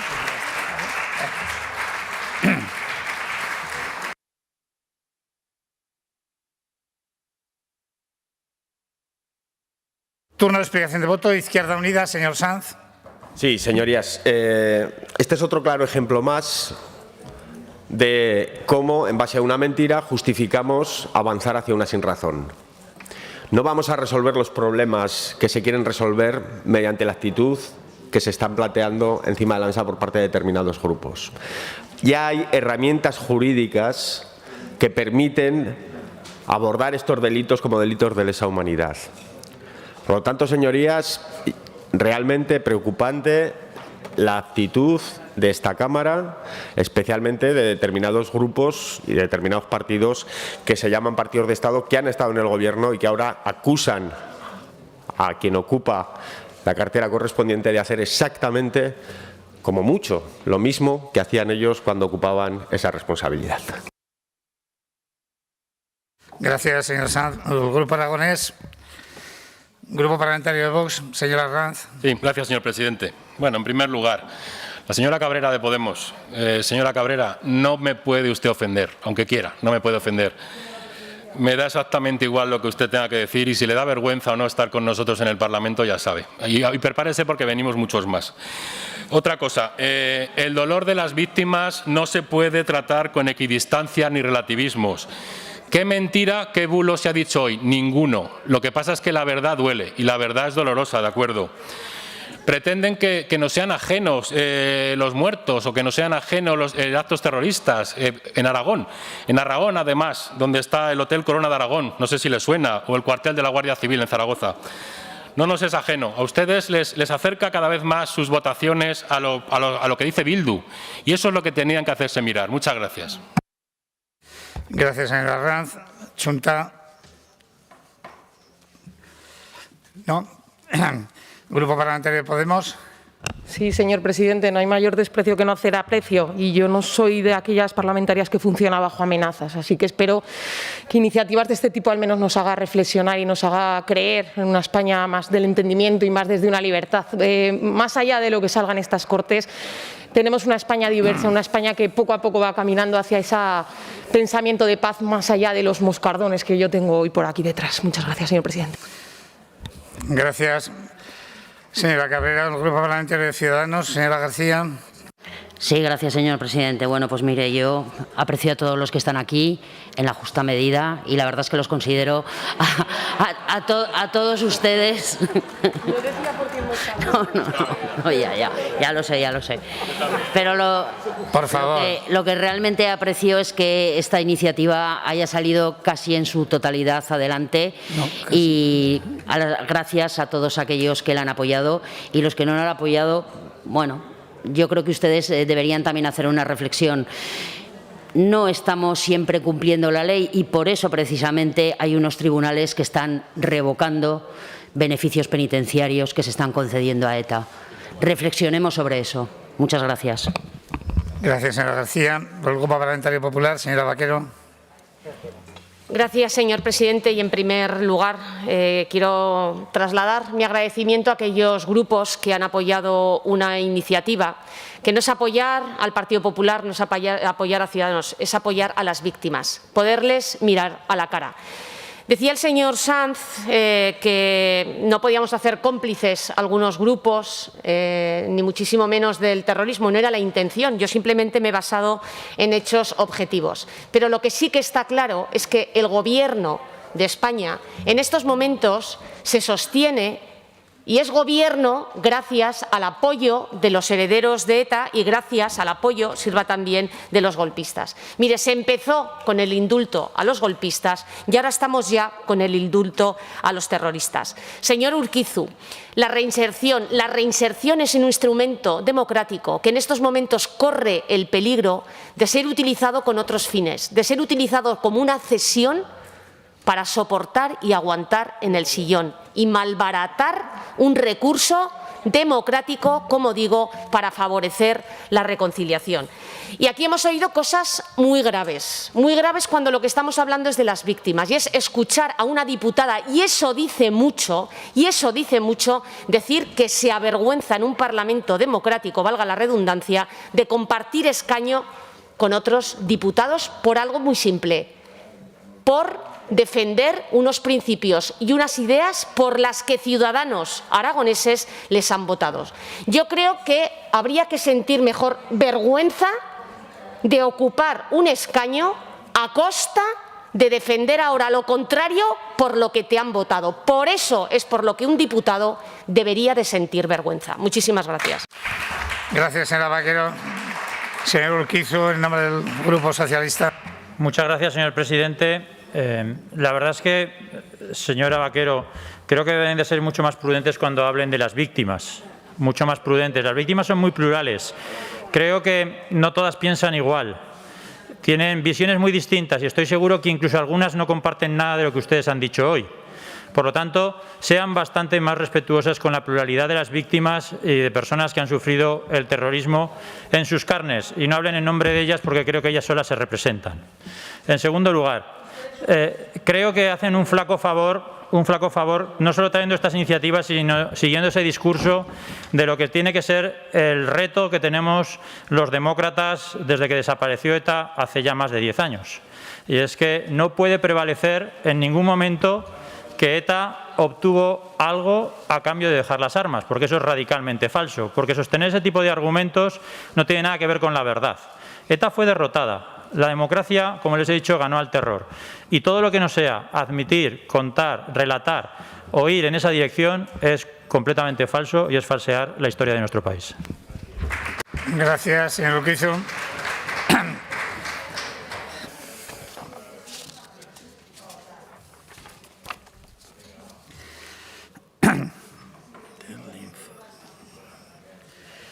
Continuamos con el orden del día, con el debate y votación de la proposición no de ley número 8022 sobre ampliación de red de helipuertos de emergencias en Aragón, presentada por el Grupo Parlamentario Popular. Para su defensa,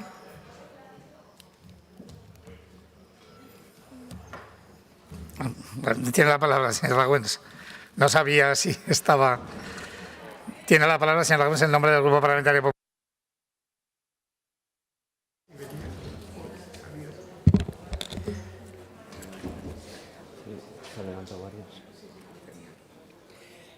Gracias, señor presidente. Señorías, buenas tardes. El Partido Popular esta tarde lleva una proposición no de ley para pedir sencillamente exactamente lo mismo que pide la población de Jaca y el Valle del Aragón y el Valle de Tena, que no es otra cosa que incorporar que Jaca tenga y forme parte de la red de helipuertos de Aragón, en los servicios de emergencias. Como saben, señorías, muchos de ustedes hace pocos años tenían un servicio aceptable y hoy, desgraciadamente, tienen un servicio mucho más precario. Estamos hablando de un servicio esencial que salva vidas. Por lo tanto, esto es lo que llevamos hoy a debate y votación en esta tarde. Los hechos se remontan, señorías, a octubre del año 2018, cuando una persona mayor de 92 años de edad, falleció por un accidente, una maniobra de aterrizaje en el helipuerto compartido en el acuartelamiento militar de Jaca para este tipo de emergencias y para vuelos militares, pues en una maniobra de aterrizaje, como digo, colapsaron una serie de ramas, impactaron en la señora y falleció. A partir de entonces abrió una investigación y el Ministerio de Defensa rompió la colaboración que tenía con el Gobierno de Aragón para facilitar los aterrizajes y despegues de los servicios de emergencia y también de rescates de la Guardia Civil. Y bueno, pues se creó un problema. De hecho, el propio alcalde de Jaca en el año 2018, a finales, trasladó por carta la necesidad de trasladar y crear un helipuerto nuevo en Jaca y bueno, pues se creó la necesidad, por tanto, de que el Ministerio de Defensa tuviera un helipuerto y para el sistema de emergencias sanitarias y rescates de la Guardia Civil, Jaca contará con otro helipuerto. Desde entonces, el Grupo Municipal Popular realizó una batería de iniciativas. Quiero reconocer la labor que han hecho porque creo que impulsaron al Gobierno municipal, fueron responsables en la oposición, propusieron soluciones y, sobre todo, cumplieron también con un compromiso electoral que tenían este partido, el Partido Popular, pero también otros y que todavía no han visto satisfecho. Por lo tanto, hay una serie de iniciativas desde el año 18, 2019, en el 20 y también en el 21, pero me quedo con la de febrero de 2020, que es donde el Ayuntamiento en pleno, con una enmienda del Partido Socialista, pues aprobó por unanimidad esta petición, esta necesidad. Y ya, finalmente, en el mes de abril de 2001, el año pasado, fue cuando el Partido Popular preguntó al señor alcalde por una noticia que se había hecho, que había anunciado en los medios de comunicación. Y, efectivamente, es que anunció que el Ayuntamiento ya había puesto a disposición terrenos municipales para la construcción de esa plataforma, de ese helipuerto, y también anunciaba que a finales del año 2021 estarían terminados los accesos a la zona y también la construcción del helipuerto.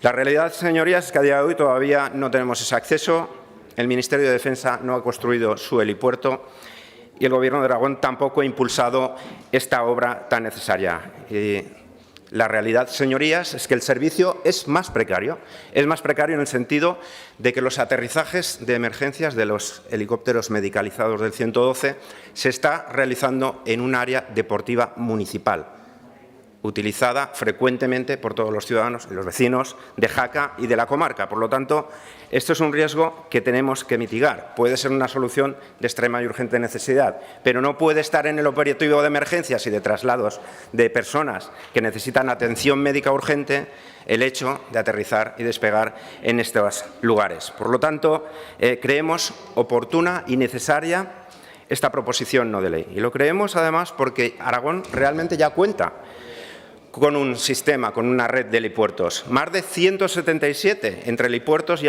superficies. Por lo tanto, ¿qué problema tiene Jaca y estas comarcas para verse beneficiado de un servicio de calidad y homogéneo como deberíamos tener en todo Aragón? Estamos hablando de un lugar estratégico, señorías, el Valle del Aragón y el Valle de Tena, con una estacionalidad turística muy elevada, donde tenemos la práctica de deportes de aventuras, esa naturaleza hostil que tenemos en el Pirineo. Y bueno, para esto tenemos hoy en día una improvisación de superficie, lo querrán llamar algunos, pero que no tiene ninguna medida de calidad en un área deportiva, en una instalación municipal, que cuando tiene que aterrizar o despegar un helicóptero, tiene que venir la policía local de Jaca para garantizar la seguridad. Esto es lo importante y, desde luego, sí estamos de acuerdo que es verdad que tiene que haber colaboración de las entidades locales, pero hay que tener muy claro que la competencia en este servicio es del Gobierno de Aragón y es el Gobierno de Aragón quien tiene que impulsar este tipo de proyectos y actuaciones. Por lo tanto, solicitamos incluir a Jaca en la red de helipuertos de Aragón y, desde luego, que se tiene que recabar la colaboración ofrecida por el Ayuntamiento de Jaca para estudiar su ubicación y puesta a disposición de los terrenos municipales y para proyectar y ejecutar el helipuerto de Jaca. Señorías, es una necesidad imperiosa en un servicio esencial. No entenderíamos que no saliera adelante esta proposición no de ley. Sería un fracaso de la política aragonesa en una necesidad y un servicio tan básico y esencial como este. Gracias, señorías. Gracias, señor presidente. Gracias, señor Laüens. Hay una enmienda presentada conjuntamente por los grupos parlamentarios Socialista, Podemos, Equo Aragón, Junta Aragonesista y Partido Aragonés, durante un tiempo máximo de 3 minutos. Turno para el señor Burrell para la defensa, por el Grupo Parlamentario Socialista. Presidenta, bueno, yo creo que voy a ser breve porque evidentemente nos plantea el señor Laüens una iniciativa que evidentemente pues ya le adelanto que vamos a decir que sí.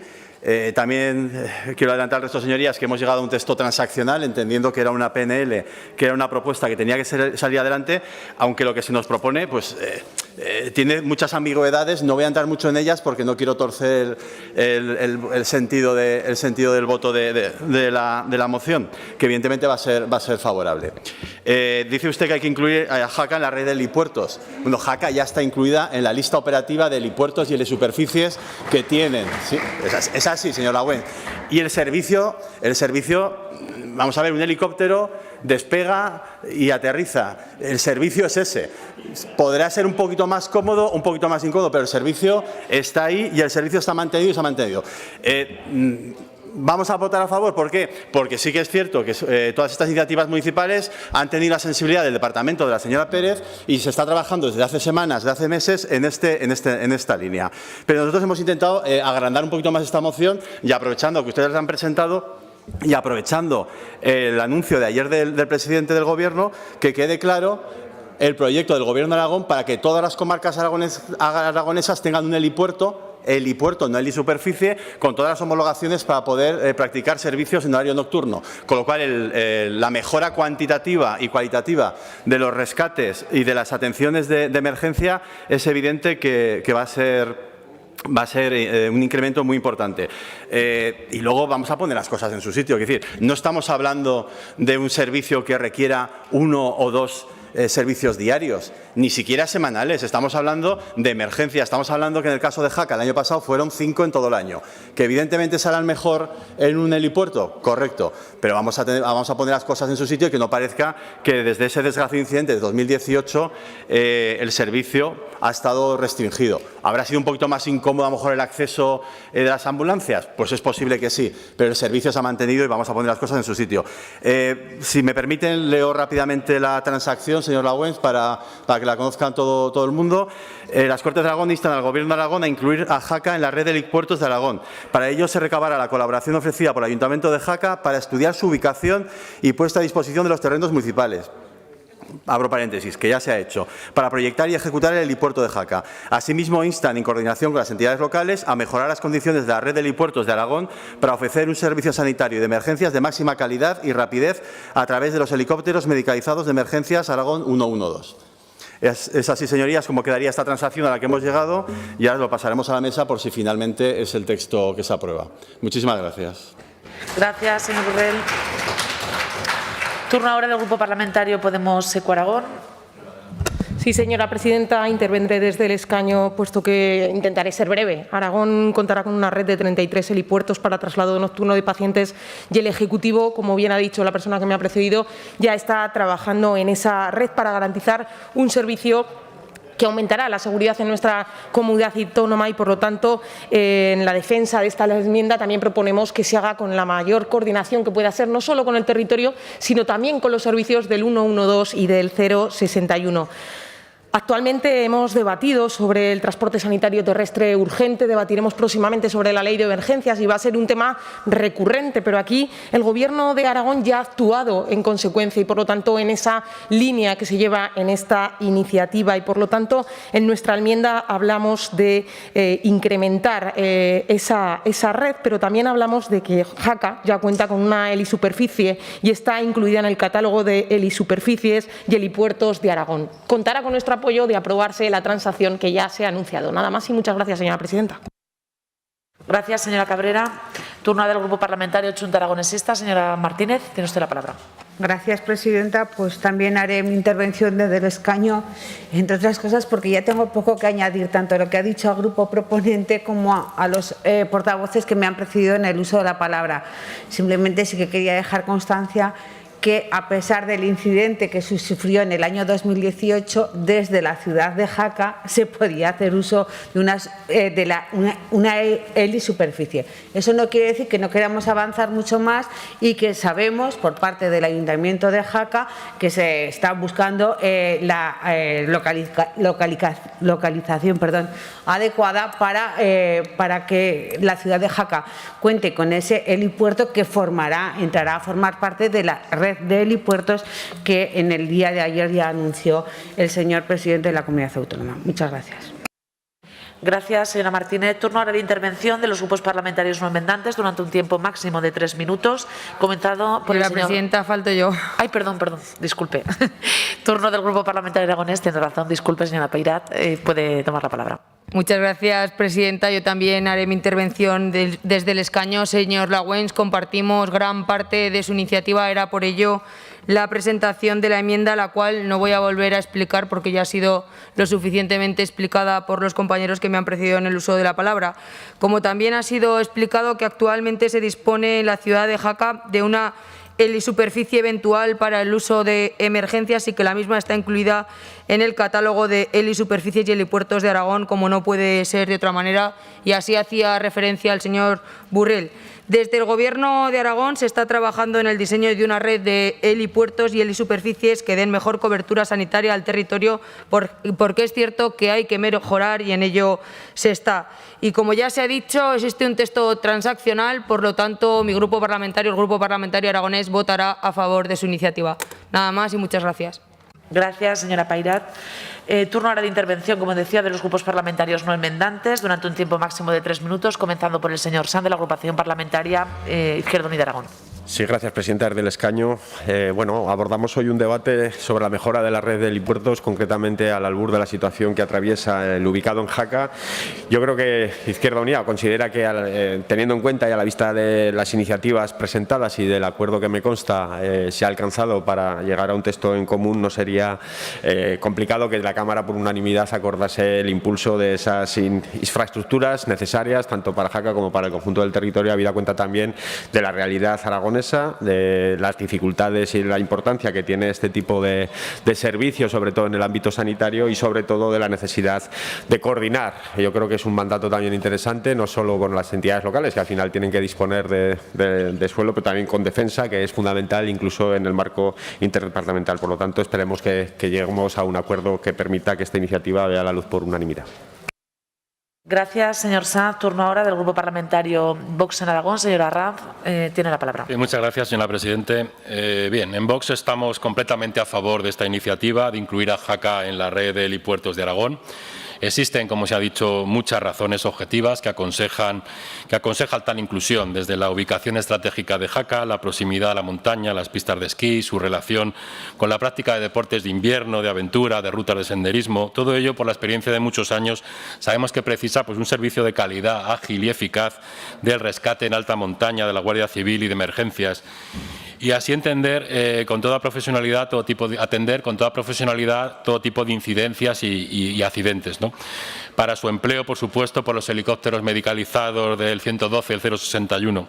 Jaca también es una importante plaza militar donde se ubican fuerzas especiales de montaña del Ejército de Tierra, con su acuartelamiento e instalaciones, una pieza más de nuestra seguridad nacional que también tenemos que cuidar. Se valora la buena predisposición también que ofrece el Ayuntamiento de Jaca y apoyaremos esta iniciativa en todos sus términos. Muchas gracias. Ciudadanos. Gracias, señora Arranz. Por el Grupo Parlamentario de Ciudadanos, señor Hortas. Sí, señor presidente. Simplemente, como todos los grupos han intervenido desde el escaño, por agilizar. Desde nuestro grupo parlamentario siempre hemos apostado por una red robusta de helisuperficies. Para nosotros siempre ha sido primordial. Al final de la pasada legislatura ya se presentó desde el Grupo Parlamentario de Ciudadanos una proposición no de ley que pedía mejorar y completar la red de helipuertos existentes, y ello era con un doble objetivo. Por un lado, mejorar su función sanitaria y por otro, mejorar la función de emergencias. Y todo esto es por una razón clara. Unos minutos pueden suponer salvar una vida. Jaca ya sufrió un fatal accidente, como se ha explicado en la exposición de motivos del grupo proponente, y fruto de ello pues, hubo una moción en el Ayuntamiento que pedía en los mismos términos que Jaca se incluyese en la red de superficies y se mejorara la misma. Jaca, como bien se ha dicho también, es un referente en los deportes de montaña y esto conlleva que, aunque el año pasado pudieran ser pocos los usos que se realizaron, está al albur de las emergencias que se puedan producir. Y un caso lo tenemos, por ejemplo, en Benasque, donde el helicóptero en verano es prácticamente de uso casi diario. Aquí además se da la circunstancia que en Jaca está el hospital y los transfers con un helipuerto que fuera cercano y en buenas condiciones pues se podían realizar más rápidamente. Además el señor Lambán ya ha anunciado que se van a incorporar helicópteros como transporte sanitario urgente, pero también tenemos que tener clara una cuestión y es que de nada sirve tener el mejor helicóptero si no tiene donde aterrizar en condiciones. Gracias. Gracias, señor Hortas. Para fijar la posición con respecto a la enmienda, señor Lagüens, tiene la palabra. Sí, gracias, señor presidente. Bueno, pues el señor Borrell lo ha anunciado. Hemos llegado a una transacción, pero sí que quiero agradecer la facilidad que ha predispuesto el Grupo Parlamentario Socialista, pero porque la enmienda tal cual estaba redactada inicialmente no la podíamos aceptar. Era evidente, quiero explicarlo brevemente. Se estaba hablando de mejorar el helipuerto de Jaca cuando no existe. No puedes mejorar algo que no existe porque no hay un helipuerto. Estamos hablando de una superficie que se utiliza para aterrizajes, pero que es un área deportiva de uso público para deportistas que practican deporte al aire libre, etcétera, etcétera. Por otra parte, se estaba hablando también de ofrecer máxima calidad y rapidez en lo que son los helicópteros medicalizados del 112 y del 061. Señorías, no nos consta que el 061 tenga helicópteros medicalizados, por lo tanto tampoco podíamos aceptarlo, y mucho menos cuando sabemos que el Gobierno de Aragón está trabajando, a nuestro juicio, con retraso, para integrar el teléfono 061 en el 112. Estos eran los motivos que han propiciado esta transacción, que ha tenido buen término y que con la venida de la presidencia pues trasladaré el escrito después de la votación. Gracias. Muchas gracias. Entiendo que lo conocen todos. También creo que en la mesa la conocemos. Por lo tanto, procedemos a votar el texto ya transaccionado de la iniciativa. Comienza la votación.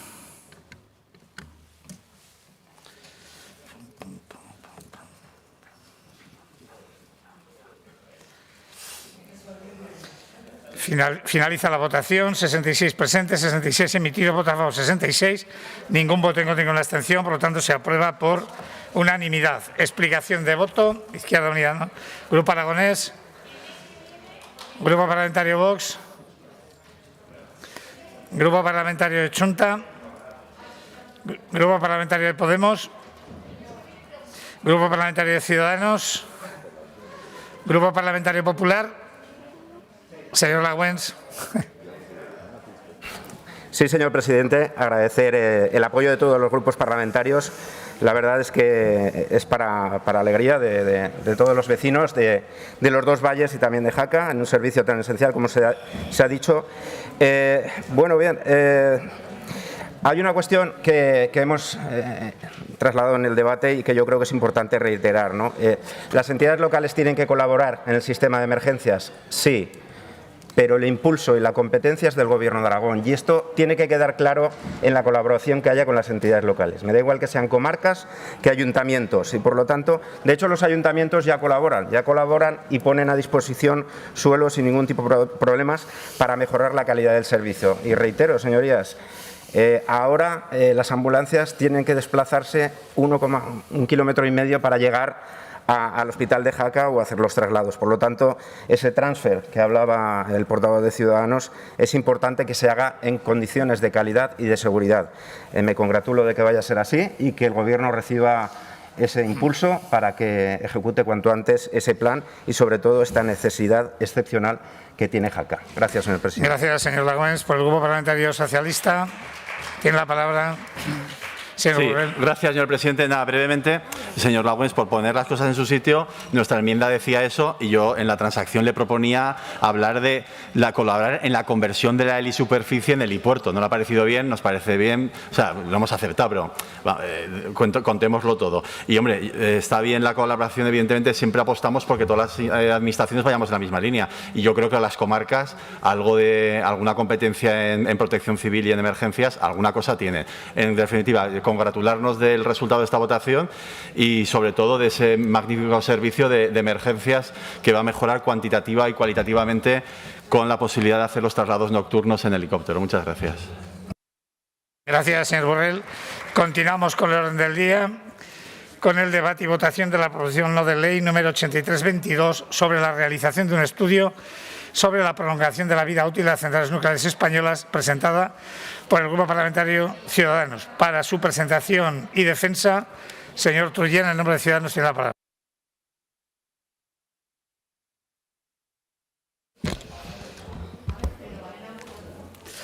Gracias, señor presidente. Señorías, lo he dicho esta mañana, pero lo voy a volver a repetir porque tiene relación con el tema que nos ocupa. Condenamos el ataque del gobierno de Putin a un país soberano, a Ucrania. Nos solidarizamos con el pueblo ucraniano y pedimos una respuesta coordinada y contundente en el marco de la OTAN y de la Unión Europea. Señorías, los hogares españoles pagaron de media el mes pasado 111,64 euros por el recibo de la luz. Un 60% más de lo que pagaban hace un año y prácticamente el doble de lo que las familias pagaron en 2018, año que ostentaba el récord en relación con la factura de la luz. Y esto no es nada comparado con la que se nos viene encima a partir del día de hoy, señorías.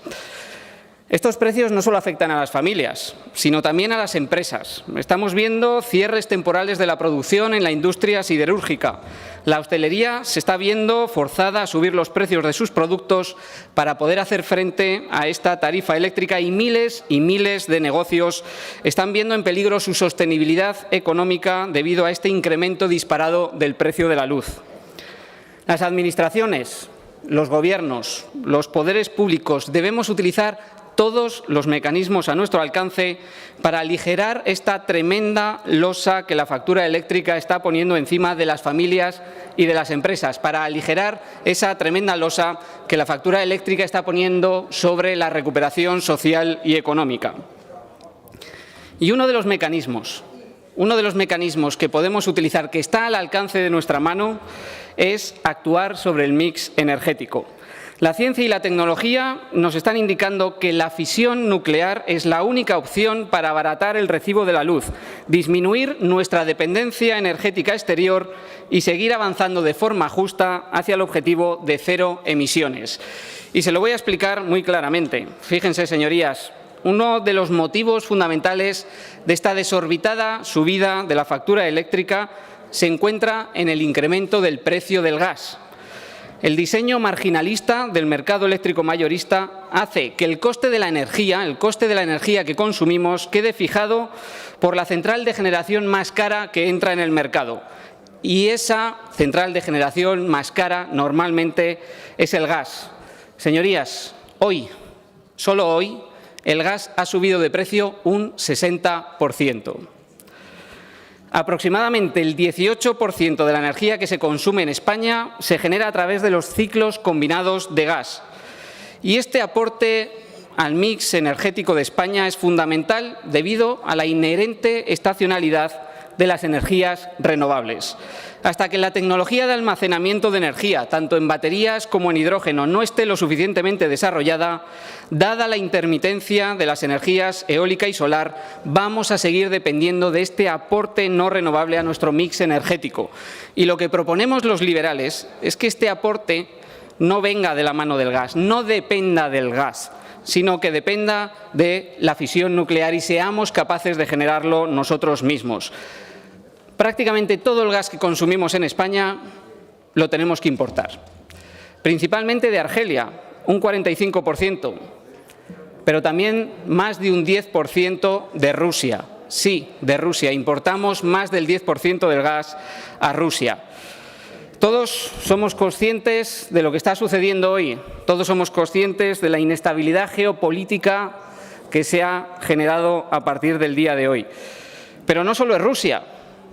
El pasado mes de noviembre, por las tensiones con Marruecos, Argelia cortó el suministro que le llegaba a España a través del gasoducto que atraviesa Marruecos y por él llegaba aproximadamente la mitad del gas que importábamos en España. Para evitar esta situación de debilidad estructural en nuestro mix energético y aliviar el bolsillo de familias y empresas, hay que apoyarse en la generación nuclear de energía, de forma temporal, hasta que la tecnología de almacenamiento de energía y el desarrollo de las energías renovables nos permita generar una energía 100% limpia. Señorías, ustedes conocen que recientemente la Comisión Europea ha declarado que la energía nuclear puede representar un papel fundamental en esa transición justa hacia la neutralidad climática. No dejemos, señorías, que los prejuicios ideológicos impidan a nuestro país hacer todo lo posible para aliviar la tremenda carga que supone y que va a suponer para familias la orbitada factura eléctrica. Debemos confiar en la ciencia y la tecnología. Estamos en condiciones de utilizar esa tecnología de una forma flexible y a costes asequibles para apoyarnos en la energía de la fisión nuclear, y estoy hablando de los reactores modulares pequeños. Hay 70 diseños de reactores modulares pequeños en todo el mundo, en marcha, en países de nuestro entorno, y España no puede quedar al margen. Los liberales creemos que no debemos aceptar esta condena, la condena a familias y empresas por esos prejuicios ideológicos que nos impidan confiar en la energía nuclear. Confiemos en la ciencia, hagamos uso de la tecnología y apoyémonos en esa energía nuclear para apuntalar la reconstrucción económica y social de España y Aragón, para aliviar el bolsillo de familias y empresas y para hacer una transición verdaderamente justa hacia la neutralidad climática. Muchas gracias. Gracias, señor Truyen. Turno para los grupos parlamentarios. Por Izquierda Unida, señor Sanz, desde el escaño. Sí, gracias, presidente. Mires, algunas organizaciones, señor Truyen, llevamos muchos años exigiendo el cierre de las nucleares y no vamos ahora a solicitar su apertura o la prolongación de su vida útil. Hemos exigido siempre ese cierre ordenado a medida que finalizasen las licencias de explotación y evitando esas prórrogas. Justifican la propuesta que elevan a esta Cámara por esa subida brutal de los precios de la energía, fundamentalmente del gas, pero un problema como ese no se puede solucionar con otro problema, señor Truyen, y ese es el problema mayúsculo del enfoque de esta iniciativa. Y yo quiero hacer alguna reflexión con usted. Fíjese, según datos de Red Eléctrica hoy, la eólica ya es la principal generadora de energía en 2021, un 23,3% del total del mix. La fotovoltaica es la que más ha crecido. Producimos ya un 46,6% de producción eléctrica final renovable, sin que, por ejemplo, el cierre de las centrales térmicas haya supuesto un descenso, ¿no?, de nuestra producción final. El debate no es si tenemos que sustituir esa energía de respaldo que es el gas y que está sometido a vaivenes y a locuras y a delirios militares también, como los que estamos viviendo ahora, o también los que han sucedido en el Sáhara y en Argelia. Esto es geopolítica y poco pragmatismo también en materia de política exterior.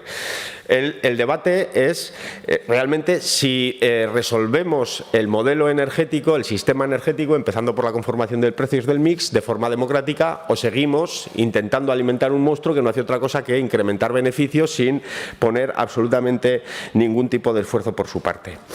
Y además hay un problema con esta cuestión, con el tema de las nucleares, importante, que es el tema de los residuos. Mire, hay pactado desde el año 2019 con UNESA, con la patronal del sector, el cierre ordenado de esas centrales con un horizonte del 2035 con Vandellós y Trillo. Bueno, es verdad que vamos a tener un problema para suplir ese 20%, ese 20,6% de suministro nuclear en nuestro mix, lo podremos tener, pero ahora mismo lo que hace falta en este momento coyuntural es tomar partido por la modificación, por la reforma, por la democratización de la conformación de precios de ese mix energético y hacer que todas las energías no valgan como la más cara. Usted lo ha explicado en la tribuna, hemos debatido muchísimo sobre este asunto en la Comisión de Industria y a lo largo, diría yo, de los años. Por lo tanto, impedir los beneficios caídos del cielo es lo primero que haría abaratar el mix. Y antes le hablaba de los riesgos los riesgos militares, que es otra de las cuestiones que deberíamos introducir en la agenda para entender la dimensión de lo que implica un conflicto como el que se está viviendo ahora en Ucrania por esa invasión que ha hecho Rusia y que todos hemos condenado hoy, pero también hay que hablar de los residuos, porque fíjese, la gestión de los residuos nucleares también afecta a las familias y a sus bolsillos y al medio ambiente fundamentalmente, de forma muy evidente. ¿Sabe usted cuánto estamos pagando todos los días por la gestión de estos residuos nucleares que no tenemos capacidad de hacer aquí? Pues muchísimo dinero, 74.000 euros al día. Desde 1985 hasta el tiempo que se propone de cierre y de gestión de esos residuos, que será a finales de siglo, estaremos hablando de más de 23.000 millones de euros solo para gestionar estos residuos. Tenemos un serio problema con este asunto, señor Truyen, que no puede darse así grácilmente, hacer de un problema otro problema mayor intentando buscar la solución. Así que la solución ahora pasa por abaratar el coste de la energía, modificando ese mix energético y generando una empresa pública de energía. Gracias, señor Sanz. Por el Grupo Aragonés, señor Guerrero. Sí, muchísimas gracias. Bueno, el funcionamiento de las centrales nucleares está programado hasta el periodo 2027, incluso algunos hasta 2035, sobrepasando ya en algunos casos ya el diseño de 40 años de vida. Nosotros creemos que además, tal y como está fijado todo lo que es el PNIEC, España debe emplearse en la interconexión con Francia, que además nos garantiza la conexión y accesibilidad al mercado eléctrico europeo, siempre que naturalmente sea medioambientalmente sostenible, de cara a asegurar todo lo que es el suministro, de cara también a todo el tema de la eficiencia y especialmente también porque abarataría los costes de la energía. Además, hay un refrán que dice que no queramos para los demás lo que no queremos para nosotros. No sé si se acordarán, algunos no habíamos nacido, pero ya vivimos una experiencia de una central nuclear en Aragón allá por los años 70 en Chalamera, que no está tan lejos de aquí. Si Aragón es una potencia en renovables, nosotros debemos pedir a lo que es el Gobierno de España que refuerce y que siga impulsando el desarrollo y el impulso de almacenamiento de hidrógeno, baterías, todo el tema de la hibridación, con el objetivo de que las energías renovables sean más gestionables. Además, los microreactores, no hay que olvidar que igual que tienen algún tipo de ventaja, como es la termodinámica, por ejemplo, también generan residuos radiactivos. Algunos de ellos se enfrían, como saben, con sodio y de alguna manera al contacto con el aire, por ejemplo, pues puede crear algún tipo de combustión, algún tipo de problema a la larga. Y referente a la hora de alargar la vida, esto es importante. ¿Qué inversiones son necesarias para mantener las condiciones de seguridad? ¿Le han preguntado a las empresas? Y a la hora de pagar también los costes de los seguros una vez que ha pasado todo el tema del periodo. Cuidado, eso es una pregunta importante que yo creo que si se lo preguntan a las empresas, naturalmente cambiarían de lo que es opinión. Con lo cual, nosotros, más allá de lo que es el Plan Nacional de Energía y más allá de lo que la hoja trazada por España y por Europa, nosotros tenemos que votar en contra de esta iniciativa. Gracias, señor Guerrero. Por el Grupo Parlamentario de Vox, señora Fernández.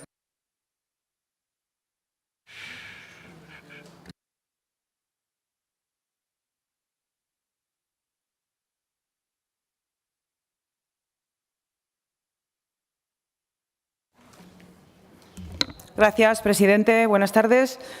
El pasado 14 de mayo de 2021, entre grandes aplausos y con el único voto en contra de Vox, el Congreso de los Diputados aprobó una ley de emergencia climática que obliga a España a reducir sus emisiones de CO2. Para 2030 un 23%, para 2050 el 100%. Se supone que la electricidad no procederá de fuentes que emitan CO2.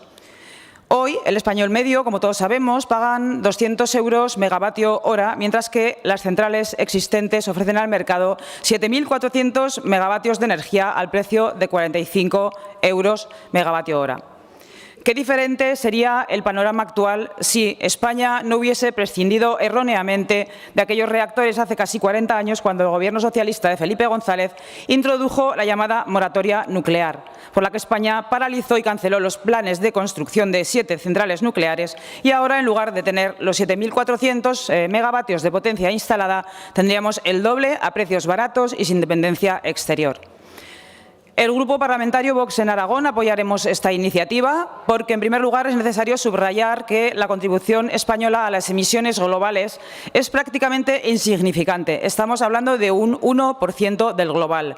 Y los compromisos adquiridos son muy cuestionables, ya que implican, a priori, un aumento de los costes de generación, a una menor competitividad económica y, además, la práctica renovación de todo el sistema eléctrico español y de sus infraestructuras de transporte.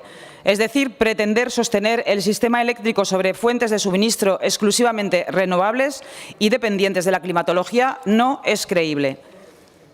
En segundo lugar, el Gobierno español mantiene obsesivamente su objetivo de cerrar los 7 reactores nucleares existentes en España y que producen casi el 25% de la energía eléctrica anualmente consumida. Y esto a pesar de que la energía nuclear tiene las menores emisiones de CO2 a lo largo de la vida útil de las instalaciones en comparación con cualquier otra tecnología. Los reactores nucleares son la mayor fuente de generación eléctrica libre de carbono y así los tienen en muchos países como Estados Unidos o nuestro vecino Francia, al que, por cierto, le compramos energía procedente de nuclear y además asumimos el coste de los residuos. En España, el Gobierno se limita a su mantra de solo renovables, que además de prácticamente imposible desde el punto de vista técnico, será extremadamente caro. Cualquier modelo de planificación energética debe tener en cuenta una potencia de base, electricidad masiva a partir de fuentes propias, económicas y no condicionadas a la climatología, y sustituir la generación de base existente de carbón, gas y nuclear por renovables será extremadamente costoso sin energía nuclear. Por eso pensamos que el Gobierno se equivoca planteando una supuesta elección entre nuclear y renovables sin ver que, al contrario, hay una complementariedad que se intensificará con esa mayor flexibilidad que ofrecerán los reactores SMR, los reactores modulares pequeños que hablaba el ponente, para equilibrar el sistema de transporte. En definitiva, apoyaremos esta iniciativa porque las renovables no deberían de ser nunca un fin en sí mismo, sino que, junto con la nuclear, ambas fuentes deben de ser el medio para conseguir un sistema energético que conduzca a la economía española a una mayor autonomía energética. Gracias. Gracias, señora Fernández. Por el Grupo Parlamentario de Chunta. Y desde el escaño, desde el escaño. Debatimos sobre la prolongación de la vida útil de las centrales nucleares españoles, pero al final estamos debatiendo sobre nucleares sí o nucleares no. Si Aragón tiene una apuesta por las renovables en la transición ecológica, no tiene sentido que en este momento apostemos por las nucleares. Pensamos además que Europa se está confundiendo, se está equivocando. La incertidumbre energética no se resolverá si no hay una apuesta clara por las renovables con una planificación real. La energía nuclear no solamente tiene que analizarse por las emisiones de CO2 a la atmósfera, hay otras variables que se tienen que tener en cuenta también. Es una energía intrínsecamente peligrosa, podemos hablar de los problemas de seguridad, hay que destacar que el parque nuclear español está envejecido, las centrales, la vida útil de las centrales nucleares es de 25 años y nuestras centrales, muchas de ellas tienen ya más de 30 años. La energía nuclear tiene un problema importante que es el tema de los residuos, algo de lo que no se habla. Sí que la emisión de CO2 es más baja, pero nadie habla de los problemas que van a ocasionar los residuos y lo que supone gestionarlos de forma adecuada y de forma segura, porque no hay forma segura, no hay ninguna tecnología que hasta el momento haya permitido una gestión absolutamente segura de todos estos residuos. Existe también un problema de contaminación. Rutinariamente las centrales, sin que haya accidentes, en condiciones normales, emiten también radioactividad al medio ambiente. La energía nuclear, además, es muy costosa, es un fracaso económico de gran envergadura, es costosísima. El mercado privado, sin subsidios, no invierte en centrales nucleares y esa es la realidad. Sale mucho más barato un parque renovable, por no hablar del problema de los seguros. La energía nuclear, por su modo de funcionamiento, además, no se puede adaptar a la demanda de energía. El reactor tiene que funcionar de forma constante y supone un obstáculo a la entrada de energía renovable porque esta sí que fluctúa. Si queremos ir a un modelo con un porcentaje elevado de renovables, tenemos que ir quitando progresivamente la nuclear para dejar hueco a la potencia renovable. Como decía al principio, si Aragón ha hecho una apuesta por las renovables, lo que tenemos que hacer es apostar porque el Gobierno de España invierta, refuerce el desarrollo, refuerce la I+D y el impulso del almacenamiento del hidrógeno, las baterías, para que las renovables tengan una mejor gestión. Y si hablamos del precio, otras veces hemos debatido en esta Cámara sobre este tema, lo que hay que hacer es cambiar el modelo y buscar un modelo mucho más transparente y no que sigamos siendo esclavos del oligopolio energético. Por lo tanto, Chunta Aragonesista votaremos en contra de esta iniciativa. Gracias, señor Palacín. Por el Grupo Parlamentario de Podemos, señora Prades. Gracias, señor presidente. En la iniciativa que presentan ustedes piden que se prolongue la vida útil de las centrales hasta 2045, pero en realidad la vida útil de las centrales ya está prorrogada hasta 2035, porque su vida útil en realidad estará hasta 2030. Así que cuando esto suceda, estas centrales habrán estado operativas más de 40 años. Intentando alargar más años la vida de estas centrales, ni se podrían mantener los niveles de seguridad que estas instalaciones requieren, ni los costes las harían eficientes, sin tener que hacer importantes inversiones las empresas propietarias de las mismas. Como consecuencia, no obtendrían beneficio económico, por lo tanto, no se abarataría el precio de la luz. También plantean realizar un plan de innovación y desarrollo de reactores modulares pequeños y microrreactores. Respecto a la energía nuclear, para Podemos, la fisión, que es como funcionan ahora todos los reactores nucleares, no es una opción. Y sobre la energía nuclear generada por fusión, en este campo de investigación China y Japón van mucho más avanzados, pero estos mismos estudios que están realizando ellos reconocen que ese tipo de energía no podrá ser comercializada como mínimo hasta dentro de 20 años. Usted plantea en su iniciativa unas inversiones que requieren una cantidad de dinero público muy importante y también ha dicho que sería para resolver un problema temporal. Creemos que ambas cosas no son compatibles. Además, a nosotros también nos surgen algunas dudas. Primero, si la energía que se produciría podríamos calificarla como verde por la cantidad de energía necesaria para arrancar un reactor. Y segundo, ya se ha dicho aquí en esta intervención, la gestión de los residuos radiactivos que se generan. Tenemos un compromiso con el planeta y tenemos un compromiso con las generaciones futuras. Ahora mismo, la única energía verde y limpia son las renovables. Aragón es rica en recursos naturales para poder afrontar esa transición energética, no una transición de cualquier manera, potenciando el autoconsumo, las comunidades energéticas desde la sostenibilidad, el respeto al medio ambiente y también la biodiversidad.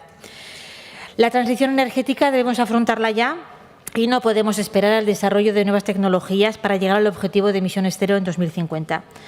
Apostamos por las renovables con una implantación ordenada y también apostamos por invertir en I+D+I, en acumuladores y baterías más eficientes, pero es que además los fondos MRR deben destinarse al ahorro, la eficiencia y la investigación. Y lo que ustedes plantean ni es ahorro ni es eficiente, por lo tanto no podemos aprobar la iniciativa que ustedes nos plantean. Ustedes argumentan su iniciativa en base a la escalada de precios de la luz. Saben bien que el Gobierno de España ya ha tomado medidas sobre esto, sacando de la factura los beneficios caídos del cielo y también las primas en las renovables. Esta semana en el Congreso se ha debatido una proposición de ley presentada por Unidas Podemos que planteaba, entre otras cosas, la creación de una empresa pública de energía sobre la concesión de las centrales hidroeléctricas que fuesen caducando. Y la ley también planteaba un recargo sobre el impuesto de sociedades a las eléctricas para rebajar el precio de la luz y la bajada permanente del IVA al 10%. No salió adelante, no entiendo por qué se rechazó cuando países como Francia, Italia, Suiza, Países Bajos o Austria ya tienen empresas públicas de energía y en España se niegan a ello en banda. La reversión de estas centrales eléctricas no apenas supondría un coste para la Administración y sí sería energía verde. No creo que la ciudadanía entienda... Concluya, por favor. Sí, termino ya. No creo que la ciudadanía entienda que ustedes aquí vengan denunciando los elevados precios de la luz y luego voten en contra de medidas como esta en el Congreso de los Diputados junto al Partido Popular, Vox y el Partido Socialista.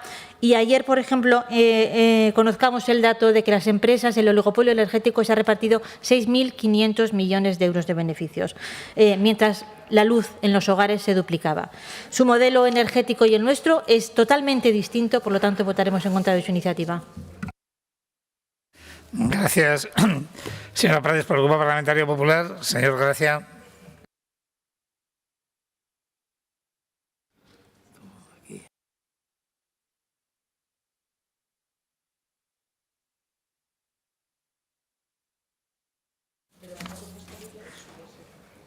Gracias, señor presidente. Señorías, hoy trae en este Parlamento una iniciativa parlamentaria que tiene por objeto prorrogar esa vida útil de las centrales nucleares. Y, sinceramente, tengo que decirle que estamos de acuerdo con esta propuesta. Estamos de acuerdo, además, en que hay que avanzar hacia un mix energético lo más amplio posible, porque mantener, además, la energía nuclear dentro del mix energético español nos ayudaría, por un lado, a reducir las emisiones de CO2 y, por otro lado, a tener una factura eléctrica más barata.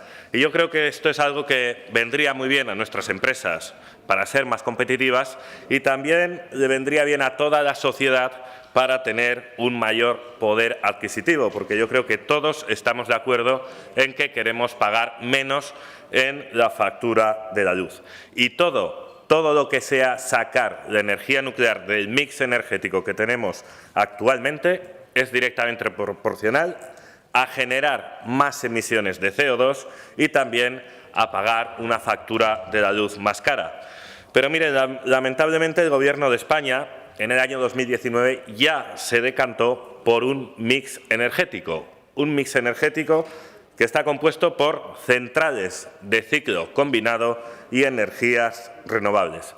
Concretamente, en marzo de 2019, el Gobierno de España además tuvo la brillante idea de firmar un acuerdo con las principales empresas energéticas para el desmantelamiento de las centrales nucleares para el periodo 2025-2035. Y es que la política del Gobierno de España, la política energética, es un auténtico desastre. Es que con ustedes es imposible aclararse. Ustedes dicen que cierran las centrales térmicas para reducir las emisiones de CO2, ¿verdad, señora de Haga? ¿Lo recuerda, ya que está aquí? Por otro lado, acuerdan con el sector el cierre de las centrales nucleares que no generan emisiones de CO2. No generan emisiones de CO2, señora Llaga. Y para finalizar, ustedes acuerdan un mix energético de centrales de ciclo combinado que aumentará exponencialmente las emisiones de CO2 en este país. Un mix que además nos condena a todos a pagar una factura más cara para el resto de nuestras vidas. Emisiones que van a generar las centrales de ciclo combinado. Y además esto ustedes lo sabían.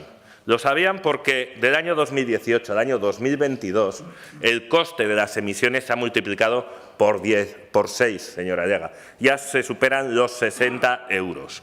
Unos derechos por emisiones de CO2 que están incluidos en la parte impositiva de la factura y, por tanto, va a aumentar el coste de la factura eléctrica. Y se lo he dicho muchas veces, por mucho que baje el precio del kilovatio, la factura de la luz va a seguir subiendo porque ustedes tienen dentro de la factura de la luz como impuesto los costes de las emisiones de CO2. Además, nosotros presentamos una iniciativa para quitar los derechos de emisiones de CO2 de la parte impositiva de la factura eléctrica y ustedes votaron en contra. Es decir, su incompetencia en política energética repercute en el bolsillo de todos los españoles.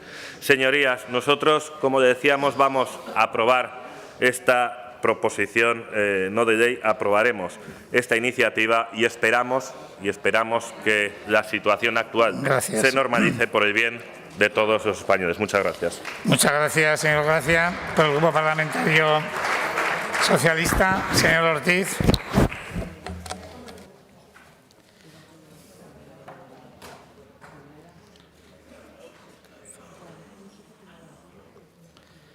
Gracias, presidente.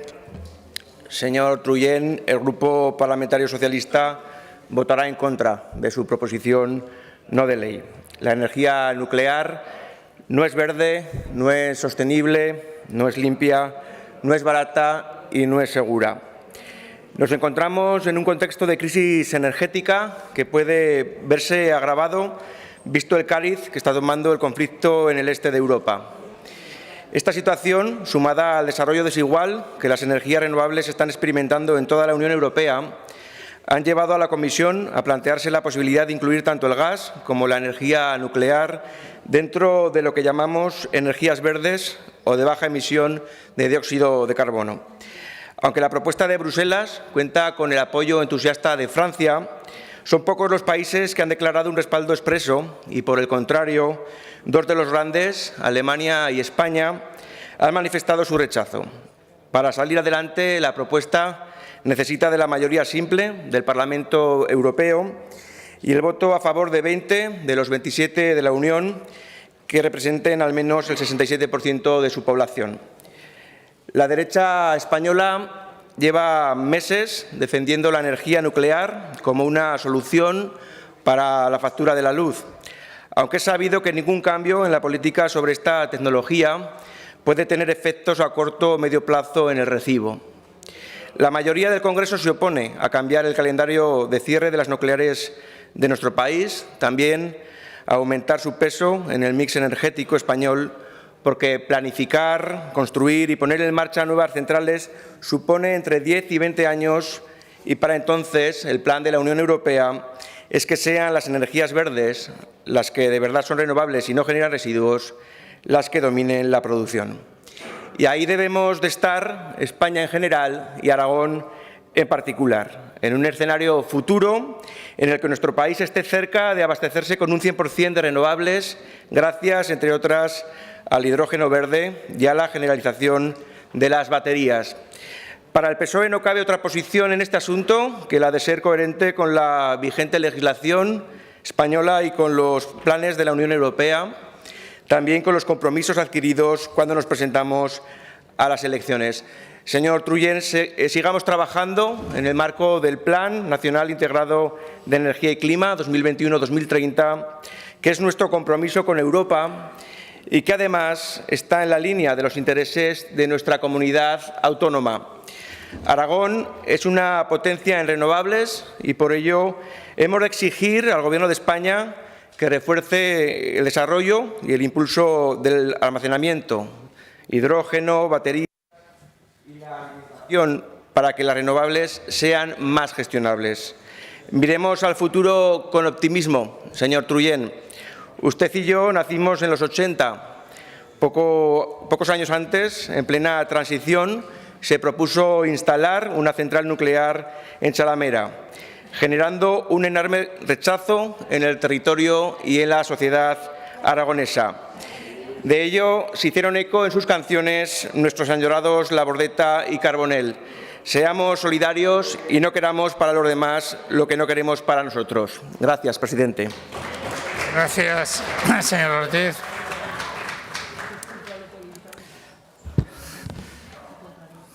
Señores diputados, vamos a proceder a la votación.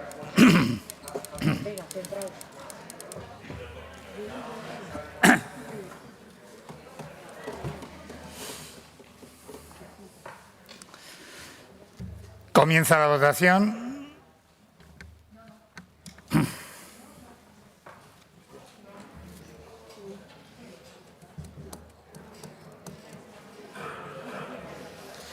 Finaliza la votación. 66 presentes, 66 emitidos, votos a favor 31, en contra 35 y ninguna abstención. Por lo tanto, decae dicha iniciativa. Explicación de voto.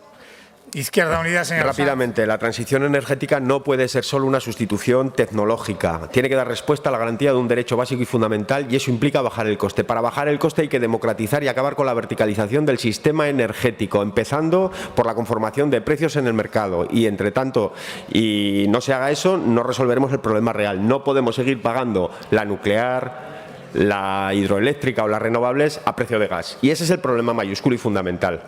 Nosotros, desde luego, no estamos de acuerdo con seguir incrementando los beneficios de esas empresas que ya tienen demasiados caídos del cielo. Gracias, señor Sanz. Por el Grupo Aragonés. Sí, Señor nosotros Guerrero. simplemente destacar que, aparte de ese Plan Nacional Integrado de Energía y Clima, que ya está la hoja de ruta marcada en España y también en Europa, refrendar también la apuesta por las renovables y por cualquier tipo de energía en ese sentido que esté en dicho plan. Y vuelvo a hacer esas dos reflexiones. Han preguntado qué inversiones deben hacer esas empresas para mantener las condiciones de seguridad y los costes de seguro una vez que alargamos la vida. Seguramente su iniciativa sería diferente. Muchas gracias. Gracias, señor Guerrero. Grupo Parlamentario Vox. Señora Fernández. Grupo Parlamentario de Chunta. Grupo Parlamentario de Podemos. Grupo Parlamentario de Ciudadanos.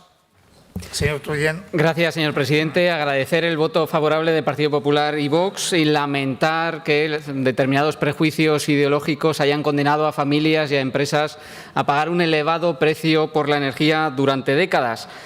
Un problema, en eso estoy de acuerdo con usted, señor Sanz, no se soluciona con otro problema, pero desde luego tampoco se soluciona solo con buenas intenciones. Hoy, precisamente, estamos aprendiendo de la forma más cruel posible que las buenas intenciones no solucionan los problemas, no le resuelven los problemas a la gente.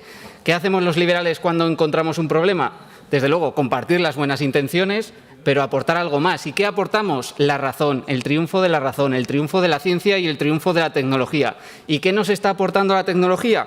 Pues los reactores modulares pequeños, que son más flexibles, no requieren inversión tan elevada, se pueden conectar con energías renovables. Y es una tecnología que están estudiando países de nuestro entorno, Francia, Italia, Reino Unido, Dinamarca, Luxemburgo, República Checa, Suecia. Eso es lo que hacemos los liberales, poner la razón al servicio de los ciudadanos y tratar de resolver los problemas no solo con buenas intenciones, sino con hechos. Muchas gracias. Gracias, señor Truyen. Grupo Parlamentario Popular. Señor Gracia. Sí, únicamente, por un lado, aclarar que lo que se presenta en esta iniciativa no es invertir en nuevas centrales nucleares, sino que lo que se proponía era alargar la vida útil de las centrales nucleares existentes. Y es lógico que le voten en contra, señor Truyen, porque en 2019 ya dijeron que no querían nucleares, ya dijeron que quieren que España siga dependiendo de gas, ya dijeron que quieren que España cada vez emita más emisiones de CO2 por esas centrales de ciclo combinado y ya decidieron que todos los españoles cada año paguen una factura eléctrica más cara por los derechos de emisiones de CO2. Estas son las políticas del PSOE y así se las hemos contado. Gracias, señor Gracia. Por el Grupo Parlamentario Socialista, señor Ortiz. Hasta Angela Merkel, que no era socialista precisamente, se desengañó del tema de prolongar la vida útil a las nucleares cuando supo que no había ni siquiera aseguradoras que se hicieran cargo de avalar esa energía y ese alargamiento de vida útil. La última nuclear que se inauguró en Europa fue en Finlandia, con una desviación temporal de 13 años de retraso y 11.000 millones de euros de sobrecoste. La energía nuclear no es la solución y apostar y potenciar energías que compiten directamente con aquellas que somos potenciales en Aragón es un error. Desde luego es pegarnos un tiro en el pie. Gracias, señor Ortiz. Y continuamos con el último punto del orden del día correspondiente a la sesión de hoy, con el debate y votación de la proposición no de ley número 8622 sobre la aplicación de medidas para avanzar en la igualdad salarial, presentada por la Agrupación Parlamentaria de Izquierda Unida. Para su defensa, señor Sanz, tiene la palabra. Sociales sobre la brecha salarial, y es cierto que además de la escasa feminización de determinados sectores como el sector industrial, como ellos planteaban, hay otros muchos problemas que hacen que en Aragón esa brecha sea mayor que la media de la nación.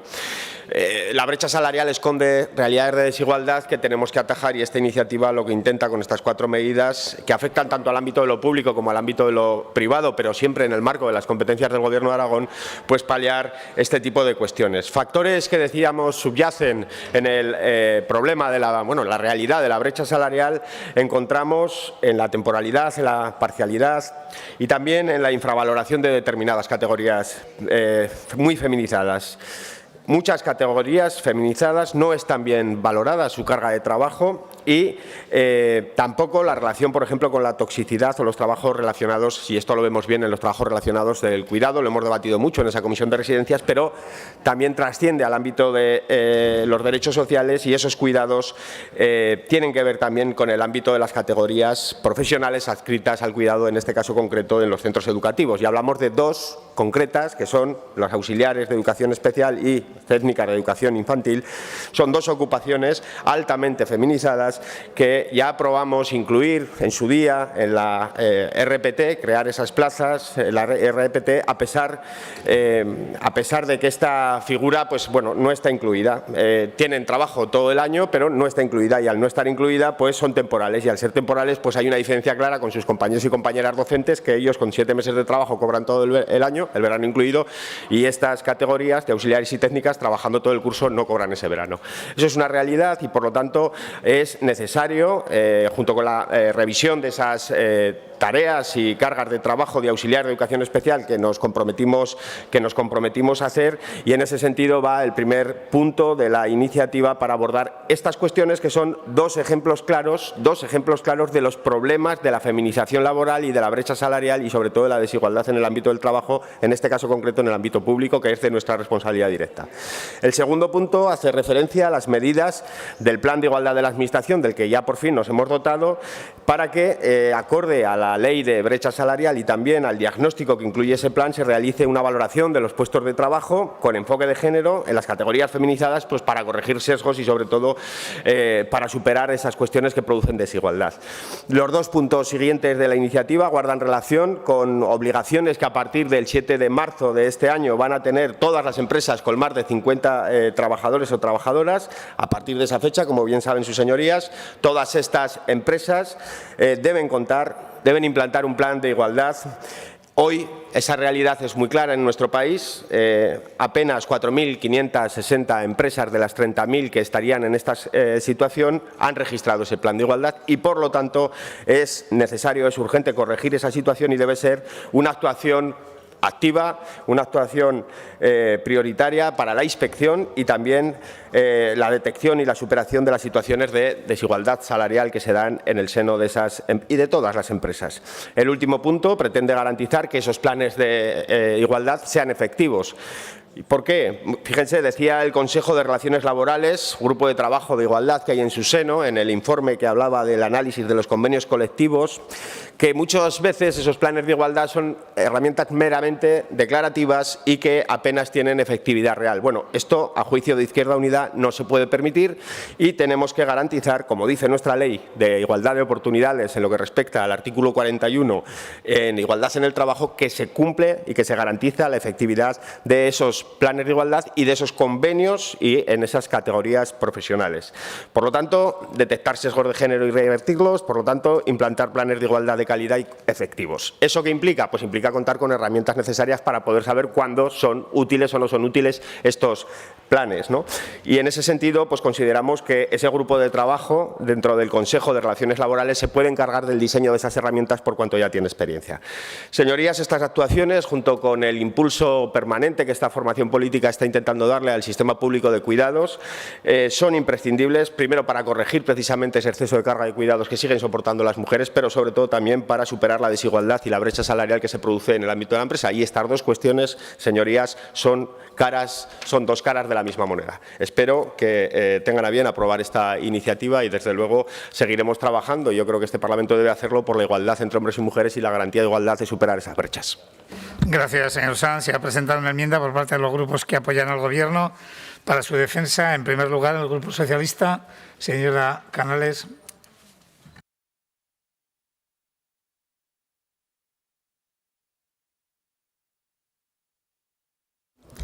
Gracias, presidente. Señorías, la tasa de actividad de los hombres es 10 puntos superior a la tasa de las mujeres. La tasa de paro femenina es 3 puntos más alta que la masculina. Únicamente el 36% de los empleos indefinidos y a tiempo completo pertenecen a mujeres. Los contratos más precarios, temporales y parciales pertenecen en un 60% a mujeres. Las mujeres cobran de media 6.044 euros menos al año que los hombres. Las mujeres trabajamos gratis 51 días al año. Y sobre nosotras sigue recayendo de forma muy importante el cuidado de menores y dependientes, una situación que se agravó en la crisis de 2008 y nuevamente con la crisis de la COVID. Esta situación genera que para poder compaginar la vida laboral y familiar los empleos deban ser parciales. Ello dificulta el ascenso y promoción laboral de una mujer y, por ende, hace que las pensiones sean más bajas. Todo es una cadena que deja a la cola la vida laboral de la mitad de la población activa. Señorías, un hombre y una mujer no pueden percibir un sueldo diferente por el mismo trabajo. Así lo dicta el Estatuto de los Trabajadores y la Constitución de 1978. Negar esto es como negar que sale el sol cada día, o algo peor, negar esto es mentir, o peor todavía, negar esto es consentir que siga ocurriendo. Y hay dos formas de acometer nuestro trabajo como gobernantes para dar solución a este problema. Uno, no nos metamos en esto, acción del Gobierno del señor Rajoy. O dos, acometer todo tipo de reformas y medidas legislativas que lo corrijan, como estamos haciendo desde el Gobierno progresista.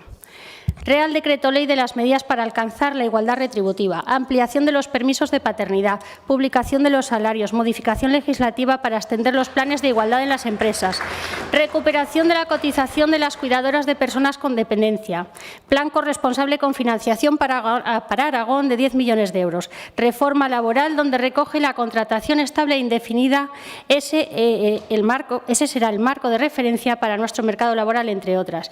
Y una de las más directas, señorías, como es la subida del salario mínimo, que va a suponer la mejora de las condiciones retributivas, especialmente de mujeres y jóvenes con trabajos temporales del sector servicios. Y miren si es importante esta medida y el impacto que tiene directo. Las continuas subidas del salario mínimo llevadas a cabo por este Gobierno han hecho bajar 5 puntos porcentuales la brecha salarial, así de directo. Pero no es suficiente. Tenemos que redoblar esfuerzos para superar cuestiones culturales, educativas y sociales que siguen siendo un lastre para la igualdad real y efectiva. Miren, los derechos y libertades por parte de las mujeres solo pueden construirse a través de la igualdad y la independencia económica. Y ahí es donde siempre encontrarán al Partido Socialista, en la firme defensa de la igualdad entre hombres y mujeres en este país, sea el ámbito que sea. ¿Y es por una cuestión de ideología? Claro que sí. Es por convencimiento, es por justicia y es porque forma parte de nuestro ADN. Y es por todo ello, señor su proposición no de ley, habiendo llegado a una transacción en el punto número 1 y estando totalmente de acuerdo en el resto de puntos, porque es la línea que está llevando el Gobierno de Aragón y con sus propuestas introduce mejoras a lo que se está haciendo. Muchas gracias. Gracias, señora Canales, por el Grupo de Podemos. Señora de Santos.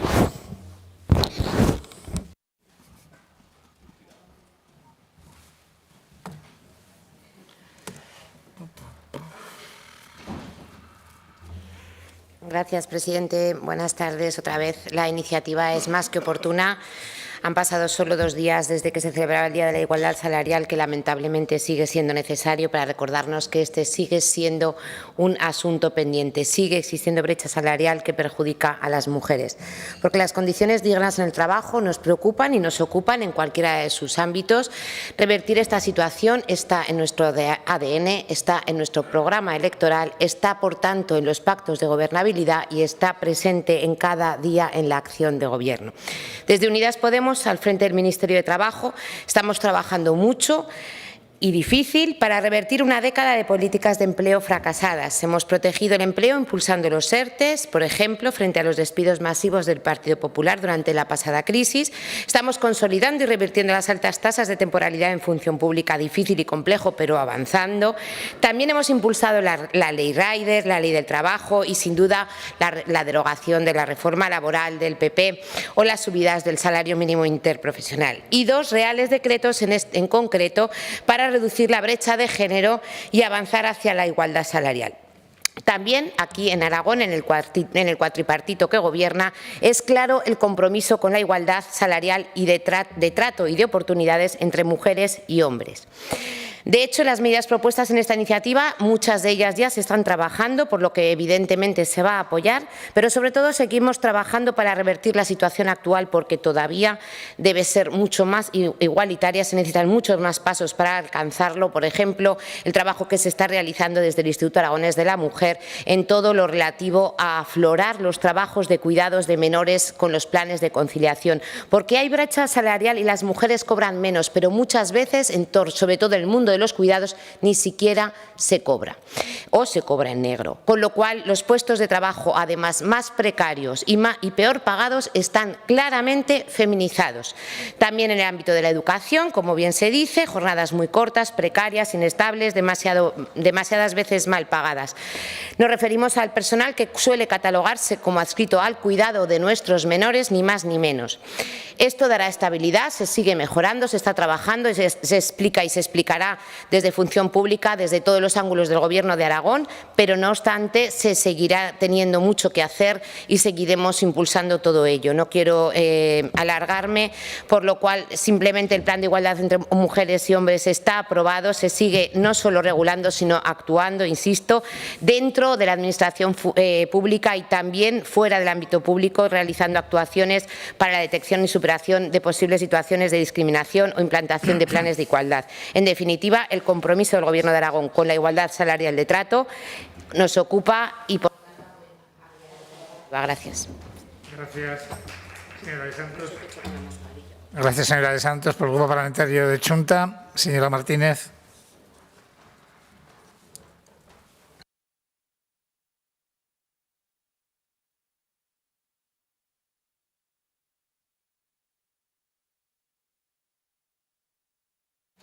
Gracias, presidente. En primer lugar, quiero manifestar mi agradecimiento al Grupo Parlamentario, al Grupo Mixto, a la Agrupación Parlamentaria de Izquierda Unida por traernos esta proposición no de ley que nos permite poner encima de la mesa una vez más las desigualdades que existen entre hombres y mujeres. Y no hay mejor forma de poder encarar este atajo, este camino de revertir la situación, que reconociendo el problema. Hace 2 días, como acaba de indicar la portavoz anterior que me ha precedido en el uso de la palabra, se conmemoraba el Día Internacional por la Igualdad Salarial, y se conmemora esto o se reivindica esto porque estamos bastante alejados de poderlo conseguir.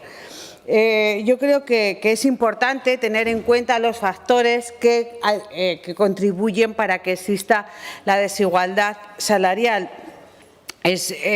Una cosa es hay que tener en cuenta la valoración de las competencias laborales, la segregación que hay, la oferta de empleo destinada a las mujeres. No es que las mujeres queramos trabajar menos horas o menos días a la semana, sino que nuestras ofertas laborales la mayoría de las veces son trabajos a tiempo parcial. Yo también querría poner encima de la mesa que estas desigualdades salariales, aparte de que nos acompañan durante nuestra vida y en la mayoría que nos hacemos mayores se producen más, el problema es que se perpetúan y se siguen manifestando una vez que pasamos o que las mujeres pasamos a cobrar nuestras pensiones. Con lo cual yo creo que es buena fórmula intentar atajarlas en todas las etapas de nuestra vida laboral. Por otra parte, tampoco quiero dejar de lado el Objetivo de Desarrollo Sostenible número 1, que dice poner fin a la pobreza en todas sus formas en el mundo. La desigualdad salarial hace difícil la consecución de este ODS y se ceba especialmente con mujeres y familias monomarentales.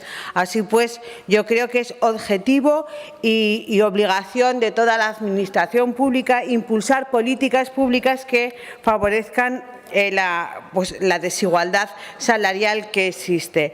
En el plano legislativo, en la pasada legislatura, aprobamos la Ley de Igualdad de Oportunidades entre hombres y mujeres, y si ustedes van al artículo 41 comprobarán que se hace eco de la diferencia que puede haber simplemente porque los convenios los vienen marcados así. Se pide allí, se insta a que exista una revisión de los convenios y las categorías profesionales que puedan verse afectados por sesgos de género. En cuanto al petitum que usted nos plantea, siempre es muy certero, no se va usted por las ramas, no es ninguna declaración de intenciones, sino que usted apunta a cuestiones concretas.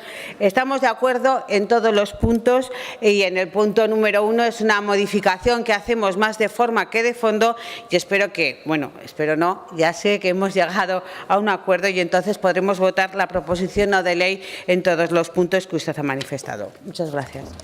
Gracias, señora Martínez. Por el Grupo Aragonés, señor Guerrero, desde el escaño. Sí, muchísimas gracias. Bueno, nosotros cualquier acción que sirva para reducir la brecha salarial, como decía además el grupo proponente, y que reduzca además factores de temporalidad, de equidad entre todos, pues bueno, lo vemos bien, especialmente de cara a paliar este tipo de cuestiones. Como sabrán, en Aragón se llevó a cabo en 2019 un análisis de los convenios colectivos sectoriales que se pueden aplicar en Aragón, donde se propusieron una serie de actuaciones para revertir las deficiencias encontradas. Por tanto, si la iniciativa además sirve también para poner en valor eso, nosotros, señor Sanz, votaremos a favor. Gracias, señor Guerrero. Turno para los grupos no enmendantes. Por el Grupo Parlamentario de Vox, señora Fernández. Gracias, presidente. Buenas tardes. Señor Sanz, el Grupo Parlamentario Vox no apoyará su iniciativa.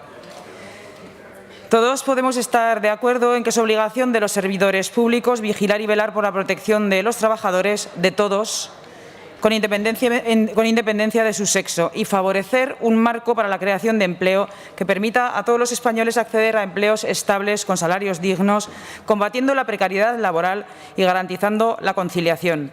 Pero nos encontramos una vez más con que la izquierda se equivoca al señalar los problemas de las mujeres desde su prisma lleno de prejuicios ideológicos. Y nosotros debemos de poner el foco en que lo que realmente existe hay un problema en las políticas tan necesarias que son las destinadas a conciliación y tan escasas, o por lo menos con tan poco éxito. Venimos sufriendo años de políticas disparatadas de género que han dilapidado cientos de millones de euros de los recursos públicos y no han servido más que para enfrentarnos y no para mejorar las condiciones de las mujeres debido a ese sesgo ideológico y equivocado de estas políticas. Decía la señora de Podemos que están trabajando mucho desde el Ministerio de Igualdad. Yo así lo espero porque con 525 millones de presupuesto para este año es lo menos que podrían hacer. Y espero que sea mucho más exitoso que todos los años que llevamos invertidos en este ministerio. Asimismo, desde los Gobiernos debemos garantizar la igualdad y derogar cualquier instrumento político ineficaz y discriminatorio como las cuotas, la paridad obligatoria o la preferencia de un sexo sobre otro, hablo de sexo, no de género, un sexo sobre otro en la contratación pública. Pues bien, las verdaderas situaciones de discriminación salarial que pueden producirse pueden y deben combatirse con la actual legislación vigente y nuevamente citamos el artículo 14 de la Constitución.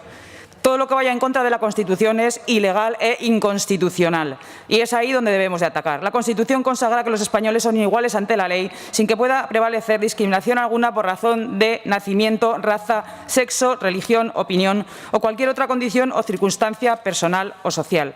Por ello no podemos apoyar su iniciativa porque consideramos que el enfoque de las propuestas que recoge no son las adecuadas para dar respuesta a las necesidades reales de las mujeres trabajadoras, mujeres a las que nuevamente nos colectivizan y nos pretenden tutelar. No compartimos su diagnóstico y por ello no podemos compartir su propuesta de solución. Y yo le quería hacer una pregunta al señor Sanz, que no estaba dentro de mi exposición. Habla en el expositivo de su iniciativa de que hay, o también se ha dicho por otros portavoces, que se han descubierto convenios colectivos sectoriales, creo que han dicho, si no me corrige, donde se detectaron irregularidades en este sentido. Lo que yo conozco es que todos los convenios sectoriales de toda la vida, salvo los convenios de empresa, se pactan, se negocian con representantes de los sindicatos y de la patronal.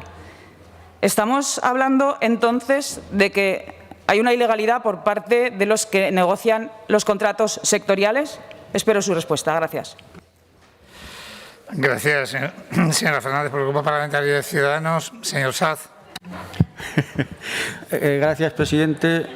Bueno, vamos a ver, el principio de igualdad es una cuestión medular para un liberal. ¿Cómo no va a estar de acuerdo un liberal con el principio de igualdad, con el que todos seamos iguales, con el que haya una equidad verdadera entre las personas sin discriminación de ningún tipo y sin que haya un motivo cualquiera que sea para que ante una situación los tratos sean diferentes y mucho menos una cuestión salarial o una cuestión de trato, una cuestión regulatoria, etcétera, etcétera, etcétera? Es una cuestión medular para un liberal.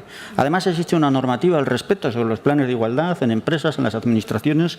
La Organización Internacional del Trabajo tiene una regulación bien dispuesta al aspecto. Incluso los propios fondos europeos tienen un apartado regulado para tal plan. Por lo tanto, nosotros estamos ahí. Es más, es decir, los primeros que pidieron el derecho de voto de igualdad para las mujeres fueron los liberales, no fueron otros. Es decir, fuimos nosotros los que pusimos en marcha esa petición y ahí estuvimos, ¿no? Bien, por tanto, es una cuestión medular. Ahora, no me negará que es un poco confusa la propuesta de la PNL. Entonces, lo que le voy a pedir, por favor, es una votación separada. Por una parte, el punto 1, 3 y 4 y por otra parte separado el punto 2. ¿Vale?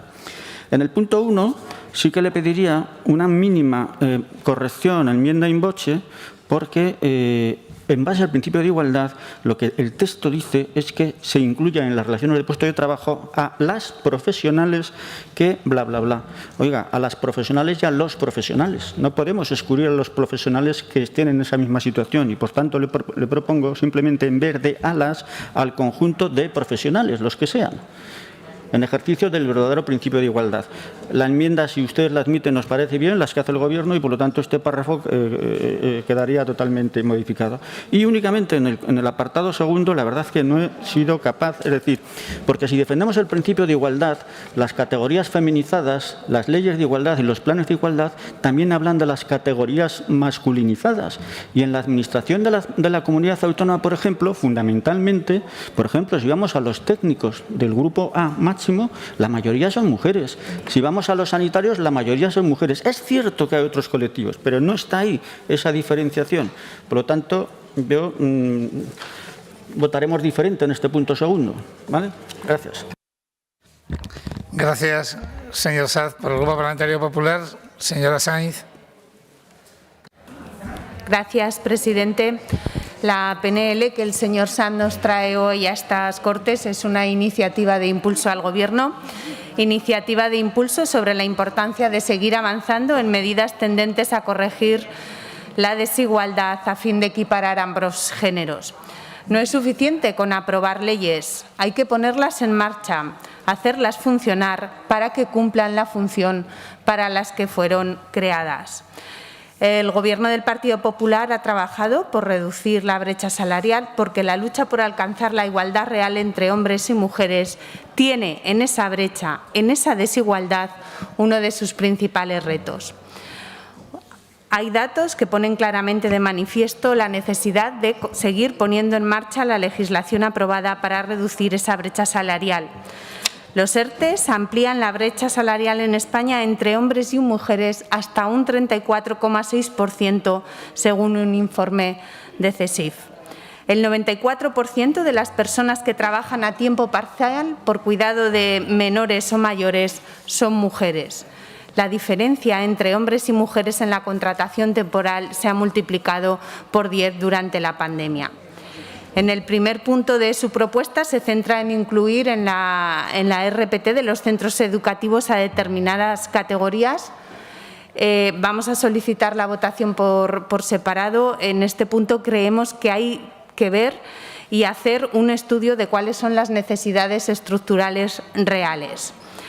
En relación al punto 2, señor Sanz, la valoración de los puestos de trabajo es un requisito obligatorio para las empresas obligadas a elaborar un plan de igualdad. Para la Administración General de la Comunidad Autónoma también es una obligación, así que lo que se debe hacer es cumplir la ley y la valoración de esos puestos de trabajo de todas las categorías. En el tercer punto de su propuesta nos parece bien, estamos hablando de ampliar el marco de trabajo de la Comisión Operativa Autonómica a través de inspecciones, detectar esas posibles desigualdades salariales o incumplimientos en la implantación de los planes de igualdad. El cuarto punto nos parece fundamental. Todas las políticas públicas, estrategias, planes, programas o normas que se desarrollan deberían contener mecanismos que permitan evaluar y medir sus efectos y el impacto y el resultado de las mismas sobre la sociedad y, en este caso, la sociedad aragonesa. El Gobierno de Aragón tiene poca cultura en la evaluación de las políticas públicas, estrategias, planes, programas. La Cámara de Cuentas lo recuerda en cada uno de sus informes. Desde el Partido Popular creemos que todas las fuerzas políticas aquí representadas en estas Cortes debemos sumarnos a la gran causa social de la igualdad tendente a transformar la sociedad aragonesa y española. Si se aprueba legislación tendente, vuelvo a repetir, a corregir las desigualdades, es fundamental ponerlas en marcha, hacerlas funcionar, en definitiva, gestionar. Aragón, por ejemplo, no cuenta en su administración autonómica con planes de igualdad para todos sus empleados públicos. El Gobierno de Aragón debe dar ejemplo y mostrar su compromiso con la igualdad. Ya le he dicho, señor Sanz, que le pedimos la votación por separado de su propuesta, en la que con su propuesta insta a un Gobierno feminista a cumplir con la legislación para corregir las desigualdades a fin de equiparar a ambos géneros. Muchas gracias. Gracias, señora Sáenz. Para que, antes de poner la votación por separado, señora Sáenz, la que propone usted es la misma que propone el señor Saz. Todos los puntos, punto por punto, o sea, cada uno de los 4 puntos. Vale. Pues ahora sí que puede, para fijar la posición sobre la enmienda y sobre la votación separada, señor Sanz.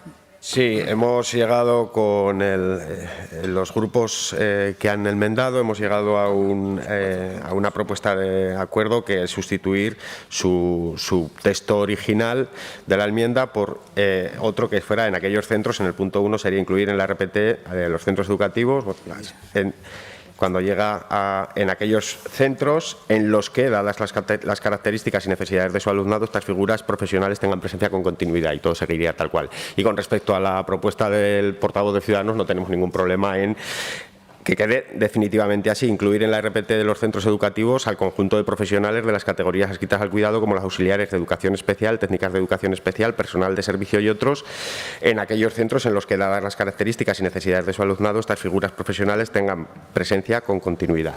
Quedaría así. En cuanto a la votación por separado. Sin problema. Muy bien, perfecto. Pues se votará la transacción y por cada uno de los 4 puntos. Entiendo que todos ustedes conocen perfectamente el texto transaccionado. Comenzamos pues la votación del primer punto. Comienza la votación.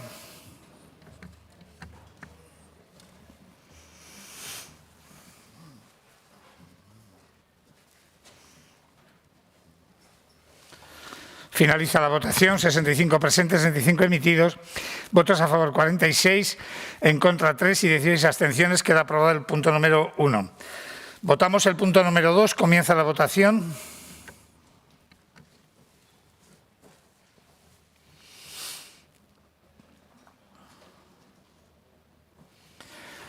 Finaliza la votación. 65 presentes, 65 emitidos. Votos a favor 50, en contra 13, 3 y 12 abstenciones. Queda aprobado, pues, el punto número 2. Pasamos a votar el punto número 3. Comienza la votación.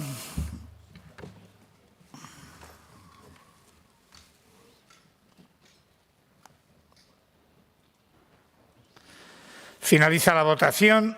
65 presentes, 65 emitidos, votos a favor 62, en contra 3 y ninguna abstención. Por lo tanto, queda aprobado también el punto número 3.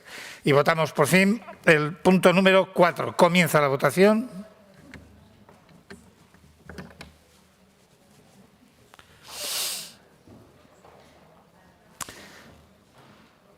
Finaliza la votación. 65 presentes, 65 emitidos, votos a favor 62, en contra 3 y ninguna abstención.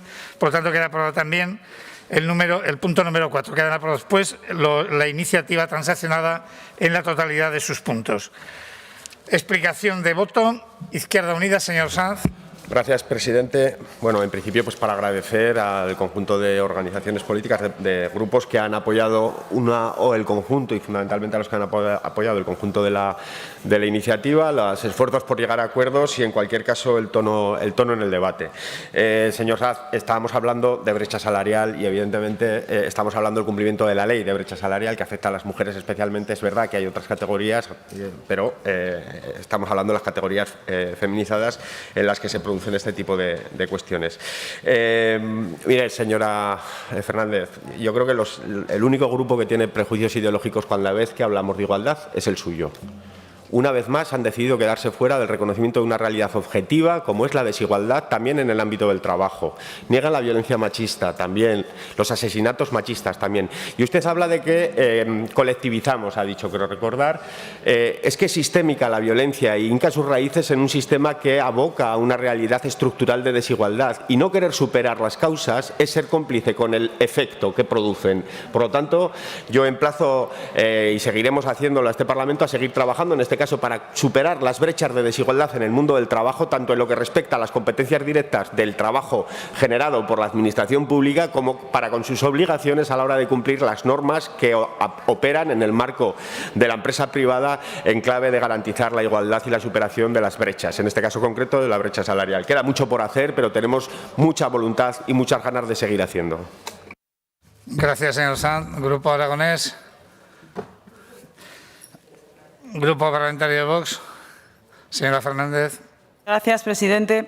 Sí, señor Sanz, pero no me ha contestado a la pregunta que yo le he hecho. Si quiere, me la puede contestar fuera del Pleno.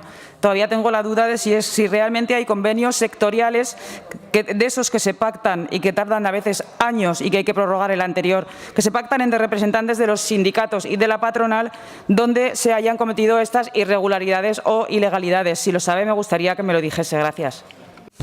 Gracias, señora Fernández. Por el Grupo Parlamentario de Chunta. Grupo Parlamentario de Podemos. Grupo Parlamentario de Ciudadanos. Grupo Parlamentario Popular. Señora Sainz. Sí, agradecer al señor Sanz que haya aceptado la votación por separado y que realmente esta iniciativa de impulso pues sirva para eso, para poner en marcha todos los mecanismos que ya existen para que permitan alcanzar esa igualdad real entre hombres y mujeres. Muchas gracias.